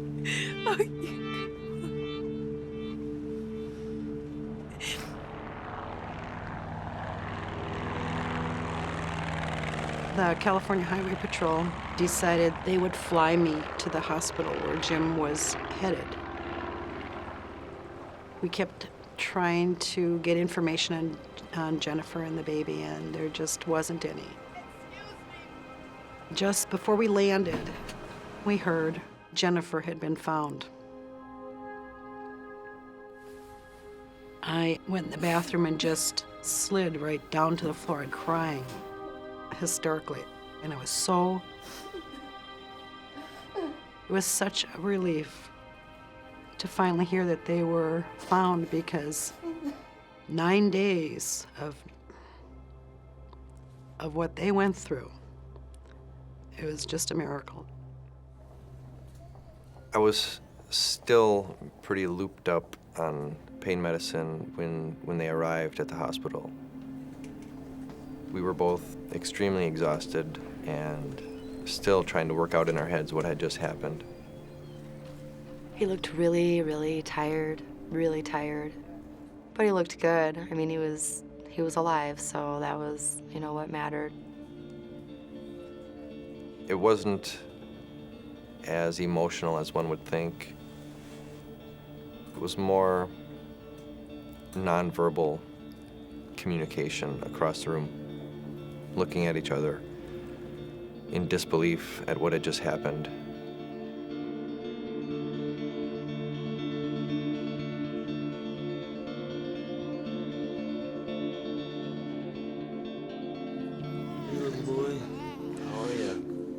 They told us Clayton was really, really dehydrated.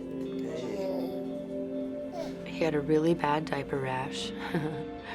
But then otherwise, once they gave him fluids and everything, that they thought he was going to be all right. Hey. The price that we paid, our feet, was just nothing compared to having Clayton be whole and healthy. And I mean, I'd die for that. Just had to look at Clay and go, okay, it's all right.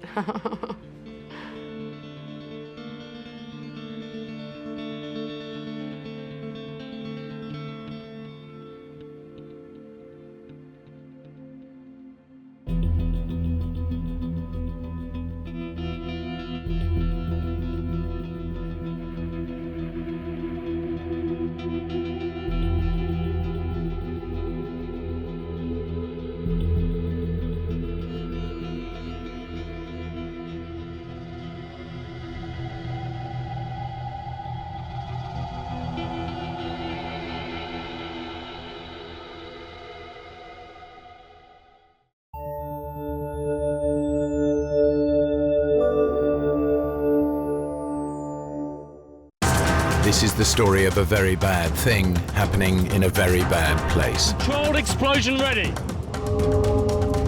When Chris Moon left the British Army, he couldn't have imagined life on Civvy Street would be even more perilous.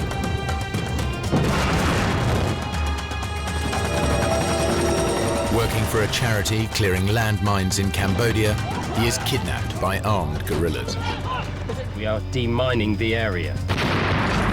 Getting out alive will be the biggest challenge of his life. We are a neutral organization. What happens if we stay here?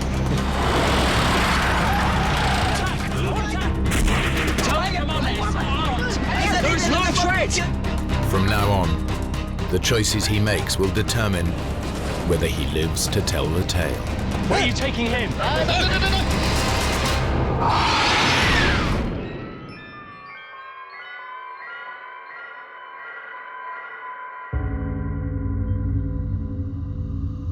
North Mozambique, 1995.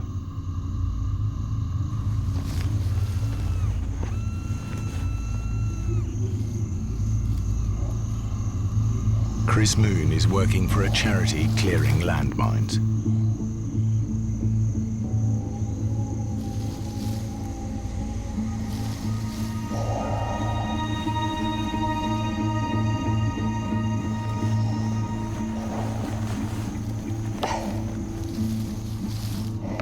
I was walking in a cleared area, 7th of March 1995. For some strange reason, I felt something was wrong.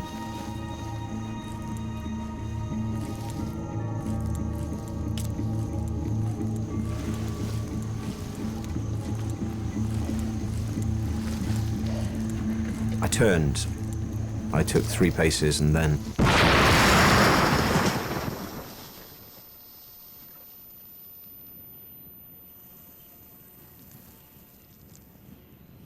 I realized in a split second that there was only one possible cause for the blast, and that must have been something I stepped on.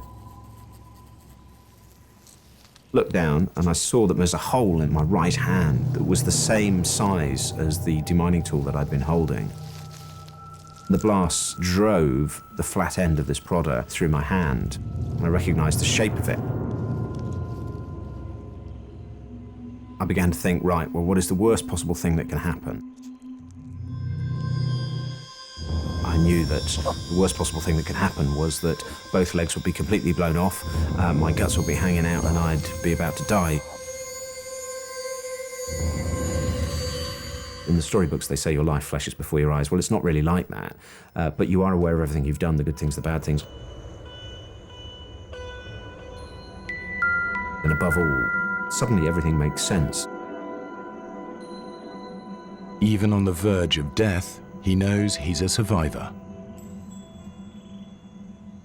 He's already been through far worse. On the other side of the world, deep in the forests of Southeast Asia.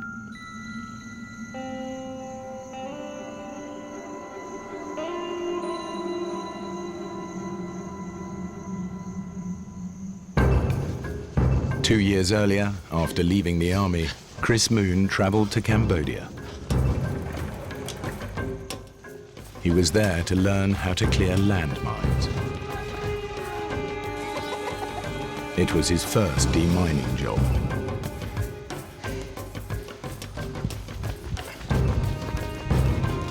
The whole Cambodian landscape was riddled with landmines, the deadly legacy of civil war.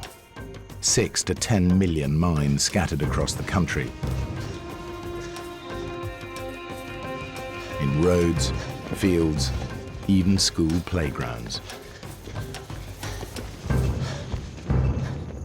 The problem with landmines is that once the fighting stops, these things are killing and maiming people for decades afterwards. Chris and his team started working in a small village in a safe but remote area. We were working all together in Posat province for mine clearance. My job as his interpreter. Mine clearance is relatively straightforward.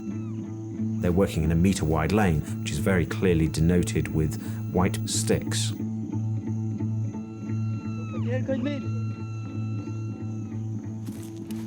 If it's a landmine, place an explosive charge next to it and destroy it. Controlled explosion ready. Although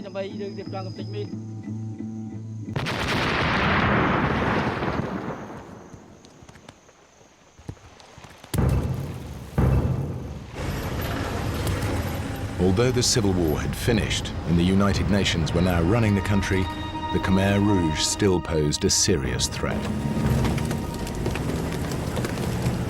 And what about Khmer Rouge in this area? No, you're safe around here. They're all well out into the jungle. The Khmer Rouge were holding the forests, and the forests and all of those areas were very much for us no-go areas. Anything else I need to know about? Stop unless you absolutely have to.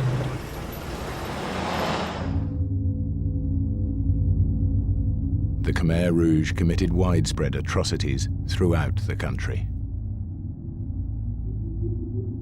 As many as 2 million people died, perhaps a quarter of the population. They brutally tortured many thousands. In modern history, perhaps the killing fields of Cambodia are unparalleled.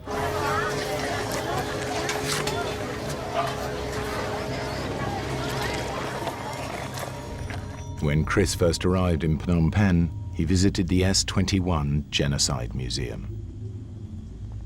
Previously a school, the Khmer Rouge had used it to hold prisoners before execution and to torture them.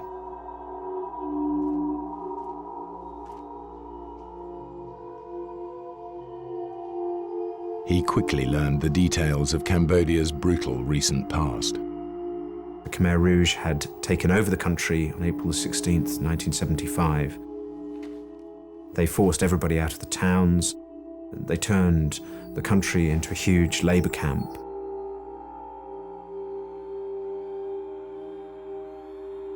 Anybody associated with the previous regime was tortured and executed.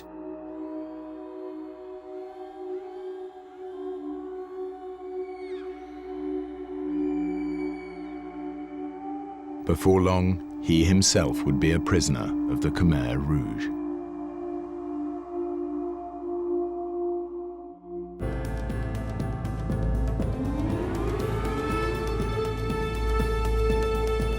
It's 1993.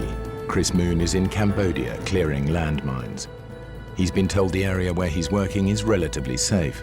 As far as anyone knows, the Khmer Rouge are some distance away. The United Nations people locally to us had told us that they had been way beyond the point at which we were clearing. There were no troops near us for about 70 kilometers. So the small village that we were working in was quite safe.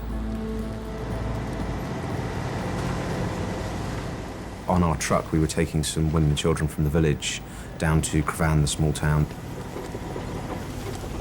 In my Land Rover, I had about 6 of my blokes. They were in the back.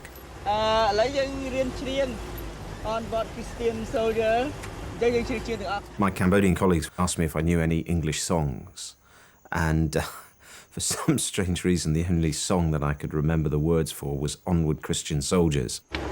Okay, and onward Christian soldiers.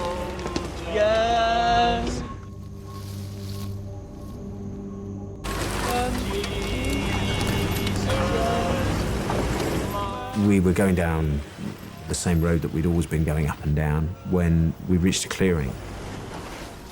And I saw some movement in the bushes, and I just felt something was wrong. I began to wonder if my eyes were affecting me. The bushes seemed to be moving slightly. And then suddenly,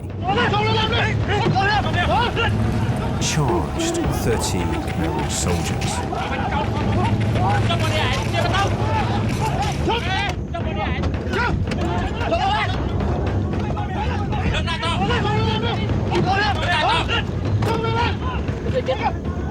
I kept thinking, what am I going to do? What am I going to do? I have to do something. There's nothing I can do except choose my attitude. I feel very scared at that time. Stand still. When the Khmer Rouge kidnap anybody, they were killed. Chris, he didn't scare, he looked normal.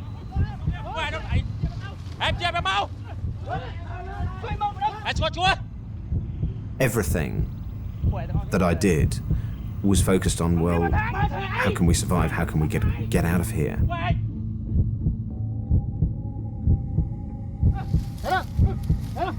I thought about every gesture, every move, every blink of an eye.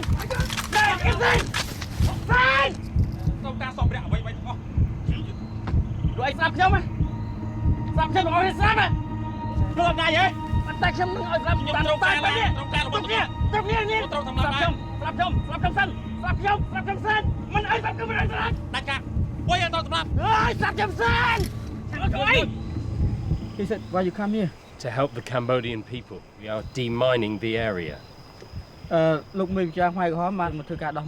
We are a neutral organization working in Cambodia to help the Cambodian people.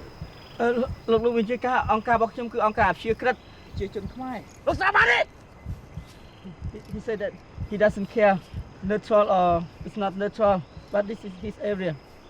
He tried to say more words, you're going to kill us. And then they tell us to take our clothes off.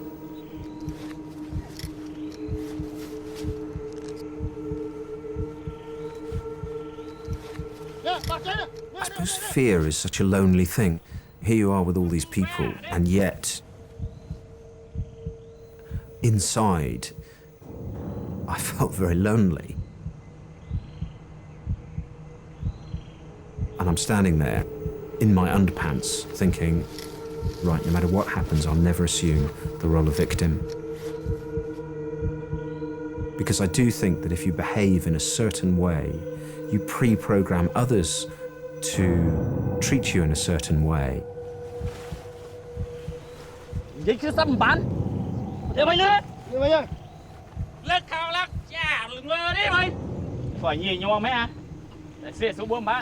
me to get in the Land Rover. I'll push things as far as I can. If I go too far, I'll take a step backwards very quickly. Mr. Hoon, please tell the commander that I will be happy to meet with his commander tomorrow, but my organization will not allow us to go today. Look, maybe chia ca cột con sông ai chứ lụng. He said no, you have to go to see his commander today. I'm now a Khmer Rouge prisoner of war. Which way? Play now, look, play now. Let's go straight.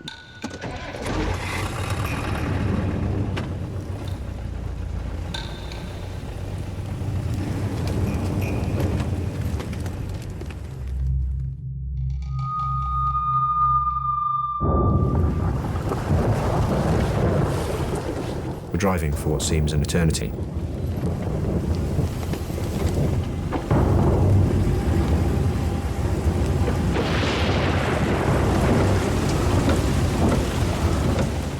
And then the most heavy monsoon rain.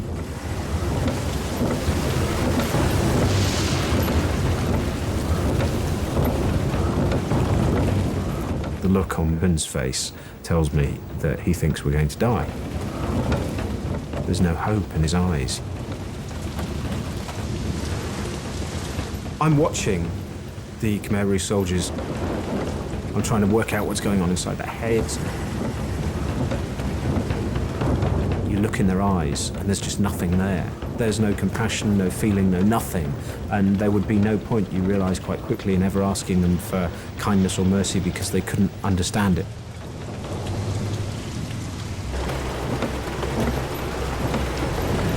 Mr. Hoon?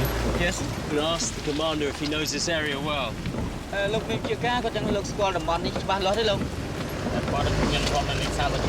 He said he lived in this area for 30 years now.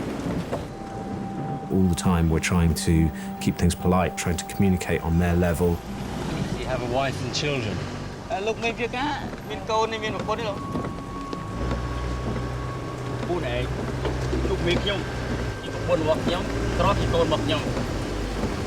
Before he's married, but now he used the weapon as his wife, and the bullet is his son.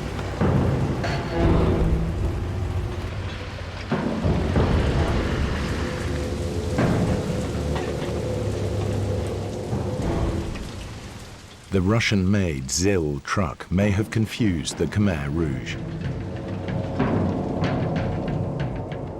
Their enemies have been using Russian military advisors for many years. Perhaps they think that's what Chris is really doing in Cambodia.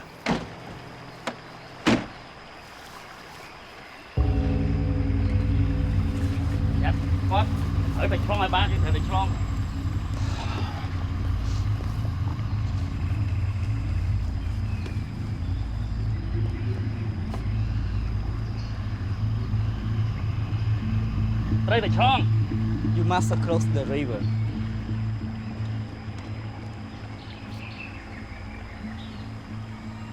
Tell the commander to send one of his men through the river first. Psychologically, it's going to be far better if I make him send one of his men in to get wet. What I need to do is create some sort of a relationship with them in which they respect me. The commander would be very unlikely himself to walk through. He'd get one of his guys to do it.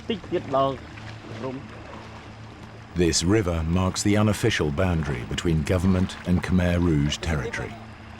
The recent heavy monsoon rain has made it virtually impossible to cross. No, it is too deep for the Land Rover. We cannot go across. For the first time that day, I feel good because I'm calling the shots. I'm saying no. I am now in control.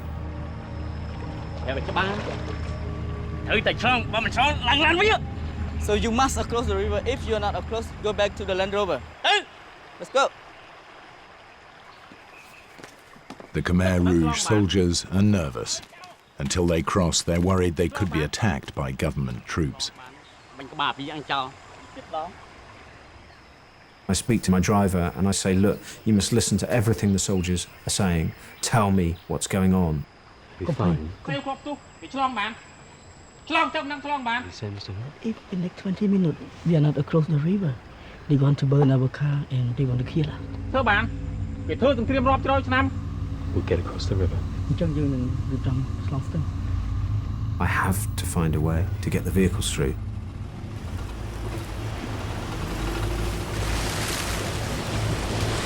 We get into the middle of this fast-flowing stream at 2'6" of water, and I have a few anxious moments as I see the water starting to come under the doors.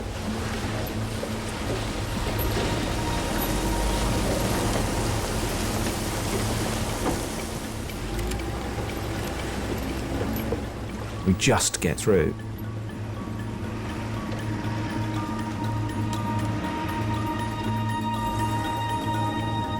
Into the deep forest, home of the Khmer Rouge. Every mile further from civilization, further from safety. We're not using roads. We're on this footpath. The ground is really wet. We keep on getting stuck. It's a nightmare. I can prove I'm useful by getting the vehicles out of the mud. Explain. He's to come forward, try and get forward. I will reverse. Just in case they're really after the vehicles, Chris tries to make his skills indispensable. I seem to spend most of my time trying to get vehicles out now.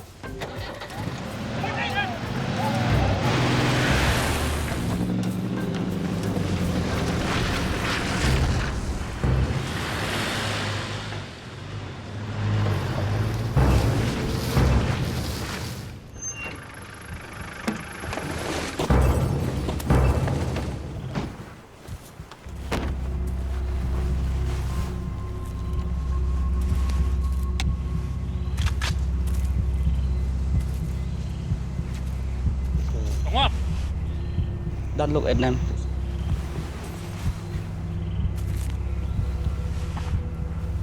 Did you ask the commander what we're doing here? Why have we stopped?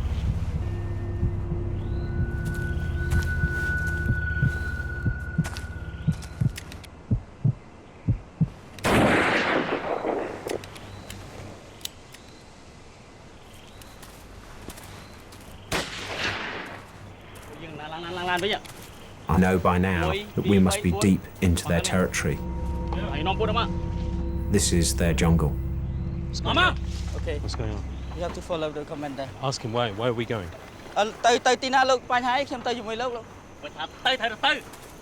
Don't talk too much.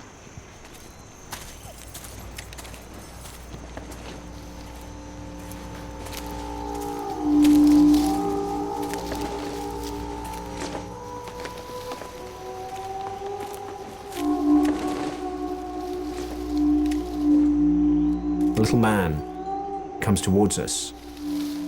He's got a hard face.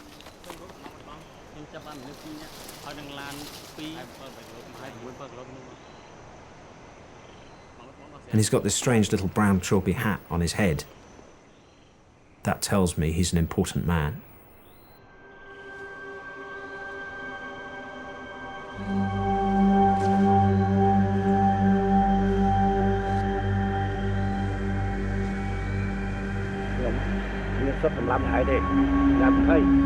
I don't have the authority to shoot you today. Let's go with us to see my commander. Let's go. Chris is now the prisoner and property of a second Khmer Rouge commander.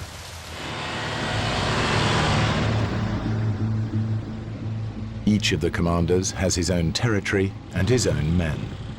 They're a bit like medieval warlords, independent but also part of a pyramid of command and obedience, leading ultimately to Pol Pot.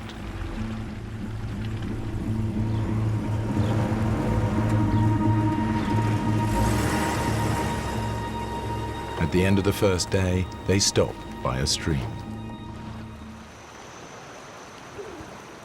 They tell us that we are now in a minefield. I'm not sure if I believe them or not. It could be a genuine warning, or simply a lie to keep them from running away. You asked the commander what his plan is. Why have we stopped? Are we staying here tonight? Tonight we sleep here. Tell the commander it is not possible. The rules of my organization will not allow me to.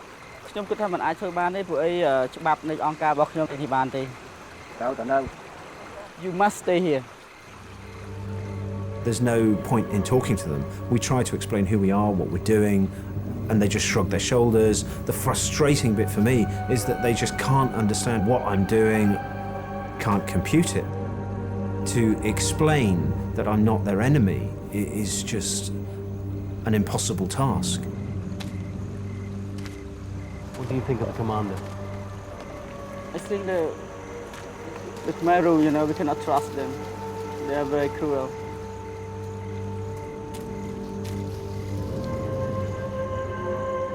I can see from the look in his eye that he believes that this is going to be his last night alive.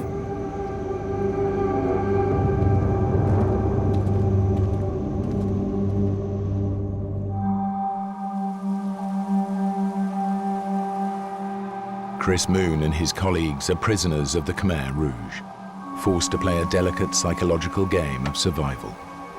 It's morning on the second day, and Chris asks his captors for permission to wash.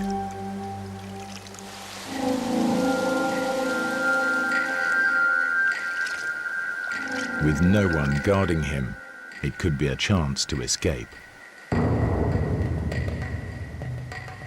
Now I have my darkest moment. My hobby is running. I just know that if I do a runner, they won't catch me.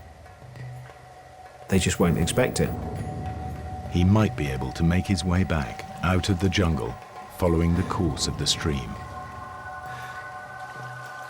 Human beings, we are selfish things. We are. We are.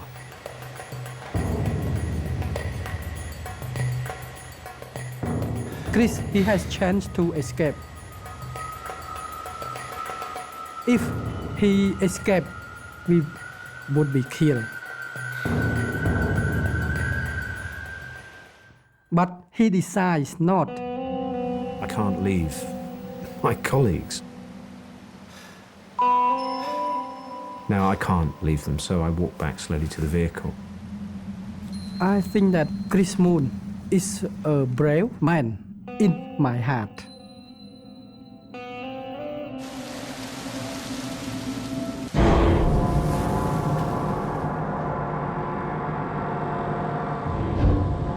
They drive on through the day.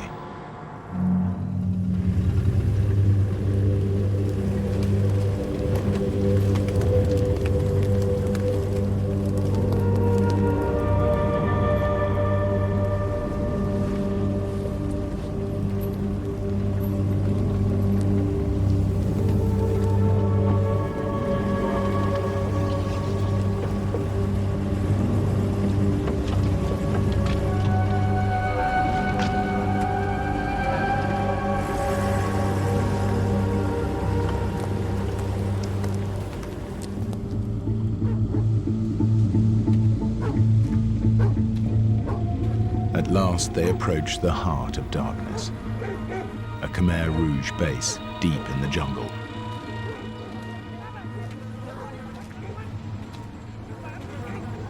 And the regional commander who can choose to have them killed or tortured. Deep down inside, I begin to think maybe there is no hope. And that's when I have to banish the demons.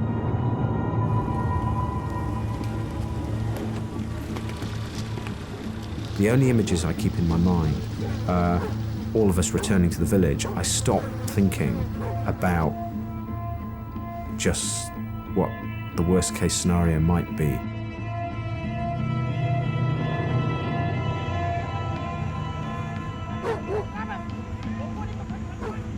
My imagination keeps leaping off. All the time I have this dread, and if I focused on it, what I'd be thinking of is all the horrible stories about them torturing people.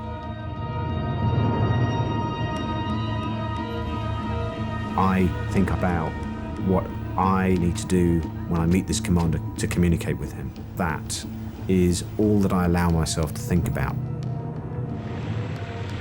If I start to think about my fear, it's opening the floodgates. So all of the time, it is about controlling the way that you think.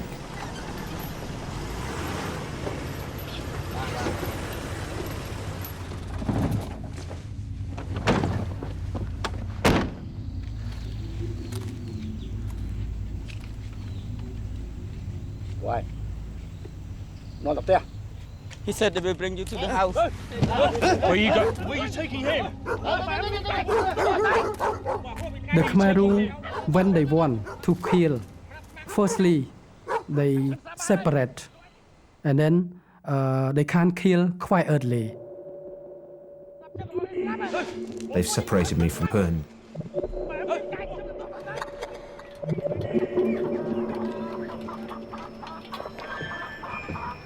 Wonder what's going to happen.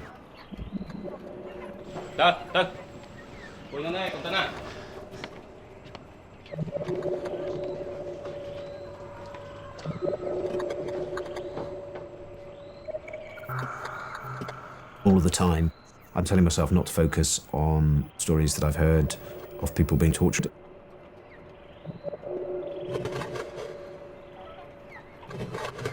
This is the end of the journey.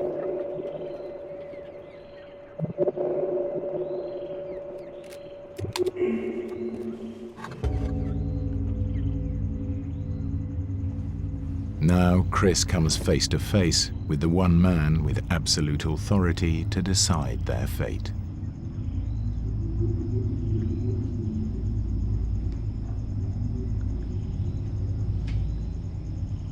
Their lives hang in the balance.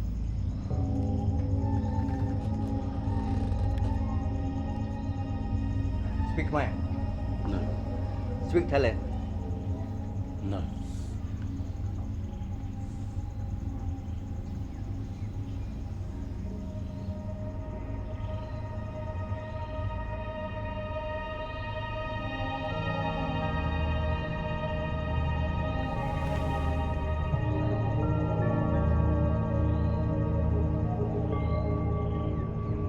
You? I don't understand what you're saying. I've been here for 6 weeks.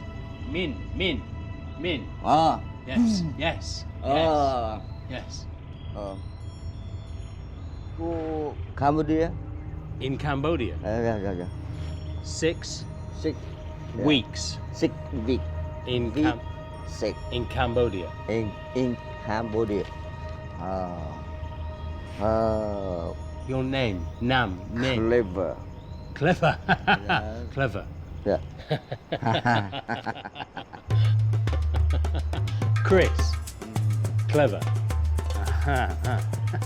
Mr. Clever, he's got a sparkle in his eye. There's an element of some humanity there, which I find immensely cheering. United Kingdom. 1, 2, 3, 4, 5, 6. England. Clever. Clever. Yeah.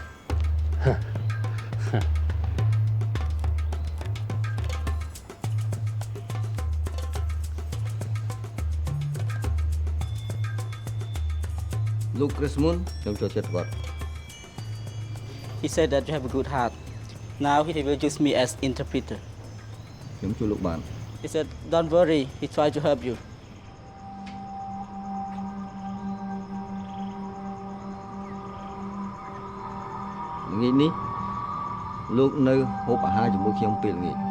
This evening, you should have dinner with him.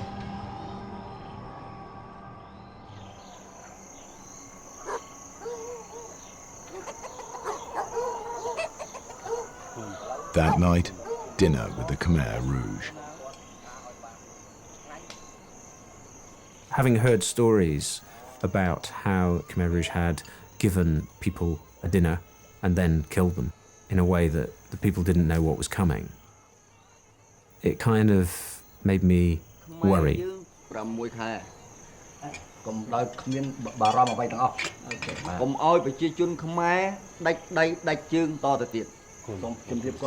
Please bring beer. Please all of you enjoy. meal. I live in Pol Pot regime.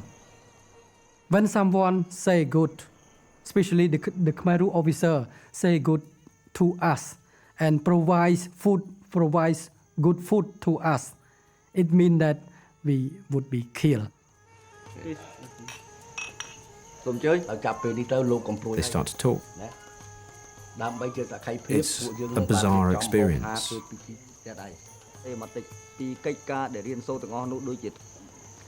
Please thank the commander for his hospitality. Although things were very polite, we didn't know what to expect. So please enjoy your supper. In my mind, I thought that we would be killed. There's going to be no concept of us being held for a long period of time. We are either going to be killed or released.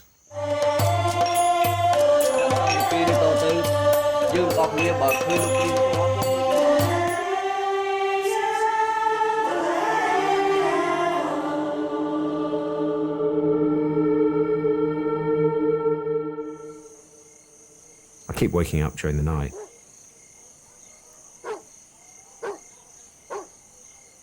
I can smell a cigarette. I can see a cigarette light somewhere out in the darkness on the edge of the trees.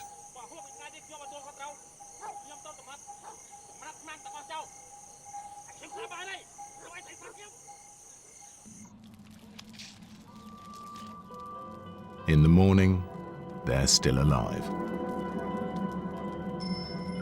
They try to maintain good relations with some tactical flattery.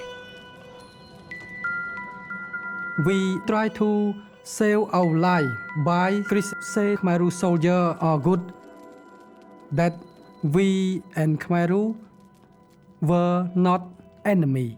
Mr. Hoon, please tell Mr. Clever that I respect the Khmer Rouge. They brought peace to Cambodia. Defeated the Vietnamese. And we look forward to leaving and telling everybody how good the Khmer Rouge are.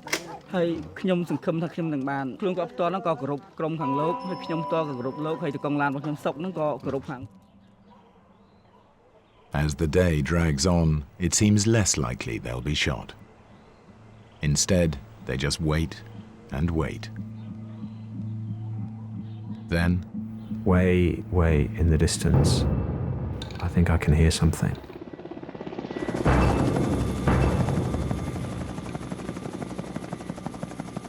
And then I see a tiny dot of a helicopter. Go, he said go. a United Nations helicopter has been searching the jungle for them. I think it's seen us. On track! All friendliness is gone.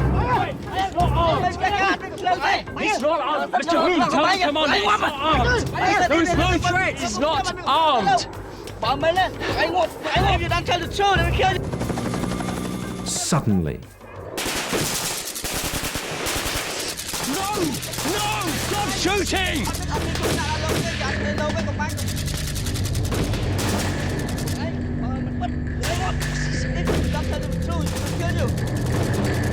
Chris and his colleagues have become a dangerous liability. Mr. Clever needs to get rid of them, fast. So Mr. Clever changed his mind. And I thought that, it finished our life. He orders the commander who brought them in to take them away again. This time, he can do what he likes with them. by sending us back, it was the other commander's problem. That's why he sent us back.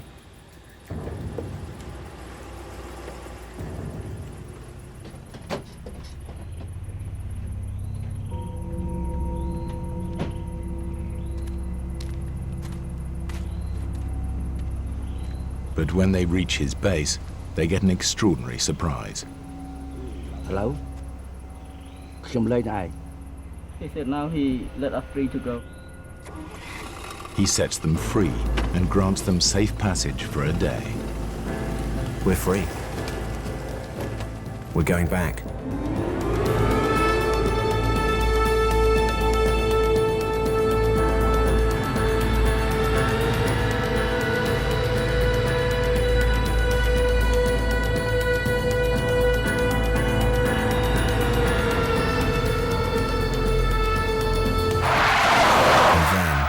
Complete horror.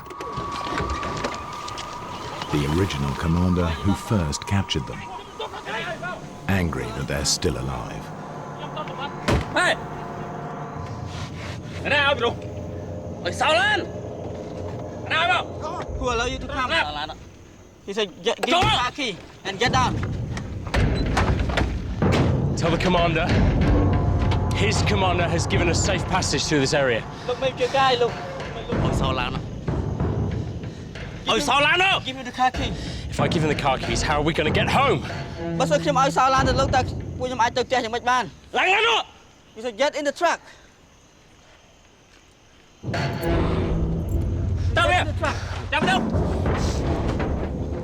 On the verge of freedom, they trade their Land Rover for their lives.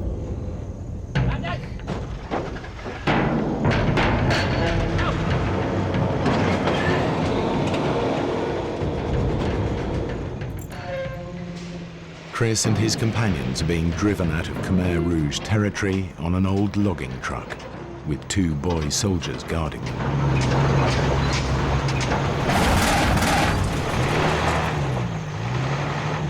Let's go. Let's stop for a while.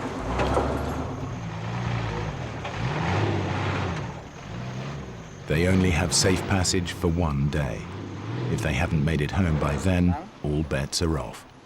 They must get out of the forest.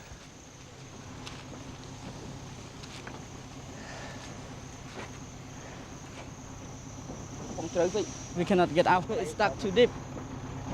What happens if we stay here? Another Khmer will come and kill us because they only let us pass today. Chris tries a new approach to intimidate the boy soldiers and scare them into doing what he wants. What's this place? This is a ghost place. There's many people die here. The boy soldiers will be able to find their way back to the village from here. Okay, I will ask him. Bring them over. The Khmer soldier, they illiterate.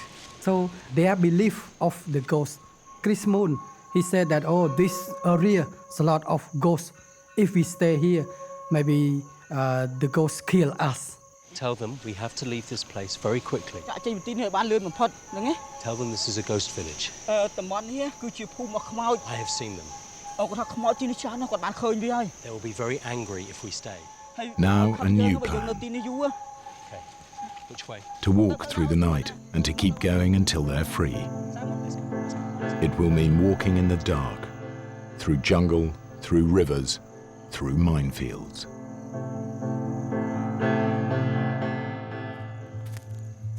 Chris Moon and his companions must get out of the jungle. It's now their third night in Khmer Rouge territory, and Chris is determined it'll be the last. We're walking for our lives. We have to be out of there by daybreak.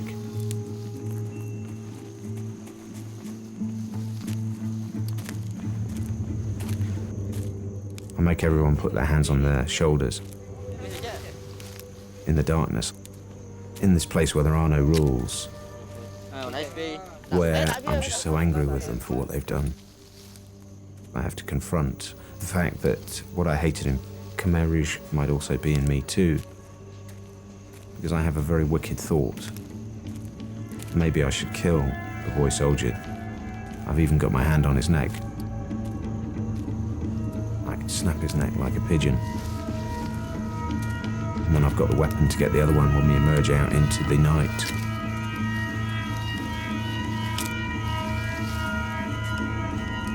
In the end, of course, reason wins through.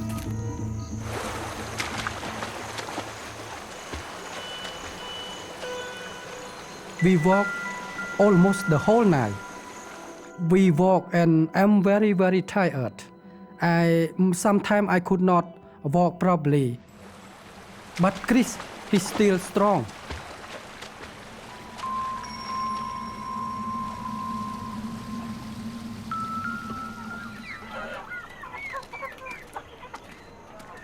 Two hours after sunrise, they reach the village where they started, and the villagers they last saw at the ambush.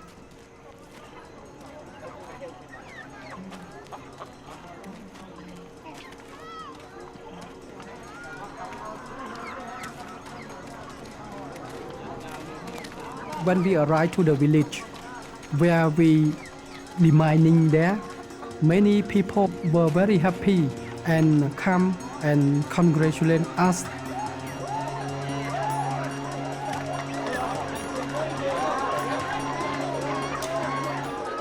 This is a place where the children are laughing and the children are playing.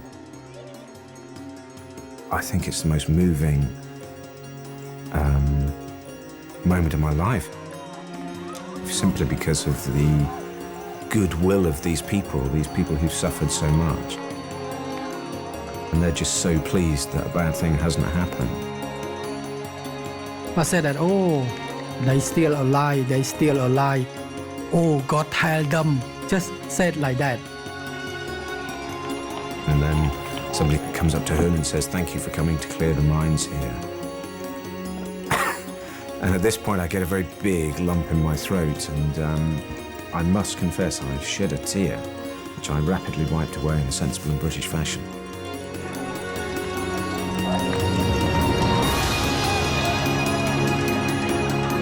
We were released on Sunday, we were back working again the Monday.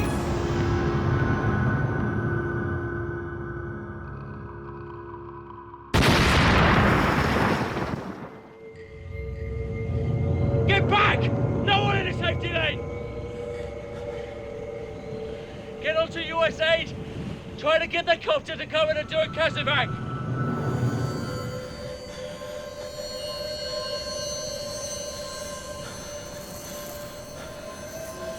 I look down, I see that my lower left leg is still there, it's a bit burned. But my lower right leg has been completely blown off.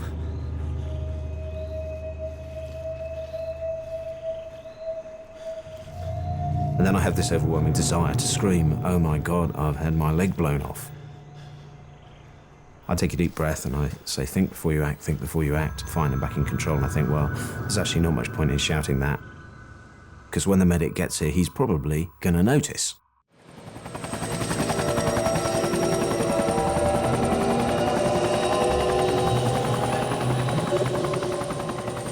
People talk a lot about the survival mechanism, that your survival mechanism kicks in. Well, that wasn't the way it was. After a while, when the pain starts to hit you, I think it reaches a stage where it is so bad that you actually want to die. You would rather give up and pretend it wasn't happening. The battle in the helicopter is not to go to sleep. It was easier to go to sleep, to pretend it wasn't happening, to turn over and just fade out. And dying is definitely, in those circumstances, the attractive option. It's easier to die. I knew I'd gone into shock. I desperately needed fluid. The medic was struggling to get the drip lines into me. I had to get some fluid in. I decided that I would drink my drips.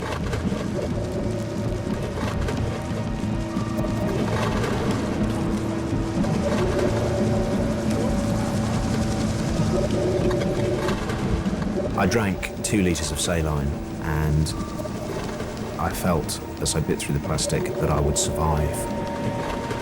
It didn't enter my head that I wouldn't survive. Once I'd made that decision to live, I thought of all the reasons I had to live.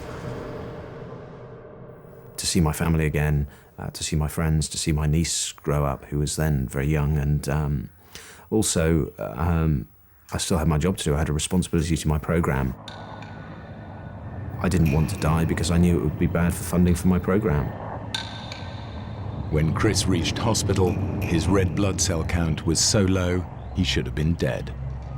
His right leg was lost below the knee, and his right lower arm had to be amputated. But he vowed to make a full recovery. Within a year, he was running marathons. Eventually, he ran the Marathon des Sables, 7 grueling marathons across the Sahara Desert. 7 marathons in 7 days. Now the downhill bit. Big like this. When you've given all that you have to give, that's when you maybe start to get a bit of luck. But what happens most of the time is that we stop here at this point at which it's uncomfortable, at which it all hurts a bit too much. But the reality is that we have the capacity to go beyond that point if we believe we can.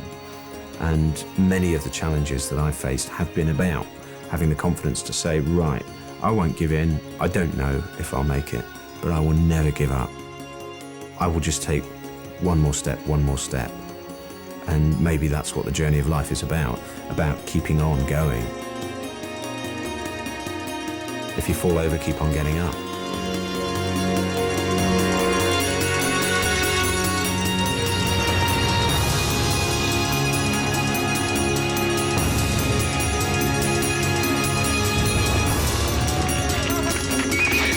It's good to be here.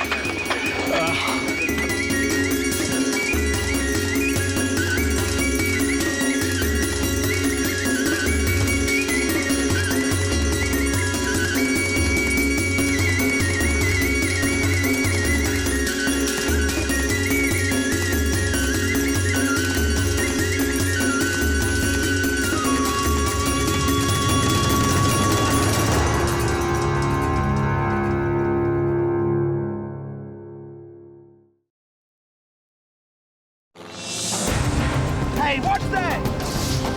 When a plane full of executives develops engine trouble over the Kalahari Desert, Put your head between your knees! an enjoyable business trip becomes a journey to hell. Badly injured, the survivors are vulnerable to attack by animals. As 2 men trek out into the hostile wilderness to find help, This was the lowest I've felt in my life. Time is running out for their injured friends. You have to come to terms with reality. I think we're going to die.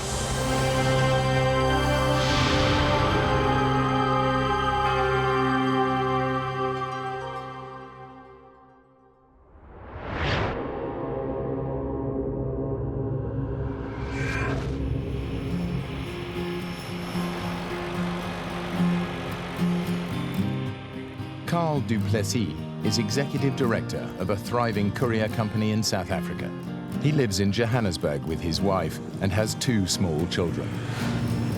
Today, he's chartered a private plane to take him and his team on a promotional tour of Botswana.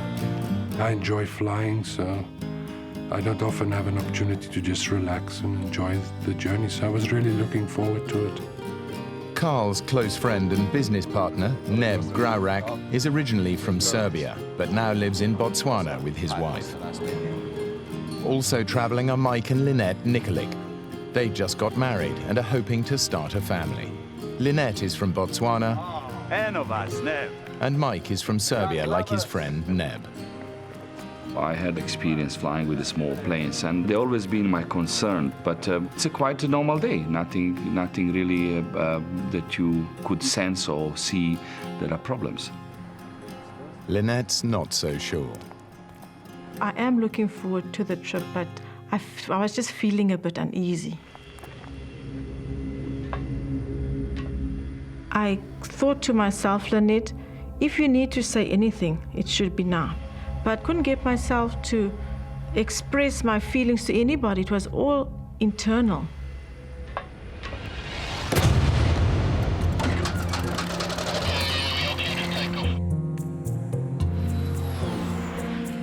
These entrepreneurs are used to the advantages that come with success. Today, their chartered plane is taking them from the capital of Botswana, Gaborone, to the small town of Maun, 600 miles away. It's a 2-hour flight which will take them across the vast expanse of the Kalahari, the desert whose very name means the Great Thirst. Guys, help yourself to some soft drinks in one of those coolers.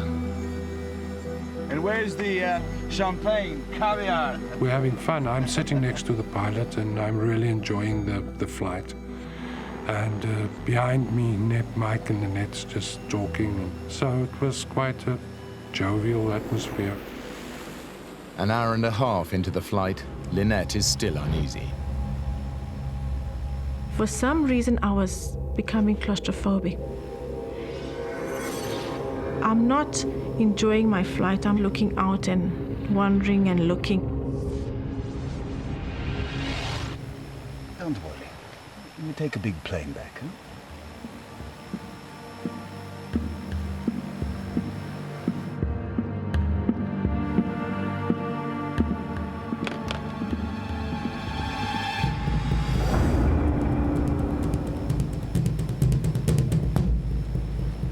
I looked towards one wing, the engine, and I saw a bit of oil coming out of the wing.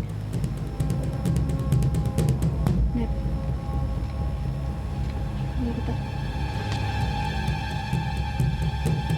Costa! What? There's oil coming from the engine.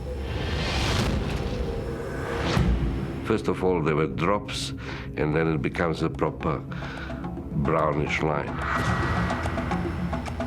Pilot Costa Macandonatis tries to reassure the passengers. It's nothing serious. Just sit back, keep your safety belts on. Without oil, the engine will seize up and could catch fire. Costa has no choice. Hey, what's that? Mike. It's just a precaution. I had to shut off the port engine. The plane should be able to fly on one engine. But in the African heat, the air is thin, and with a full passenger load, it begins to lose altitude. We need to make a precautionary landing. Costa radios the control tower to get his coordinates so he can find a landing strip nearby. What are they saying? You can't pick us up on the radar. Just look for a landing strip. There's nothing out here. You've got to keep on flying. I'm losing altitude. I can't. Gaborone requesting our position. Their only lifeline is the radio. Gaborone?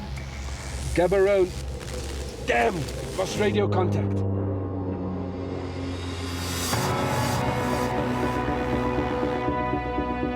Costa knows he's going to have to crash land. I took Mike's hand, I took Ned's hand, and I said, God, I'm just asking for safe passage.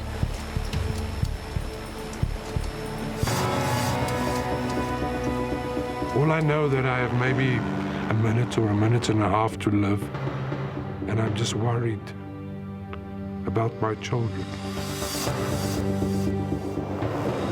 I remember elephants running in a panic because of the aeroplane coming. I just saw the earth coming closer and closer and closer. I know that air crashes, you really don't survive. Put your head between your knees now!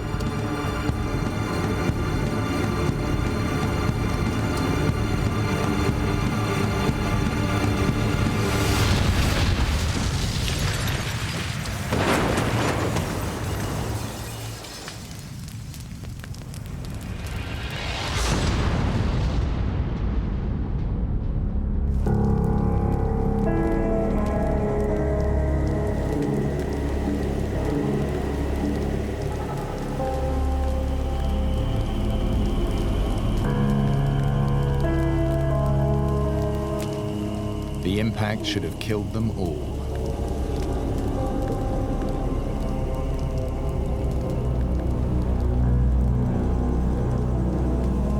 I'm still alive.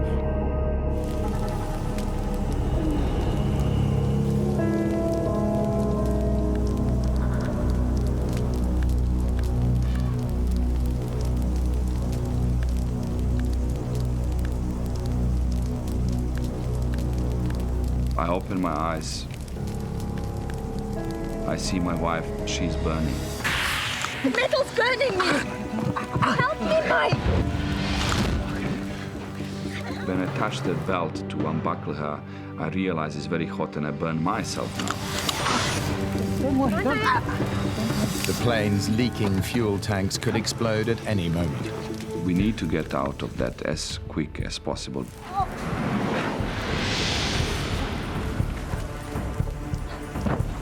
Your body is kind of state of shock. You try to get up and you just fall down.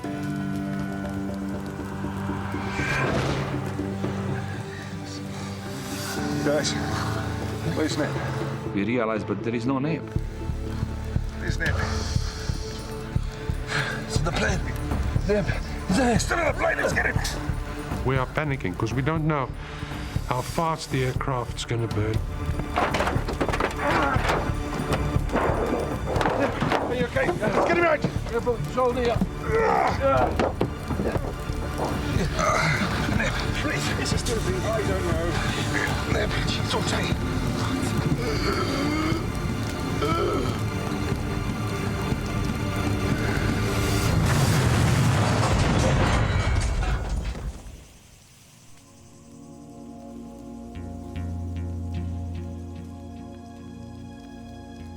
The survivors are shocked and injured. There's lots of blood around. My nose was broken. Mike, Costa, and Carl's injuries are superficial. But Neb is in a bad way.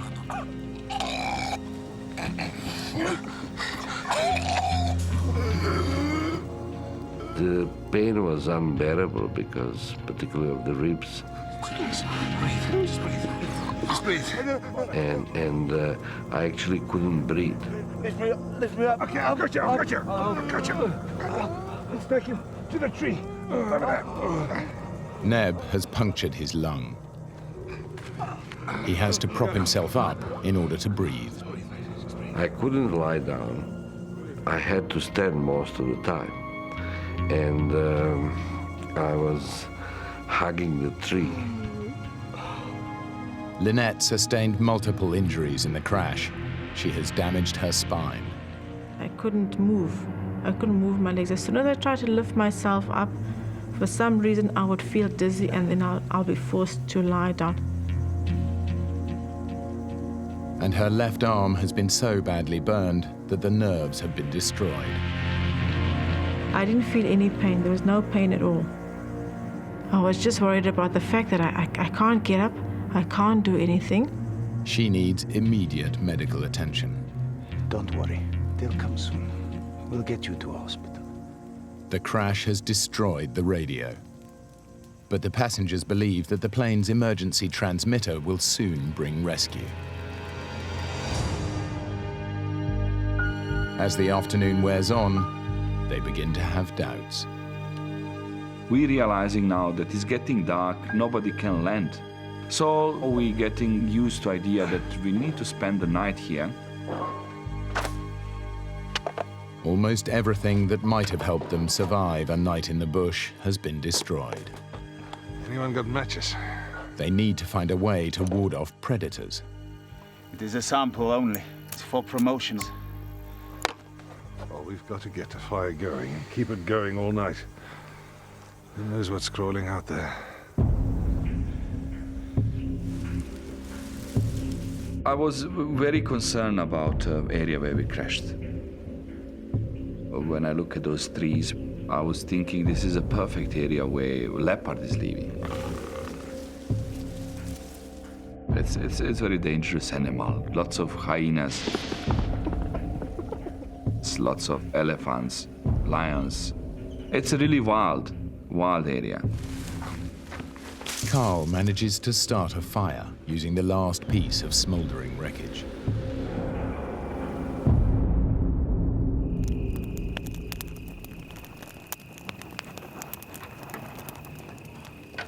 The pilot and the executives prepare themselves for a terrifying night in the bush. They know it's a dangerous time. Lion, leopard, and hyena are out hunting, on the lookout for weak, vulnerable, or injured prey. I can hear things move around in the forest, and I'm scared. There's a totally alien environment. You can feel the presence. There are they, you know, you don't see them, but you can feel that there is something is around you. The only thing that keeps them going through the night is the knowledge that they will be rescued in the morning.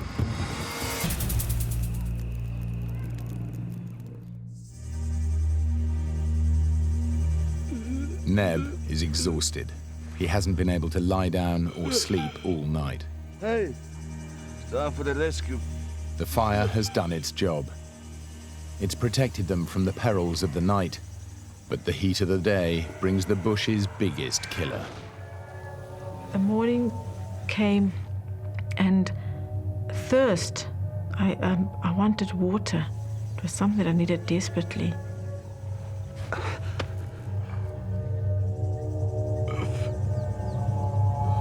The thirst is unbearable. Your mouth is so dry that you can even feel the pain in your mouth, in your tongue. They can find no water, so they take advantage of a fleeting source of moisture. Dew.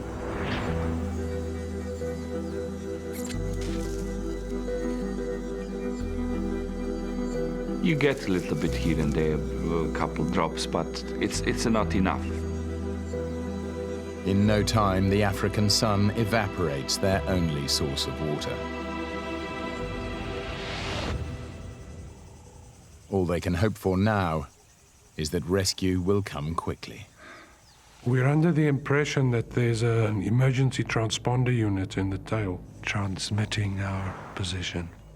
So if people look for you, that they will be able to find us. I can hear a plane.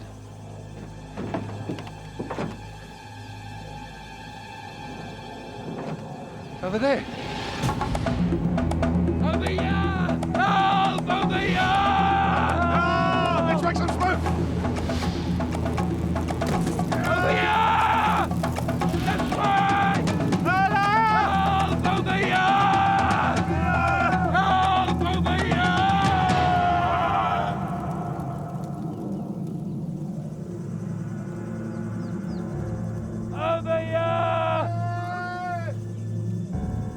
but it's not a rescue plane. We look up, it's very high, and it's clear that it's never going to see us.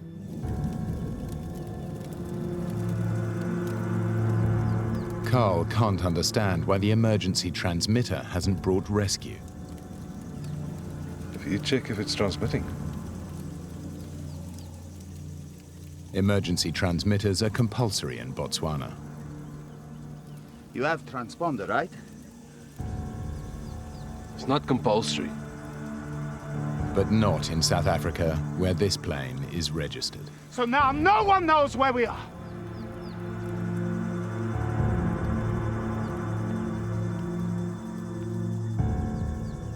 We're realizing now that things are not so straightforward as we thought. What is going on? They'll be here soon. Their only hope is that planes will search the flight path and spot the wreckage. But as the morning drags on, there is still no sign of rescue. I find it very strange that nobody's looking for us. And what goes through my mind is this absolute feeling of being stranded, of being just total desolation.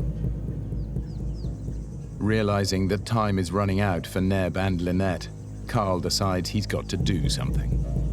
At this stage, I make a decision that I'm going to walk, to go and look for assistance.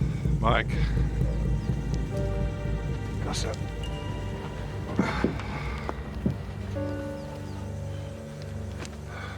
I'm gonna walk. Don't be crazy. You'll die. If I walk, we double our chances of rescue, and Lynette and Neb need a doctor. I go with you.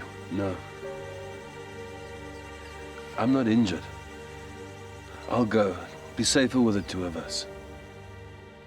Costa has calculated that they've crashed about 150 kilometers south of Maun.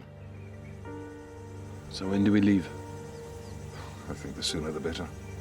I think it's quite easy to walk 5 kilometers an hour. If I walk 8 hours a day, I can walk 40 kilometers a day. I can walk to Maun in 4 days.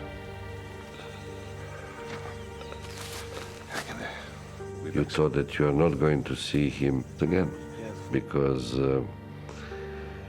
you are not going to be alive. These are obviously enormously emotional situations. The decision to walk is not an easy decision to make. Will the people that are staying behind, will they cope without Costa and I? I'm worried that they don't have water. I'm worrying whether Mike can take care of both his wife and Neb. But it's the decision that I've made, so I decided to just go with my decision. And Costa and I set off. They set out and we said bye-bye to them. I felt very vulnerable again because now I felt that I couldn't help in any way. I was just lying there, and it wasn't my nature to feel helpless.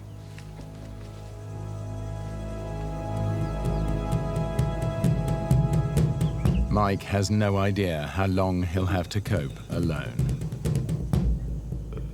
If I collapsed, then things can go bad. Mike was my lifeline. It was very frightening because now I felt this is getting very serious.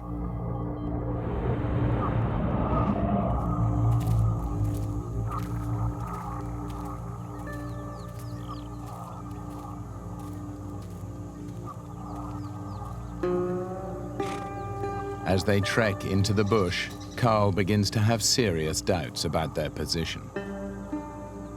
I'm asking Costa all the time, where are we? Where are you? Are you sure where we are?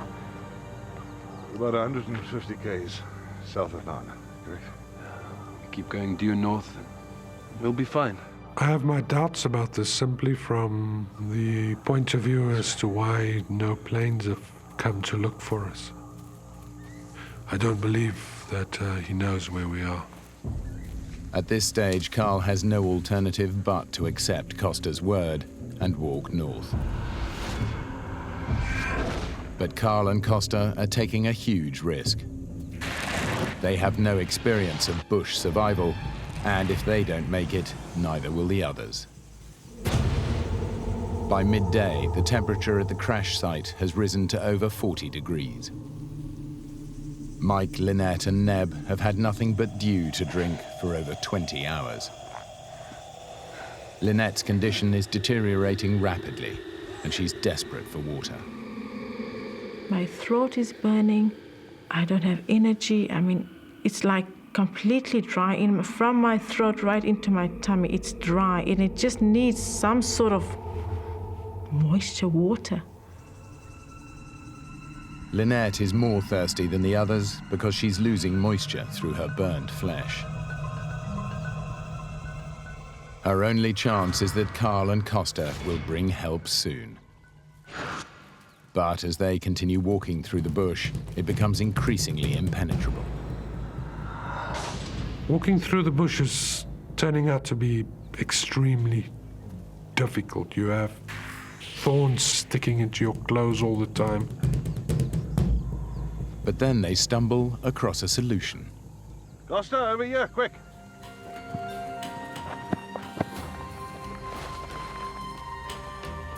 It's a track. They've found an elephant path. The whole area is crisscrossed by hundreds of these paths, made by elephants treading down the foliage and knocking away the trees. And it should lead them to water. The elephant walks from waterhole to waterhole, week in, week out, year in, year out, decade in, decade out. So it's a proper path. But these paths don't go 100% north. Carl and Costa's need to find water could get them completely lost and bring them face to face with the biggest killer of man in the African bush.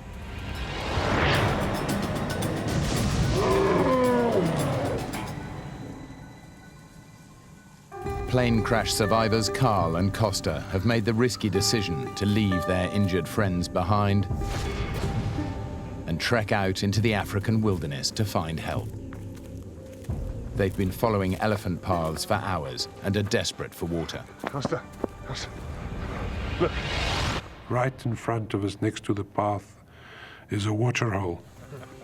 It's just a really small, little, muddy waterhole.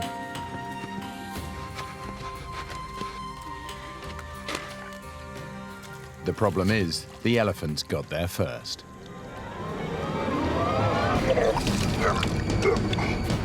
It smells awful. It tastes awful. It's full of excrement from the elephants, urine from the elephants. It's really foul. The water is a breeding ground for dangerous bacteria. This putrid liquid might give them dysentery, which could be fatal. I'm concerned that it would have harmful effects on my body.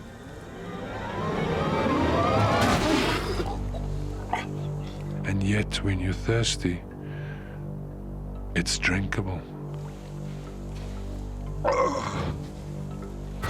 Back at the crash site, Lynette, Neb and Mike are facing a similar dilemma. What came to my mind is to drink urine, so that is something which will carry us alive. I was worried about kidneys, I was worried about dehydrating and things like that. There is nothing else we could do. But recycling their urine is a short-term solution. It will soon become poisonous. Facing another night in the African bush, their only hope is that Carl and Costa have reached safety and will bring rescue in the morning. We've now walked a whole day and we haven't come across any sign of people. We're exhausted, so we take one step out of the elephant path and lay down to go to sleep. What they don't realize is that they're blocking the path of a herd of elephants.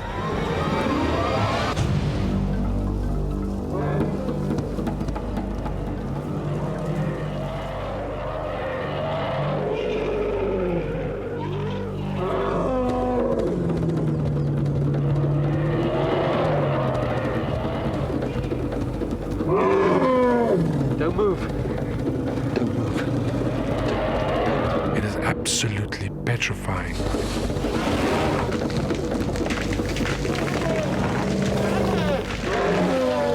Costa's is telling me not to move, but I'm unable to follow the instruction.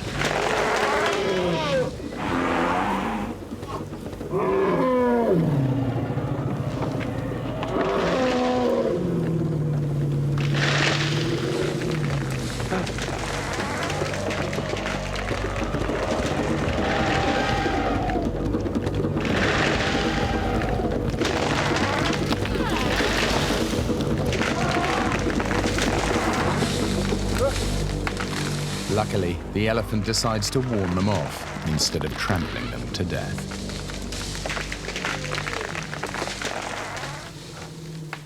As night falls, the African bush has another surprise for them.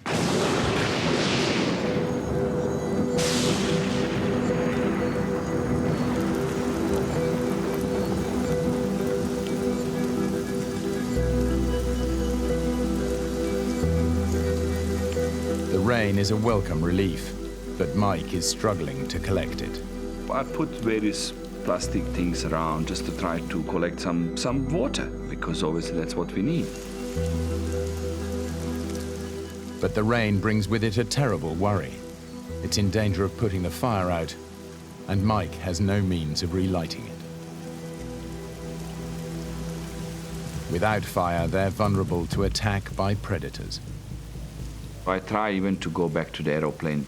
I put something over the fire from aeroplane just to protect direct water coming into the fire. It was quite a task. Mike manages to save the fire, but before any water can be collected, the rain stops.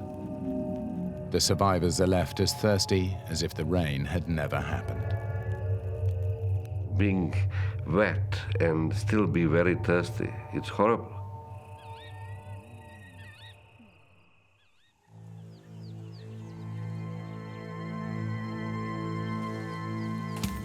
Carl and Costa have survived another night in the bush, but Carl is increasingly worried that they're nowhere near to Mound. If we are walking towards Mound, we should be directly under the flight path. Where's the planes? Costa and I discuss why we haven't seen any planes. We're heading the right way. But I just feel that we are, of course, because we haven't come across any sign of people. I didn't see a track of a car. I didn't see a piece of paper. Nothing. This is wilderness. So I feel that we might be way, way away from Mound. Carl's suspicions are correct. Their flight veered way off course and crashed 140 miles east of Mound in uninhabited bush, which is why they have seen no search planes. Although a massive rescue operation has been launched, it's scouring an area over 200 miles away, beneath the Gaborone to Mound flight path. Carl and Costa are walking north to nowhere. And time is running out for the survivors at the crash site. Things are getting worse and worse. Lynette is now getting more seriously sick. Sometimes she loses herself for 10-15 minutes, doesn't know what's happening. And I vaguely remember him raising his voice. He said, we're going to live long, we're going to have children, you know, everything will be fine, we'll be happy. Mike is also struggling to look after Neb, who's had to stand up for 3 days and nights just to be able to breathe. Sleep deprivation and chronic dehydration are weakening Neb's grip on reality. Thoughts about snakes, hyenas, putting you into panic mode. Neb is panicking. He wants to go now. Mike was trying to advise me not to go. It's too dangerous out there. I'll go on my own. I can't leave Lynette. She can't move. Sometimes you have this fix in your brain, you want to do it. Mike thinks he'll never see his friend again, but there's absolutely nothing he can do.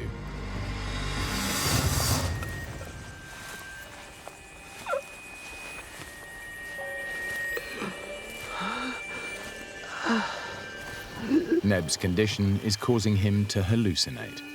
I wanted to find village with the people who will just pull us and rescue us.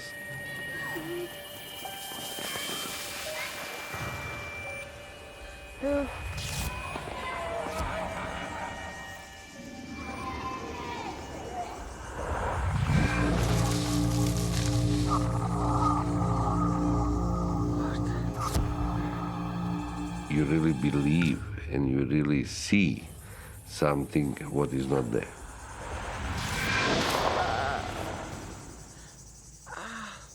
The moment when you see there is nothing there, that is a big disappointment.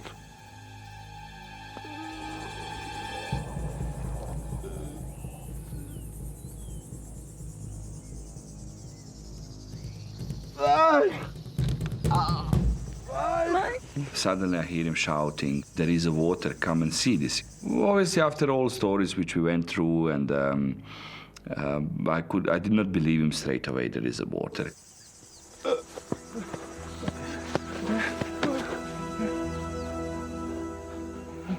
But this time, it really is water.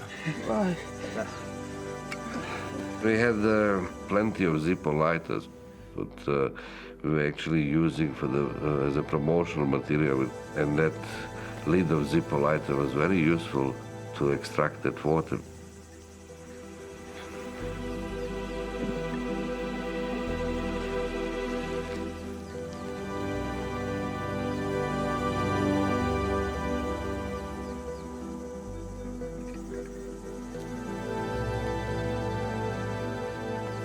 Funny enough, more I give them, they need more water.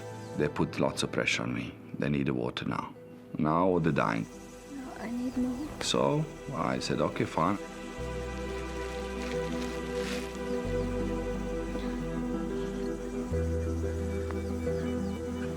These few sips are barely enough to see them through the night.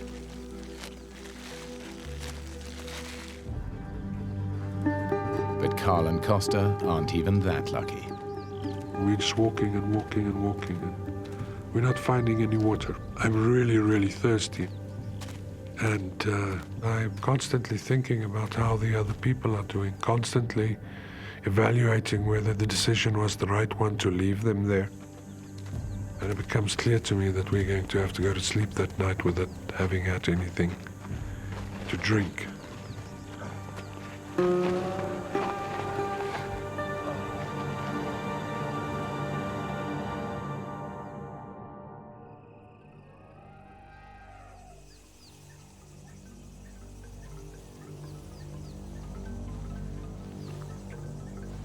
I woke up in the morning and I was aware that something was irritating my left hand. And I looked and I lifted up a little bit and I saw all these little wiggly things on my hand. And then I realized it was maggots. I tried to clean the maggots out with my fingers, try to clean the wounds, because I thought it's a very bad thing, what's happening. Mike doesn't realize that the maggots are helping to cleanse Lynette's rotting wounds. For him, they're proof that he's powerless against the wildlife of the bush. Even a little bit of control and hope is going away. You start doubting where is Carl and Costa, why they're not coming. The whole world has forgotten us. After 3 days of walking in the blistering heat, Carl and Costa have still seen no sign of human habitation, and they're completely disoriented. Mentally, this whole thing is starting to take its toll. I believe I hear a car, but I don't seem to get any closer to where the sound emanates from. I realized that it was my imagination. And I just wonder how I got myself into this mess. It's much worse than he thinks. Not only are they hopelessly lost, but because they've been following the elephant paths, their route has zigzagged. They've walked for 60 miles, but in fact they're still only 20 miles from the crash site.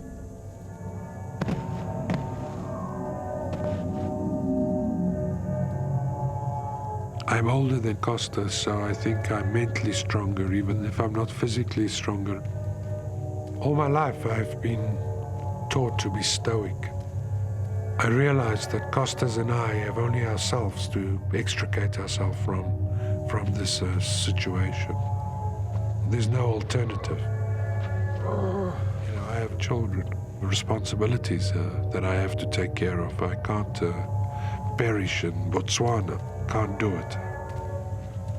But I'm wondering for how long I can actually walk, keep it up like this.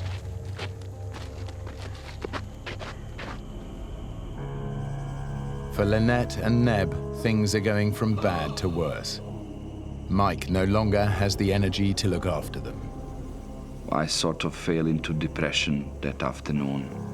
And I remember even it crossed my mind to go and commit suicide, take my belt or hang myself on the tree, because, you know, you just wanted to end it.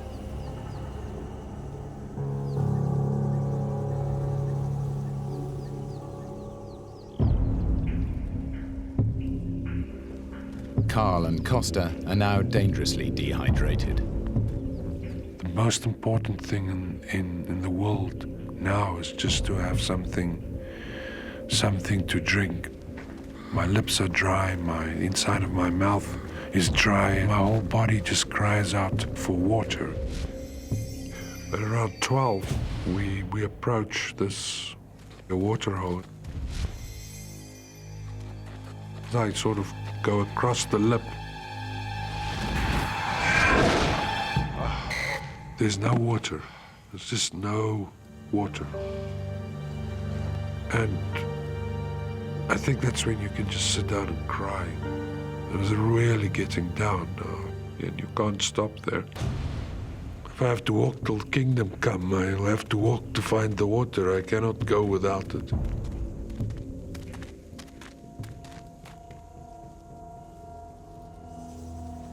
Mike, convinced that rescue is never going to come, decides to make preparations for death.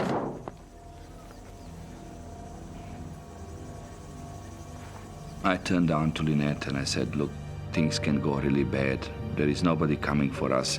I think we need to do 1 or 2 things which will protect our families and things like that. I think we should write our wills.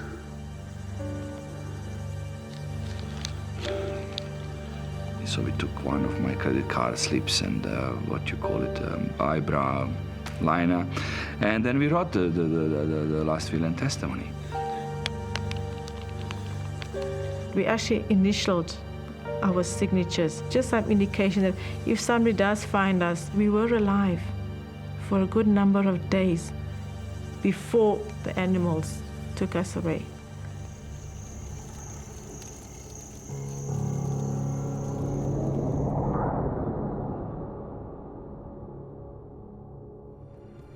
After a team of business executives crashed in the African bush, survivors Carl and Costa set off into the wilderness to get help for their injured colleagues. They are now totally lost, exhausted, and dehydrated. This was the lowest I've felt in my life. It's totally uncharted territory. I was absolutely despondent. I'm starting to doubt whether I took the right decision to walk.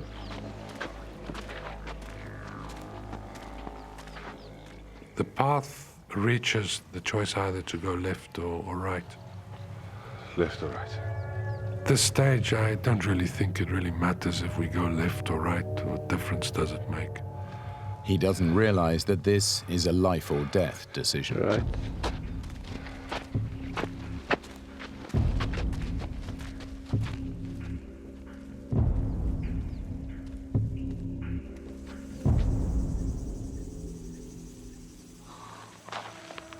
At the crash site, Lynette's body is beginning to shut down. I woke up in the morning and I started feeling very, very cold. And I was lying in the sun, thinking now, Lynette, you have to come to terms with reality. I could see that she's losing strength in her and the body getting like an old tree. you could feel that he's coming to the end. Neb is also getting worse and worse. The pain is now unbearable, awful. We were thinking definitely that we are coming to our end. I think my mind and my body was kind of giving up on the situation.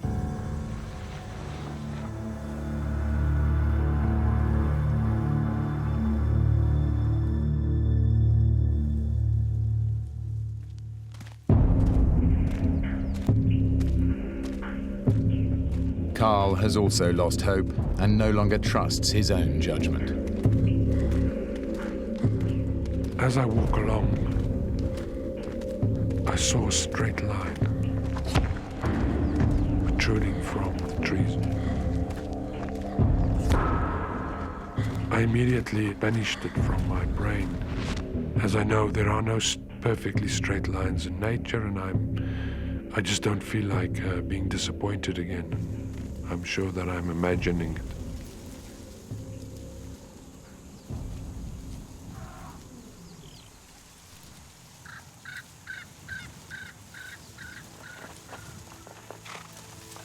As I got closer, I see the structure built against the side of the hill.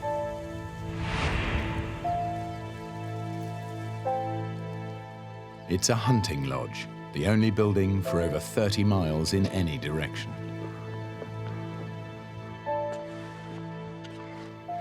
I see a young girl reading a magazine. I'm sorry. I didn't mean to frighten you.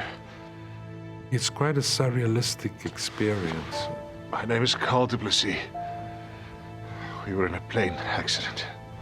Can you please radio for help? Without even asking, I just took a bottle of juice.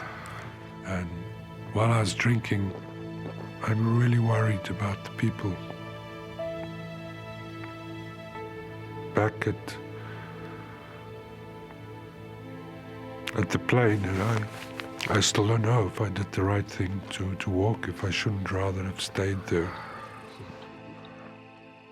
It's now too dark to send out a rescue team.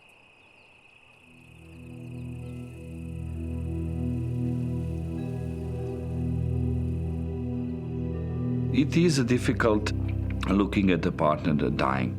You just got married and then you lose your wife like that in such a bad accident or kind of stupid accident, call it. I need to tell you something.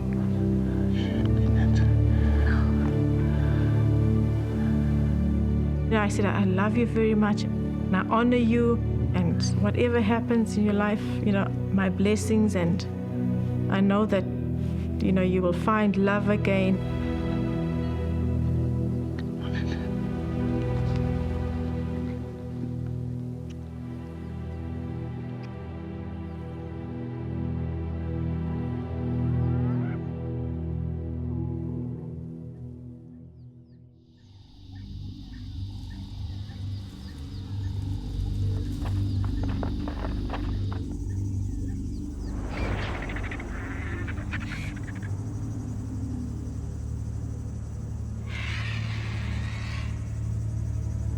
I start seeing the vultures coming around our crash site.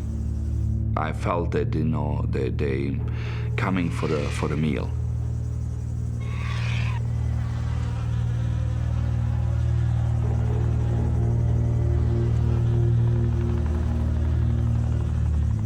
Mike.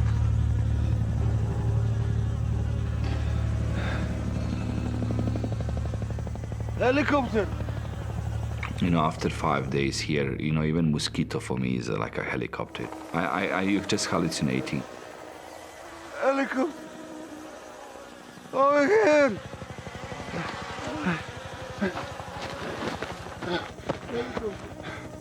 We need to make smoke. Put everything on the fire. Ah!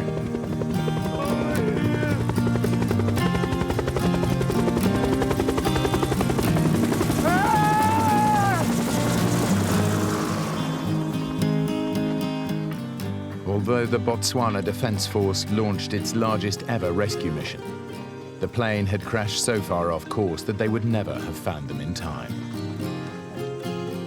One of the soldiers comes to me and look at me like this, I said, "Hey man, you're so strong." If Carl had not made the decision to walk, all of them would have died in the African bush. When I saw Neb and Mike and Lynette was alive, it was just an immense relief that washes over you. Lynette's burns were so severe that she spent a year in hospital and had 14 skin grafts. It was touch and go if she would survive, but she and Mike now have 2 children. Neb made a full recovery and still lives and works in Botswana. Carl survived to watch his children grow up. The pilot, Costa Markandonatis, died 2 years later in an unrelated flying accident.